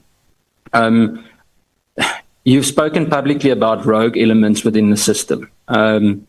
Given the sensitivity of I think yesterday you touched on threat and risk assessments as well, particularly those concerning public reps, whistleblowers, and police officers that are at risk. What dangers do these leaks of information out of the rogue elements in, for example, crime intelligence or SSA for that matter, pose to those individuals? And do we know who these information agents are? You mentioned some of the journalists. Are there people that you can share with us that keep on, say, for example, using social media to drive a specific agenda? Thank you, General. Honorable Chair and members, maybe let me start with the very last one. I sit here as the Provincial Commission KwaZulu-Natal, and I've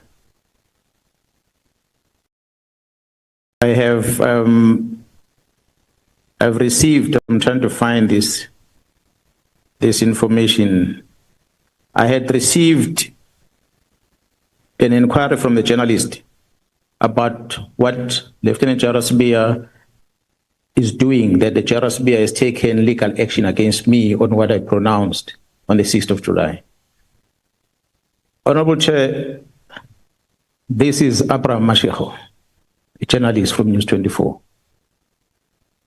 the one who's been handled by crime intelligence, amongst others.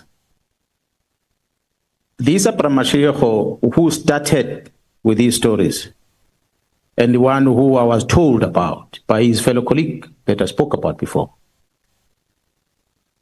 The gentleman sends me a WhatsApp message, I cannot remember the date, I'm going to trace it, where he asked me about my comment about the legal step that General Sibiya has instituted against me. And my response to him was, Mashego, out of all these police officers that we have in South Africa and all the senior management of the police, you feel that's important to come and ask me. You are still pushing this narrative, and I hope you are not one of those captured. I use that word, I hope, knowing that he's one of them. I sent it to him. As of course, I don't understand why you bother coming to ask me these things. What is of a concern to you? I don't know any court papers to date. It's a couple of months down the line. I have not seen any court papers. I've not been served with anything. But he might have been briefed that there's going to be this court thing. So he must start asking me questions. So he's one of the enablers. And there are many journalists that we are part of the investigation. That's why I'm calling for a state security investigations against them, because I have a list of them. And there are a handful of them. It's just said that he writes for the same media house that has got very credible journalists who are doing a wonderful job within the very same News 24, who investigate cases of corruption, of matters of people, and they bring it to our attention, which force us to conduct criminal investigations. And yet we have these ones who then are used to publish the wrong information, the misinformation. So I felt that made me make that as an example and quote one journalist whom I've mentioned here. He will approach the court and do everything else, but I'm sitting before this parliament, I have evidence where he sent me this thing, and I still ask him why you feel that you should ask me. And that communication between me and him, I screenshot that and I gave it to a friend of mine. I said, look at what this journalist is. And that message went all over the place. There was one, I think, journalist also in one of the radio station and TV who started criticizing me whether it's necessary for me to respond like that. And I don't know what was I supposed to respond. How was I supposed to respond? Because the same person who took my face and put it on a newspaper that I'm a corrupt person because of the defeating the end of justice case that happened in Richards Bay. It never apologized today about that. So that is typical, some of the people that are involved with this misinformation. For this to stop, I'm going to hope that the lawmakers yourselves in Parliament, you are going to put measures in place to make sure that a journalist is not going to hide behind being a journalist and reporting without fear or favor if he's reporting things that are wrong and they damage other people's images. That they are going to not only be held accountable by that media house by losing their jobs, but they must end up in prison. There must be heavy penalty of the mistakes done by journalists. It cannot be that anyone else is going to be held accountable, but when it comes to the media freedom, it's gospel, whatever they say. It's wrong. It cannot be like that. So they are good journalists, but they're very bad ones also in the mix. The Mkhwanazi matter, I cannot say that he's still paying the part. Look, we might say, I've said yesterday, that there are family members of General Mkhwanazi still within crime intelligence. I'm not accusing those family members of being wrong like Mkhwanazi. They might be good police officers. I don't have the facts. But by association, on a risk management point of view, you ought to be careful and say, the person associated with this one, the person was associated with was implicated in the following, therefore let me shield this one. Just a benefit of not this one being accused of being involved in the wrong things. Let me protect this individual by removing this person out of the sensitive environment and put them somewhere else. So there's some of the reforms that General Kumar is trying to implement. Some of the reforms that have been blocked. And the manner to block them is for those members within to spread the information and take it out there to the public space. And there's no consequence for that, unfortunately.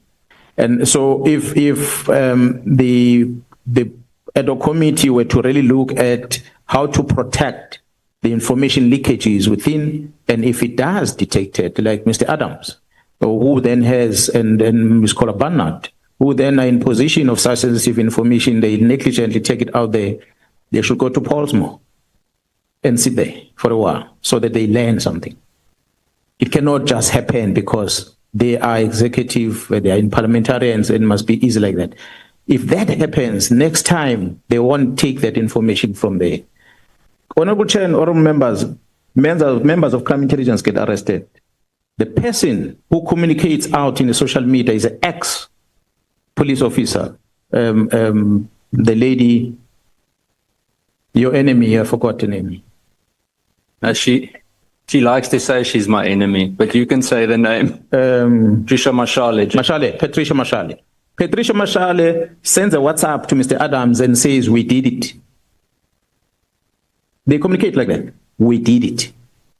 They were in a mission to see to it these members of crime intelligence are gone. They communicate, they say, we did it. I know I was disappointed with Patricia when I saw that message, and I said, but this is a regarded person as a whistleblower in the country. So what is this now? Is this a whistleblowing? You cannot be a whistleblower if we are damaging an institution. You must go and talk out about something if you have failed through the structures to get matters addressed, then you can take it out and be a whistleblower. But you have a platform to address things. Why do you take it out whistleblower? So when the letter of disbandment of the task team was released, she's one of the people that circulated it on the 2nd of January. How did she get hold of it? Those are the questions that one is asking. So that you can see that within crime intelligence, they're not only dealing with parliamentarians or the journalists, they are dealing with anyone else that can spread the news, fake news.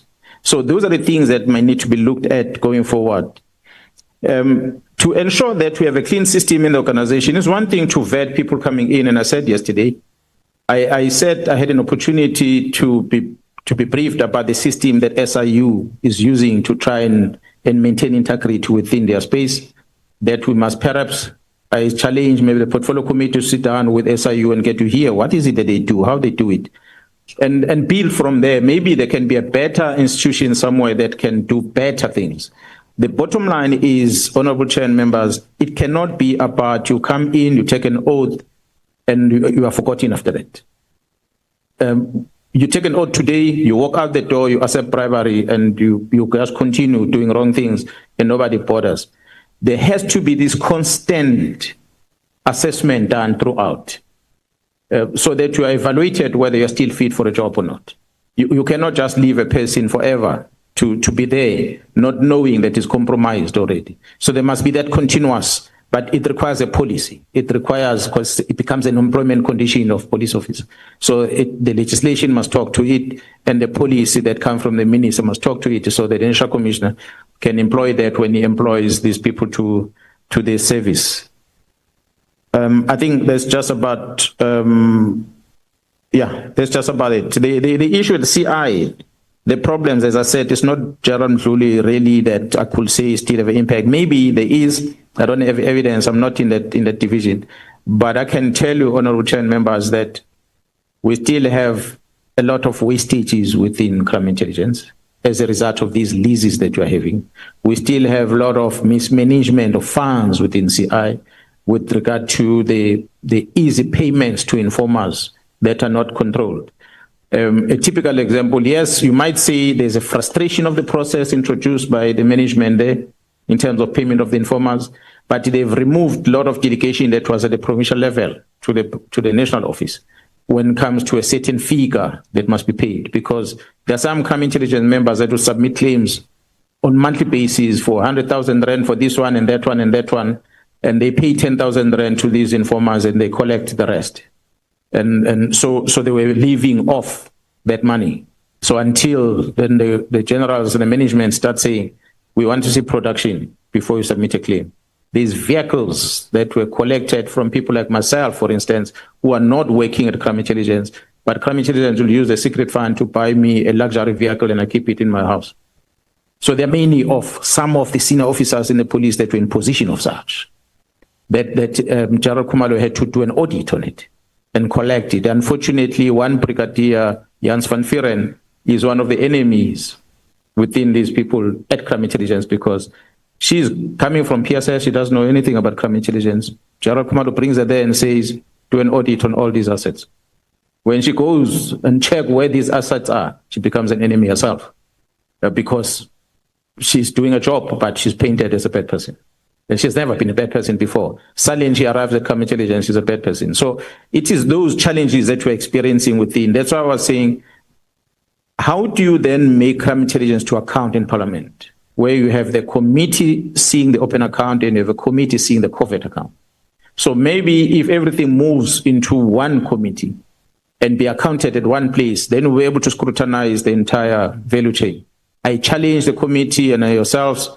I'm not sure if the Auditor General of South Africa will be able to share the report with you, but for sure the Joint Standing Committee maybe might be able to do that, just to show the audit that they've done at crime intelligence over the past 5 years, before Khumalo's arrival and when Khumalo was there. Okay. The proof is exactly there. You'll see that Khumalo has done so much to improve the works of crime intelligence. But because he's facing this much resistance, he ends up in prison today. And the whole South Africa thinks that he's a bad person, not knowing that he's the one who's been doing the job and is the one that is suffering today. So those are some of the things that end up undercover because of the nature of how the crime intelligence work, and it's not visible. He might not be confident to talk about it, but I'm raising it because, well, I'm not within that space, so I'm not going to be held accountable for such. Thank you, General. Chair, do I still have 5 minutes? Have you ended your questions? Have you exhausted them? I have 3 very brief ones. That's actually 1. 3. Yeah, remember you share your time with your honorable member. So long as you have an arrangement on how we do. You are sharing the time. I'm fine. And I also wanted to say, Chair, it's her birthday today, so we must just didn't mention it earlier. General, 3 questions. The first one, the leases that you speak of in CI. Are you able to disclose whose properties are being leased internally, that they are not meant to obviously be leasing, where they're getting a significant amount of money out of CI? That's the first question. In terms of the so-called whistleblowers, do you have any indication that whether whistleblowers or, I don't want to call them influencers, but people that have been driving this narrative are have been handed brown envelopes, figuratively speaking? And the third one, touches back on the threat and risk assessment issue, and I decided to ask it after your previous answer regarding the post on social media that we got them. The threat and risk assessment of my own family was shared on social media that was leaked from these very rogue CI members.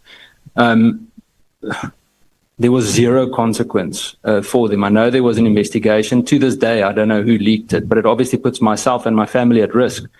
That's on the side. The question that I have is, you have an idea if any of that has been vindicated? Maybe I'm asking the wrong person, but I'm trying to get to a point where we can at least see some kind of consequence. Those are my three last questions, Chair.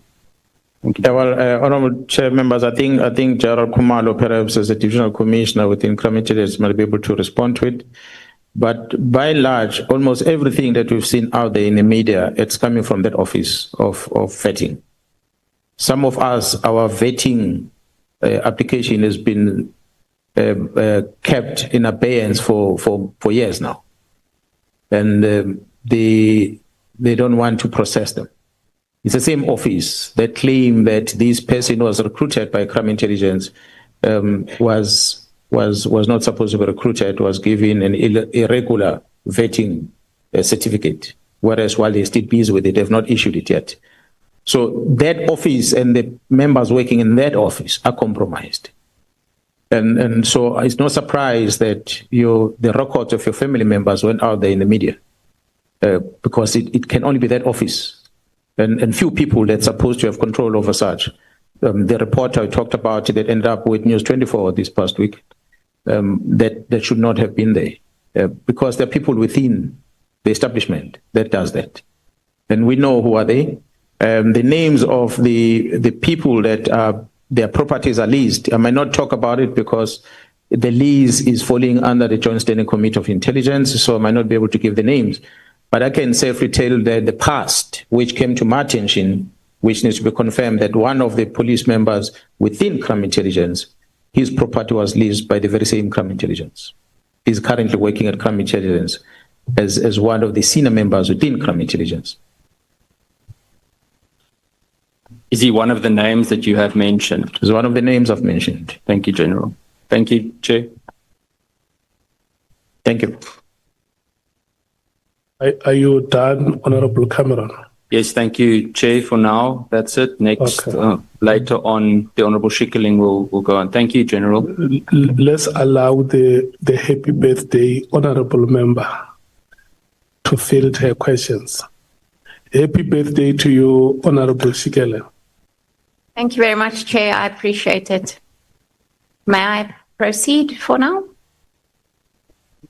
This must be your happiest moment. My happiest moment. So that you're going to give me a 5-minute extra, Chair. Thank you. I appreciate it. It's a wonderful birthday present. Good afternoon, General. Thank you very much for attending this meeting with us. You alleged that there was deliberate obstruction of justice within the system. Can you perhaps share with us some documentary evidence that the minister or any other senior officials deliberately obstructed justice? You have documentary evidence. Honourable members, the one is a letter that we talk about, the 31st of December 2024 letter, and the others are letters that are written by General Sibiya, directed to Gerald Khumalo. If you look at the NSM annexure on volume 2, you're going to find them as referenced. The first one being the 31st December letter is annexed at NSM 5 on page 78 to 79. And other one information that we have is NSM 8, which is on page 223 to 224. General, perhaps let me just clarify, besides the official letters that you have in your possession, you don't have any other documentary evidence? Well, the one is not here, it's WhatsApp communications. They are not here with me, but the team can make them available if required. But that's another documented evidence that we have. Thank you, General. So, I mean, you've said that on the 2nd of January, you became you were informed about the letter. How did it come to your knowledge? It came through a WhatsApp. Someone that is close to me sent it to me on WhatsApp. And are you willing to disclose who that person is to us or not? No, I did not talk to him to ask if I should mention his name. I don't Right. think he'll be comfortable with it. Thank you. You repeatedly use the term political interference, yet you also concede that the minister has constitutional powers to determine policing policy. Where precisely do you think we should draw the line between policy and interference? I think we need to visit the legislation, honorable members, that will be able to help you. I spoke about the Police Act earlier, and I made a reference to the office of this a Director General that is responsible civilian secretariat in the police. If that office is given the duties and the tasks that it's supposed to perform, then the minister need not to worry about things, because if there's anything in doubt on the minister's head, he must go to the DG. But the minister doesn't do that. The minister will have a legal advisor in his office. He will rely on the legal advisor in the office. The minister will have a chief of staff. He relies on a chief of staff. A matter of fact, honorable chair and members, we were at one stage where I started realizing that something amiss is happening in this organization. When the minister sanctioned the management of the SAPS to go to Kivitskroon, place in Pretoria. I'm sure some of you might know the place. We gathered there, and the entire senior management of the police was called. When we arrived there, the generals from the head office were told to be excused, except the deputies. So all the divisional commissioners had to pack their bags. They arrived there in the morning thinking there's a meeting because they were called, and next thing they were told they are not needed in a meeting. They left. We sat there and we listened to the presentation, and to be honest, honorable chair and members, I've been in the organization for this long. I joined the top management of the SAPS in 2011.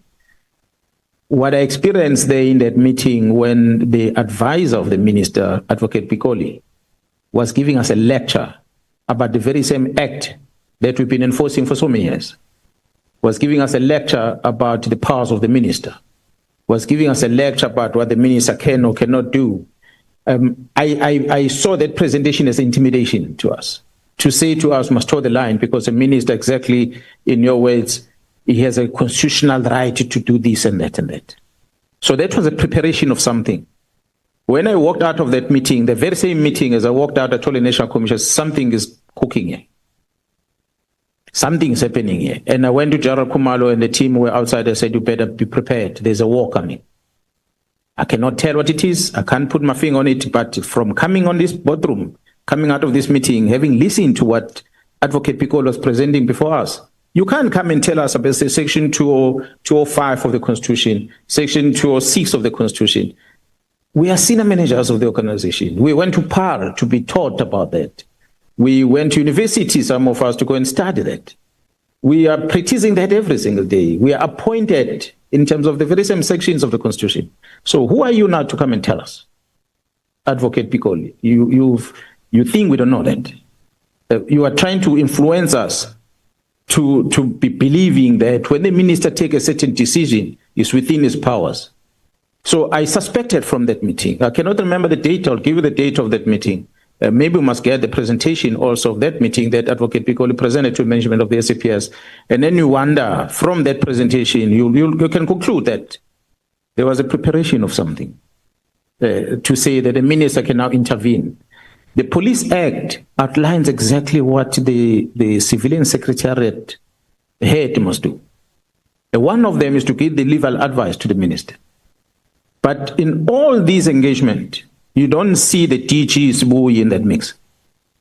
There's nothing about the task team letter. He's not there, the civilian secretariat. There's nothing about any reforms the minister wants to introduce, presentation to us as management, the meetings of the 6th with the PKTT and the National Commission here. I don't think DG's buoy was part of that. The minister hasn't. So every decision the minister has ever taken, he has never taken the DG, who's a civilian secretariat in his office, with him to take these decisions going forward. So the legislation provides for it. Why is he not using it? So what else can then Parliament do if the executive order is empowered by legislation, but the executive order chooses not to use it? Do you blame the legislature?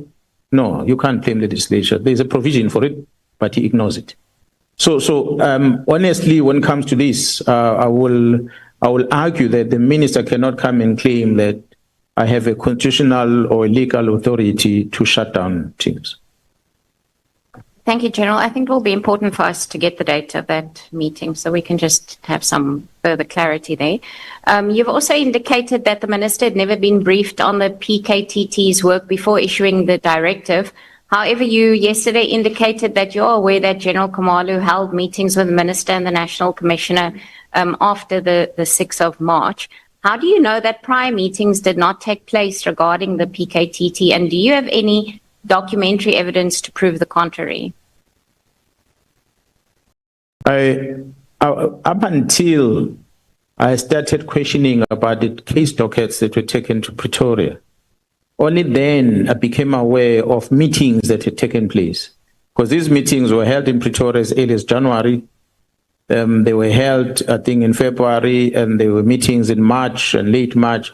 I was not informed about all those meetings until such time, and I said, National Commissioner, I need a statement under oath about these dockets that have been taken away and the team been shut down, that whether did you authorize it or not. That's when I became aware that there was a proposal which was not taken by the minister of agreeing to his letter, but in the terms that the National Commissioner wanted to introduce. And the minister did not agree to that. And therefore, I think they realize that if that is not done, because I already said it on the 5th year, that you shut down the unit, you stop investigation, you're committing a crime. Here in Parliament, I said that. And I don't know whether maybe that is what National Commission end up saying, you know what, I'm no longer going to entertain or make any new proposal to the minister. Let him allow Jerome Mkhwanazi to do what he wants to do. Thank you, General. So you allege that the crime intelligence has been in crisis since 2011 and that we're seeing similar patterns now since then, or to that time. At that time, then, the Minister of Police, Narton Tretwa, may his soul rest in peace, had ordered the closure of the Cato Manor unit. Would it be accurate to say that the current closure of the PKTT mirrors that situation? I don't think I get the question correctly with regard to the Cato Manor versus the PKTT. If the member can repeat that, just so we can understand exactly the question. The Cato Manor unit was closed down by the Minister of Police at that time. Is that correct or incorrect? I'm not sure whether it was closed by the Minister of Police. I think the former general who was in charge of that team might come and explain. But what I know is that the members that were working at the Cato Manor, they were arrested, most of them. I think that's what led into the unit not working anymore. I doubt whether there was any directive for the unit to be shut down. So you earlier indicated that there are detectives that were rotated to root out corruption, as some were found to be involved in illegal activities within the PKTT. How many members are we speaking of? Have they been charged for any wrongdoing, and are they still in the SAPS? I think, honourable members, I wouldn't be able to give you the exact number right now and the whereabouts of these members. Safe to say that quite a lot of these police officers, I think somewhere in the 30s, that were arrested and charged. Whether they're still within the service or out of the service, I'll be wrong if I say upfront that they are gone, all of them, or they are still in custody or not. It's some information I can make available, maybe through the portfolio committee. I can share that, or through the chairperson here, the Joint Standing Committee, the ad hoc committee. If it's needed, then we can provide that information. General, you state that the 121 dockets were removed from the PKTT on Lieutenant General Sibiya's instruction, allegedly acting under the minister's orders. Did you record any formal objection in writing or open an internal investigation at that time to safeguard those case files and their evidential integrity, considering that most of them do come from your province? Yeah, well, I never communicated anything to the minister, never spoke to the minister, neither did General Sibiya. The only thing I did was to write to General Khumalo to ask him about this, what I'm hearing, about the dockets that have been taken to Pretoria and the reason for that, and he gave me the response on that. And subsequent to that, I wrote to the NPA in the province because they had given us directive to arrest people. And so I had to tell the NPA that we have failed them, but we have failed our clients because we have not arrested anyone. Simply because the dockheads were moved to Pretoria, so they were not in a position to do that. So those are the correspondences that I had. But other than that, mine was to try to engage the minister through an informal way, which is engaging the National Commission. I would not have formally written to the minister and asked for a meeting and discussing this thing. When I ended up sending him in a WhatsApp, it was a desperate move to get the minister's attention. Thank you, General. I actually want to ask you about that because you did mention that you attend regular meetings of the Board of Commissioners, and surely such explosive allegations affect all of your commissioners. It's not just one province. Don't you think that it would have been appropriate for you to address it at that platform or sought assistance from your colleagues in the Board of Commissioners? I said earlier when I appeared before you yesterday that, honourable members, the POC, by law, it's supposed to be National Commission, Provincial Commissioners. But in reality, it is not. It's the National Commissioner and every other Lieutenant General, including Major Generals at the head office. The agenda is prescribed and is available for the members to look at it if you so wish. There are matters that have been tabled in that POC for noting and some of them for discussion, amongst others. But as a provincial commissioner, we might have an opinion in that meeting, but the majority might vote against you. Let me give you an example of it. Example of it is when